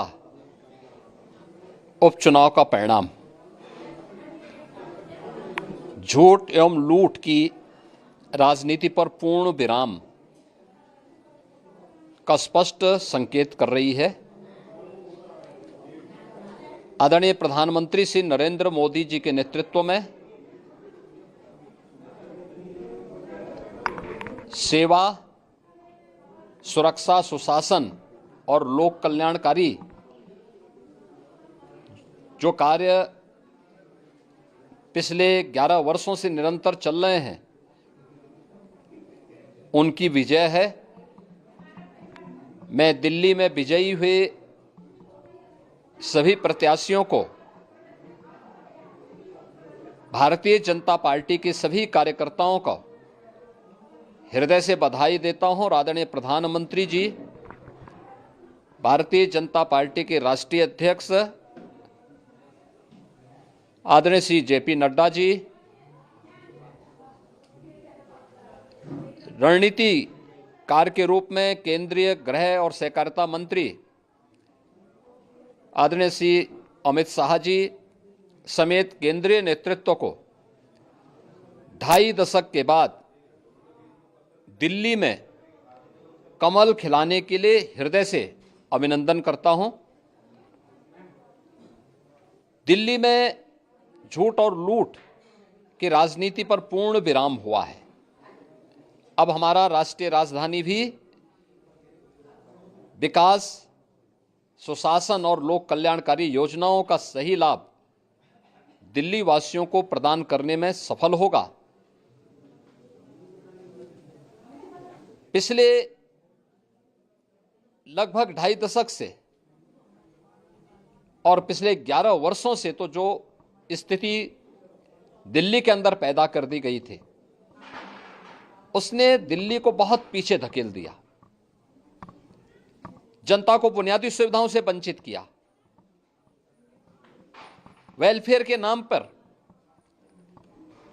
वास्तविक जो लोक कल्याणकारी योजनाएं थी, उनसे जनता को वंचित रख करके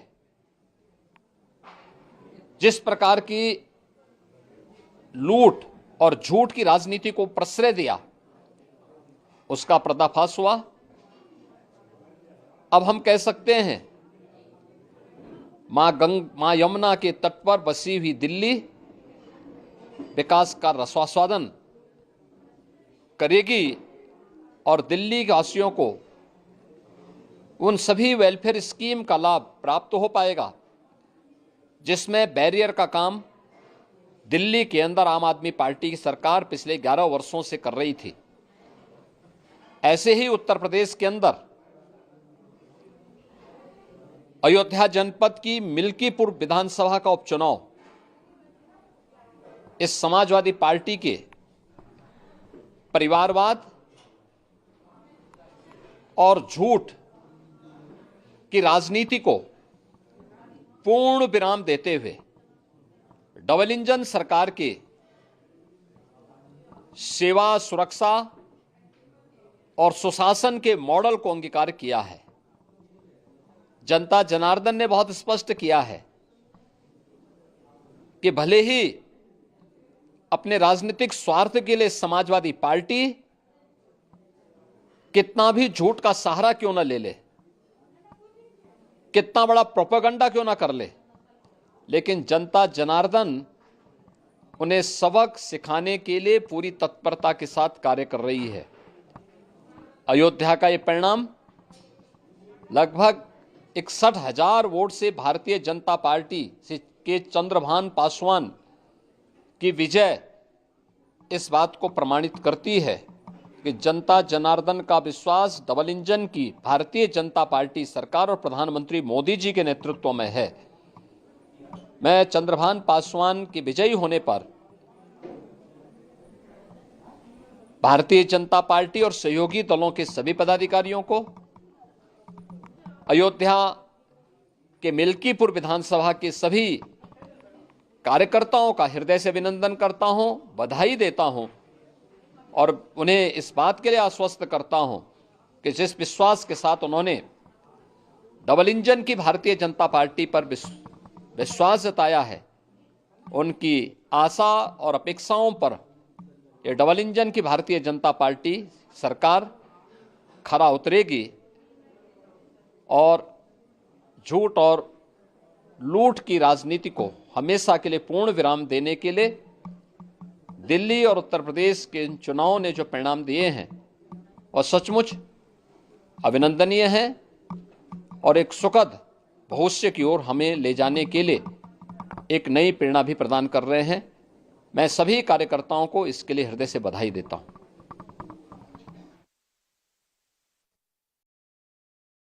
सबसे पहले तो मैं दिल्ली की जनता का धन्यवाद करूंगा, अपने मोती नगर के परिवारजनों का धन्यवाद करूंगा, मेरे ऊपर जिन्होंने आशीर्वाद दिया, मेरे पिताजी, हमारे मोदी जी का आशीर्वाद, अमित शाह जी का आशीर्वाद, नड्डा जी का आशीर्वाद, उनकी ब्लेसिंग, उनका जो सब स्नेह रहा, उनके लिए मैं उन सबको बहुत बहुत धन्यवाद करता हूं। जिस प्रकार से सब लोग दिल्ली के अंदर भी और मेरी मोती नगर विधानसभा के अंदर भी कार्यकर्ता भी लगे रहे, उनका भी दिल से बहुत बहुत धन्यवाद। ये जीत जो है जनता की जीत है और जिस प्रकार से उन्होंने एक जो जिम्मेवारी सौंपी है उसको हम निश्चित तौर के ऊपर अच्छी तरह निभाएंगे। So Arvind Kejriwal had asked voters of Delhi before the elections, vote for me if you think I am kattar, imandar or absolutely honest, and he's been voted out of power. The people of Delhi have spoken. The government meanwhile has just issued a clarification. The government has said that rumors are being spread that the Delhi secretariat has been sealed off. These reports are incorrect. These reports are mischievous. The Delhi secretariat is functioning as normal. It's functioning in a normal manner as it was functioning earlier. It is being ensured and the sting is in the tail. Hear the government statement. It is being ensured that no official papers, no files, no records, no data, no laptop, no computers, no hard drives, etc. are being removed by anyone from any of the offices in the Delhi Secretariat, and safety and security of all official records is being ensured. The cooperation in this regard from all concerned is solicited. That's the statement that comes in from the government on reports that the Secretariat had been sealed after Arvind Kejriwal's Aam Aadmi Party lost elections, reduced to 22, leading or won in 22 of the 70 seats, as 87.4% of all polls voted have been counted so far. Lot of reactions that are coming in from across the national capital. We'll get to those reactions. We'll also tell you in greater detail the significance of BJP's victory in Ayodhya, in Milkipur. And you just heard Uttar Pradesh Chief Minister Yogi Adityanath talk about it. He campaigned extensively even in Delhi. Much, much more on the other side of a short break. Stay with us.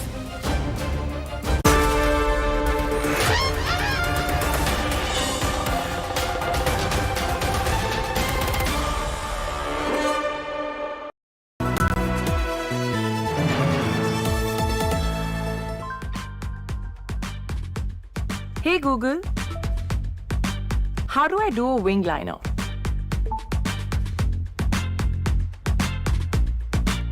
AI Ray. Flip the script with the new Motorola Razr 50 series. Hello, Moto.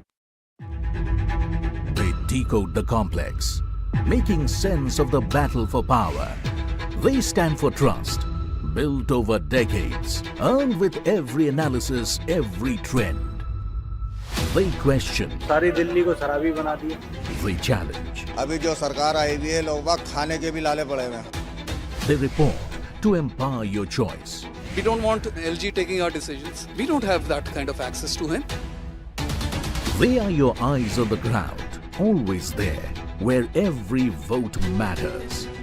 They are the election dream team.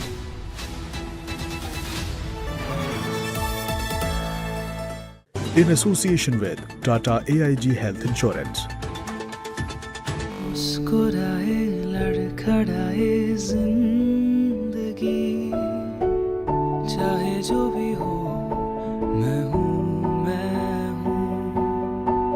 चाहे जो भी हो मैं हूँ गले से लगा बिन सोचे कल हो। सर, पेशेंट के लिए कौन सा रूम प्रेफर करेंगे आप? सर, जिंदगी भर के प्यार का कोई रेट कार्ड नहीं होता। Tata AIG health insurance, with you like family, with you always. Motorola Razr 50 Ultra comes with Google Gemini. hi, I am AI anchor Sana, bringing the top headlines for you, presented by Motorola. BJP heads for landslide victory in Delhi, BJP to form government after 27 years. Arvind Kejriwal loses New Delhi seat, Manish Sisodia also loses Jangpura seat. Prime Minister Narendra Modi is scheduled to visit BJP headquarters in Delhi today at 7 p.m. to address workers. Budget Day viewership super smash, crushing claims, shattering competition, not just domination, total annihilation. Just the massive, monstrous lead that India Today enjoys over all competition. Goodbye to fakers, fixers and fuzzies, forever unstoppable, unbreakable, untouchable. India's only #1 channel, India Today, the gold standard.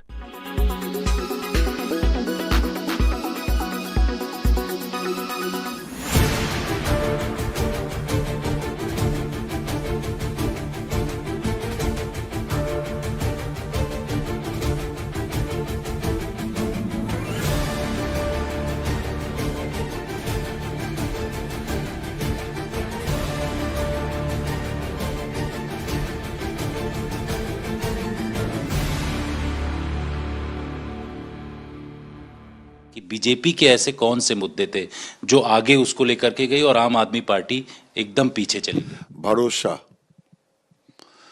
आम आदमी party Nadda ji का काम दिल्ली के अंदर आम आदमी party की सरकार पिछले 11 वर्षों से कर रही थी। ऐसे ही उत्तर प्रदेश के अंदर अयोध्या जनपद की मिल्कीपुर विधानसभा का उपचुनाव इस समाजवादी पार्टी के परिवारवाद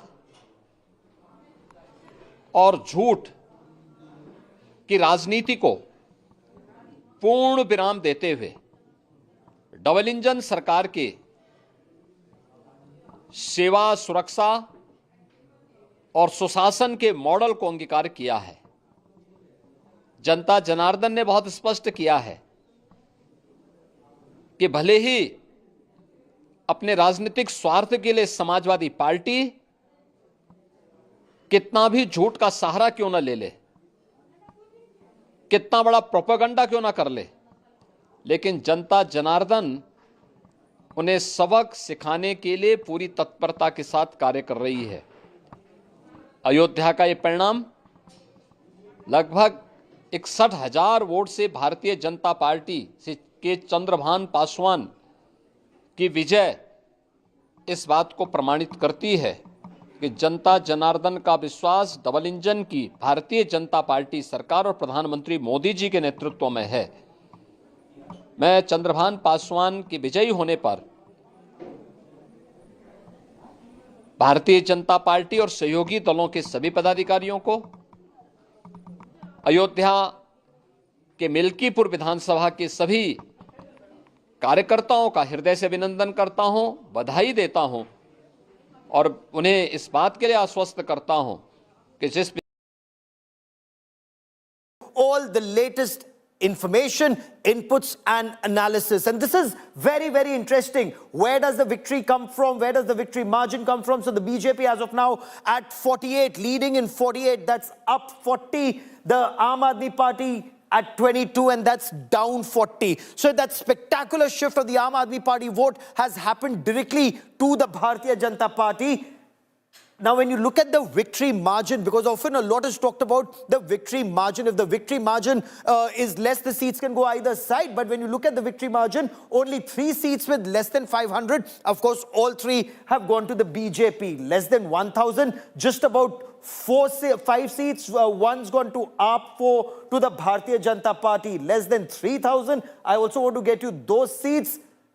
7 to the BJP, 2 to the Aam Aadmi Party. To a very large extent, it's a very decisive mandate for the Bharatiya Janata Party. I also want to get you what many people say, that some castes were not voting for the Bharatiya Janata Party. But how does that pan out?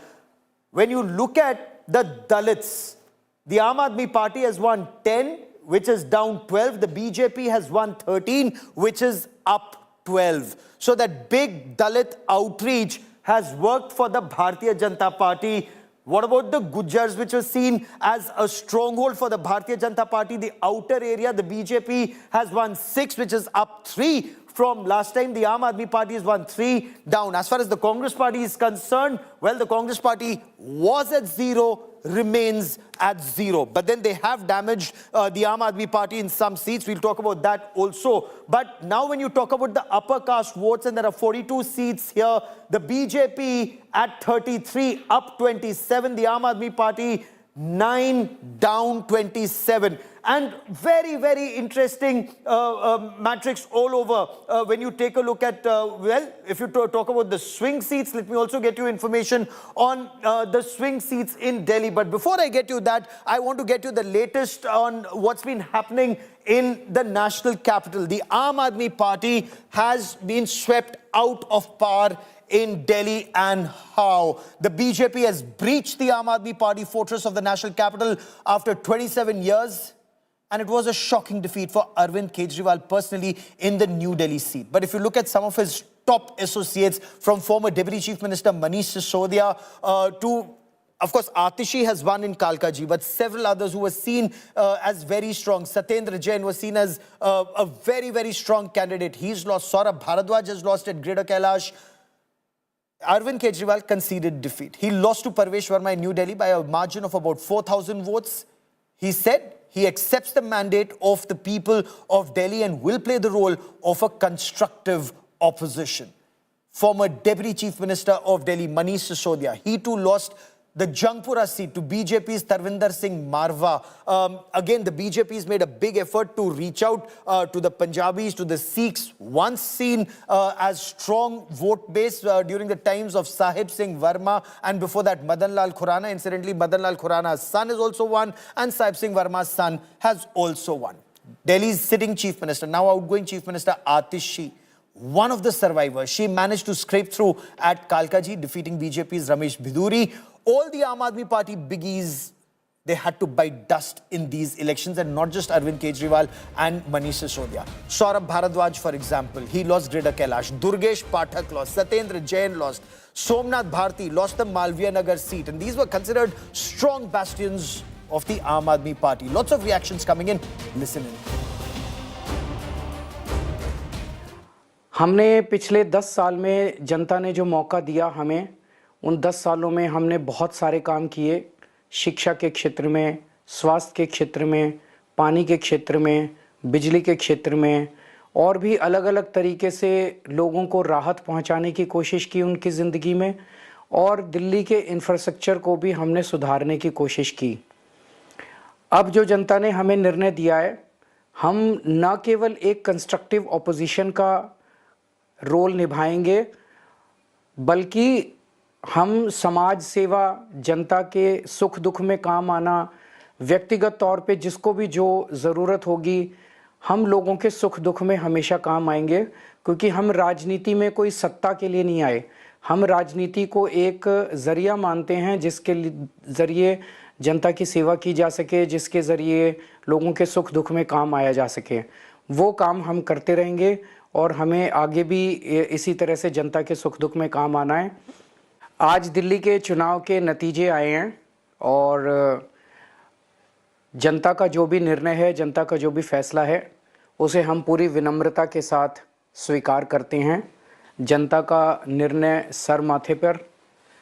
मैं Bharatiya Janata party को इस जीत के लिए बहुत बहुत बधाई देता हूं और मैं उम्मीद करता हूं कि जिस उम्मीद के साथ और जिस आशा के साथ लोगों ने उनको बहुमत दिया है, वो उन सभी उम्मीदों और आशाओं पे पूरा उतरेंगे। दिल्ली की जनता का जनादेश है, हमें जनादेश स्वीकार है। मैं अपनी सीट जीती हूँ, लेकिन ये जीत का समय नहीं है, ये जंग का समय ही है। जंग जारी रहेगी भारतीय जनता पार्टी के खिलाफ, उनकी तानाशाही और उनकी गुंडागर्दी के खिलाफ। ये जरूर एक सेटबैक है, लेकिन आम आदमी पार्टी का संघर्ष दिल्ली के लोगों के लिए, देश के लोगों के लिए कभी खत्म नहीं होगा। जंगपुरा विधानसभा का चुनाव हम सब कार्यकर्ताओं ने मिलकर बहुत मेहनत से लड़ा। जंगपुरा विधानसभा के लोगों ने भी बहुत प्यार, मोहब्बत, सम्मान दिया, लेकिन 600 वोट से लगभग 600 वोट से उसमें हम पीछे रह गए। तो मैं जो कैंडिडेट जीते हैं उनको बधाई देता हूं और उम्मीद करता हूं कि जंगपुरा की समस्याओं को वो हल करेंगे, जंगपुरा के लोगों की जितनी भी चीज़ें हैं उनको हल करेंगे। बाकी तो अब बाकी देखते हैं। मैं आम आदमी पार्टी के और ग्रेटर कैलाश में हमारे तमाम सपोर्टर्स, वॉलंटियर्स और डोनर्स जिन्होंने हमारे साथ कंधे से कंधा मिला के इतनी लंबी लड़ाई लड़ी, उनका बहुत शुक्रिया करना चाहूँगा और ये बताना चाहूँगा कि आप डरिएगा मत, आप हताश मत होइएगा। ये छोटी छोटी लड़ाइयाँ हम हारते हैं, बड़ी जंग जीती जाती है। Small battles are lost to win a bigger war.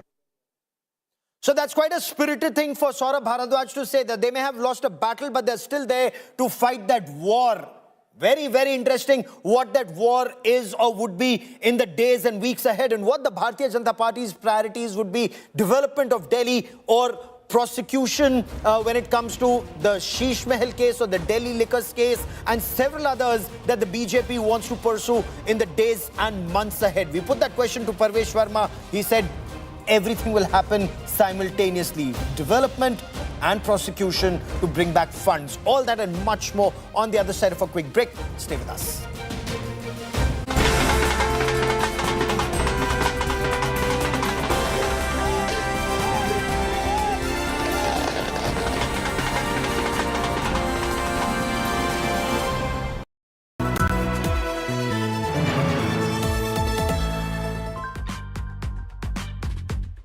Hey Google, how do I do a wing liner?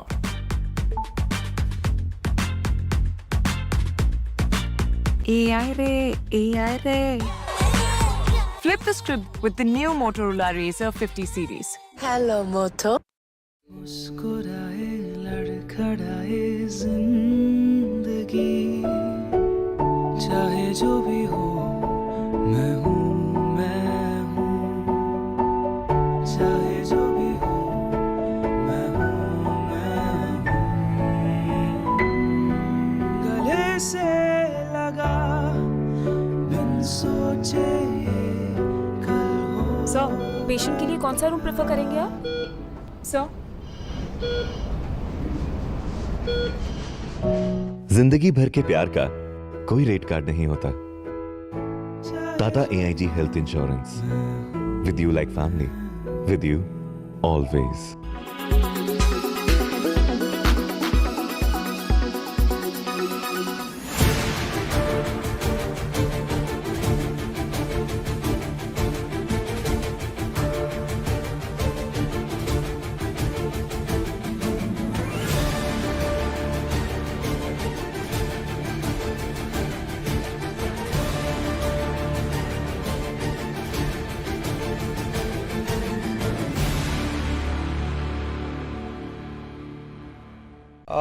सबसे पहले तो भारतीय जनता पार्टी के लोगों को जीत मिली है, उन्हें बधाई। As under Arvind Kejriwal ji had not had the chance to sort of work on these issues. They say that they built schools, but if 80% of the schools that they built still have a vacant position for their principal, then what kind of schools have they built? A school is not built just from the building. A school is not built from pools, auditoriums. A school is built when the students are ready to study.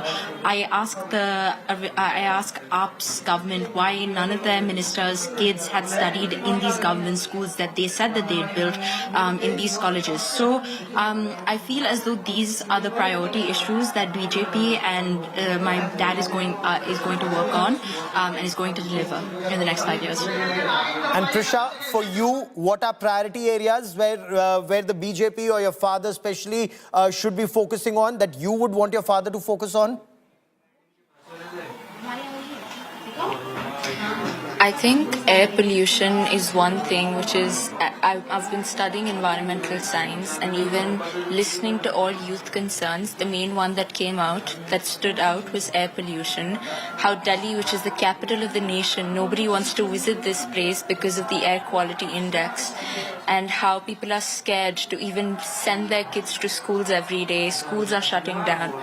If because of such an issue, schools, their education is coming at risk, that they have to sacrifice going to schools because of such reasons, then I think the government should definitely work towards it. And I think Papa's main focus, one of his main focuses, should be on combating air pollution. Okay. Shivan, there are those who say that the BJP may have come to power, but connecting with the youth does remain a challenge. But that is something that during the campaign, all of you worked on extensively with the BJP. A youth connect, a women connect.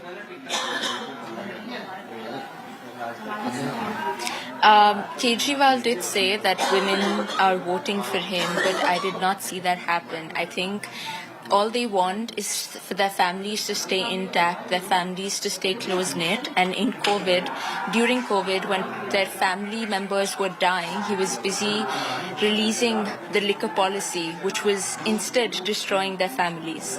And I think the youth and women have given their support to us, have put their trust in us, and we will not let them down. Okay, Sanidhi, what was the toughest part of this battle in the past 1.5 months, when your dad came home and said, it's the New Delhi seat that I have to contest on? What was it that the family went through?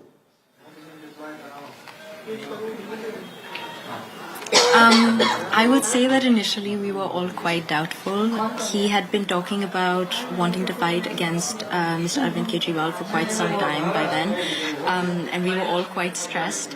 But when we started door-to-door campaigning, when we started connecting with people on the ground, the confidence slowly started to build up. The people, as my sister and my brother have already pointed out, were quite sick of the AAP government and of Mr. Arvind Kejriwal ji. And so it was quite obvious that the election results were going to be positive. None of us had expected a margin of 5,000, but we would like to thank the New Delhi constituents for their support, and we promise to deliver on everything that we've talked about for the past 2 months. For joining me here on India Today, many thanks, and wish you all the best, and celebrate. How are you celebrating tonight? Sanidhi and Priya, how are you celebrating tonight? I think we're going to be celebrating with family, with friends. Right now we're celebrating with the people of New Delhi, and I think the celebrations are going to continue. We have a lot of people to thank for this moment, whether it be a party member, whether it be a family member, whether it be friends who've worked tirelessly, who've sacrificed their work for the past 2 months. So I think we're going to be celebrating with all of them, and it's going to be a fun couple of weeks before we get back to work. Okay, so enjoy your celebrations, and many thanks for joining me here on India Today. So the fact remains that Kejriwal that everybody was talking about, that Kejriwal has come crumbling and crashing down. The Aam Aadmi Party has been swept aside by the Bharatiya Janata Party in these elections, and Arvind Kejriwal, he's just released a video. He's of course said that they accept the mandate and they will play the role of a constructive opposition. Listen in. आज दिल्ली के चुनाव के नतीजे आए हैं, और जनता का जो भी निर्णय है, जनता का जो भी फैसला है, उसे हम पूरी विनम्रता के साथ स्वीकार करते हैं. जनता का निर्णय सर माथे पर. मैं भारतीय जनता पार्टी को इस जीत के लिए बहुत बहुत बधाई देता हूं और मैं उम्मीद करता हूं कि जिस उम्मीद के साथ और जिस आशा के साथ लोगों ने उनको बहुमत दिया है वो उन सभी उम्मीदों और आशाओं पे पूरा उतरेंगे। So while he talks about being a constructive opposition in Delhi, he also listed out the work that the Aam Aadmi Party did in the past 10 years for the people of Delhi. He thanked leaders and cadres and workers of the Aam Aadmi Party for putting up this spirited fight. They were hoping to return to power, even scraping through to get at least 36 to remain in power after 10 long years. Let's listen in. हमने पिछले 10 साल में जनता ने जो मौका दिया हमें, उन 10 सालों में हमने बहुत सारे काम किए।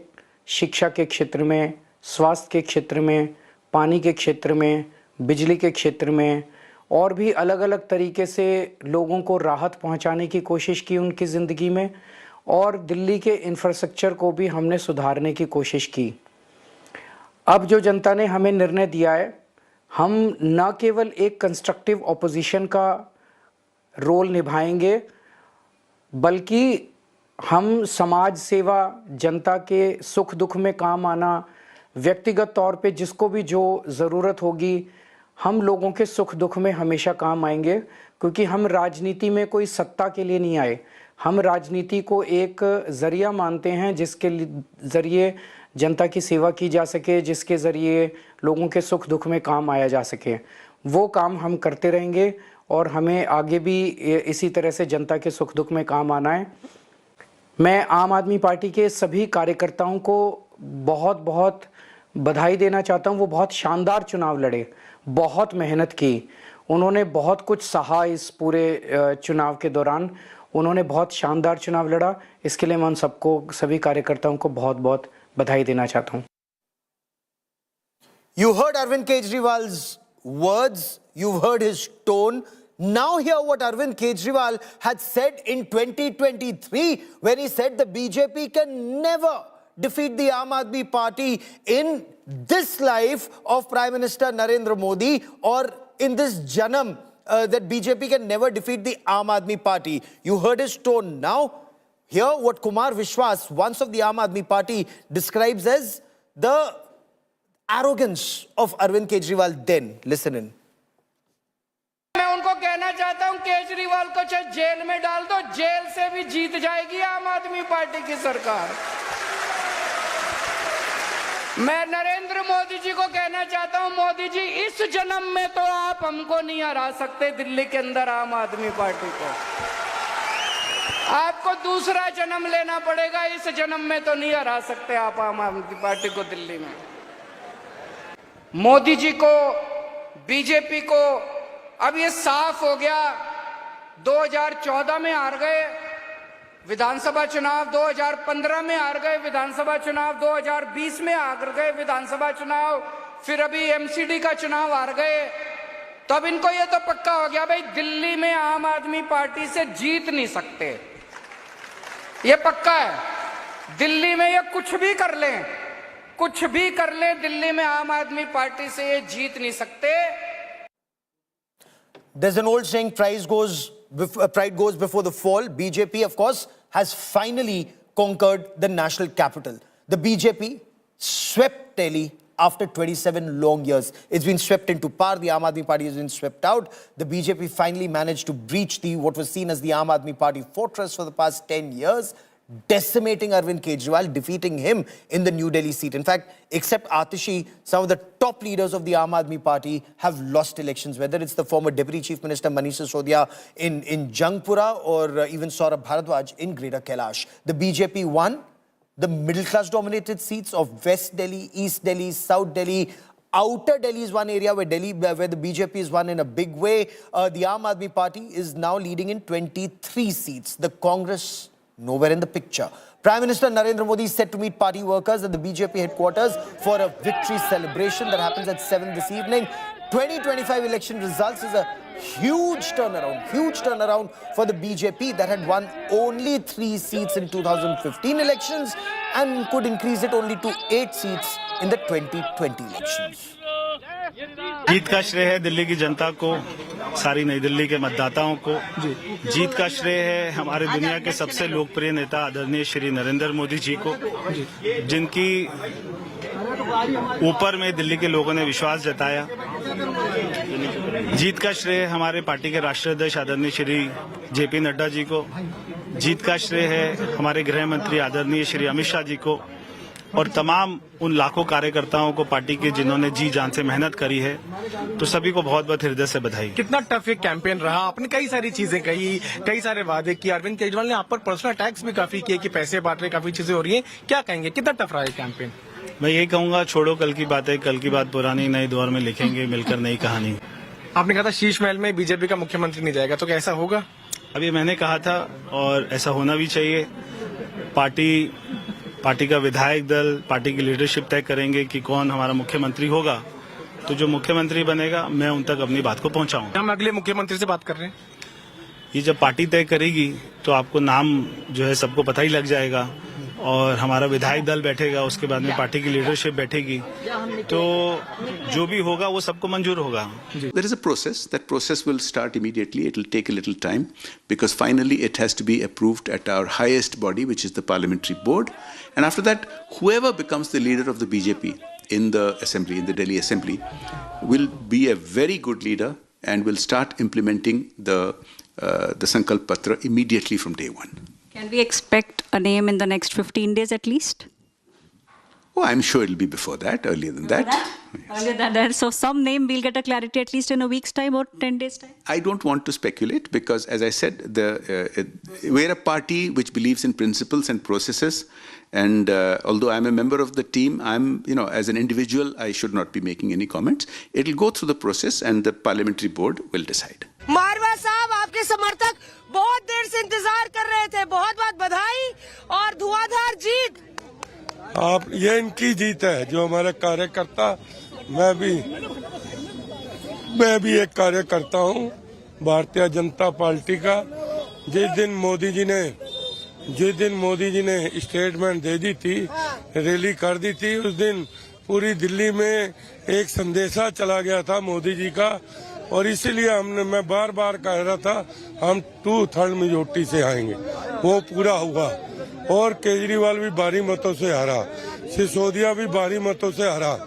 अभी चेहरा था क्योंकि डिप्टी सीएम रहा है 11 साल, तो चेहरा करके ठीक है। आपको लगता है मोदी जी आए उसका ज्यादा असर हुआ? मोदी जी और अमित शाह जी भी आए, उसका बड़ा असर पड़ा लोगों में। जो अमित शाह जी कह के गए उसी दिन कह दिया था कि मैं जीत रहा हूँ। जी अब तो मुस्कुरा दो। नहीं मुस्कुरा देंगे। अच्छा ये बताइए, अरविंद केजरीवाल के बाद सबसे बड़ा, अरविंद केजरीवाल के बाद सबसे बड़ा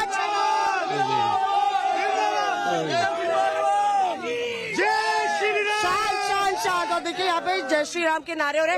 अरविंद केजरीवाल के बाद मनीष सिसोदिया ही सबसे बड़ा चेहरा है। तो आपको लगता है आपकी दावेदारी भी बड़ी हो जाती है जहाँ तक सीएम, उप मुख्यमंत्री और मंत्री बनने का सवाल है? देखो, कार्यकर्ता की कोई डिमांड नहीं होती, पहली बात तो सुन लो। हम मोदी जी के, अमित शाह जी के, जेपी नड्डा जी के कार्यकर्ता है। हमारी कोई डिमांड नहीं। मैं तो यही शुक्रिया करता हूँ भाई अमित शाह जी का, नरेंद्र मोदी जी का और जेपी नड्डा जी का, जिन्होंने मुझे इस काबिलियत समझा कि मुझे मनीष सिसोदिया के खिलाफ उतारा। क्योंकि और भी बड़े चेहरे थे लेकिन उन्होंने विश्वास दिखाया। गढ़ था आम आदमी पार्टी का जंग, गढ़ था, लगातार गढ़ था। मेंबर पार्लियामेंट के भी इलेक्शन में हम 2400 से हार के निकले थे, आपको मालूम है। लड्डू की बरसात होगी, लड्डू और गुजिया की, लड्डू जलेबी की भी होगी। मिल्कीपुर विधानसभा उपचुनाव का परिणाम झूठ एवं लूट की राजनीति पर पूर्ण विराम का स्पष्ट संकेत कर रही है। आदरणीय प्रधानमंत्री श्री नरेंद्र मोदी जी के नेतृत्व में सेवा, सुरक्षा, सुशासन और लोक कल्याणकारी जो कार्य पिछले 11 वर्षों से निरंतर चल रहे हैं, उनकी विजय है। मैं दिल्ली में विजयी हुए सभी प्रत्याशियों को, भारतीय जनता पार्टी के सभी कार्यकर्ताओं को हृदय से बधाई देता हूं और आदरणीय प्रधानमंत्री जी, भारतीय जनता पार्टी के राष्ट्रीय अध्यक्ष आदरणीय श्री जेपी नड्डा जी, रणनीतिकार के रूप में केंद्रीय गृह और सहकारिता मंत्री आदरणीय श्री अमित शाह जी समेत केंद्रीय नेतृत्व को 2.5 दशक के बाद दिल्ली में कमल खिलाने के लिए हृदय से अभिनंदन करता हूं। दिल्ली में झूठ और लूट की राजनीति पर पूर्ण विराम हुआ है। अब हमारा राष्ट्रीय राजधानी भी विकास, सुशासन और लोक कल्याणकारी योजनाओं का सही लाभ दिल्ली वासियों को प्रदान करने में सफल होगा। पिछले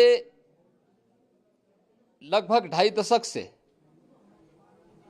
और पिछले 11 वर्षों से तो जो स्थिति दिल्ली के अंदर पैदा कर दी गई थी, उसने दिल्ली को बहुत पीछे धकेल दिया, जनता को बुनियादी सुविधाओं से वंचित किया, वेलफेयर के नाम पर वास्तविक जो लोक कल्याणकारी योजनाएं थी उनसे जनता को वंचित रख करके जिस प्रकार की लूट और झूठ की राजनीति को प्रश्रय दिया, उसका पर्दाफाश हुआ। अब हम कह सकते हैं मां यमुना के तट पर बसी हुई दिल्ली विकास का रसास्वादन करेगी और दिल्ली वासियों को उन सभी वेलफेयर स्कीम का लाभ प्राप्त हो पाएगा जिसमें बैरियर का काम दिल्ली के अंदर आम आदमी पार्टी की सरकार पिछले 11 वर्षों से कर रही थी। ऐसे ही उत्तर प्रदेश के अंदर अयोध्या जनपद की मिल्कीपुर विधानसभा का उपचुनाव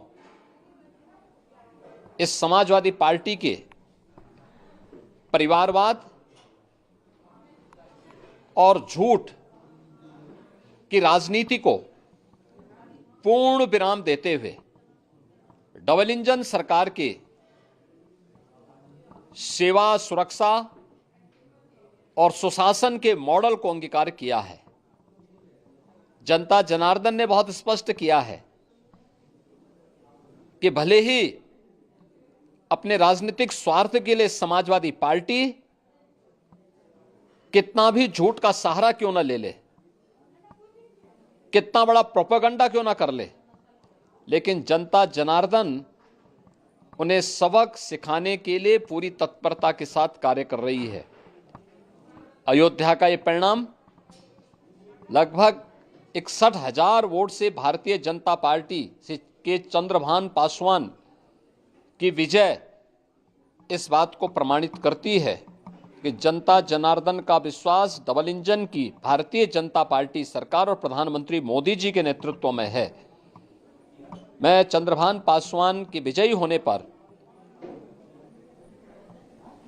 भारतीय जनता पार्टी और सहयोगी दलों के सभी पदाधिकारियों को, अयोध्या के मिल्कीपुर विधानसभा के सभी कार्यकर्ताओं का हृदय से अभिनंदन करता हूं, बधाई देता हूं और उन्हें इस बात के लिए आश्वस्त करता हूं कि जिस विश्वास के साथ उन्होंने डबल इंजन की भारतीय जनता पार्टी पर विश्वास जताया है, उनकी आशा और अपेक्षाओं पर ये डबल इंजन की भारतीय जनता पार्टी सरकार खरा उतरेगी और झूठ और लूट की राजनीति को हमेशा के लिए पूर्ण विराम देने के लिए दिल्ली और उत्तर प्रदेश के इन चुनावों ने जो परिणाम दिए हैं वह सचमुच अभिनंदनीय हैं और एक सुखद भविष्य की ओर हमें ले जाने के लिए एक नई प्रेरणा भी प्रदान कर रहे हैं।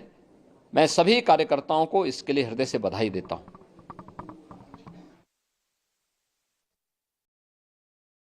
सबसे पहले तो मैं दिल्ली की जनता का धन्यवाद करूंगा, अपने मोती नगर के परिवारजनों का धन्यवाद करूंगा, मेरे ऊपर जिन्होंने आशीर्वाद दिया, मेरे पिताजी, हमारे मोदी जी का आशीर्वाद, अमित शाह जी का आशीर्वाद, नड्डा जी का आशीर्वाद, उनकी ब्लेसिंग, उनका जो स्नेह रहा, उनके लिए मैं उन सबको बहुत बहुत धन्यवाद करता हूं। जिस प्रकार से सब लोग दिल्ली के अंदर भी और मेरी मोती नगर विधानसभा के अंदर भी कार्यकर्ता भी लगे रहे, उनका भी दिल से बहुत बहुत धन्यवाद। ये जीत जो है जनता की जीत है और जिस प्रकार से उन्होंने एक जो जिम्मेवारी सौंपी है उसको हम निश्चित तौर के ऊपर अच्छी तरह निभाएंगे। So Arvind Kejriwal had asked voters of Delhi before the elections, vote for me if you think I am Kattar, Imandar or absolutely honest, and he's been voted out of power. The people of Delhi have spoken. The government meanwhile has just issued a clarification. The government has said that rumors are being spread that the Delhi Secretariat has been sealed off. These reports are incorrect. These reports are mischievous. The Delhi Secretariat is functioning as normal. It's functioning in a normal manner as it was functioning earlier. It is being ensured, and the sting is in the tail. Hear the government statement. It is being ensured that no official papers, no files, no records, no data, no laptop, no computers, no hard drives, etc. are being removed by anyone from any of the offices in the Delhi Secretariat, and safety and security of all official records is being ensured. The cooperation in this regard from all concerned is solicited. That's the statement that comes in from the government on reports that the Secretariat had been sealed after Arvind Kejriwal's Aam Aadmi Party lost elections, reduced to 22, leading or won in 22 of the 70 seats, as 87.4% of all polls voted have been counted so far.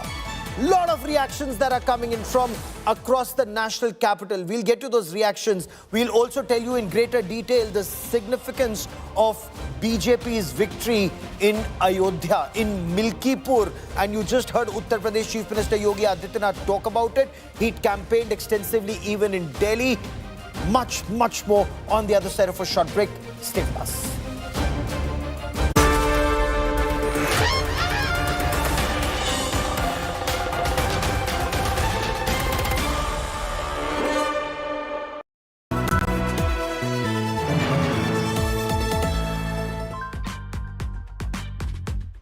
Hey Google, how do I do a wing liner?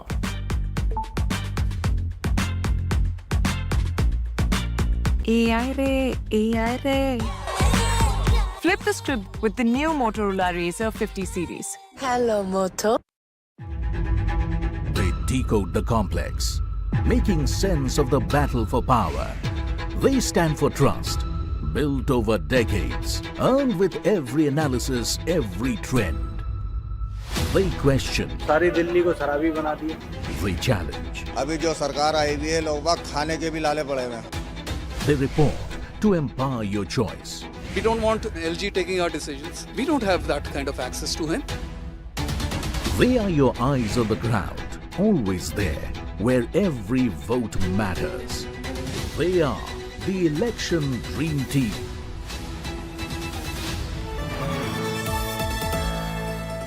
In association with Tata AIG Health Insurance. मुस्कुराए लड़खड़ाए जिंदगी, चाहे जो भी हो मैं हूँ, चाहे जो भी हो मैं हूँ, गले से लगा बिन सोचे कल हो। सर, पेशेंट के लिए कौन सा रूम प्रेफर करेंगे आप? सर, जिंदगी भर के प्यार का कोई रेट कार्ड नहीं होता। Tata AIG health insurance, with you like family, with you always. Motorola Razr 50 Ultra comes with Google Gemini. Hi, I am AI anchor Sana, bringing the top headlines for you, presented by Motorola. BJP heads for landslide victory in Delhi, BJP to form government after 27 years. Arvind Kejriwal loses New Delhi seat, Manish Sisodia also loses Jangpura seat. Prime Minister Narendra Modi is scheduled to visit BJP headquarters in Delhi today at 7 p.m. to address workers. Budget Day viewership super smash, crushing claims, shattering competition, not just domination, total annihilation. Just the massive, monstrous lead that India Today enjoys over all competition. Goodbye to fakers, fixers and fuzzies, forever unstoppable, unbreakable, untouchable. India's only #1 channel, India Today, the gold standard.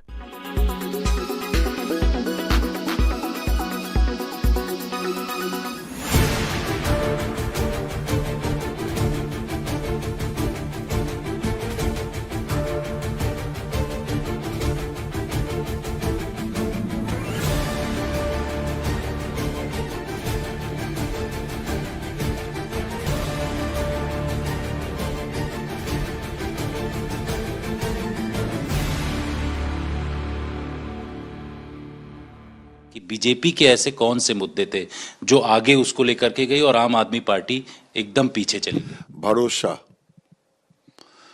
Modi ji के बातों पे लोगों को भरोसा, एक ही मूल मंत्र था। लोगों का भरोसा उठ गया था और मोदी जी के बातों पर लोगों को भरोसा हुआ। इन चुनावों में जिस तरीके से आपने देखा कि लगातार प्रचार हुआ, आम आदमी पार्टी ने अलग अलग तरीके के आरोप लगाए, आप लोगों ने भी उनके ऊपर भ्रष्टाचार और शीश महल का आरोप लगाया, क्या उसकी वजह से जनता कन्विंस हुई जिस तरीके के रिजल्ट्स आ रहे हैं?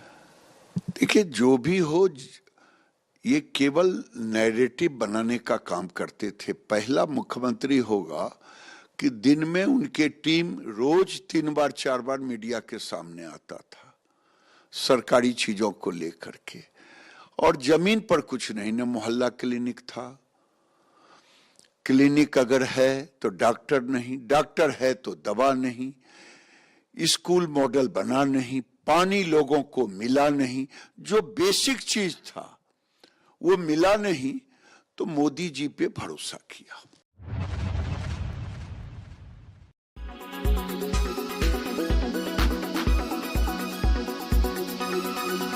Make your media plan smarter with India Today Live TV on your connected devices.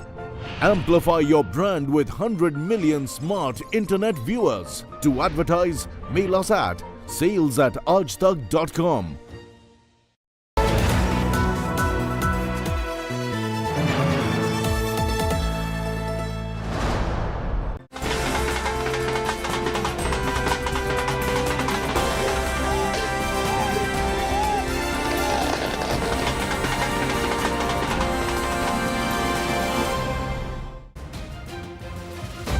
The BJP has swept Delhi. It's a spectacular victory for the BJP, and it comes after 27 long years. The areas where this victory comes from, some of the VVIP candidates on the India Today election intelligence dashboard, we get you all the latest information, inputs and analysis. And this is very, very interesting. Where does the victory come from? Where does the victory margin come from? So the BJP as of now at 48, leading in 48, that's up 40. The Aam Aadmi Party at 22, and that's down 40. So that spectacular shift of the Aam Aadmi Party vote has happened directly to the Bharatiya Janata Party. Now, when you look at the victory margin, because often a lot is talked about the victory margin, if the victory, the headlines at 4.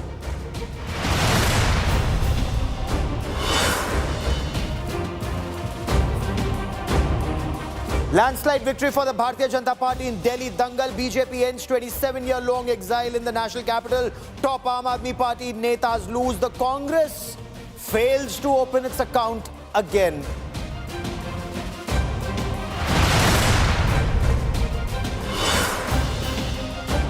Arvind Kejriwal loses his 3-time bastion New Delhi by a margin of 4,089 votes. BJP's Parvesh Verma wins the New Delhi seat, emerges as a giant slayer. मैं आम आदमी party के सभी कार्यकर्ताओं को बहुत बहुत बधाई देना चाहता हूं। वो बहुत शानदार चुनाव लड़े, बहुत मेहनत की।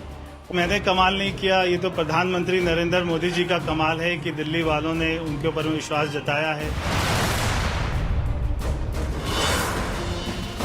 आम आदमी party biggest defeated in Delhi dangal. Manish Sisodiya, Saurabh Bharadwaj, Satyendra Jain lose their seats. Only Delhi Chief Minister Atishi survives the saffron wave and wins Kalkaji.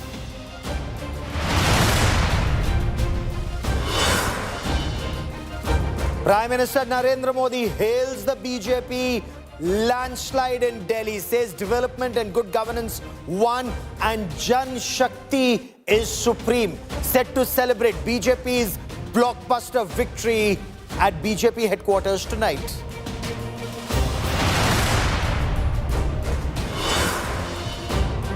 The Delhi political quake leads to tremors in the Aam Aadmi Party in Punjab. Punjab Congress claims Aam Aadmi Party MLAs are ready to jump ship, claims AAP MLAs are in touch with the Congress.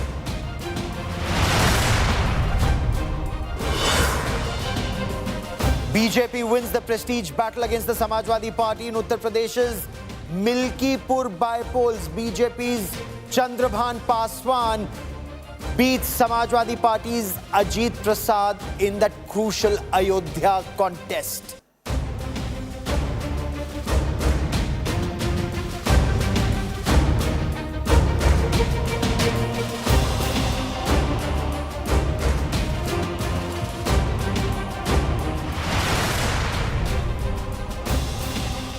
But our top focus story on this special broadcast is BJP conquering this fort, the Delhi fort.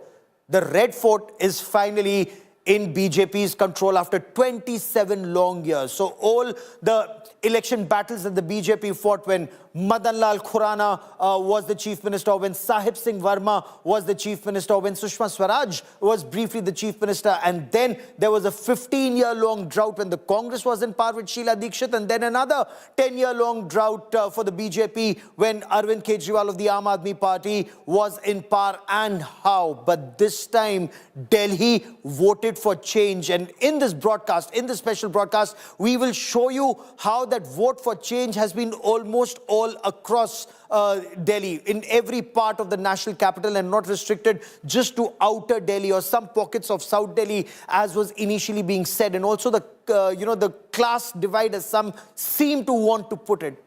There's an overwhelming vote that has come for the BJP, winning 48 of the 70 seats. Over the course of the next 1 hour, we get you all those details. Of course, Arvind Kejriwal, as Chief Minister, or as former Chief Minister of Delhi and as the convener of the Aam Aadmi Party, he said he conceded defeat. He said they'd worked hard. He said they will play the role of a constructive opposition.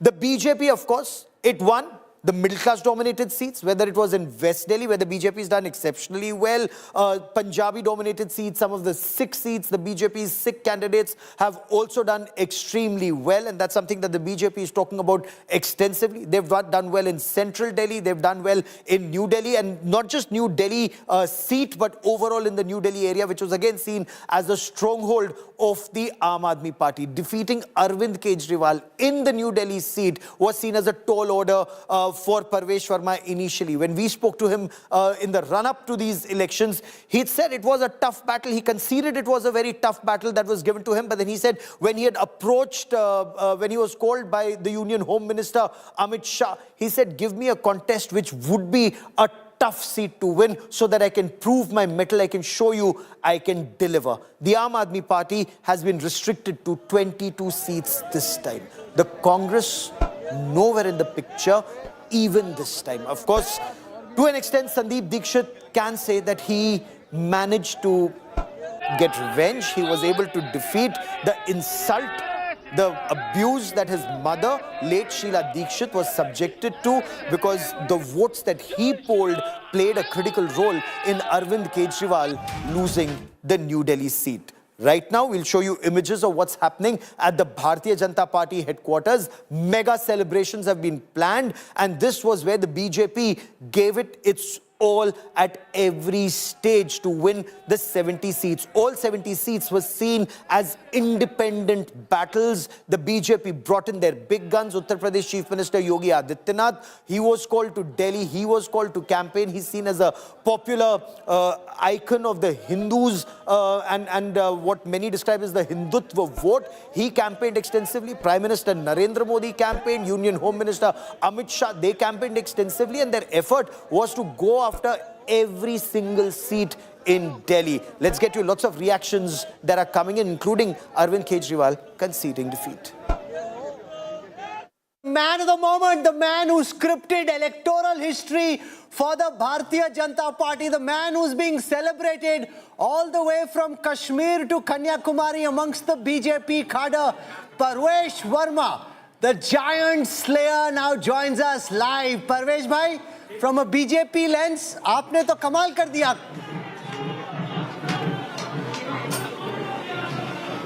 Sir, मैंने कमाल नहीं किया, ये तो प्रधानमंत्री नरेंद्र मोदी जी का कमाल है कि दिल्ली वालों ने उनके ऊपर विश्वास जताया है। जो उन्होंने देश में काम किए, दिल्ली में काम किए, ये कमाल है हमारे पार्टी के राष्ट्रीय अध्यक्ष आदरणीय जेपी नड्डा जी का। ये कमाल है हमारे गृह मंत्री आदरणीय श्री अमित शाह जी का, जिन्होंने दिल्ली में सारे चुनाव की कमान अपने हाथ में ली है। ये कमाल है दिल्ली के पार्टी के कार्यकर्ताओं का, जिन्होंने जी जान मेहनत करी है, और ये कमाल है दिल्ली वासियों का, जिन्होंने एक अच्छी सरकार बनाई है। कई सारे लोगों को लगता है कि तुक्का है, आपने ऐसे ही हरा दिया। उनको मालूम नहीं कि पिछले एक महीने में आपने कितना काम किया नई दिल्ली में। तो थोड़ा बिहाइंड द सीन्स, पर्दे के पीछे की कहानी बताएं कि आपको कब बताया गया गृह मंत्री द्वारा कि दिल्ली जाना है, आपका शुरू में क्या रिएक्शन था, कैसे आपने जमीन तैयार की जो कि आज लोगों को वो इमारत दिखाई दे रही है। देखिए, अभी मैं आपको 2 मिनट में तो सारी राम कथा नहीं बता सकता हूं, मगर आपके साथ में कभी बैठूंगा आपके चैनल पे, फिर आपको विस्तार से बताऊंगा। मगर पार्टी ने मेरे को 2 महीना पहले बता दिया था कि आपको लड़ना है नई दिल्ली, और मैंने काफ़ी तैयारी करी, और यहाँ के कार्यकर्ताओं ने काफ़ी जो है मेहनत करी। और सबसे बड़ी बात है कि प्रधानमंत्री मोदी जी का जो यहाँ के लोगों ने उनके ऊपर विश्वास जताया, ये सबसे बड़ी बात थी। कई सारे बीजेपी के कार्यकर्ता सोचते हैं कि केजरीवाल को हराने के बाद अगले मुख्यमंत्री के लिए सबसे प्रबल दावेदारी आपकी है। मन में थोड़े थोड़े लड्डू, थोड़ी अनिश्चितता कि बना भी सकते हैं, काट भी सकते हैं, क्या होगा, क्या आपके दिलो दिमाग में क्या चल रहा है? देखिए राहुल जी, मैं ऐसा व्यक्ति हूँ, मैं बड़ा जो स्पिरिचुअल आदमी हूँ, तो मैं बहुत ज़्यादा खुशी होती है तो बहुत ज़्यादा खुश नहीं होता, बहुत ज़्यादा दुख होता है तो बहुत ज़्यादा दुखी नहीं होता। तो जो भी पार्टी का विधायक दल तय करेगा, जो पार्टी की लीडरशिप तय करेगी, वो सभी को मंजूर होगा। My colleague Gaurav has a question for you. Gaurav, हम लोगों ने आपके पिताजी का भी चुनाव कवर किया था, साहिब सिंह वर्मा जी का, दिल्ली में उनकी नीति और जिस तरह से उन्होंने दिल्ली में काम किया था, वो किस तरह से आप आगे ले जाना चाहते हैं? देखिए, बहुत सारे काम किए थे, और उनके बाद में मैं कहूँगा कि 20 साल अगर मैं कहूँ तो उनको केवल 2.5 साल का समय मिला था। 2.5 साल में हजारों काम किए, मगर 20 साल में मैंने देखा कि कोई काम नहीं हो पाए दिल्ली में जितने काम हो सकते थे। तो ये चुनाव में सबसे अच्छी बात ये रही कि हमारी ऊपर सरकार है, और जो हमें प्रधानमंत्री मोदी जी का साथ मिलेगा, उनका विजन मिलेगा दिल्ली में, तो दिल्ली में डबल इंजन की सरकार नहीं 10 इंजन की सरकार काम करेगी, और 5 साल में बहुत सारे काम करेंगे। दिल्ली के सारे लोगों को फर्क दिखाई देगा। आपको इस बात का एहसास तो है कि बहुत जिम्मेदारी है, क्योंकि लोगों ने देखा 10 साल में क्या हुआ। अब उनकी ढेरों उम्मीदें हैं कि अगर बीजेपी जब सरकार बनाएगी तो बहुत जल्दी जल्दी आपको दिल्ली की तस्वीर बदलनी पड़ेगी। बहुत जल्दी बदलनी पड़ेगी, और बहुत जल्दी बदलेंगे। आपको 5 साल में हमने जितने वायदे किए, सारे वायदों को पूरा करेंगे, और दिल्ली के लोगों के ग्राउंड पे दिखाई देगा। अगर हम यहाँ से नई दिल्ली से बाहर निकलते हैं, 10 किलोमीटर दूर जाते हैं, तो हमको दिल्ली की सही पिक्चर दिखाई देती है कि वहाँ पे सीवर लाइन की क्या हालत है। शायद कट गया क्या? नहीं, यहाँ पे सीवर लाइन की दिल्ली में क्या हालत है, गाँव की, कॉलोनियों की क्या हालत है, रोड्स की क्या हालत है। तो बहुत सारे काम करने राहुल जी, हमारे ऊपर में बहुत बड़ी जिम्मेदारी है, क्योंकि दिल्ली की हालत को मैं समझता हूँ। मैंने दिल्ली की सही पिक्चर देखी है, सही मैंने तस्वीर देखी है, और क्या दिल्ली में प्रॉब्लम्स है मैं जानता हूँ। तो बहुत सारे काम करने हमारे सामने बहुत बड़ी चुनौती है, मगर सबसे हमें जो है विश्वास है कि प्रधानमंत्री मोदी जी के साथ में मिलकर बड़े से बड़ी चुनौतियों को पूरा करेंगे। ये बताइए, जो शीश महल का केस है या दिल्ली लिकर वाला जो मामला है, क्या उसमें वो आपकी प्राथमिकता रहेगी या दिल्ली में सुधार आपकी प्राथमिकता रहेगी? देखिए, सारी चीजें एक साथ ही करेंगे। दिल्ली में विकास भी करेंगे और दिल्ली के टैक्स पेयर का पैसा कहां पे करप्शन में गया, कौन से स्कैम में गया, उसकी भी जांच करेंगे। तो अगर किसी सरकार ने स्कैम किया है तो उसकी जांच होनी चाहिए। कौन कौन उसमें कल्प्रिट थे, कौन ऑफिसर थे, कौन पॉलिटिशियन थे, वो सभी को सजा मिलेगी। शीश महल में रहेगा नया मुख्यमंत्री कि नहीं?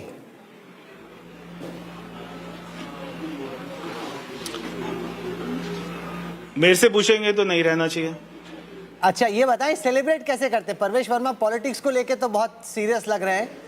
आप सेलिब्रेट कैसे करेंगे अपने यार दोस्तों के साथ, फैमिली के साथ? इतनी बड़ी जीत हुई, इतना गंभीर क्यों लग रहा है? ये भी नहीं समझ में आ रहा। इतनी बड़ी आपकी जीत हुई, आप इतना सीरियस लुक दे रहे हैं।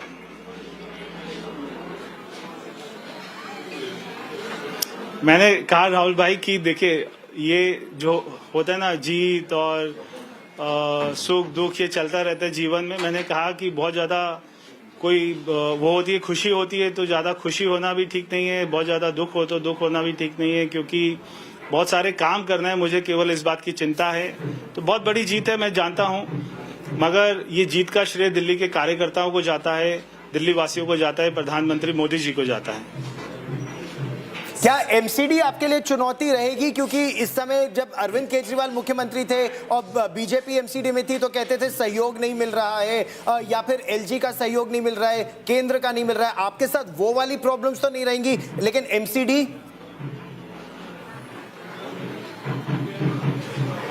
देखिए, वो प्रॉब्लम तो कभी इनके साथ भी नहीं थी। ये केवल उसको इशू बनाते थे, ये ऐसा नैरेटिव बनाते थे, क्योंकि काम नहीं करते थे, इसलिए ये नैरेटिव बनाते थे कि मुझे कोई काम नहीं करने देता। ऐसी बिल्कुल कोई बात नहीं है। चाहे वो एलजी साहब हो, चाहे प्रधानमंत्री जी हो, सभी चाहते दिल्ली में विकास हो, क्योंकि दोनों यहीं तो रहते हैं। तो दिल्ली में अच्छे काम होंगे, ये हमारी प्राथमिकता है। दिल्ली को वर्ल्ड कैपिटल जैसे होती है वैसी कैपिटल बनाएंगे, ताकि दिल्ली वासियों को गर्व हो। So you heard Parvesh Verma there in conversation with Rahul Kamal and I, where he said it will be a multi-pronged offensive to make Delhi a world-class capital. At the same time, they will also go after cases of corruption or alleged corruption. There are two cases where the BJP wants to concentrate on. One, in what is now notoriously known as the Sheesh Mahal in Delhi, and then of course is the liquor scam investigation. So a twin-pronged offensive. But what's the bigger picture? What's that message that comes out of Delhi when you look at these seats? 22 to the Aam Aadmi Party, that's minus 40. 48 for the BJP, that's up 40 seats. But for the Congress, it remains a big zero. In 3 elections, one after the other, for a party that stayed in power for 15 years when Sheila Dikshit was the chief minister, and where the Congress had a massive 57% vote share, scrambling just to get from 4.5 to 6% vote share. But let's, when you look at the tally, Aam Aadmi Party at 22. Look at Delhi's map. And when you look at Delhi's map, it's almost across Delhi. North, south, east, west, outer. It's only pockets either in east or New Delhi area where the Aam Aadmi Party has been able to retain some of those seats. Aam Aadmi Party at 22, down 40. BJP at 48, up 48. This is when 92.6% votes have already been cast. Let's take a look at the flipboard. What did Delhi look like before elections of the 70 seats, and what it will look like now in the Delhi Assembly? This is how Delhi has voted saffron very decisively. If you look at the historical seats, this is how the BJP was able to increase its vote share. 2013, it had 32 seats, came down to just 3 in 2015, 8 in 2020, 48 in 2025. And look at Congress, 8 in 2013, 0, 0, and once again a 0 in 2025. The Aam Aadmi Party from 28, it just spectacularly shot up to 67 of 70 seats in 2015. Almost repeated history with 62 of 70 in 2020. But 2025, Delhi voters said 10 years plus has been long enough. They're down now to 22. Sushant Mehra now joins me from the BJP headquarters. And Sushant, as many say, Ramji's exile was also only 14 years. As far as the BJP is concerned, their exile has been 27 years. So how are they celebrating their homecoming in Delhi? हाँ पड़ोसी है mask लगा के भाई अरे इनके घर तो 10 बार गया हुआ हूँ यार 10 बार गया हुआ हूँ Sushant, can you hear me? How is the BJP planning to celebrate its Ghar Wapsi in Delhi? Thank you देखिए गौरव 27 साल बाद दिल्ली के अंदर बीजेपी की वापसी हुई है और जश्न की तस्वीरें मैं आपको दिखाना चाहूंगा कि किस तरीके से बड़ी संख्या में यहाँ पर बीजेपी के जो तमाम वर्कर्स है वो यहाँ पहुंचे हैं। अब से थोड़ी देर बाद प्रधानमंत्री जब यहाँ पर पहुंचेंगे उन सब का स्वागत यहाँ पर जो है वो तमाम कार्यकर्ता जो है यहाँ पर करेंगे। और उसके साथ साथ ढोल नगाड़ों की तस्वीरें भी अगर आप देखेंगे तो यहाँ पर लगातार दिखाई देंगी कि किस तरीके से यहाँ पर सुबह से ही जब से ये रुझान आने शुरू हुए थे उसके बाद से ही बीजेपी के जो तमाम वर्कर्स थे उनमें एक अलग ही जोश जो है वो फिलहाल देखने को मिल रहा था। और अभी भी अगर आप तस्वीरों में देखेंगे बैंड बाजे के साथ पूरी तैयारी है और जब प्रधानमंत्री यहाँ पहुंचेंगे उसके बीच तमाम ये तस्वीरें जो है वो फिलहाल नजर आएंगी। और इसके साथ साथ अगर बात की जाए तो बड़ी संख्या में अगर आप देखेंगे दूर दूर तक आपको बीजेपी वर्कर्स इस वक्त जो है वो नजर आएंगे। 27 साल का एक बड़ा लंबा वनवास बीजेपी ने अलग अलग स्ट्रेटेजी के साथ आम आदमी पार्टी को घेरा हर मोर्चे पर, चाहे वो बिजली हो, पानी हो, यमुना हो। इसके साथ साथ शीश महल जैसे मुद्दों पर जमकर घेरा गया। उसके बाद ये तस्वीर जो है वो सामने आई। दिल्ली में आम आदमी पार्टी के कई दिग्गज नेता सौरभ भारद्वाज हो, मनीष सिसोदिया, खुद अरविंद केजरीवाल चुनाव जो है वो हार गए। और ऐसे में अब कहीं ना कहीं नई दिल्ली सीट पर कहीं जो प्रवेश वर्मा जीते हैं उस पर एक बड़ा दाव जो है वो देखना होगा कि आखिरकार दिल्ली में कौन मुख्यमंत्री बीजेपी की तरफ से जो है वो आएगा। नई दिल्ली सीट जिसने कई मुख्यमंत्री दिए। अगर बात की जाए शीला दीक्षित, अरविंद केजरीवाल, तो देखिए कि किस तरीके से अब एक बार फिर से शुरू हो गई है। यहाँ पर कार्यकर्ताओं में हालांकि जोश जो है वो देखने को बन रहा है और धीरे धीरे करके यहाँ पर तमाम और भी कार्यकर्ता जैसे जैसे बढ़ेगा। Piyush and Aishwarya, stay with me. So while the BJP celebrates and Piyush tells us that these celebrations will go on for the next 7 days, perhaps that's the kind of time the Bharatiya Janata Party would also be needing to talk to their party leaders and cadre and perhaps even the Rashtriya Swayamsevak Sangh. Sangh's role is extremely significant in ensuring that cadres come out to vote, that last mile, getting the booth workers to ensure that people come out to vote. That is what makes that crucial difference between getting to close to victory or getting 48 of the 70 seats. But what happens, one, to the Aam Aadmi Party, and more embarrassing, of course, now it's for the Congress Party. It's got 0 in this election. It got 0 in the 2020 elections. It got 0 in the 2015 elections. So 3 elections on a trot. The Congress hasn't been able to open its account after ruling Delhi for 15 long years. Huge embarrassment. Not just for the Gandhi family, also for the Congress President Mallikarjun Kharge. The Congress faced yet another electoral disaster in the national capital. Third wipeout. The India bloc is in disarray. Does the India bloc still stay? India bloc members are fighting with each other. For some reason, everyone's blaming the Congress party. The Samajwadi party is blaming the Congress party. In fact, in Jammu and Kashmir, Chief Minister Omar Abdullah, he put out a tweet, he put out a message indicating that this infighting will only lead to disaster. Now, when you talk about Sandeep Dikshit, Congress party leader Sandeep Dikshit, for him, it was a prestige battle. Arvind Kejriwal, in 3 elections, had hit out extensively at then Delhi Chief Minister late Sheila Dikshit. He called her names, and for Sandeep Dikshit, he had to avenge that. He did. Arvind Kejriwal was defeated. The victory margin, about 4,000 votes, 3,000 plus polled by Sandeep Dikshit. In Kalkaji, Alka Lamba, she was defeated by Ramesh Bhiduri. Of course, Ramesh Bhiduri also lost to Aam Aadmi Party's Atishi, the outgoing Chief Minister of Delhi.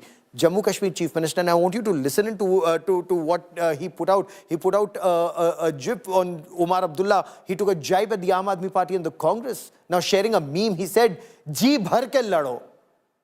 And it actually it just goes on to show what he said. Samapt kar do ek dusre ko. And this is in a way Omar Abdullah, he wasn't just trolling the Congress party and the Aam Aadmi party, but then he was describing what many within the India bloc or the Indie alliance, as some call it, they're increasingly frustrated with this infighting. But then the Congress party has very clearly said, why not? The Congress party has to revive itself. It cannot keep losing ground, whether in Uttar Pradesh or in Bihar or in Delhi, to regional parties and never be able to revive itself.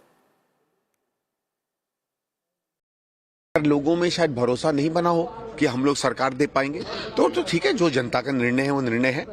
हम लोग इतना कह सकते हैं कि हमने मुद्दे उठाए और जो मुद्दे हमने उठाए उस पर काफी हद तक चुनाव बना, बाकी जो जनता कहे उसको स्वीकार है। दिल्ली के जो दोषी हैं, दिल्ली के जो गुनाहगार हैं, दिल्ली उन्हें माफ नहीं करेगी और ये होते हुए दिख रहा है। नहीं, हमारा मकसद है जिसने दिल्ली का नुकसान किया उसका नुकसान होना चाहिए। दिल्ली बदला ले रही है उनसे। दिल्ली के जो दोषी हैं, दिल्ली के जो गुनाहगार हैं, दिल्ली उन्हें माफ नहीं करेगी और ये होते हुए दिख रहा है। नहीं, हमारा मकसद है जिसने दिल्ली का नुकसान किया उसका नुकसान होना चाहिए। दिल्ली बदला ले रही है उनसे। You are going to destroy the plant, Sanjay. Yeah. Oh my God! Quickly ask me, please, because people are waiting. On the Delhi election results, what do you want to say? I think it was very obvious from all our meetings in Delhi and whichever people I was meeting that people wanted change. They were fed up of the way things were and they wanted change. I suppose they voted for change. My congratulations to all those who have won. And for the rest of us, it just means we have to work harder and we have to stay there, be on the ground and be responsive to the people's issues. Thank you. So Priyanka Gandhi Vadra, gracious, she says yes, congratulations to those who won. As far as the Congress party is concerned, they need to work harder. The Congress party perhaps needs to get back to the drawing board and introspect. What is it that their strategy needs to be? Work to defeat BJP in the short term or revive itself in the long term? The Prime Minister, of course, has repeatedly spoken of Congress Mukt Bharat, but a strong opposition is always in national interest. A quick break, back with lots more. Keep watching India Today.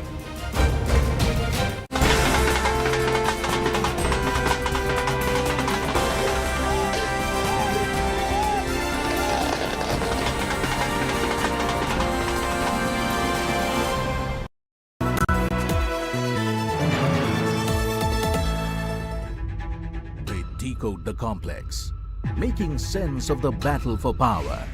They stand for trust, built over decades, earned with every analysis, every trend. They question. सारी दिल्ली को शराबी बना दिया. They challenge. अभी जो सरकार आई हुई है, लोग बाग खाने के भी लाले पड़े हुए हैं. They report to empower your choice. We don't want LG taking our decisions. We don't have that kind of access to him. They are your eyes on the ground, always there, where every vote matters. They are the election dream team.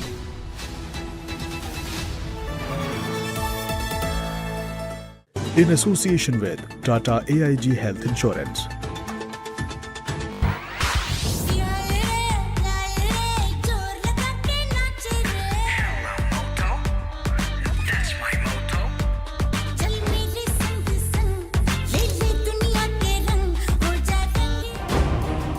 Landslide victory for the Bharatiya Janata Party in Delhi. Dangal. BJP ends 27-year-long exile in the national capital. Top Aam Aadmi Party netas lose. The Congress fails to open its account again.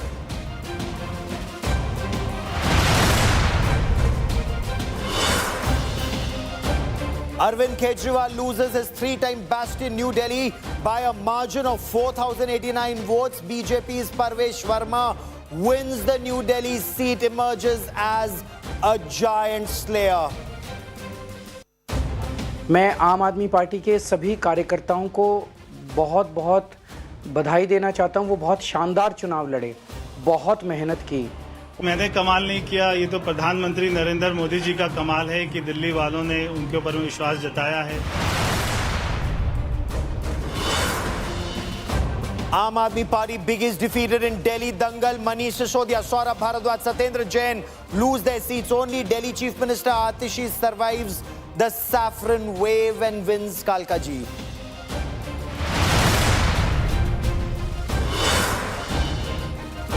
Prime Minister Narendra Modi hails the BJP landslide in Delhi, says development and good governance won and Jan Shakti is supreme. Set to celebrate BJP's blockbuster victory at BJP headquarters tonight.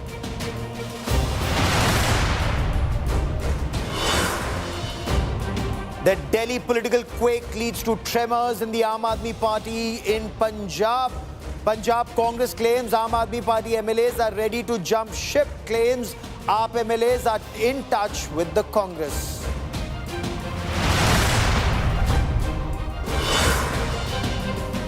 BJP wins the prestige battle against the Samajwadi Party in Uttar Pradesh's Milkipur by-polls. BJP's Chandrabhan Paswan beats Samajwadi Party's Ajit Prasad in that crucial Ayodhya contest.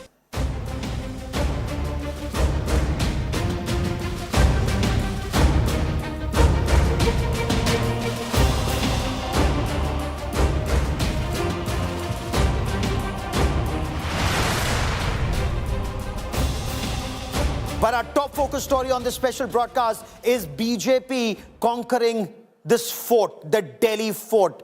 The Red Fort is finally in BJP's control after 27 long years. So all the election battles that the BJP fought when Madan Lal Khurana was the chief minister, when Sahib Singh Verma was the chief minister, when Sushma Swaraj was briefly the chief minister, and then there was a 15-year-long drought when the Congress was in power with Sheila Dikshit, and then another 10-year-long drought for the BJP when Arvind Kejriwal of the Aam Aadmi Party was in power. And how? But this time, Delhi voted for change. And in this broadcast, in this special broadcast, we will show you how that vote for change has been almost all across Delhi, in every part of the national capital, and not restricted just to outer Delhi or some pockets of South Delhi, as was initially being said. And also the, the class divide, as some seem to want to put it.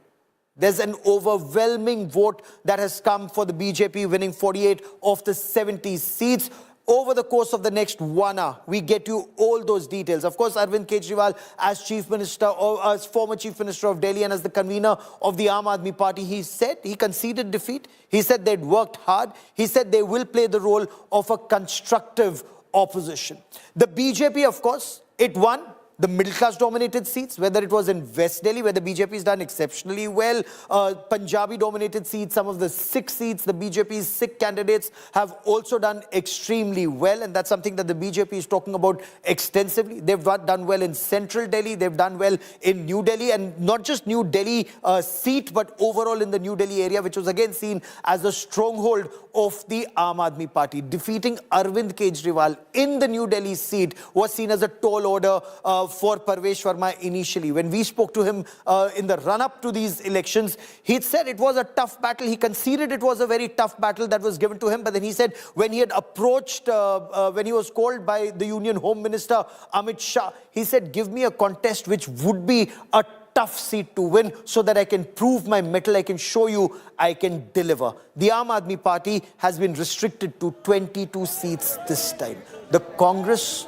nowhere in the picture even this time. Of course, to an extent, Sandeep Dikshit can say that he managed to get revenge. He was able to defeat the insult, the abuse that his mother, late Sheila Dikshit, was subjected to, because the votes that he polled played a critical role in Arvind Kejriwal losing the New Delhi seat. Right now, we'll show you images of what's happening at the Bharatiya Janata Party headquarters. Mega celebrations have been planned, and this was where the BJP gave it its all at every stage to win the 70 seats. All 70 seats were seen as independent battles. The BJP brought in their big guns. Uttar Pradesh Chief Minister Yogi Adityanath, he was called to Delhi. He was called to campaign. He's seen as a popular icon of the Hindus and what many describe as the Hindutva vote. He campaigned extensively. Prime Minister Narendra Modi campaigned. Union Home Minister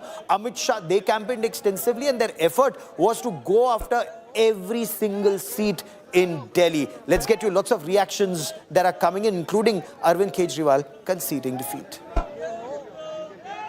man of the moment, the man who scripted electoral history for the Bharatiya Janata Party, the man who's being celebrated all the way from Kashmir to Kanyakumari amongst the BJP cadre, Parvesh Verma, the giant slayer, now joins us live. Parvesh bhai, from a BJP lens, आपने तो कमाल कर दिया.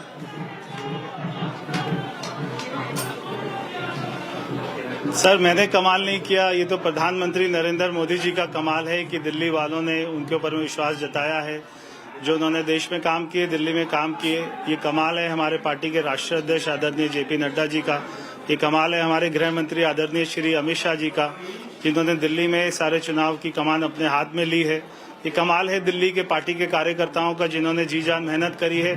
और ये कमाल है दिल्ली वासियों का, जिन्होंने एक अच्छी सरकार बनाई है. कई सारे लोगों को लगता है कि तुक्का है, आपने ऐसे ही हरा दिया. उनको मालूम नहीं कि पिछले एक महीने में आपने कितना काम किया नई दिल्ली में. तो थोड़ा बिहाइंड द सीन्स, पर्दे के पीछे की कहानी बताएं कि आपको कब बताया गया गृह मंत्री द्वारा कि दिल्ली जाना है, आपका शुरू में क्या रिएक्शन था, कैसे आपने जमीन तैयार की जो कि आज लोगों को वो इमारत दिखाई दे रही है. देखिए, अभी मैं आपको 2 मिनट में तो सारी राम कथा नहीं बता सकता हूं, मगर आपके साथ में कभी बैठूंगा आपके चैनल पे, फिर आपको विस्तार से बताऊंगा. मगर पार्टी ने मेरे को 2 महीना पहले बता दिया था कि आपको लड़ना है नई दिल्ली, और मैंने काफ़ी तैयारी करी और यहाँ के कार्यकर्ताओं ने काफ़ी जो है मेहनत करी. और सबसे बड़ी बात है कि प्रधानमंत्री मोदी जी का जो यहाँ के लोगों ने उनके ऊपर विश्वास जताया, ये सबसे बड़ी बात थी. कई सारे बीजेपी के कार्यकर्ता सोचते हैं कि केजरीवाल को हराने के बाद अगले मुख्यमंत्री के लिए सबसे प्रबल दावेदारी आपकी है. मन में थोड़े थोड़े लड्डू, थोड़ी अनिश्चितता कि बना भी सकते हैं, काट भी सकते हैं, क्या होगा, क्या आपके दिलो दिमाग में क्या चल रहा है? देखिए राहुल जी, मैं ऐसा व्यक्ति हूँ, मैं बड़ा जो स्पिरिचुअल आदमी हूँ. तो मैं बहुत ज़्यादा खुशी होती है तो बहुत ज़्यादा खुश नहीं होता, बहुत ज़्यादा दुख होता है तो बहुत ज़्यादा दुखी नहीं होता. तो जो भी पार्टी का विधायक दल तय करेगा, जो पार्टी की लीडरशिप तय करेगी, वो सभी को मंजूर होगा. My colleague Gaurav has a question for you. Gaurav, हम लोगों ने आपके पिताजी का भी चुनाव कवर किया था, साहिब सिंह वर्मा जी का, दिल्ली में उनकी नीति और जिस तरह से उन्होंने दिल्ली में काम किया था, वो किस तरह से आप आगे ले जाना चाहते हैं?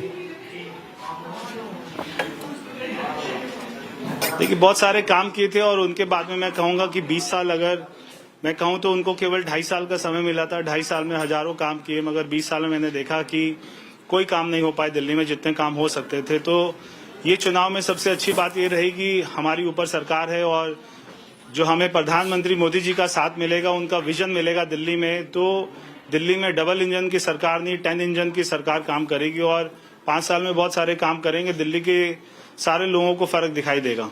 आपको इस बात का एहसास तो है कि बहुत जिम्मेदारी है, क्योंकि लोगों ने देखा 10 साल में क्या हुआ. अब उनकी ढेरों उम्मीदें हैं कि अगर बीजेपी जब सरकार बनाएगी तो बहुत जल्दी जल्दी आपको दिल्ली की तस्वीर बदलनी पड़ेगी.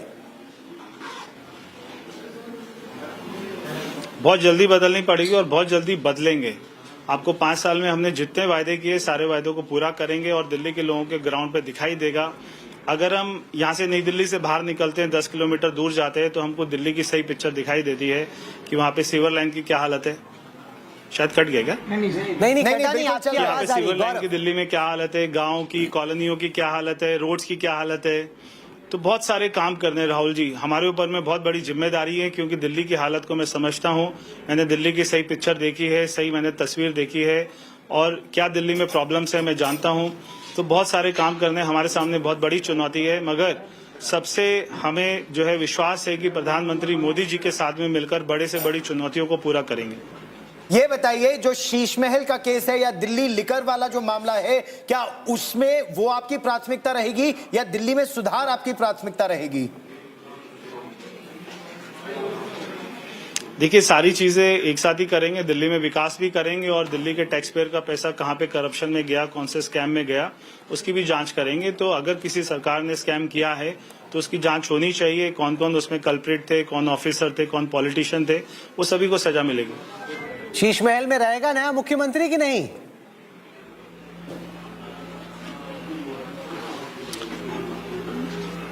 मेरे से पूछेंगे तो नहीं रहना चाहिए. अच्छा ये बताएं सेलिब्रेट कैसे करते हैं? परवेश वर्मा पॉलिटिक्स को लेके तो बहुत सीरियस लग रहे हैं, आप सेलिब्रेट कैसे करेंगे अपने यार दोस्तों के साथ, फैमिली के साथ? इतनी बड़ी जीत हुई, इतना गंभीर क्यों लग रहा है? ये भी नहीं समझ में आ रहा। इतनी बड़ी आपकी जीत हुई, आप इतना सीरियस लुक दे रहे हैं।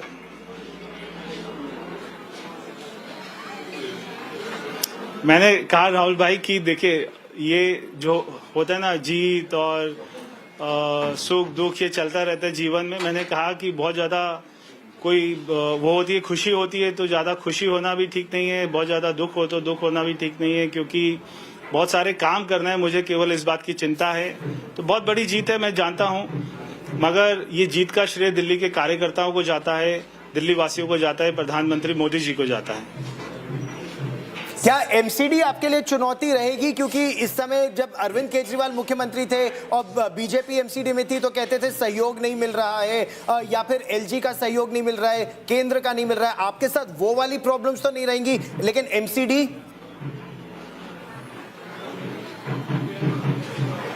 देखिए वो प्रॉब्लम तो कभी इनके साथ भी नहीं थी, ये केवल उसको इशू बनाते थे, ये ऐसा नैरेटिव बनाते थे क्योंकि काम नहीं करते थे, इसलिए ये नैरेटिव बनाते थे कि मुझे कोई काम नहीं करने देता। ऐसी बिल्कुल कोई बात नहीं है, चाहे वो एलजी साहब हो चाहे प्रधानमंत्री जी हो, सभी चाहते दिल्ली में विकास हो, क्योंकि दोनों यहीं तो रहते हैं। तो दिल्ली में अच्छे काम होंगे, ये हमारी प्राथमिकता है। दिल्ली को वर्ल्ड कैपिटल जैसे होती है वैसी कैपिटल बनाएंगे ताकि दिल्ली वासियों को गर्व हो। So you heard Parvesh Verma there in conversation with Rahul Kamal and I, where he said it will be a multi-pronged offensive to make Delhi a world-class capital. At the same time, they will also go after cases of corruption or alleged corruption. There are two cases where the BJP wants to concentrate on. One in what is now notoriously known as the Sheesh Mahal in Delhi, and then of course is the liquor scam investigation. So a twin-pronged offensive. But what's the bigger picture? What's that message that comes out of Delhi when you look at these seats? 22 to the Aam Aadmi Party, that's minus 40. 48 for the BJP, that's up 40 seats. But for the Congress, it remains a big zero.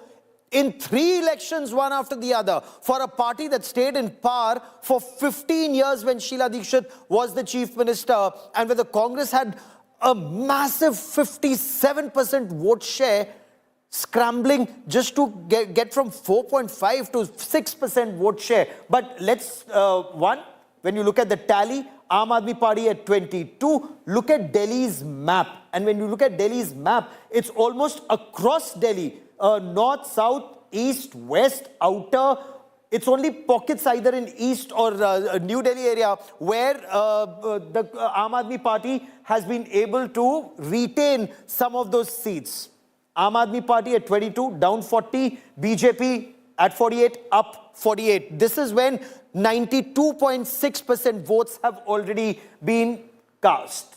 Let's take a look at the flipboard. What did Delhi look like before elections of the 70 seats and what it will look like now in the Delhi Assembly? This is how Delhi has voted saffron very decisively. If you look at the historical seats, this is how the BJP was able to increase its vote share. 2013, it had 32 seats, came down to just 3 in 2015, 8 in 2020, 48 in 2025. And look at Congress, 8 in 2013, 0, 0, and once again a 0 in 2025. The Aam Aadmi Party from 28, it just spectacularly shot up to 67 of 70 seats in 2015. Almost repeated history with 62 of 70 in 2020. But 2025, Delhi voters said 10 years plus has been long enough. They're down now to 22. Sushant Mehra now joins me from the BJP headquarters. And Sushant, as many say, Ramji's exile was also only 14 years. As far as the BJP is concerned, their exile has been 27 years. So how are they celebrating their homecoming in Delhi? हाँ पड़ोसी है mask लगा के भाई अरे इनके घर तो 10 बार गया हुआ हूँ यार 10 बार गया हुआ हूँ Sushant, can you hear me? How is the BJP planning to celebrate its Ghar Wapsi in Delhi? Thank you. देखिए गौरव, 27 साल बाद दिल्ली के अंदर बीजेपी की वापसी हुई है और जश्न की तस्वीरें मैं आपको दिखाना चाहूंगा कि किस तरीके से बड़ी संख्या में यहाँ पर बीजेपी के जो तमाम वर्कर्स है वो यहाँ पहुंचे हैं। अब से थोड़ी देर बाद प्रधानमंत्री जब यहाँ पर पहुंचेंगे, उन सब का स्वागत यहाँ पर जो है वो तमाम कार्यकर्ता जो है यहाँ पर करेंगे। और उसके साथ साथ ढोल नगाड़ों की तस्वीरें भी अगर आप देखेंगे तो यहाँ पर लगातार दिखाई देंगी कि किस तरीके से यहाँ पर सुबह से ही, जब से ये रुझान आने शुरू हुए थे उसके बाद से ही बीजेपी के जो तमाम वर्कर्स थे उनमें एक अलग ही जोश जो है वो फिलहाल देखने को मिल रहा था। और अभी भी अगर आप तस्वीरों में देखेंगे, बैंड बाजे के साथ पूरी तैयारी है और जब प्रधानमंत्री यहाँ पहुंचेंगे उसके बीच तमाम ये तस्वीरें जो है वो फिलहाल नजर आएंगी। और इसके साथ साथ अगर बात की जाए तो बड़ी संख्या में अगर आप देखेंगे दूर दूर तक आपको बीजेपी वर्कर्स इस वक्त जो है वो नजर आएंगे। 27 साल का एक बड़ा लंबा वनवास बीजेपी ने अलग अलग स्ट्रेटेजी के साथ आम आदमी पार्टी को घेरा हर मोर्चे पर, चाहे वो बिजली हो, पानी हो, यमुना हो। इसके साथ साथ शीश महल जैसे मुद्दों पर जमकर घेरा गया। उसके बाद ये तस्वीर जो है वो सामने आई। दिल्ली में आम आदमी पार्टी के कई दिग्गज नेता, सौरभ भारद्वाज हो, मनीष सिसोदिया, खुद अरविंद केजरीवाल चुनाव जो है वो हार गए। और ऐसे में अब कहीं ना कहीं नई दिल्ली सीट पर कहीं जो प्रवेश वर्मा जीते हैं उस पर एक बड़ा दाव जो है वो देखना होगा कि आखिरकार दिल्ली में कौन मुख्यमंत्री बीजेपी की तरफ से जो है वो आएगा। नई दिल्ली सीट जिसने कई मुख्यमंत्री दिए, अगर बात की जाए शीला दीक्षित, अरविंद केजरीवाल, तो देखिए कि किस तरीके से अब एक बार फिर से शुरू हो गई है। यहाँ पर कार्यकर्ताओं में हालांकि जोश जो है वो देखने को बन रहा है और धीरे धीरे करके यहाँ पर तमाम और भी कार्यकर्ता जैसे जैसे बढ़ेगा। Piyush and Aishwarya, stay with me. So while the BJP celebrates and Piyush tells us that these celebrations will go on for the next 7 days, perhaps that's the kind of time the Bharatiya Janata Party would also be needing to talk to their party leaders and cadre, and perhaps even the Rashtriya Swayamsevak Sangh. Sangh's role is extremely significant in ensuring that cadres come out to vote, that last mile, getting the booth workers to ensure that people come out to vote. That is what makes that crucial difference between getting to close to victory or getting 48 of the 70 seats. But what happens, one, to the Aam Aadmi Party, and more embarrassing, of course, now it's for the Congress Party. It's got 0 in this election. It got 0 in the 2020 elections. It got 0 in the 2015 elections. So 3 elections on a trot. The Congress hasn't been able to open its account after ruling Delhi for 15 long years. Huge embarrassment, not just for the Gandhi family, also for the Congress President Mallikarjun Kharge. The Congress faced yet another electoral disaster in the national capital. Third wipeout. The India bloc is in disarray. Does the India bloc still stay? India bloc members are fighting with each other. For some reason, everyone's blaming the Congress party. The Samajwadi party is blaming the Congress party. In fact, in Jammu and Kashmir, Chief Minister Omar Abdullah, he put out a tweet, he put out a message indicating that this infighting will only lead to disaster. Now, when you talk about Sandeep Dikshit, Congress party leader Sandeep Dikshit, for him, it was a prestige battle. Arvind Kejriwal, in 3 elections, had hit out extensively at then Delhi Chief Minister, late Sheila Dikshit. He called her names, and for Sandeep Dikshit, he had to avenge that. He did. Arvind Kejriwal was defeated. The victory margin, about 4,000 votes, 3,000 plus polled by Sandeep Dikshit. In Kalkaji, Alka Lamba, she was defeated by Ramesh Bhiduri. Of course, Ramesh Bhiduri also lost to Aam Aadmi Party's Atishi, the outgoing Chief Minister of Delhi. Jammu Kashmir Chief Minister, and I want you to listen to what he put out. He put out a jib on Omar Abdullah. He took a jibe at the Aam Aadmi Party and the Congress. Now sharing a meme, he said, "Ji bhar ke lado." And it just goes on to show what he said. Samapt kar do ek dusre ko. And this is, in a way, Omar Abdullah, he wasn't just trolling the Congress Party and the Aam Aadmi Party, but then he was describing what many within the India bloc or the Indie alliance, as some call it, they're increasingly frustrated with this infighting. But then the Congress party has very clearly said, why not? The Congress party has to revive itself. It cannot keep losing ground, whether in Uttar Pradesh or in Bihar or in Delhi, to regional parties and never be able to revive itself. लोगों में शायद भरोसा नहीं बना हो कि हम लोग सरकार दे पाएंगे, तो ठीक है, जो जनता का निर्णय है वो निर्णय है। हम लोग इतना कह सकते हैं कि हमने मुद्दे उठाए और जो मुद्दे हमने उठाए उस पर काफी हद तक चुनाव बना। बाकी जो जनता कहे उसको स्वीकार है। दिल्ली के जो दोषी हैं, दिल्ली के जो गुनाहगार हैं, दिल्ली उन्हें माफ नहीं करेगी और ये होते हुए दिख रहा है। नहीं, हमारा मकसद है जिसने दिल्ली का नुकसान किया उसका नुकसान होना चाहिए। दिल्ली बदला ले रही है उनसे। दिल्ली के जो दोषी हैं, दिल्ली के जो गुनाहगार हैं, दिल्ली उन्हें माफ नहीं करेगी और ये होते हुए दिख रहा है। नहीं, हमारा मकसद है जिसने दिल्ली का नुकसान किया उसका नुकसान होना चाहिए। दिल्ली बदला ले रही है उनसे। You are going to destroy the plan, Sunny. Yeah. Oh my God. Quickly ask me, please, because people are waiting. On the Delhi election results, what do you want to say? I think it was very obvious from all our meetings in Delhi and whichever people I was meeting that people wanted change. They were fed up of the way things were and they wanted change. I suppose they voted for change. My congratulations to all those who have won. And for the rest of us, it just means we have to work harder and we have to stay there, be on the ground and be responsive to the people's issues. Thank you. So Priyanka Gandhi Vadra, gracious, she says yes, congratulations to those who won. As far as the Congress party is concerned, they need to work harder. The Congress party perhaps needs to get back to the drawing board and introspect. What is it that their strategy needs to be? Work to defeat BJP in the short term or revive itself in the long term?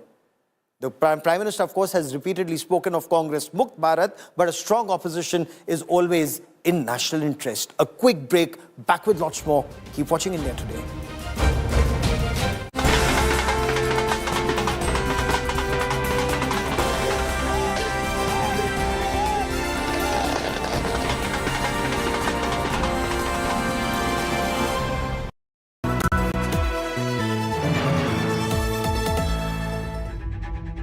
Decode the complex, making sense of the battle for power.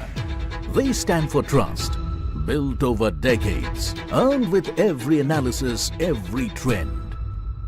They question. सारी दिल्ली को शराबी बना दिया। They challenge. अभी जो सरकार आई हुई है लोग बाग खाने के भी लाले पड़े हुए हैं। They report to empower your choice. Well, absolutely, Preeti. After 27 years, we are now seeing as to how the BJP is all set to form the government, and that is why we are seeing a lot of excitement in BJP workers. You can see how sea of people, sea of supporters of BJP have turned up here at BJP headquarters to celebrate this huge mandate which the people of Delhi have given to them. In few minutes from now, we will also see PM Narendra Modi to reach here. Before that, the top leaders of Bharatiya Janata Party, including BJP's National President JP Nadda, Rajnath Singh, Amit Shah, and other leaders of BJP to reach here. But before that, all preparations have been done. You can see as to how stage is set, and the workers are also very much excited. Let me try to also get the word from these workers who have come here to celebrate this huge victory. कहाँ से आए आप? जनकपुरी विधानसभा से। क्या कहेंगे? कितनी बड़ी जीत है ये बीजेपी की? ये जीत बहुत बड़ी है क्योंकि 27 साल का हमारा वनवास खत्म हुआ है। केजरीवाल के कार्यक्रम में ऐसे थे कि वायु से लेके जल, सड़क, पानी, हर कुछ खराब था। आप विश्वास नहीं करोगे, 10 साल दिल्ली नर्क में थी, बट अब एक उम्मीद की किरण आई है। मोदी जी ने कहा है कि 3 साल के अंदर यमुना जी मैया को पुराना स्तर वापसी लाएंगे, साफ स्वच्छ होएगी, डुबकी मनाएगी। हमारे लोग जो छठ मैया पूजते हैं वो करेंगे। यमुना जी का पानी डायरेक्ट हमारे घरों पे आता है, वो अच्छा आएगा, सड़कें साफ होंगी। आप क्या कहेंगे? आप किस तरह से सेलिब्रेट कर रहे हैं इस विक्ट्री को? ये सेलिब्रेशन तो आप ये लगाइए जैसे मेरे 12 ज्योतिर्लिंग हो गए हैं। मैं महाराष्ट्र, गुजरात हर जगह गया हूँ। हर जगह हर बंदे की ये कंप्लेंट रहती थी कि हम विधानसभा भी जिताते थे, लोकसभा भी जिता देते हैं। आप लोकसभा में तो दबाकर कमल बटन दबाते हो, विधानसभा में आपको क्या हो जाता है? क्यों आप फ्री के चक्करों में पड़ जाते हो? मैंने कहा इस बार ही नहीं, तो इस बार बीजेपी ने भी दिया, ऐसा नहीं है? नहीं दिया है, आगे तो पूरे करेगी। बीजेपी झूठी राजनीति नहीं करती है। उन्होंने 2500 बोला है और स्पेसिफिकली बोला, ये नहीं बोला हर महिला को देंगे। उसका एक ड्राफ्ट आएगा, जो भी आएगा, जैसे भी आएगा, सबके सामने आएगा। पर हाँ, ये जरूर है 5 साल में जैसे मोदी जी ने साबरमती फ्रंट बनाया, आप 5 साल के अंदर देखेंगे कि हम उस तरफ अग्रसर होंगे। और अगले 5 प्रधानमंत्री से आप क्या उम्मीद करते हैं? किस तरह का आप उनसे आपको प्रधानमंत्री जी की स्पीच से पता लग जाएगा कि कल से पूरा का पूरा कैबिनेट यमुना को साफ करने में Piyush, I'm going to come right back to you. Celebrations have broken out at the BJP headquarters, and understandably so. BJP has scripted history after 27 years. And one seat which everybody thought that the Aam Aadmi Party had in the bag was the seat of Greater Kailash, where Saurabh Bhardwaj, sitting cabinet minister of the Aam Aadmi Party, was on the ticket. Well, not quite. It's gone the BJP's way. And joining me right now, Aishwarya Paliwal with Shikha Roy, who defeated Saurabh Bhardwaj by a margin of 1,000 votes.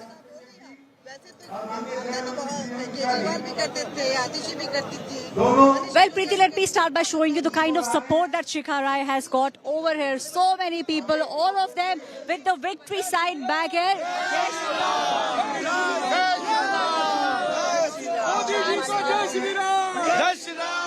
These are the supporters of Shikha Roy. She's the woman who has now won with a margin of 1,000 votes. Saurabh Bhardwaj is the one who she has now defeated. We'll speak with her. But meanwhile, just showing you the kind of support that she's got. Jai Shri Ram chants. The visuals that you are seeing.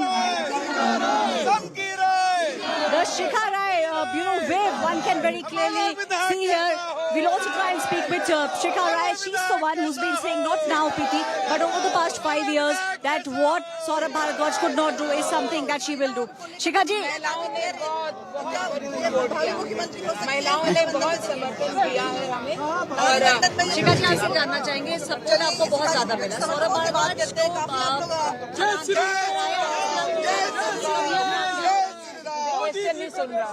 क्या कह रहे हैं दुनिया क्या रही सौरभ भारद्वाज देखिए उन्होंने कोई इस तरह का काम नहीं किया था अपने इलाके में जो हमारी बेसिक एमिनिटीज हैं कहीं उसमें इंप्रूवमेंट होती कोई डेवलपमेंट में होती कोई इंफ्रास्ट्रक्चर एमएलए की ज्यूरिसडिक्शन में आने वाले काम नहीं करते थे कॉस्मेटिक काम करते थे यहाँ आई लव जीके लिखा दो यहाँ बेंचेस रखवा दो यहाँ झूले बनवा दो दैट्स ऑल तो पीपल वांटेड वर्क उनको काम चाहिए उनकी ऑलरेडी जो उनके पास फैसिलिटीज थी वो तक खत्म हो गई थी तो इसलिए लोगों ने खुद मन बनाया था कि अब हमें चेंज करना है So what are the challenges ahead of you?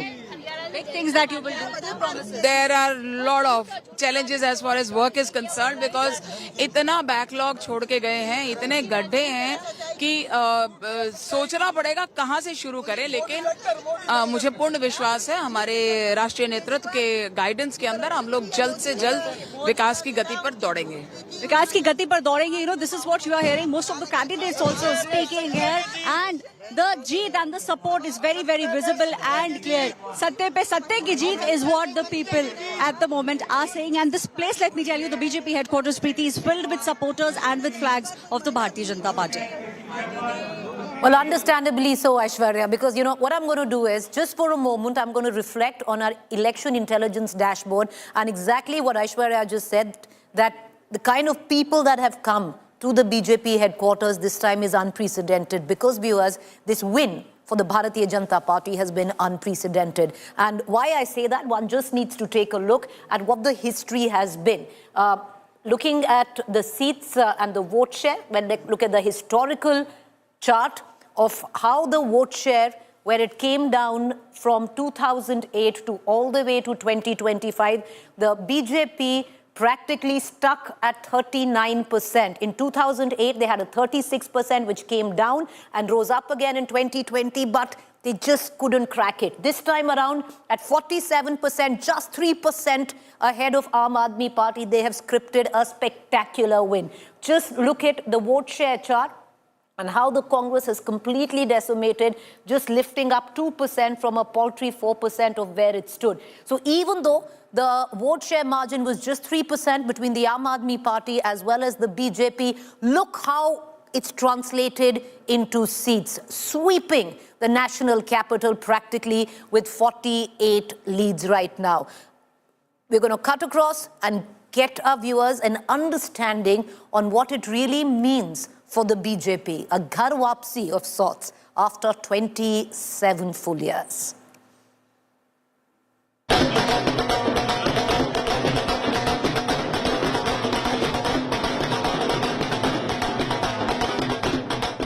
Seven-year-long saffron drought ends in the national capital.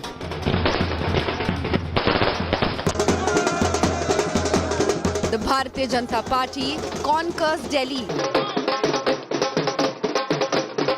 breaching the Aam Aadmi Party's fortress. Decimating former Chief Minister Arvind Kejriwal, BJP leader Parvesh Verma emerged as a giant slayer. Arvind Kejriwal ji ने 11 साल में कोई काम ही नहीं किया, तो बहुत सारे मुद्दे थे, मगर दिल्ली की जनता को समझ आ गया था कि अरविंद केजरीवाल जी केवल और केवल झूठ ही बोलते हैं। क्या हम अगले मुख्यमंत्री से बात कर रहे हैं? ये जब पार्टी तय करेगी तो आपको नाम जो है सबको पता ही लग जाएगा, और हमारा विधायक दल बैठेगा, उसके बाद में पार्टी की लीडरशिप बैठेगी, तो जो भी होगा वो सबको मंजूर होगा।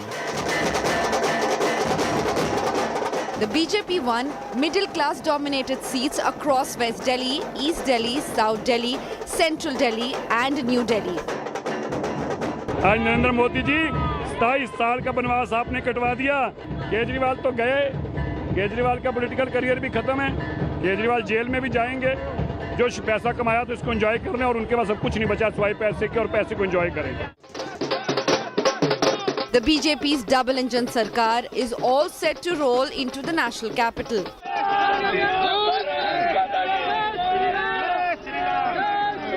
बीजेपी के ऐसे कौन से मुद्दे थे जो आगे उसको लेकर के गई और आम आदमी पार्टी एकदम पीछे चली? भरोसा।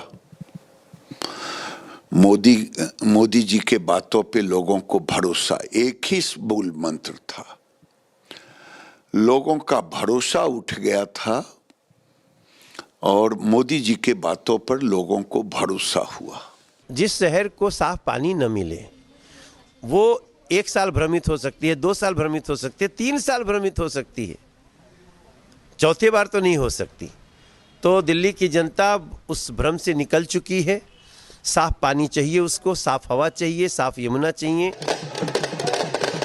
The party celebrating the grand saffron sweep.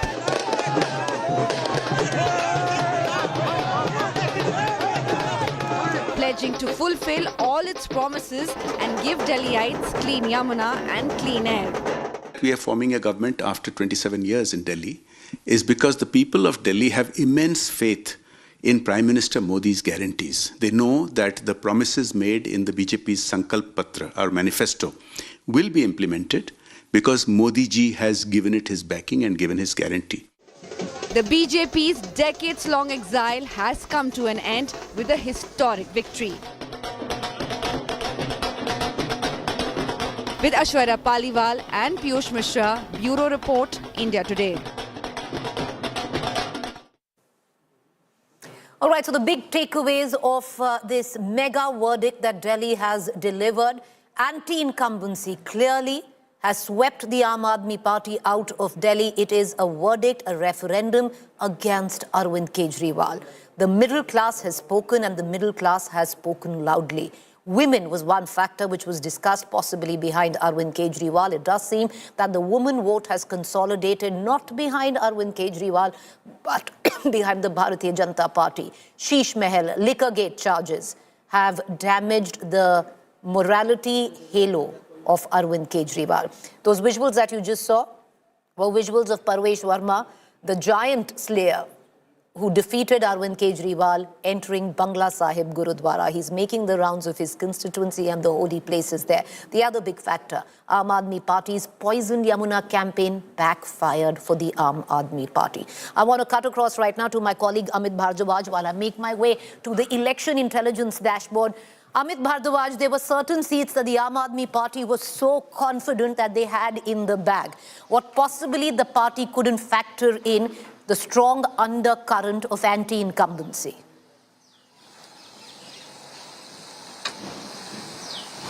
Right, Preeti. You know, I had said while sharing these details with you as well that given any situation, Aam Aadmi Party could actually not go below 30 seats. And the reason behind that particular assessment was that Aam Aadmi Party believed that there are nearly 31 to 32 seats which are their safe seats, and they were fighting for the victory margin on these seats. And hence they thought, you know, anything can happen, but they cannot go below 30, as well as the majority mark is in their favor. But what happened is that if you decode only 3 constituencies, just look at the situation in Greater Kailas. Saurabh Bhardwaj, a local boy who was favorite in Chirag, Delhi, because he was someone who was extremely accessible and who used to get vote bank of the BJP in the Vidhan Sabha election, BJP supporters in the Vidhan Sabha election.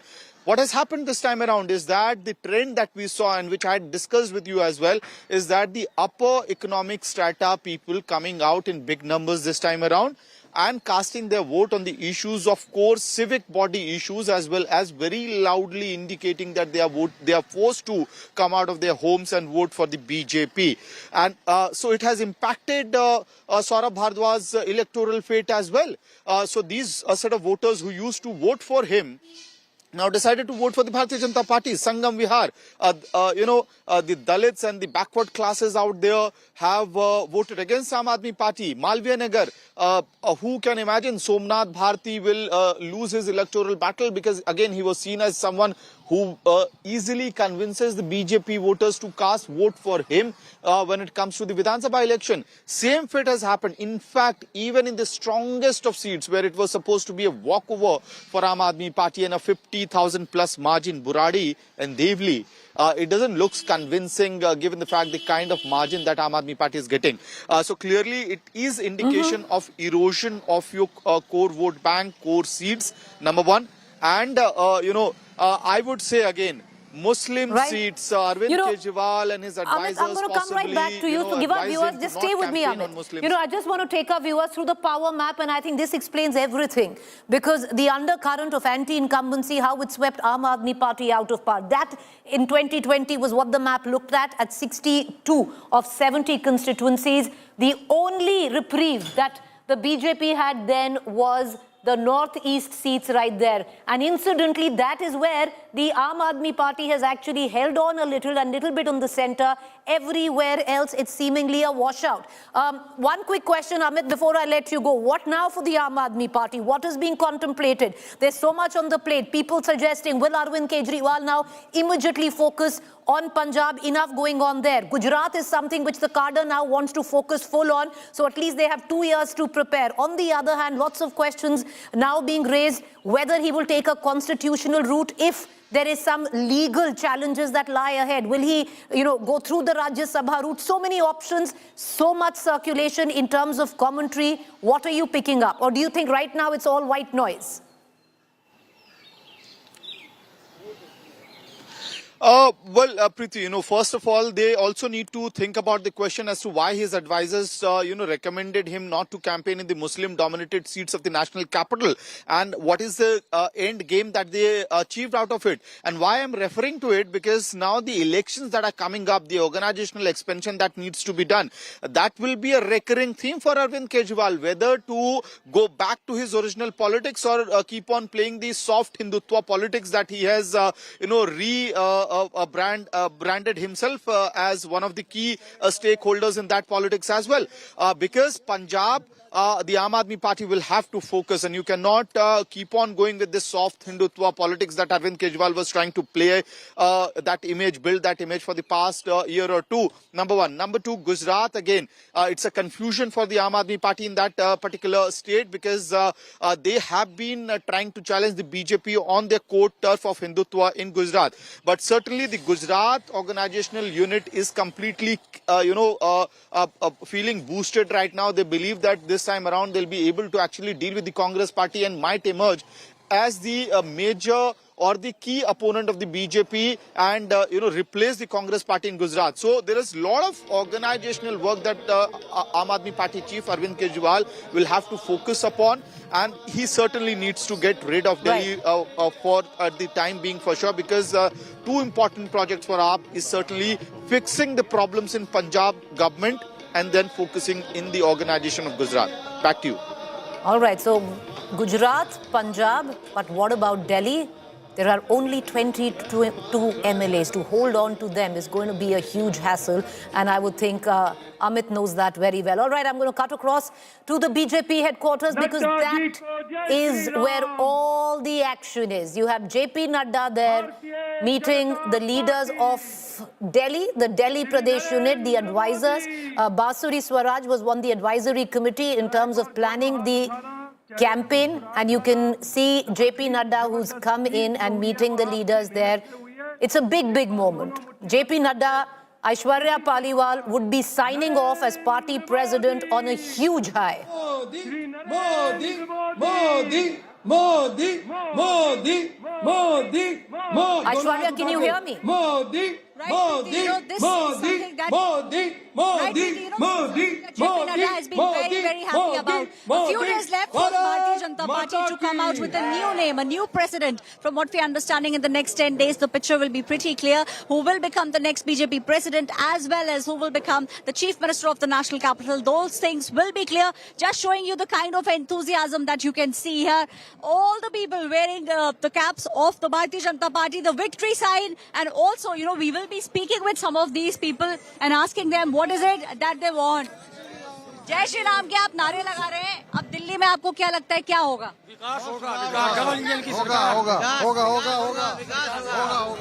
विकास होगा, आपदा से जो है पूरी आजादी मिल गई है, बिल्कुल आजादी। दिल्ली में डबल इंजन की सरकार बनेगी और मोदी जी इस काम को संभालेंगे। दिल्ली में रिकॉर्ड तो विकास होगा और अगली बार भी।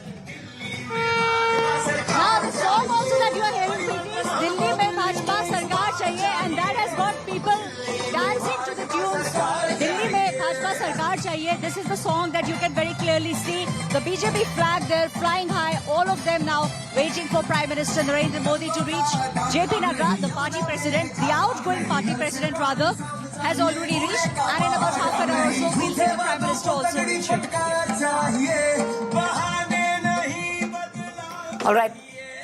All right, my colleague Aishwarya there joining us from the BJP headquarters. Aishwarya, today is going to be a big day where the BJP headquarters is concerned.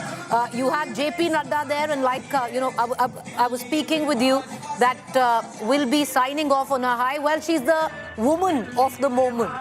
Nirmala Sitharaman, who many believe scripted that final push that got the BJP the kind of support it did, a unilateral, full-blooded support from the middle class where Delhi is concerned after announcing tax breaks just 4 or 5 days before Delhi went to vote. So in the plethora of the stars where the BJP is concerned, that scripted, put together, the win, and what a stunning win it has been for the BJP. Nirmala Sitharaman, one of those. Of course, JP Nadda, the party president. I want to bring in Aishwarya for more, because Aishwarya, this time, a lot of stress was given to the campaign of the BJP. It was constantly tweaked. It was constantly, stuff that wasn't working was put to rest. New ideas were introduced, constantly evolving. If there was the Sheesh Mahal at one level, the campaign committee understood that it wasn't just the Sheesh Mahal which was ticking. You needed to bring in, everyday issues like pani, sewage, garbage, all of that. And for the first time, Delhi has had a campaign committee where the BJP is concerned. Who were the members?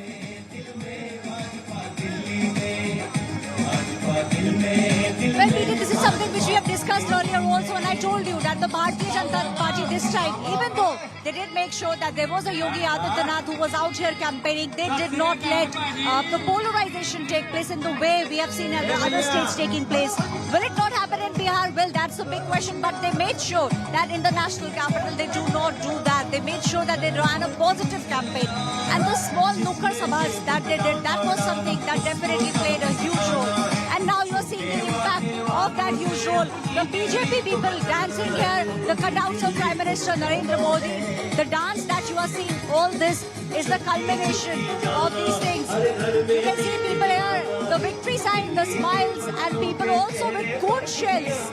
All of them waiting for Prime Minister Modi to come. And the change in the strategy, Preeti, was very, very visible. The change in the strategy was to make sure that you do not give a face. If you don't give a face, that is the Prime Minister's face that you are fighting on. And apart from that, you make sure that you work on the ground. That was something that the Bharatiya Janata Party worked on over the past 6 months. So this is all a culmination of the change in strategy that we are seeing. Make sure it's Prime Minister's face. Do not give out a name. All those things culminated in this big victory. Really. All right, Aishwarya, stay with me. I also have Piyush, who's been tracking the Delhi election very, very closely. Piyush, campaign committee, what Aishwarya spoke of, would you want to add to that? Certain members, Basuri Swaraj, one of the members of the campaign committee who constantly was managing the campaign, as well as Pradeep Bhandari, one of the spokespersons of the, campaign of the BJP, who was part of the campaign committee as well, constantly giving feedback. This was a new thing for the BJP that actually put the entire Bharatiya Janata Party narrative in place.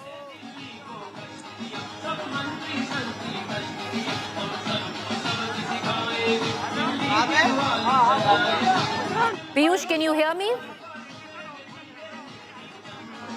All right, there seemed to be an audio problem there, Piyush. Now I can hear you. Piyush, the question that I was asking Aishwarya, you want to comment on that? The key troubleshooters in the campaign committee, Basuri Swaraj, Pradeep Bhandari, who were brought in for the first time in a because first time a campaign committee was constituted for the BJP to try and put the narrative of the BJP. Who else was there in that committee? Well, there were multiple leaders in that committee, Preeti, which also includes Pradeep Bhandari, Basuri Swaraj, Vijay Goyal was also there, and Yogendra Chandolia, Kamalji Sarawat, they all were given the work of handling not only media but also setting a narrative. We also used to get various messages from all these leaders where they used to tell us about how to proceed, how to, take the BJP's view on a particular issue, be it about Sheesh Mahal or about... Pradeep, 1 second. I'm just going to come back. I just want to take our viewers through. One man who's ecstatic today, beyond ecstatic, would be Amit Shah. This has probably been a proverbial dream for the Home Minister, because you had the likes of Arvind Kejriwal, the Aam Aadmi Party, winning right under the nose of the Bharatiya Janata Party, meeting leaders, Manoj Tiwari there, has been a Delhi leader for a very, very long time. This was a personal pet project of the Home Minister that Arvind Kejriwal lose in the national capital, and today that dream has reached fruition, and you can see it on the face of Amit Shah. Even when he tweeted once Arvind Kejriwal was defeated and the Bharatiya Janata Party was well on its way to script history as well as a stunning victory in the national capital, he immediately tweeted thanking the Prime Minister and, of course, elucidating how the voters of the national capital have come together to give BJP the mandate. I have Aishwarya and Piyush back with me. Aishwarya, the Home Minister today with a smile at the BJP headquarters. You know, every win is sweet, but some wins are a little more sweeter than the others. Politically, Delhi might not have that much heft as a big, massive state like a Maharashtra or even a Haryana. It's not even a state, it's a city-state. But to win Delhi would be quite sweet for Amit Shah, because this has been one of the pet projects of the Home Minister. Well, Preeti, let me tell you, Home Minister Amit Shah worked in a true, backroom boy this time around. You have seen that he was on the ground. He did rallies, but he was not the face of the campaign. The face of the campaign was Prime Minister Narendra Modi, and the other people, came before Home Minister. If we speak about the presence, but he truly was the backroom boy. He made sure that anyone who wants to come, anyone who wants to leave, the way in which your ticket distribution was being done, everything was being done in consultation with Home Minister Amit Shah. The party in charge, Jay Panda, also was someone who was at the forefront, and the change in the strategy was very, very visible. We've seen that happen in Haryana, in Maharashtra, and now once again we are seeing it happening in Delhi. So they have a formula in place now. There is a method to the madness. They are now saying that it's a collective leadership, which also what it does is that if you give out 3-4 names, that all those people are fighting amongst themselves. But just to cut that down, the idea is to make sure that it is Prime Minister Modi's face. On the back of that, the promises that are being made. So the guarantee was Modi ki guarantee. That is something that we saw all the top leaders coming out and saying that it's the Modi guarantee. Bharat Mata ki jai. Once again, Preeti, showing you the visuals from here, headquarters. Bharat Mata ki jai chants have now started, and on the stage, the person who everyone thought will not be able to do it, the BJP party president Virendra Sachdeva, on the stage there. And now the narebazi, the sloganeering has begun, and all of them are now waiting for Prime Minister. You are right, Aishwarya, because the men, the women on your television screen at one end, you have JP Nadda, you have Home Minister Amit Shah in the middle, and you have Nirmala Sitharaman, along with the Delhi unit this time, brewed the perfect political storm that has blown the Aam Aadmi Party out of Delhi after 2 terms, and Arvind Kejriwal taking oath as 3 times as Chief Minister, thrice over. These are the people who've made it happen, and this win will be sweet, viewers. And these images on your television screen practically tell the story of the return of the Bharatiya Janata Party. Of course, the man that everyone is waiting for is the Prime Minister, Narendra Modi, and he would be coming in just a short while. Expect a massive address by the Prime Minister, because this win is big. 27 years in the making that the BJP has now come back to power. Preeti, after 27 years, we are now seeing as to how the BJP is all set to form the government, and that is why we are seeing a lot of excitement in BJP workers. You can see how sea of people, sea of supporters of BJP have turned up here at BJP headquarters to celebrate this huge mandate which the people of Delhi have given to them. In minutes from now, we will also see PM Narendra Modi to reach here. Before that, the top leaders of Bharatiya Janata Party, including BJP's National President JP Nadda, Rajnath Singh, Amit Shah, and other leaders of BJP to reach here. But before that, all preparations have been done. You can see as to how stage is set, and the workers are also very much excited. Let me try to also get the word from these workers who have come here to celebrate this huge victory. कहाँ से आए आप? जनकपुरी विधानसभा से। क्या कहेंगे, कितनी बड़ी जीत है ये बीजेपी की? ये जीत बहुत बड़ी है, क्योंकि 27 साल का हमारा वनवास खत्म हुआ है। केजरीवाल के कार्यक्रम में ऐसे थे कि वायु से लेके जल, सड़क, पानी, हर कुछ खराब था। आप विश्वास नहीं करोगे, 10 साल दिल्ली नर्क में थी, बट अब एक उम्मीद की किरण आई है। मोदी जी ने कहा है कि 3 साल के अंदर यमुना जी मैया को पुराना स्तर वापसी लाएंगे, साफ स्वच्छ होएगी, डुबकी बनाएगी, हमारे लोग जो छठ मैया पूछते हैं वो करेंगे, यमुना जी का पानी डायरेक्ट हमारे घरों पे आता है, वो अच्छा आएगा, सड़कें साफ होंगी। आप क्या कहेंगे, आप किस तरह से सेलिब्रेट कर रहे हैं इस विक्ट्री को? ये सेलिब्रेशन तो आप ये लगाइए, जैसे मेरे 12 ज्योतिर्लिंग हो गए हैं, मैं महाराष्ट्र, गुजरात हर जगह गया हूँ।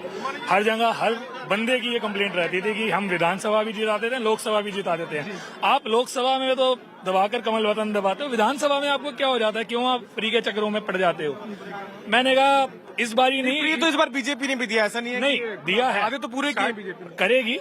बीजेपी झूठी राजनीति नहीं करती है। उन्होंने 2500 बोला है, और स्पेसिफिकली बोला, ये नहीं बोला हर महिला को देंगे, उसका एक ड्राफ्ट आएगा, जो भी आएगा, जैसे भी आएगा, सबके सामने आएगा। पर हाँ, ये जरूर है, 5 साल में जैसे मोदी जी ने साबरमती फ्रंट बनाया, आप 5 साल के अंदर देखेंगे कि हम उस तरफ अग्रसर होंगे। और अगले 5 प्रधानमंत्री से आप क्या उम्मीद करते हैं, किस तरह का आप उनसे आपको प्रधानमंत्री जी की स्पीच से पता लग जाएगा कि कल से पूरा का पूरा कैबिनेट यमुना को साफ करने में। Piyush, I'm going to come right back to you. Celebrations have broken out at the BJP headquarters, and understandably so. BJP has scripted history after 27 years. And one seat which everybody thought that the Aam Aadmi Party had in the bag was the seat of Greater Kailash, where Saurabh Bhardwaj, sitting cabinet minister of the Aam Aadmi Party, was on the ticket. Well, not quite. It's gone the BJP's way. And joining me right now, Aishwarya Paliwal with Shikha Roy, who defeated Saurav Bhardwaj by a margin of 1,000 votes.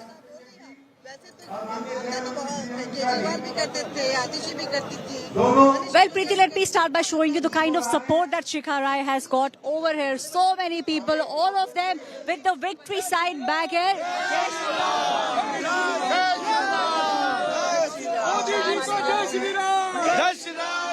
These are the supporters of Shikha Rai. She's the woman who has now won with a margin of 1,000 votes. Saurav Bhardwaj is the one who she has now defeated. We'll speak with her. But meanwhile, just showing you the kind of support that she's got. Jai Shri Ram chants. The visuals that you are seeing. The Shikha Rai, wave, one can very clearly see here. We'll also try and speak with Shikha Rai. She's the one who's been saying, not now, Preeti, but over the past 5 years, that what Saurav Bhardwaj could not do is something that she will do. Shikha ji. महिलाओं ने बहुत समर्थन किया है हमें और शिखा जी आपसे जानना चाहेंगे सबसे आपको बहुत ज्यादा मिला Saurabh Bhardwaj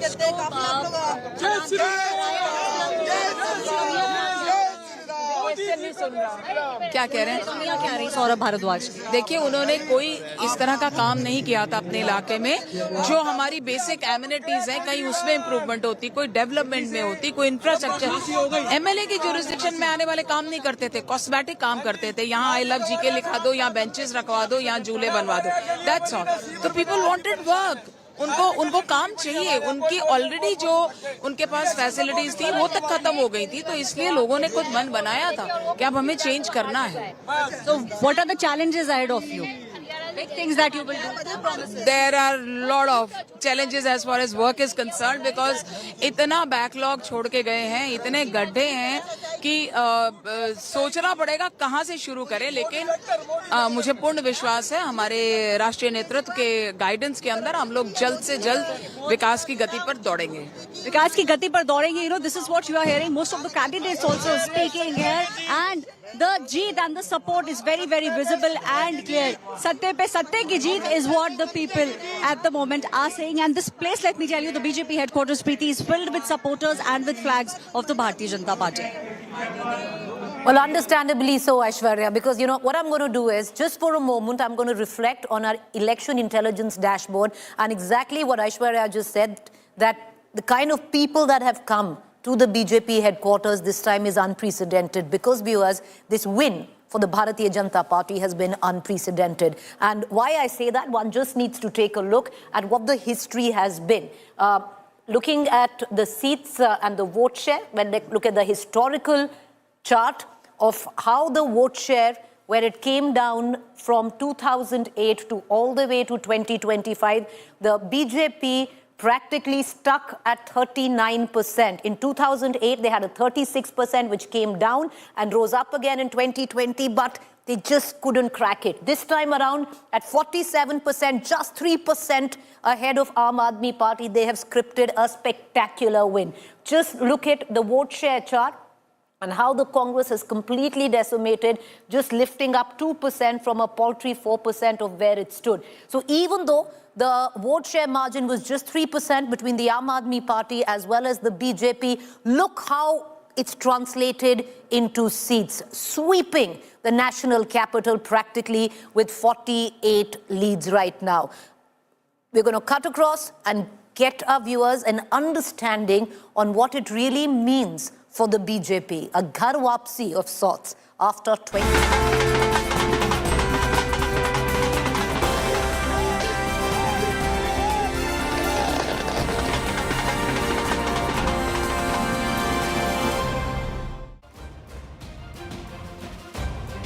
All right, so these are the visuals that are coming in on your television screen, viewers. This is the team BJP, or part of the team BJP, that has scripted the ultimate history in Delhi, making a comeback after 27 years. The last time BJP was in power was in the year 1993, right on top.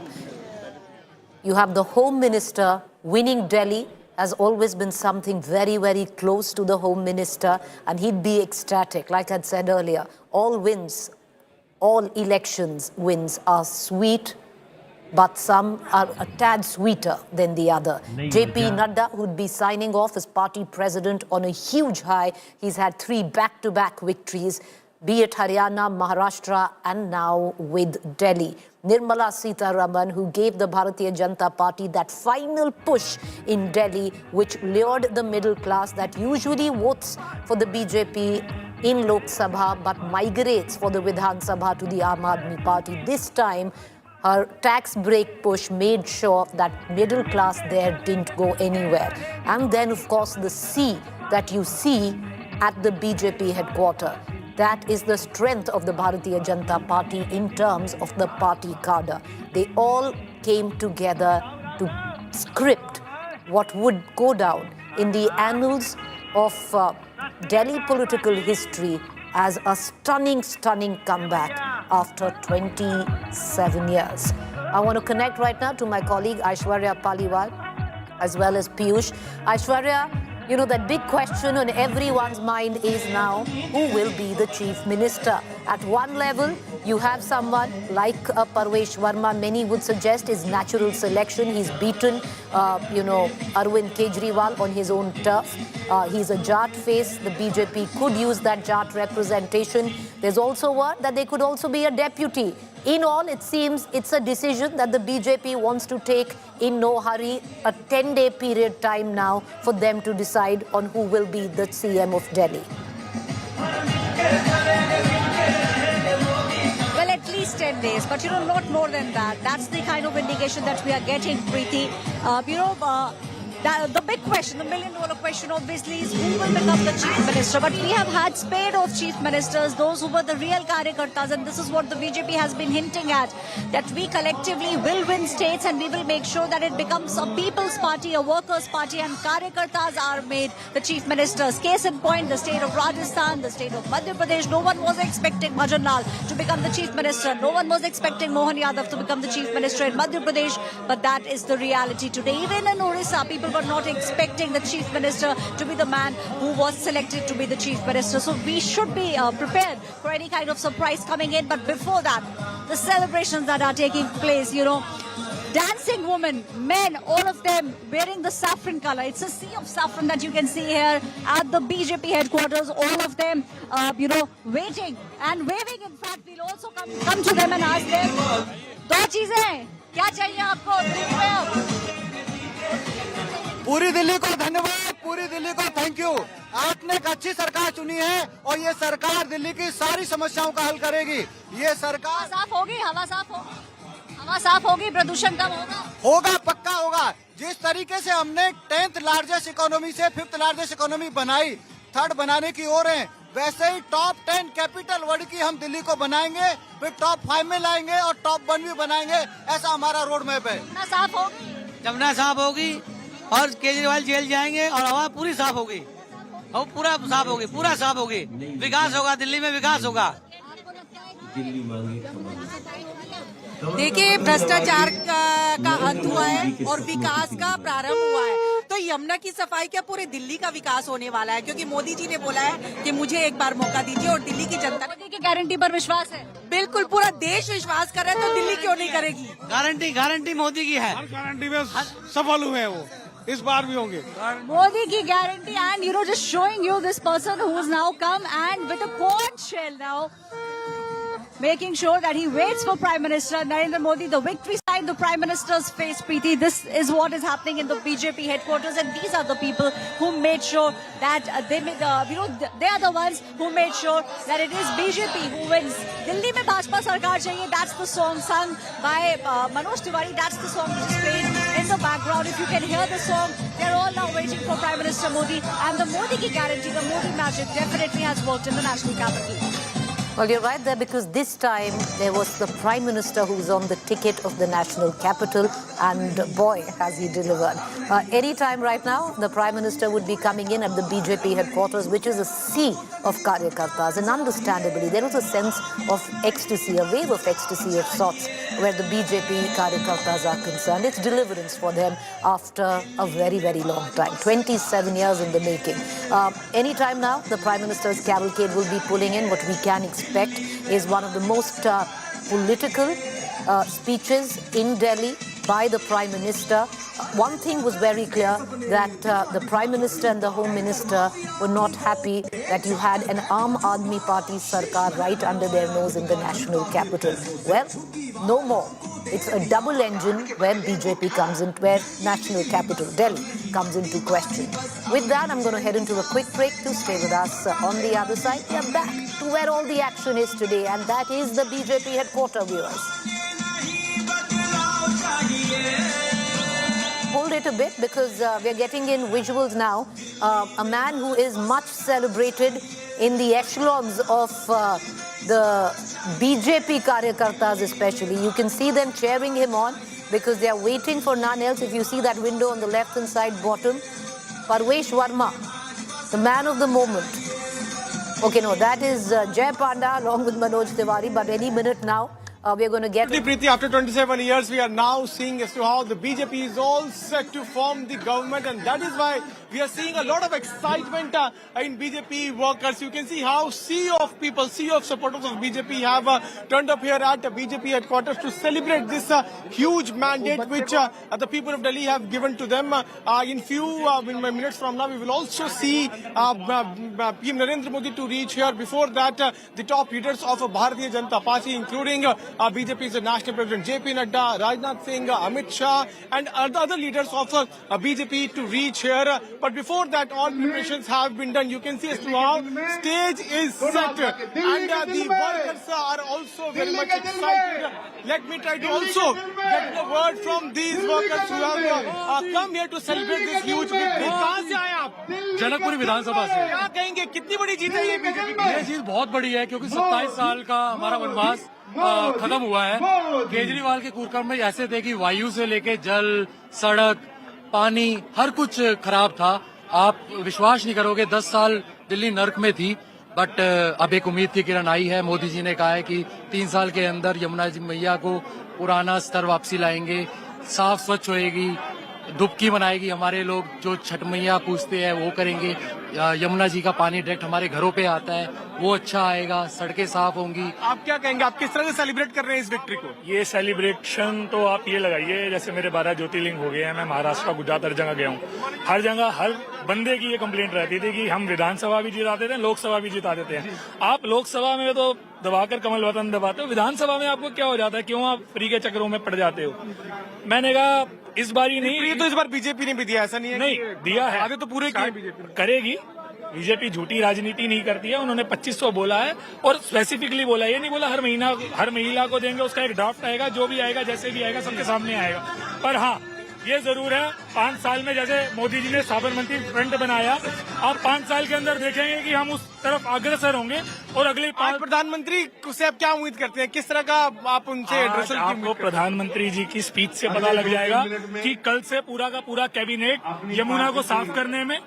Piyush, I'm going to come right back to you. Celebrations have broken out at the BJP headquarters, and understandably so. BJP has scripted history after 27 years. And one seat which everybody thought that the Aam Aadmi Party... We are understanding at the moment, you know, there could also be a little bit of a hint of the next big state election, the state of Bihar. So that is also something that, you know, we will be saying. Prime Minister Modi might touch upon it and will also speak about the fact that if I am giving a guarantee, then it's a guarantee that it will be fulfilled, and we have seen in a big way after 27 long years, it's the BJP that has made a comeback, and a sweeping comeback. And now the supporters, the Karyakartas, everyone waiting, the flags, the BJP flags, Bharat Mata Ki Jai, the chants, Preeti, very visible, very clearly we can see being sung by the All right, that's Majinder Singh Sirsa. He's won Rajouri Garden. You know, it's now a walk of all the MLAs who have made it happen for the BJP, but there is a certain revered silence that has taken over the BJP headquarters, and viewers, that's because in the wake of the Prime Minister's cavalcade pulling in. Because yes, you've had the campaign committee, the Delhi Pradesh committee. Preeti, after 27 years, we are now seeing as to how the BJP is all set to form the government, and that is why we are seeing a lot of excitement in BJP workers. You can see how sea of people, sea of supporters of BJP have turned up here at BJP headquarters to celebrate this huge mandate which the people of Delhi have given to them. In few minutes from now, we we will also see PM Narendra Modi to reach here. Before that, the top leaders of Bharatiya Janata Party, including BJP's National President JP Nadda, Rajnath Singh, Amit Shah, and other leaders of BJP to reach here. But before that, all preparations have been done. You can see as to how stage is set, and the workers are also very much excited. Let me try to also get the word from these workers who have come here to celebrate this huge victory. कहाँ से आए आप? जनकपुरी विधानसभा से। क्या कहेंगे, कितनी बड़ी जीत है ये बीजेपी की? ये जीत बहुत बड़ी है क्योंकि 27 साल का हमारा वनवास खत्म हुआ है। केजरीवाल के कार्यक्रम में ऐसे थे कि वायु से लेके जल, सड़क, पानी, हर कुछ खराब था। आप विश्वास नहीं करोगे, 10 साल दिल्ली नर्क में थी, बट अब एक उम्मीद की किरण आई है। मोदी जी ने कहा है कि 3 साल के अंदर यमुना जी मैया को पुराना स्तर वापसी लाएंगे, साफ स्वच्छ होएगी, डुबकी मनाएगी। हमारे लोग जो छठ मैया पूछते हैं वो करेंगे। यमुना जी का पानी डायरेक्ट हमारे घरों पे आता है, वो अच्छा आएगा, सड़कें साफ होंगी। आप क्या कहेंगे, आप किस तरह से सेलिब्रेट कर रहे हैं इस विक्ट्री को? ये सेलिब्रेशन तो आप ये लगाइए जैसे मेरे 12 ज्योतिर्लिंग हो गए हैं। मैं महाराष्ट्र, गुजरात हर जगह गया हूँ। हर जगह हर बंदे की ये कंप्लेंट रहती थी कि हम विधानसभा भी जिता देते हैं, लोकसभा भी जिता देते हैं। आप लोकसभा में तो दबाकर कमल बटन दबाते हो, विधानसभा में आपको क्या हो जाता है? क्यों आप फ्री के चक्करों में पड़ जाते हो? मैंने कहा इस बार ही नहीं, ये तो इस बार बीजेपी ने भी दिया, ऐसा नहीं है? नहीं दिया है, आगे तो पूरे किए बीजेपी करेगी। बीजेपी झूठी राजनीति नहीं करती है। उन्होंने 2500 बोला है और स्पेसिफिकली बोला, ये नहीं बोला हर महिला को देंगे। उसका एक ड्राफ्ट आएगा, जो भी आएगा, जैसे भी आएगा, सबके सामने आएगा। पर हाँ, ये जरूर है 5 साल में जैसे मोदी जी ने साबरमती फ्रंट बनाया, आप 5 साल के अंदर देखेंगे कि हम उस तरफ अग्रसर होंगे। और अगले 5 प्रधानमंत्री से आप क्या उम्मीद करते हैं, किस तरह का आप उनसे एड्रेस? आपको प्रधानमंत्री जी की स्पीच से पता लग जाएगा कि कल से पूरा का पूरा कैबिनेट यमुना को साफ करने में। Piyush, I'm going to come right back to you. Celebrations have broken out at the BJP headquarters, and understandably so. BJP has scripted history after 27 years. And one seat which everybody thought that the Aam Aadmi Party had in the bag was the seat of Greater Kailash, where Saurabh Bhardwaj, sitting cabinet minister of the Aam Aadmi Party, was on the ticket. Well, not quite. It's gone the BJP's way. And joining me right now, Aishwarya Paliwal with Shikha Roy, who defeated Saurabh Bhardwaj by a margin of 1,000 votes.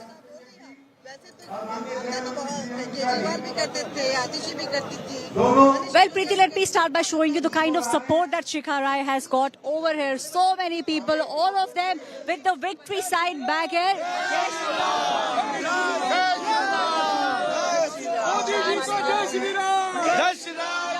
These are the supporters of Shikha Roy. She's the woman who has now won with a margin of 1,000 votes. Saurabh Bhardwaj is the one who she has now defeated. We'll speak with her. But meanwhile, just showing you the kind of support that she's got. Jai Shri Ram chants. The visuals that you are seeing. The Shikha Roy, wave, one can very clearly see here. We'll also try and speak with Shikha Roy. She's the one who's been saying, not now, Preeti, but over the past 5 years, that what Saurabh Bhardwaj could not do is something that she will do. Shikha ji. महिलाओं ने बहुत समर्थन किया है हमें। और शिखा जी आपसे जानना चाहेंगे, सबसे आपको बहुत ज्यादा मिला। Saurabh Bhardwaj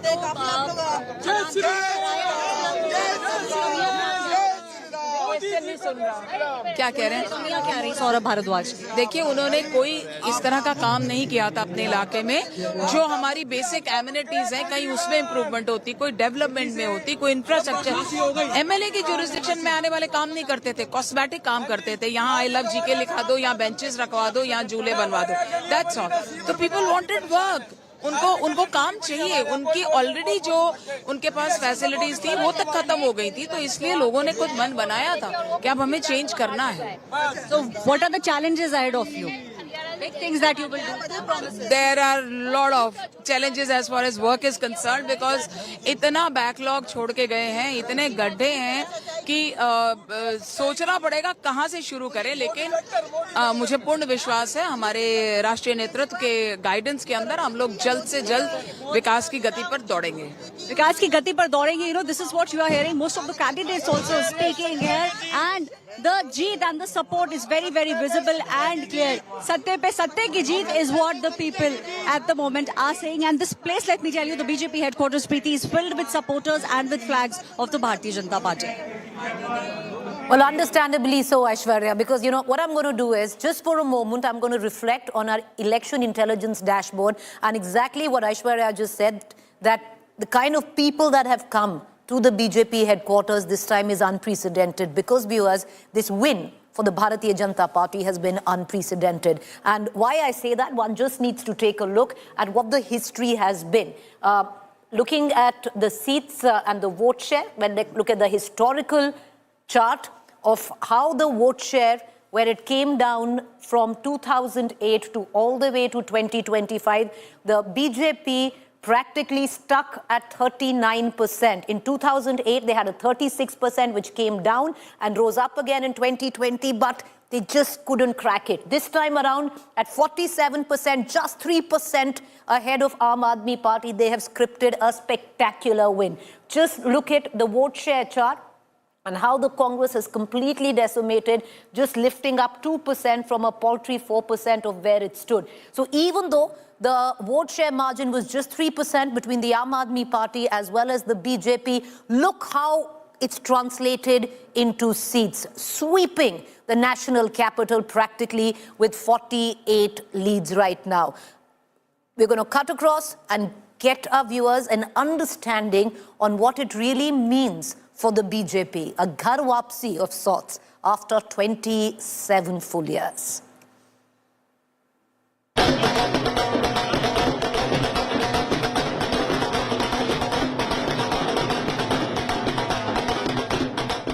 Seven-year-long saffron drought ends in the national capital.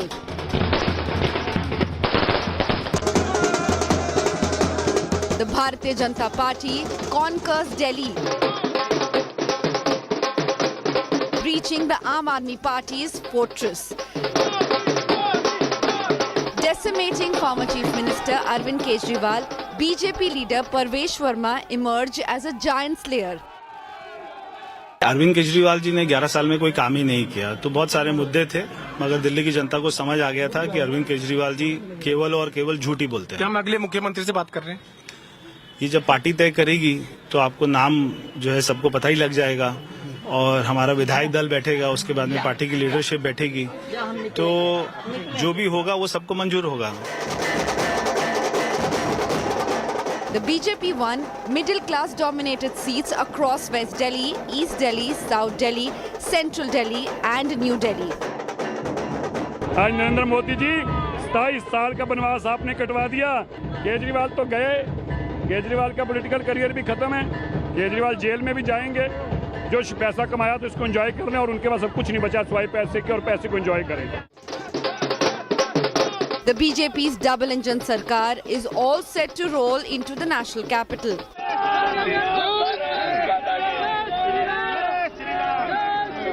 BJP के ऐसे कौन से मुद्दे थे जो आगे उसको लेकर के गई और आम आदमी पार्टी एकदम पीछे चली? भरोसा।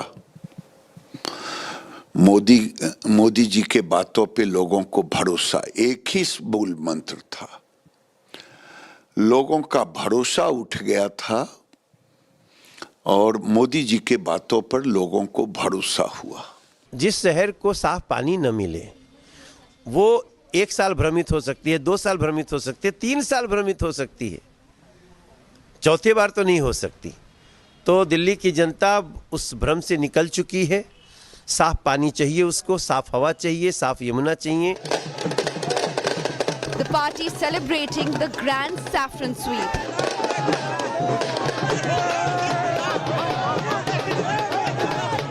Pledging to fulfill all its promises and give Delhiites clean Yamuna and clean air. We are forming a government after 27 years in Delhi is because the people of Delhi have immense faith in Prime Minister Modi's guarantees. They know that the promises made in the BJP's Sankalp Patra, our manifesto, will be implemented because Modi ji has given it his backing and given his guarantee. The BJP's decades-long exile has come to an end with a historic victory. With Aishwarya Paliwal and Piyush Mishra, Bureau Report, India Today. All right, so the big takeaways of this mega verdict that Delhi has delivered, anti-incumbency clearly has swept the Aam Aadmi Party out of Delhi. It is a verdict, a referendum against Arvind Kejriwal. The middle class has spoken and the middle class has spoken loudly. Women.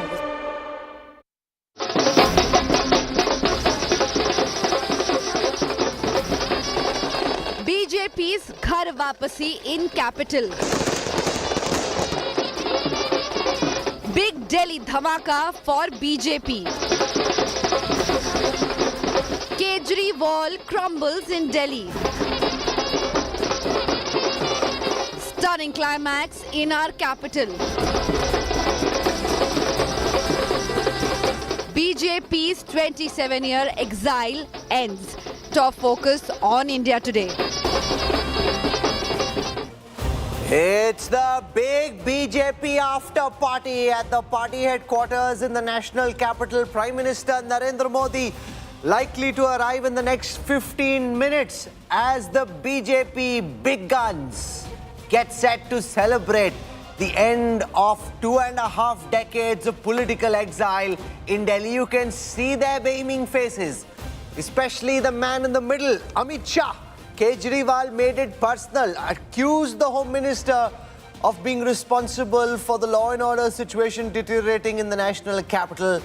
Amit Shah said, "Dekh lenge." Kejriwal will lose, and lose he did. Also, Finance Minister Nirmala Sitharaman, the middle class, was not particularly thrilled in the initial part of the campaign.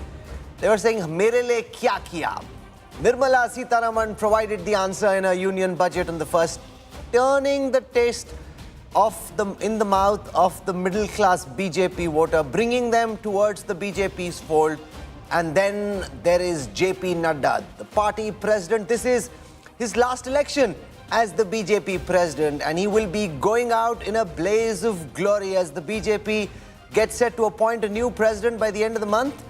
JP Nadda would look back at a job well done. Yet another victory after Haryana and Maharashtra on his watch. Prime Minister Modi set to arrive in a short while from now. I'm Rahul Kamal and this is our live coverage of Super Saturday. Here are the headlines. I'm tracking this. BJP sweeps the AAP away in Delhi, returns to power in the capital after a 27-year political exile. PM Modi calls it a victory of good governance and development.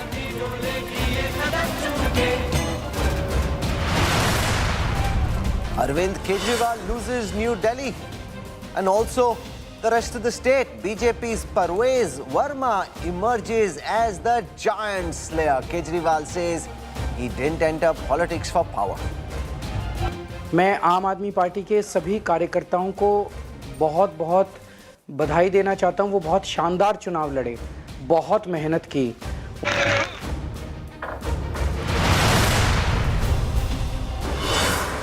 6 AAP biggies bite the dust. Manish Sisodia, Saurabh Bhardwaj, Satinder Jain among the big losers. Atishi, the lone survivor in this saffron tsunami. Delhi quake, tremors in AAP-ruled Punjab. Punjab Congress claims AAP MLAs ready to jump ship. Alleges Bhagwant Mann will pull off an Eknath Shinde. BJP wins prestige battle against the Samajwadi Party in Uttar Pradesh's Milkipur bypoll. BJP's Chandrabhan Paswan beat Samajwadi Party's Ajit Prasad.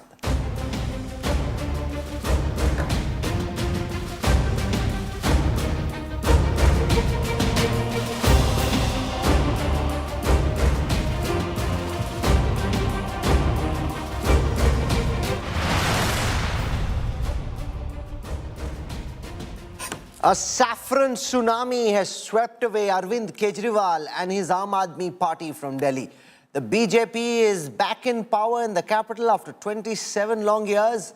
Prime Minister Modi called this a victory of good governance and development in Delhi. The BJP has begun celebrating at the party headquarters. Prime Minister Modi expected to join the bash shortly. Take a look at BJP's Ghar Wapsi in the capital.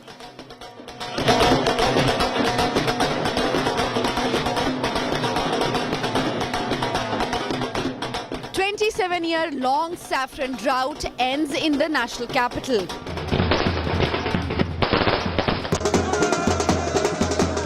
The Bharatiya Janata Party conquers Delhi, breaching the Aam Aadmi Party's fortress. Decimating former Chief Minister Arvind Kejriwal, BJP leader Parvesh Verma emerged as a giant slayer. Arvind Kejriwal ji ने 11 साल में कोई काम ही नहीं किया, तो बहुत सारे मुद्दे थे, मगर दिल्ली की जनता को समझ आ गया था कि अरविंद केजरीवाल जी केवल और केवल झूठ ही बोलते हैं। क्या हम अगले मुख्यमंत्री से बात कर रहे हैं? ये जब पार्टी तय करेगी तो आपको नाम जो है सबको पता ही लग जाएगा, और हमारा विधायक दल बैठेगा, उसके बाद में पार्टी की लीडरशिप बैठेगी, तो जो भी होगा वो सबको मंजूर होगा। The BJP won middle-class dominated seats across West Delhi, East Delhi, South Delhi, Central Delhi and New Delhi. आज नरेंद्र मोदी जी 27 साल का बनवास आपने कटवा दिया। केजरीवाल तो गए, केजरीवाल का पॉलिटिकल करियर भी खत्म है, केजरीवाल जेल में भी जाएंगे। जो पैसा कमाया तो इसको एंजॉय कर लें, और उनके पास सब कुछ नहीं बचा सिवाय पैसे के, और पैसे को एंजॉय करेंगे। The BJP's double-engine sarkar is all set to roll into the national capital.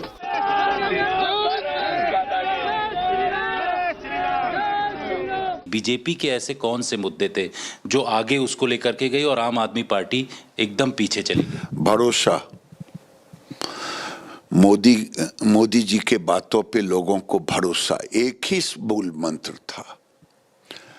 लोगों का भरोसा उठ गया था और मोदी जी के बातों पर लोगों को भरोसा हुआ।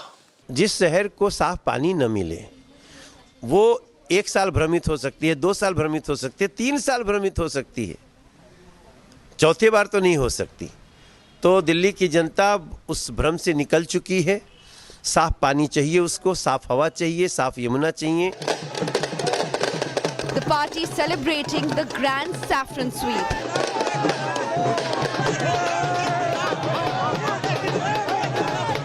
Pledging to fulfill all its promises and give Delhiites clean Yamuna and clean air. We are forming a government after 27 years in Delhi is because the people of Delhi have immense faith in Prime Minister Modi's guarantees. They know that the promises made in the BJP's Sankalp Patra, our manifesto, will be implemented because Modi ji has given it his backing and given his guarantee. The BJP's decades-long exile has come to an end with a historic victory. With Aishwarya Paliwal and Piyush Mishra, Bureau Report, India Today. Arvind Kejriwal, Manish Sisodia, Saurabh Bhardwaj, Satinder Jain, Somnath Bharti all lost. Atishi is the last woman standing as AAP's Delhi bastion got demolished. Here's how AAP biggies bit the dust.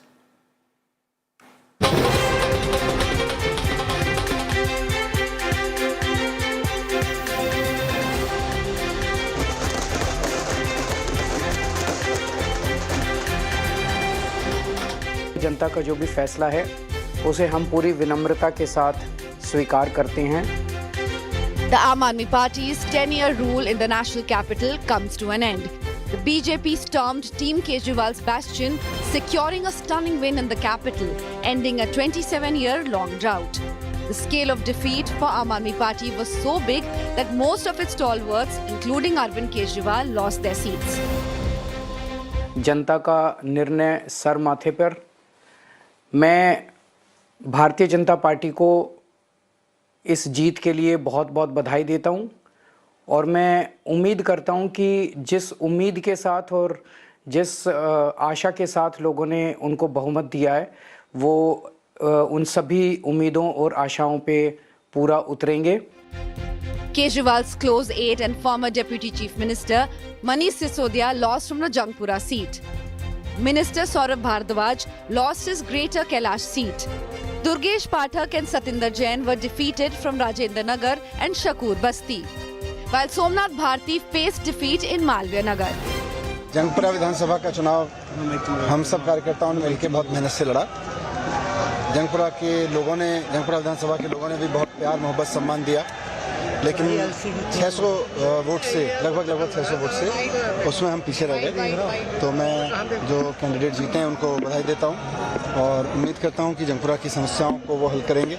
जिस दिन मोदी जी ने statement दे दी थी, rally कर दी थी, उस दिन पूरी दिल्ली में एक संदेशा चला गया था मोदी जी का, और इसीलिए मैं बार बार कह रहा था हम 2/3 मेजॉरिटी से आएंगे। सबने देखा था कि हमारा ग्राफ बहुत ऊपर था, हमारी अप्रूवल रेटिंग्स बहुत ऊपर थी। बीजेपी के कट्टर समर्थक भी कहते थे कि हम इस बार जो है चुनाव जीतेंगे।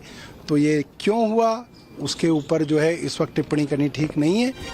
Chief Minister Atishi barely survived the bloodbath, claiming Kalkaji against the BJP's Ramesh Biduri. Delhi की जनता का जनादेश है, हमें जनादेश स्वीकार है। मैं अपनी सीट जीती हूँ, लेकिन ये जीत का समय नहीं है, ये जंग का समय ही है। जंग जारी रहेगी भारतीय जनता पार्टी के खिलाफ, उनकी तानाशाही और उनकी गुंडागर्दी के खिलाफ। Kejriwal's former mentor Anna Hazare says that Aam Aadmi Party leader was caught in a web of corruption and liquor. मैं बार बार बताते गया, लेकिन उनके दिमाग में नहीं आया। ये चारित्र के बारे में बोलता है और दूसरे बारे में शराब की बात बता। मैं पहले से बता रहा हूँ, आचार को शुद्ध रखो, विचार को शुद्ध रखो। उनके दिमाग में नहीं रहा और उसके कारण आज Kejriwal's former aide and Aam Aadmi Party's Rajya Sabha MP Swati Maliwal blamed the defeat on Kejriwal's arrogance. आज दिल्ली पूरी तरीके से एक कूड़ादान बन गई है। हालात इतने खराब हैं कि आप दिल्ली में कहीं पे भी चले जाइए, सड़कें खराब पड़ी हैं, टूटी पड़ी हैं, लोगों को पानी गंदा, बदबूदार, सड़ा हुआ मिल रहा है या फिर मिल ही नहीं रहा है। तो लोगों ने इन सब इश्यूज पे त्रस्त होकर आज ये हाल करके दिया है कि अरविंद केजरीवाल जी खुद अपनी सीट हार चुके हैं। The Aam Aadmi Party banked on its freebies model for a hat trick. But anti-incumbency, corruption allegations and failure to consolidate the women and middle-class vote bank led to its wipeout. Bureau Report, India Today. The Prime Minister expected to arrive in a few moments from now at the BJP headquarters. I want to go across to Aishwarya Paliwal. She's joining us from there, a festive mood. Everyone with a spring in their feet. I saw lots of senior BJP leaders trying to do a bit of a dance. They're clearly celebrating this big after party, Aishwarya.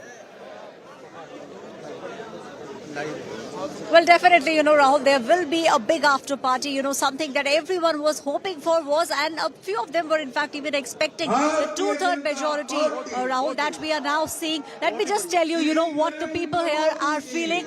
The fingers are up there. Bharat Mata Ki Jai. Those are the chants that you can see. Bharat Mata Ki Jai. Vande Mataram chants. Now, Rahul, you can clearly see Jai Shri Ram chants taking place. क्या आपको लगता है यमुना की सफाई होगी अब? बिल्कुल यमुना जी की सफाई होगी। जिस प्रकार हम लोग देख रहे हैं कि माननीय योगी जी की सरकार में उनका पूरा विधान परिषद के जितने भी सदस्य विधायक हैं वो गंगा में महाकुंभ स्नान कर रहे हैं, ठीक उसी प्रकार आपको यमुना की भी सफाई हो करके यह प्रतिक्रिया आपको देखने को मिलेगी। ये नरेंद्र मोदी जी करके रहेंगे। आपने देखा जाना है देखने, शीश महल देखने जाना है। शीश महल दिल्ली की राजधानी को मॉडल राजधानी बनाएंगे हम। काशी विश्वनाथ कॉरिडोर बना, राम जन्मभूमि मंदिर बना, ठीक उसी प्रकार से आपको मुझे लगता है कि मोदी जी को, नरेंद्र मोदी जी को हमारे यहाँ Yamuna corridor, Ganga river, Yamuna front river बनाना चाहिए। So, Rahul, from Yamuna they want to go and see the Sheesh Mahal. This is what people are now expecting. But yes, the Modi ki guarantee definitely has worked. Bharat Mata ki Jai chants now taking place, Rahul, and we are expecting Prime Minister Narendra Modi to be reaching here in just a couple of minutes. Okay, it's we've got RP Singh joining us. Siddharth Mishra is with us. Nandita is with us. I want to go across to RP Singh first. Sardar RP Singh, everybody is going to Gurdwaras. Parvesh Verma was there, Sirsa ji was there. A big role of the Sikh and the Punjabi community in helping the BJP win in this dramatic fashion in Delhi. Well, there is no doubt. I mean, people from all communities have voted for party, and even I was there yesterday at Darbar Sahib, I mean, here's a picture. I was there at Darbar Sahib yesterday. I went and prayed there to Shri Guru Ramdas Ji and requested that we should win with a handsome margin. And God has blessed us, Guru has blessed us. And it will obviously, in the morning I also told it will have rippling effect in Punjab also. Mark my word, it will have rippling effect in Punjab also. Bajwa Sahib was there with you in the morning. He indicated few things. So let's see. I mean, and Delhi, whether it's Sikhs, whether it's even Muslims for that regard. Are you of the view that Bhagwant Mann, the Chief Minister of Punjab, could be the next Eknath Shinde? Is that kind of what's brewing in Punjab? Because that's what Bajwa Sahib suggested. No. Bajwa Sahib didn't suggest it. Bajwa Sahib said that 32 MLAs are talking to him. He's in talk with 32 MLAs, and then rest will come. I mean, and then that's what's happening in Punjab. Already there are a lot of murmurs in Punjab. You ask your Punjab correspondent to check whether there are murmurs in Punjab about how the government will function in coming days. What do you think will happen? Clearly बताओ. ऐसे आप गोल बता के बता रहे हो. I can't understand what you're saying. मैंने क्या गोल? अरे प्रताप सिंह बाजवा इतनी साफ भाषा में कह गए सुबह कि 32 MLA उनके संपर्क में, हमारे संपर्क में, उनके संपर्क में. They are in touch with Mr. Bajwa.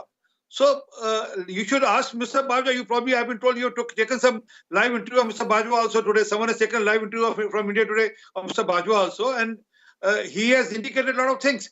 Okay. Because Abhinandita Mathur is with us from the Aam Aadmi Party. BJP seems to be exulting. Delhi is gone. Before the elections, they think that the same may happen in Punjab.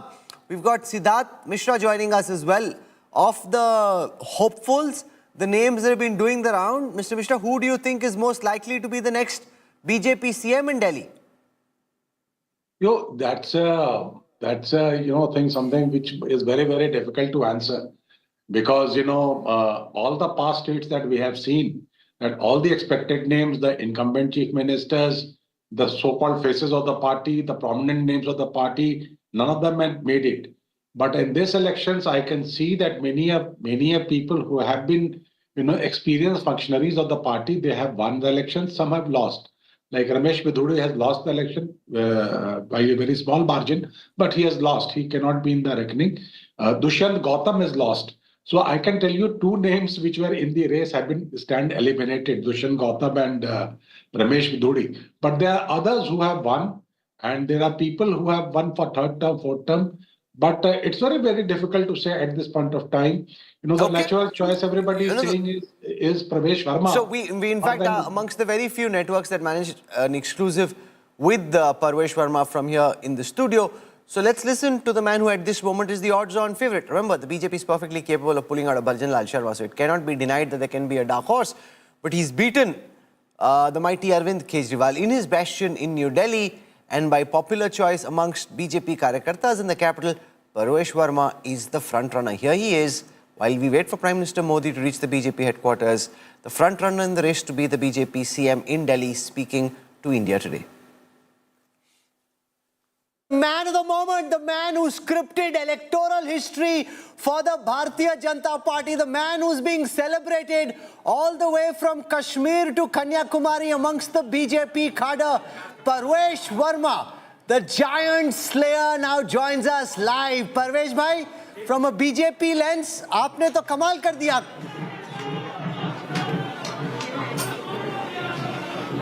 Sir, मैंने कमाल नहीं किया. ये तो प्रधानमंत्री नरेंद्र मोदी जी का कमाल है कि दिल्ली वालों ने उनके ऊपर विश्वास जताया है. जो उन्होंने देश में काम किए, दिल्ली में काम किए, ये कमाल है हमारे पार्टी के राष्ट्रीय अध्यक्ष आदरणीय जेपी नड्डा जी का. ये कमाल है हमारे गृह मंत्री आदरणीय श्री अमित शाह जी का, जिन्होंने दिल्ली में सारे चुनाव की कमान अपने हाथ में ली है. ये कमाल है दिल्ली के पार्टी के कार्यकर्ताओं का, जिन्होंने जी जान मेहनत करी है. और ये कमाल है दिल्ली वासियों का, जिन्होंने एक अच्छी सरकार बनाई है. कई सारे लोगों को लगता है कि तुक्का है, आपने ऐसे ही हरा दिया. उनको मालूम नहीं कि पिछले एक महीने में आपने कितना काम किया नई दिल्ली में. तो थोड़ा बिहाइंड द सीन्स, पर्दे के पीछे की कहानी बताएं कि आपको कब बताया गया गृह मंत्री द्वारा कि दिल्ली जाना है, आपका शुरू में क्या रिएक्शन था, कैसे आपने जमीन तैयार की जो कि आज लोगों को वो इमारत दिखाई दे रही है. देखिए, अभी मैं आपको 2 मिनट में तो सारी राम कथा नहीं बता सकता हूं, मगर आपके साथ में कभी बैठूंगा आपके चैनल पे, फिर आपको विस्तार से बताऊंगा. मगर पार्टी ने मेरे को 2 महीना पहले बता दिया था कि आपको लड़ना है नई दिल्ली, और मैंने काफ़ी तैयारी करी और यहाँ के कार्यकर्ताओं ने काफ़ी जो है मेहनत करी। और सबसे बड़ी बात है कि प्रधानमंत्री मोदी जी का जो यहाँ के लोगों ने उनके ऊपर विश्वास जताया, ये सबसे बड़ी बात थी। कई सारे बीजेपी के कार्यकर्ता सोचते हैं कि केजरीवाल को हराने के बाद अगले मुख्यमंत्री के लिए सबसे प्रबल दावेदारी आपकी है। मन में थोड़े थोड़े लड्डू, थोड़ी अनिश्चितता की बना भी सकते हैं, काट भी सकते हैं, क्या होगा, क्या आपके दिलो दिमाग में क्या चल रहा है? देखिए राहुल जी, मैं ऐसा व्यक्ति हूँ, मैं बड़ा जो अंदर स्पिरिचुअल आदमी हूँ, तो मैं बहुत ज़्यादा खुशी होती है तो बहुत ज़्यादा खुश नहीं होता, बहुत ज़्यादा दुख होता है तो बहुत ज़्यादा दुखी नहीं होता। तो जो भी पार्टी का विधायक दल तय करेगा, जो पार्टी की लीडरशिप तय करेगी, वो सभी को मंजूर होगा। My colleague Gaurav has a question for you. Gaurav, हम लोगों ने आपके पिताजी का भी चुनाव कवर किया था, साहिब सिंह वर्मा जी का, दिल्ली में उनकी नीति। Okay, we're seeing live images here of the Prime Minister's convoy reaching the BJP headquarters. The lights in the car are on, the arc light very firmly on the Prime Minister, as it should be. This really was pitched by the BJP as a Modi versus Kejriwal battle. And in that battle, Prime Minister Modi and the Bharatiya Janata Party have come out on top, 48 versus 22. How the mighty have fallen. JP Nadda there, receiving the Prime Minister in his capacity as the BJP president, arguably for the last time after a big election victory. Soon the party will have a new president. And what a comeback this has been after the Lok Sabha elections. There were pundits who were writing the political obituary of the Prime Minister after the 4th of June, suggesting that his term and his innings was ending. Modi means business. They won in Haryana, then in Maharashtra, and now this remarkable comeback in Delhi. After 27 years, confetti, the Prime Minister being garlanded, a massive victory for the BJP and for the Prime Minister, under whose leadership the BJP ends up at 48 seats, reducing the Aam Aadmi Party to just 22. He'll be off first to Paris and then to Washington DC to meet with Emmanuel Macron, to meet with Donald Trump. And before that, this big celebration will put a spring in his feet, and that of the BJP Karyakartas, who are delighted. They've danced at the wedding, at the winning celebrations, the after parties being held for victories in other states and in the general elections. Whether it was a Maharashtra, whether it was a Haryana or the Lok Sabha elections, they haven't had an opportunity to dance for a victory of the Delhi BJP unit. That has been a long time coming. 27 years later, the BJP celebrating this big victory in the national capital. You can see delight and enthusiasm in the crowds that have gathered there. They've been building up since 2 p.m. The Prime Minister very naturally quite happy. And so are the BJP Karyakartas and workers. Kejriwal made it nasty, he made it personal. He took them on in a way that very few opposition parties do. And that's something that the BJP isn't quite used to, particularly not from the Congress. He put up a tough fight. 44% vote share for the Aam Aadmi Party shows their vote share cracked but did not crumble. The BJP was able to bolster its vote share 10% from the 39% they had last time, almost 10% more than the last elections. Prime Minister Modi celebrating, waving out to the BJP workers and leaders who've gathered there for this big after party. Let's listen in to the ambience from the BJP headquarters in the national capital. आदरणीय प्रधानमंत्री जी का स्वागत करना है। भारत माता की, मेरे साथ नारा लगाना है, श्री नरेंद्र मोदी जिंदाबाद, श्री नरेंद्र मोदी जिंदाबाद, श्री नरेंद्र मोदी जिंदाबाद, जिंदाबाद जिंदाबाद, मोदी मोदी मोदी मोदी मोदी मोदी मोदी मोदी मोदी मोदी मोदी मोदी मोदी मोदी मोदी जी को जय श्री राम, श्री मोदी जी को जय श्री राम, श्री नरेंद्र मोदी जिंदाबाद। नरेंद्र मोदी जिंदाबाद। मोदी मोदी मोदी मोदी मोदी मोदी मोदी मोदी मोदी मोदी मोदी मोदी। चलिए दोनों हाथ उठा के, जैसे पहले कहा था, पूरा हाथ उठाना है, मुट्ठी बांधनी है सबके। बहन जी हाथ उठाइए, मुट्ठी बांधिए, बोलिए भारत माता की, भारत माता की, भारत माता की। दोस्तों, कुछ ही क्षणों में आदरणीय प्रधानमंत्री जी हमारे बीच होंगे। हमारे माननीय राष्ट्रीय अध्यक्ष जी, माननीय गृह मंत्री जी आपको लेकर हमारे बीच में आ गए हैं। जोरदार करतल ध्वनि से आप सबने उनका अभिनंदन करना है। बदल दिया है दिल्ली दिल से, बदल दिया है दिल्ली दिल से, बदल दिया है दिल्ली दिल से। दिल्ली को खुशहाल करेंगे, दिल्ली को खुशहाल करेंगे। To Yogendra Yadav, political analyst, politician, representing opposition causes, joining us on this broadcast. Mr. Yadav, welcome. You know, you've been a part of the Aam Aadmi Party. You study national politics very closely. Why do you think Arvind Kejriwal got defeated in New Delhi, and why did the Aam Aadmi Party lose the Delhi state election so badly? Rahul, the actual defeat is much smaller than it looks. While on the figures of seats, we can see 20-48. But as you yourself mentioned a few minutes ago, in terms of percentage of vote, it's a small difference of less than 4 percentage points right now. But it's a very significant defeat because of the two previous sweeps that Aam Aadmi Party had. In the last two general elections, almost 15% of Delhi voters would shift their preference after the Lok Sabha election in favor of Aam Aadmi Party. This time that 15% got reduced to 7%. To my mind, there are 2 or 3 things that are happening.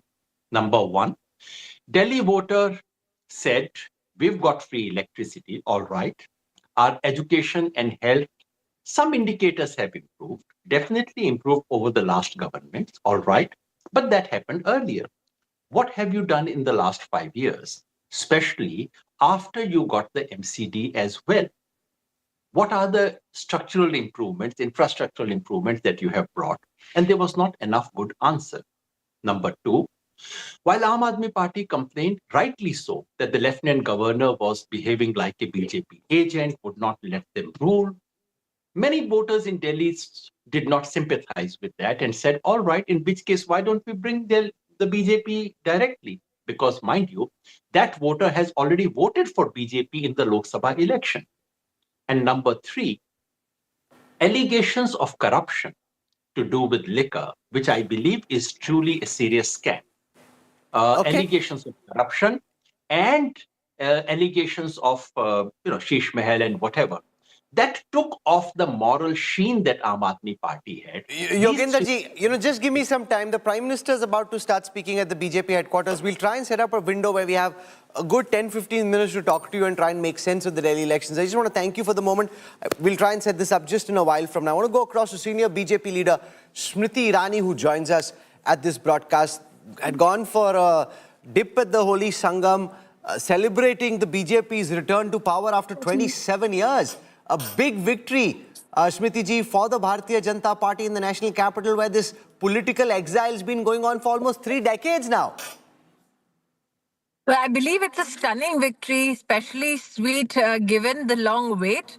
But I think what has been extremely astounding is that it's one man's political guarantee which overwhelmed the populace, so much so that those who are waiting for basic amenities in the national capital, they know that Narendra Modi will deliver on that promise. And that is why today's victory for any BJP Karyakarta in the country is doubly special. It's Modi ki guarantee versus an unholy alliance topped by Arvind Kejriwal. You know, Kejriwal himself losing in New Delhi. You know, here's a man who once thought he could beat Prime Minister Modi in Varanasi, which is when he'd gone there. From there to losing on his own seat, that seems to be a big come down for a man who had lofty national ambitions, or probably still has those national ambitions. I think there was less of a potential that Kejriwal had to challenge the Prime Minister on the national front, let alone, I think, not be swept away by the Modi tsunami in the national capital. More so, I believe that your channel itself has been witness to the promises made by Kejriwal when he chanced upon the Indian political scene, promised clean governance. However, he ended up becoming one of the poster childs of corruption in India. Most definitely, the citizens of Delhi did not take kindly to the liquor scam. Neither did they take kindly to the Sheesh Mahal, I think, scam that was undertaken under Kejriwal's leadership. Kejriwal's victim politics has now resulted in his own political demise from a seat that he touted he was possibly undefeatable on. What impact do you think this big victory in Delhi for the BJP could have on the AAP's government in Punjab? A lot of talk about whether there's uncertainty and instability looming for the Bhagwant Mann government in Chandigarh. Well, when you have somebody who is a destabilizing force within his own alliance, namely Kejriwal, what he would do to destabilize centers of power within his own organization is best left to the description of those who were a part of the Kejriwal group but then fell on the wayside and now today can only surmise on their journey with Kejriwal as to what happens when their own personal political ambitions overwhelm the so-called political purpose that they were ascribing themselves to a decade ago in Indian politics. I will only say this as far as the BJP Karyakartas go. Apart from this jubilant celebration that you see on your screen, next stop, Bihar. Smriti ji, thank you for joining us. I know you're on the road. The BJP President JP Nadda has started speaking at the BJP headquarters. We'll dip in there. I hope you had a good dip. Let's now listen to JP Nadda. मंच पर उपस्थित भारत के गृह मंत्री श्री अमित भाई शाह जी और यहां इतनी बड़ी संख्या में एकत्र आए पार्टी के दिल्ली प्रदेश के कार्यकर्ता बंधु, हमारी बहनें, नौजवान साथी और मीडिया के मेरे साथी, प्रिंट मीडिया, इलेक्ट्रॉनिक मीडिया के मेरे साथी, सबसे पहले तो मैं आज इस ऐतिहासिक घड़ी में भारतीय जनता पार्टी के मुख्यालय में जब हम हर्ष और उल्लास के साथ यहां इस कार्यक्रम में उपस्थित हुए हैं, वहीं हमारे करोड़ों साथी जो टेलीविजन चैनल के माध्यम से जुड़े हैं, आप सब की ओर से और तमाम करोड़ों कार्यकर्ता और मोदी जी को चाहने वाले हमारे साथी की तरफ से आदरणीय प्रधानमंत्री जी का मैं हार्दिक अभिनंदन करता हूं, स्वागत करता हूं।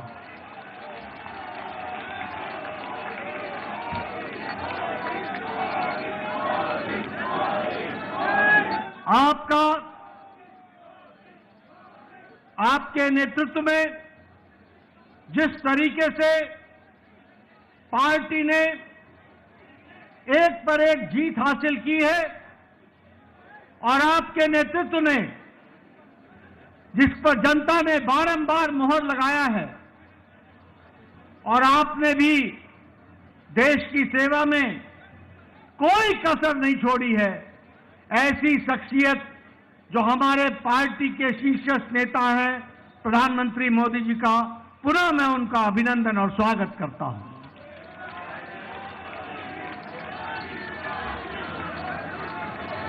मैं पार्टी की ओर से दिल्ली के जनता जनार्दन, जिन्होंने भारतीय जनता पार्टी को प्रधानमंत्री जी के नेतृत्व में भरपूर आशीर्वाद दिया, उसके लिए भी मैं दिल्ली की जनता को बहुत बहुत आभार प्रकट करता हूं और धन्यवाद देता हूं।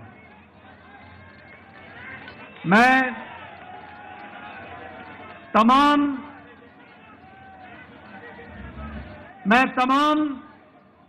कार्यकर्ताओं को, जिन्होंने दिन रात मेहनत की, घर घर गए, पार्टी के प्रति, प्रधानमंत्री जी की नीतियों के प्रति जो जनता में उत्साह था, उसको वोट में बदलने में आपने अथक प्रयास किया, मेहनत की, दिन रात आप लगे रहे।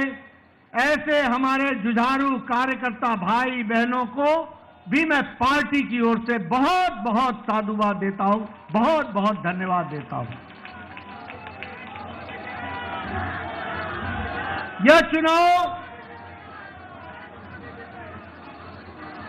यह चुनाव और इससे पहले का लोकसभा का चुनाव, दोनों ही चुनावों में दिल्ली की जनता ने एक स्पष्ट संदेश दिया।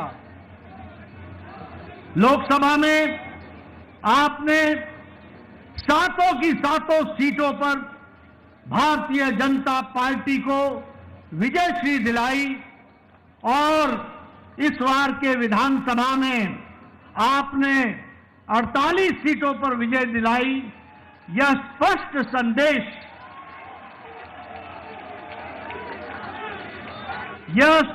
संदेश एक बात का देता है, ये नतीजे स्पष्ट संदेश देते हैं कि दिल्ली के दिल में मोदी बसता है। दिल्ली के दिल में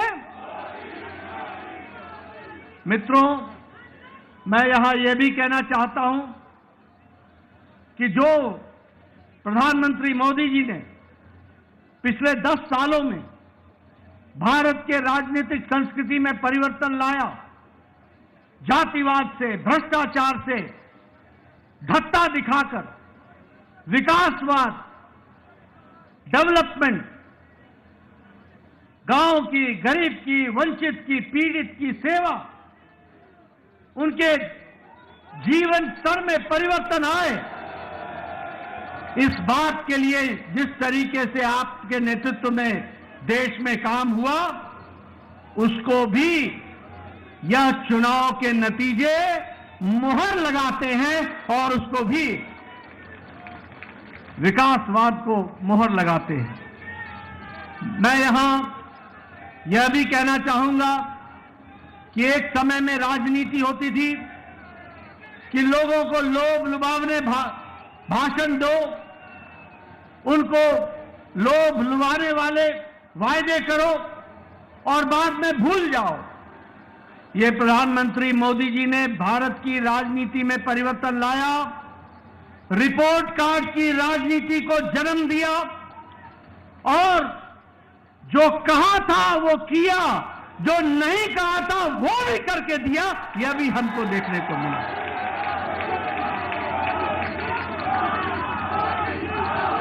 और इसीलिए ये बात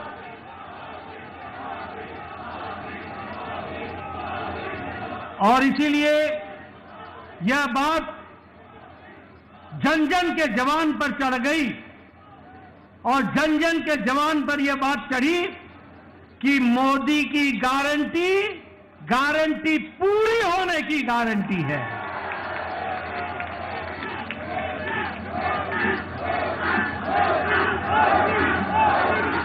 मित्रों, यह चुनाव का संदेश कट्टर बेईमान नेता और कट्टर बेईमान पार्टी को मुंह तोड़ जवाब देता है। यह भी हमको ध्यान में रखना है।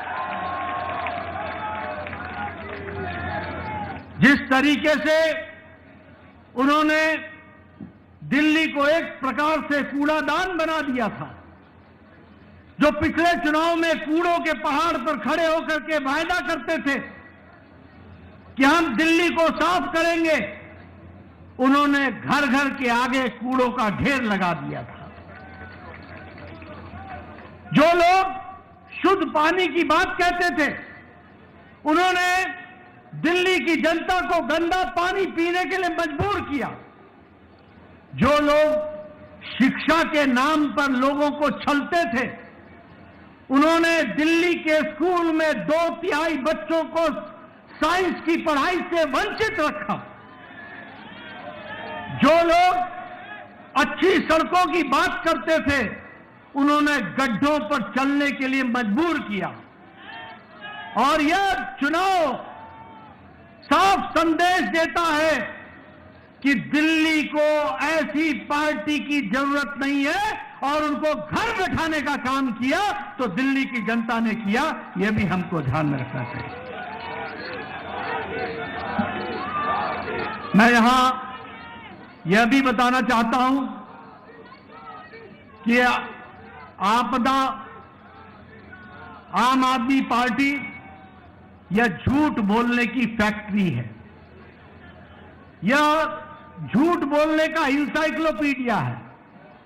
ये आपदा झूठ की संपदा है और भ्रष्टाचार के नए नए तरीके निकालने वाली फैक्ट्री है, तो वो आम आदमी पार्टी आपदा पार्टी है। लेकिन दिल्ली की जनता ने इस बार करारा जवाब देकर के यह स्पष्ट कर दिया कि यह ऐतिहासिक जीत मोदी जी के नेतृत्व में दिल्ली को फिर से आगे बढ़ाने के काम को बढ़ा रही है। मित्रों, ये जो कट्टर ईमानदार बोलते थे, वो कट्टर भ्रष्टाचारी ऐसे निकले जिसमें मुख्यमंत्री, उप मुख्यमंत्री, मंत्री, विधायक ये जेल की हवा खा करके आए। और उनका हारना इस बात को स्पष्ट करता है कि दिल्ली की जनता ने उनके जेल में जाने पर मोहर लगाई। इस बात को भी हमको समझना चाहिए। यह चुनाव के नतीजों में जिस तरीके से महिलाओं ने, युवाओं ने, बुजुर्गों ने, व्यवसायियों ने, सबने जिस तरीके से साथ दिया है, मैं पार्टी की ओर से उनको बहुत बहुत बधाई देना चाहता हूं। मैं यहां यह भी आपको बताना चाहता हूं कि एक तो आपदा पार्टी के बारे में मैंने चर्चा की, लेकिन एक ऐसी पार्टी भी है जो अपने स्कोर में कंसिस्टेंट है। कंसिस्टेंट। जब चुनाव आएगा तो नतीजा चाहे 2014 का लोकसभा हो, चाहे 2015 की विधानसभा हो, चाहे 2019 की लोकसभा हो, चाहे 2020 की विधानसभा हो, चाहे 2024 की लोकसभा हो और चाहे 2025 की विधानसभा हो, कांग्रेस का 0 का 0।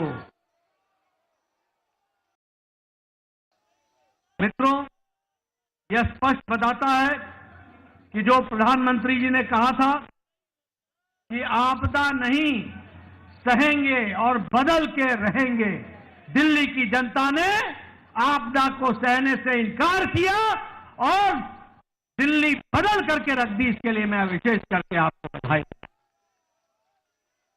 मैं आपके और प्रधानमंत्री मोदी जी के बीच में ज्यादा समय न रहता हुआ एक बात का वायदा आपको जरूर करता हूं कि जो प्रधानमंत्री मोदी जी के नेतृत्व में हम लोगों ने जो विश्वास जनता का मिला है प्रधानमंत्री जी को, जो वायदे हम लोगों ने किए हैं, जो पार्टी ने वायदे किए हैं, हमने वायदे मध्य प्रदेश में भी पूरे किए, राजस्थान में भी पूरे किए, छत्तीसगढ़ में भी पूरे किए, उड़ीसा में भी पूरे किए। अब दिल्ली की बारी है, दिल्ली में भी पूरा करके दिखाएंगे और दिल्ली को आगे बढ़ाएंगे। एक बार पुनः प्रधानमंत्री जी का आभार और अभिनंदन, और आप सब लोग जो पूरी ताकत से दिल्ली की जनता ने आशीर्वाद दिया है, उनका बहुत बहुत धन्यवाद। जय भारत, जय दिल्ली।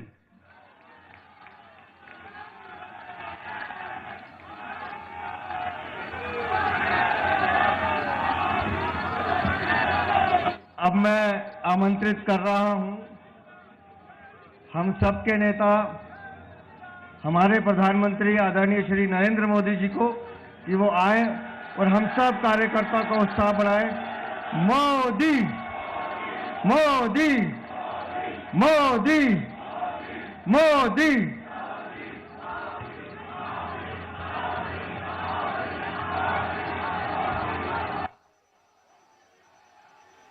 भारत माता की, भारत माता की, भारत माता की, यमुना मैया की, यमुना मैया की, यमुना मैया की।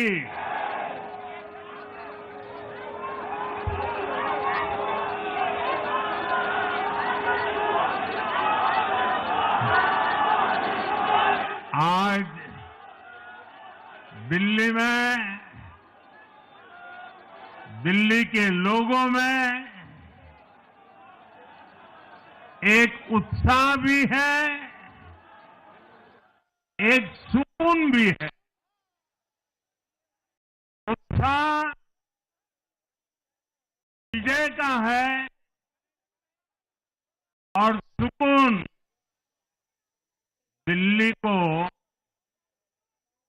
आपदा से मुक्त कराने का है।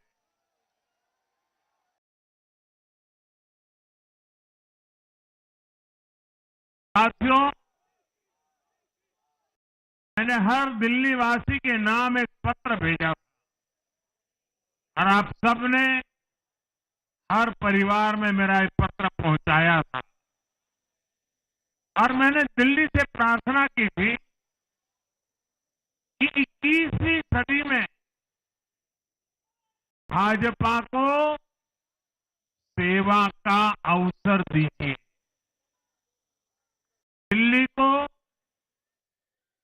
विकसित भारत की विकसित राजधानी बनाने के लिए भाजपा को मौका दीजिए। मैं दिल्ली के हर परिवारजन को मोदी की गारंटी पर भरोसा करने के लिए दिल्ली वासियों को सर झुका करके नमन करता हूं।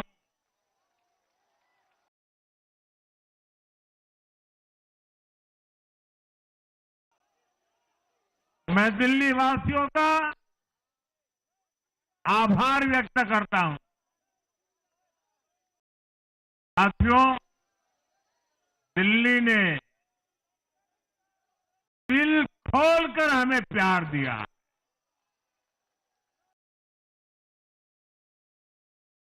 और मैं दिल्ली वासियों को फिर से एक बार विश्वास दिलाता हूं, आपके इस प्यार को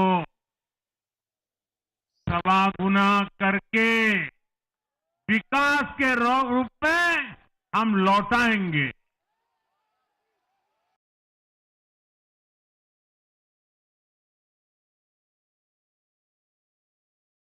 दिल्ली के लोगों का ये प्यार, ये विश्वास हम सभी पर एक कर्ज है। इसे अब दिल्ली की डबल इंजन सरकार, दिल्ली का डबल तेजी से विकास करके चुकाएगी।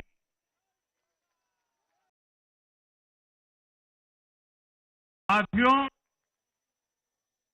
आज की ये ऐतिहासिक विजय है, ये सामान्य विजय नहीं है। दिल्ली के लोगों ने आपदा को बाहर कर दिया।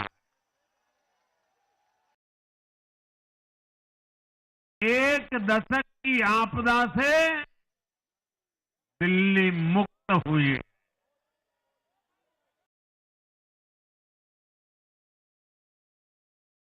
साथियों, दिल्ली का जनादेश स्पष्ट है। आज दिल्ली में विकास, विजन और विश्वास की जीत हुई है। आज आडंबर, अराजकता, अहंकार और दिल्ली पर छाई आपदा की हार हुई।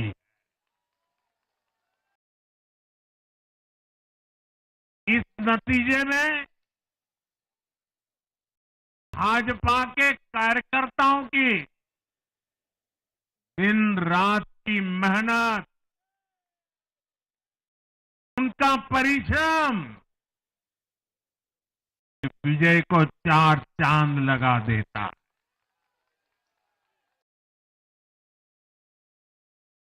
और आप सभी कार्यकर्ता इस विजय के हकदार हैं। मैं भाजपा के प्रत्येक कार्यकर्ताओं भी आप सबको ये विजय की बहुत बहुत बधाई देता हूं।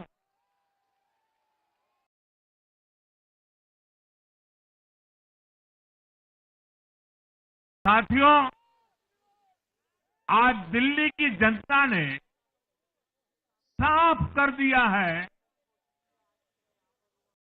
कि दिल्ली की असली मालिक सिर्फ और सिर्फ दिल्ली की जनता है।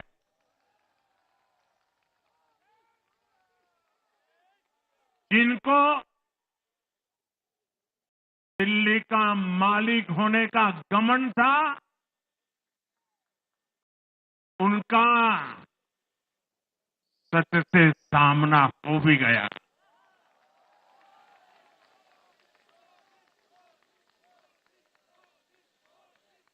दिल्ली के जनादेश से ये भी स्पष्ट है कि राजनीति में शॉर्टकट के लिए, झूठ और फरेब के लिए कोई जगह नहीं है।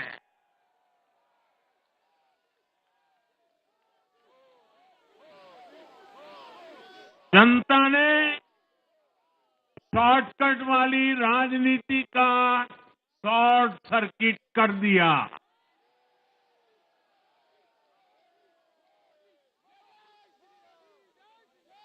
साथियों, दिल्ली के लोगों ने लोकसभा के चुनाव में मुझे कभी भी निराश नहीं की। 2014, 2019, 2024 तीनों चुनाव में दिल्ली के लोगों ने बीजेपी को 7 की 7 सीटों पर भव्य विजयी बनाया।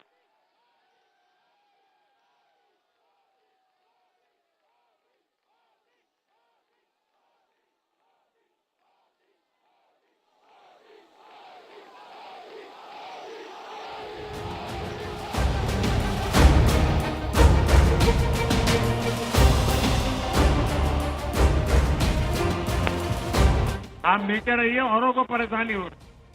आपका उत्साह मेरे सर आंखों पर, आपकी फोटो भी निकल चुकी है, वीडियो में आ चुका है।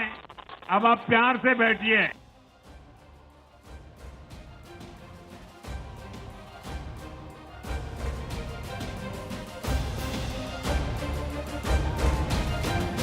साथियों, 3 बार लोकसभा में 100% विजय दिलाने के बाद,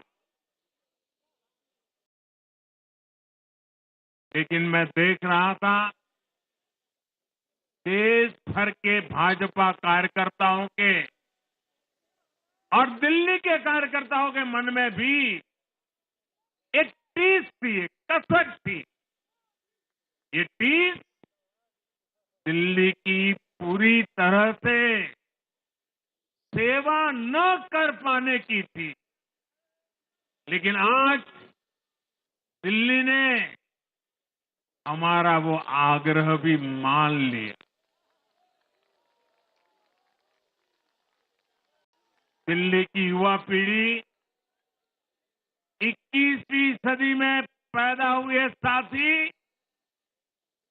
अब पहली बार दिल्ली में भाजपा का सुशासन देखेंगे।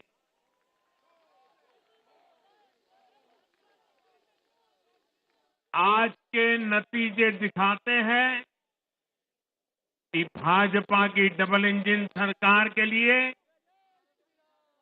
देश में कितना भरोसा है।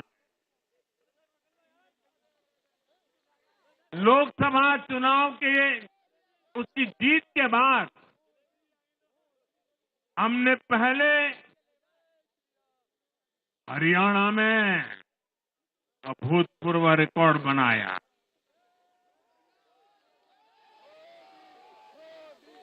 फिर महाराष्ट्र में नया रिकॉर्ड बनाया,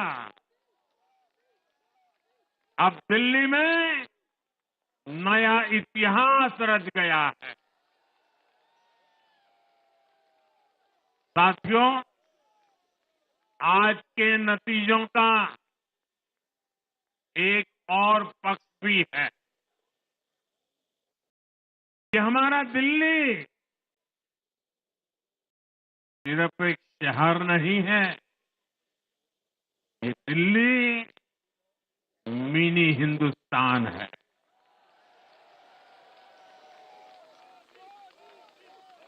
ये लघु भारत है।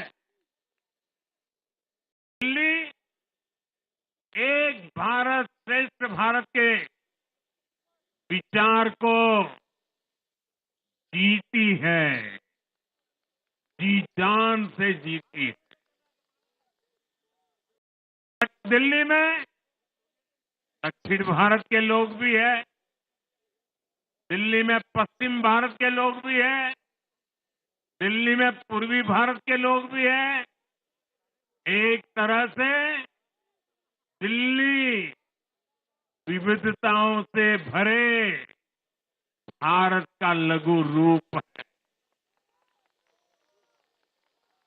और आज इसी विविधता वाली दिल्ली ने भाजपा को प्रचंड जनादेश का आशीर्वाद दिया। दिल्ली का ऐसा कोई क्षेत्र नहीं, कोई ऐसा वर्ग नहीं जहां कमल न खिला। हर भाषा बोलने वालों ने, हर राज्य के लोगों ने दिल्ली में भाजपा के कमल निशान पर वोट दिया।